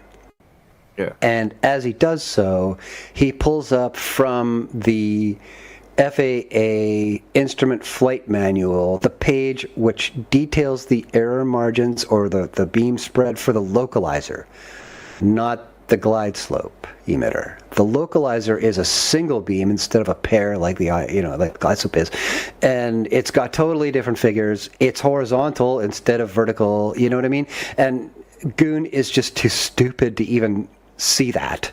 He makes so many mistakes. It's almost he takes scary. that margin of error and then applies it to subsequent additions and, trying to get the final figure of what the total margin of error might be like. And of course, he's way off, he's just completely out to lunch. So, yeah, yesterday I pulled up all the relevant FAA standards, specifications docs where they list minimum tolerances or maximum tolerances for error, like how tight things need to be, both in the glide slope situation as well as the distance measuring equipment. The DME is the thing that works in tandem with this tower to tell you your slant angle distance from the tower while you're trying to figure out whether or not you're on that 3-degree path. So we put that together with the other incorrect assertion that Goon made about altimeter error. And we threw all those together with a 4-part set of trigonometric calculations to show what the total error would be with those 3 actually relevant margins of error combined. And then I put it out graphically in an overlap layout where you see, okay, according to the flat Earth scenario, here's what the error margins represent. This is the total range of expected values, minimum possible, maximum possible values for the scenario, and then the globy ones next to it. And you see that the overlap between them is only 0.93 nautical miles, and that the medians for both of them are outside of the overlap, et cetera, et cetera, et cetera.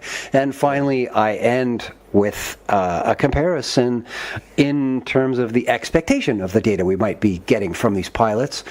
And I show 4 case scenario, or 4 scenarios, I guess, 2 being inclusive, or Jesus, get my brain straight, 2 being what it would look like to receive inconclusive data. If it was just all over the fucking place, it would be inconclusive. And if it was all just within the overlap, then it would be inconclusive. And, if it's hanging over each side, it's obvious what the data represents.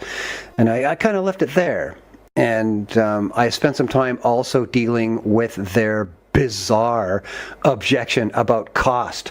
I mean, seriously, anybody from the mainstream who has a problem with the cost of renting a civilian airplane for a couple of hours on a single day to get a data point, or 8 in a single flight, is out of their fucking mind, when it comes to, hey, look, what if you were going to take into account mainstream physics and the average cost of their budgets to perform experiments? What do you think that figure would be? Like, into the hundreds of thousands, right? Like they blow money like oxygen. And so at the end of it, actually, I put together another vector where both pilots who want to do this experiment but might not have the funds, and groups of people who pool their money, you know what I mean, and are prepared to send it to a pilot, that they could all of them could just email me and I'll put them in touch with each other. You know what I mean? and completely blew that objection out of the water as well. So it was a good session. You know, we wrapped it up pretty tight. You do realize these are not actual objections they have. They're doing of course not. tactics, right? Fear, uncertainty, and doubt. They're just trying to just do FUD. It's nonsense. Oh yeah, that's everyone. All of us see right through it. It's like, you know. Yeah, no, I mean, all the flat earther guys could see it instantly. But, I mean, that's why I went to this amount of effort to produce graphics that are fully quantified in terms of the expectation of what the data might look like as well in the end. Yeah. You know what I mean? So it's like, okay, you say it's going to be inconclusive. Well, here's the two cases where it might be. And what do you think the chances are that that's actually what's really going to happen? I mean, really, especially based on my previous data that I've collected at 10 nautical miles. Because we're working at 20 now, and that's where they all just fall off the cliff, so to speak. Yeah, I mean, are there any outlier like airports that would where they pick up the glide slope from even further away? Because there might be the typical practice, but there might be like weird airports where they have to do it from like farther. Oh, well, I also present 2 still frames from the second pilot who contacted me over that length of time. The guy from Vietnam who, as a part of his job, trains other pilots too, right? Like he's the right guy for this job.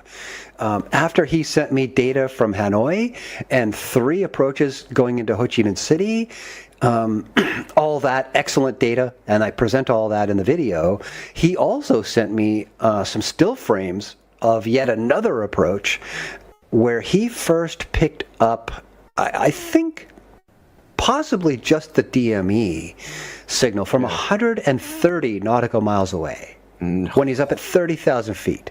You know what I mean? Okay. And then he sent me a second frame where he's at 59 nautical miles away, and he is indeed picking up glide slope signal as well, because you could see the ID in the lower left of the flight display. The tower ID and its distance, you know what I mean? And then a third frame from 35 nautical miles away when he's right on the path. And I do the math out for that and say, okay, well, if we were just going to do the trig and reverse engineer that figure, how far are we off on that altimeter to the figure that it should be if we were right on the path at 35 nautical miles away? And the answer is 1%. That we were like, what was it, 110 feet out of 11,020 feet he is up in the air, that he should have been at 1,130 feet or something like that, you know what I mean? Or 11,150 or whatever the hell it came out. You can check out the numbers. It's all right on the screen. When I present it, the point is that, you know, he was 1% away from the expected target figure,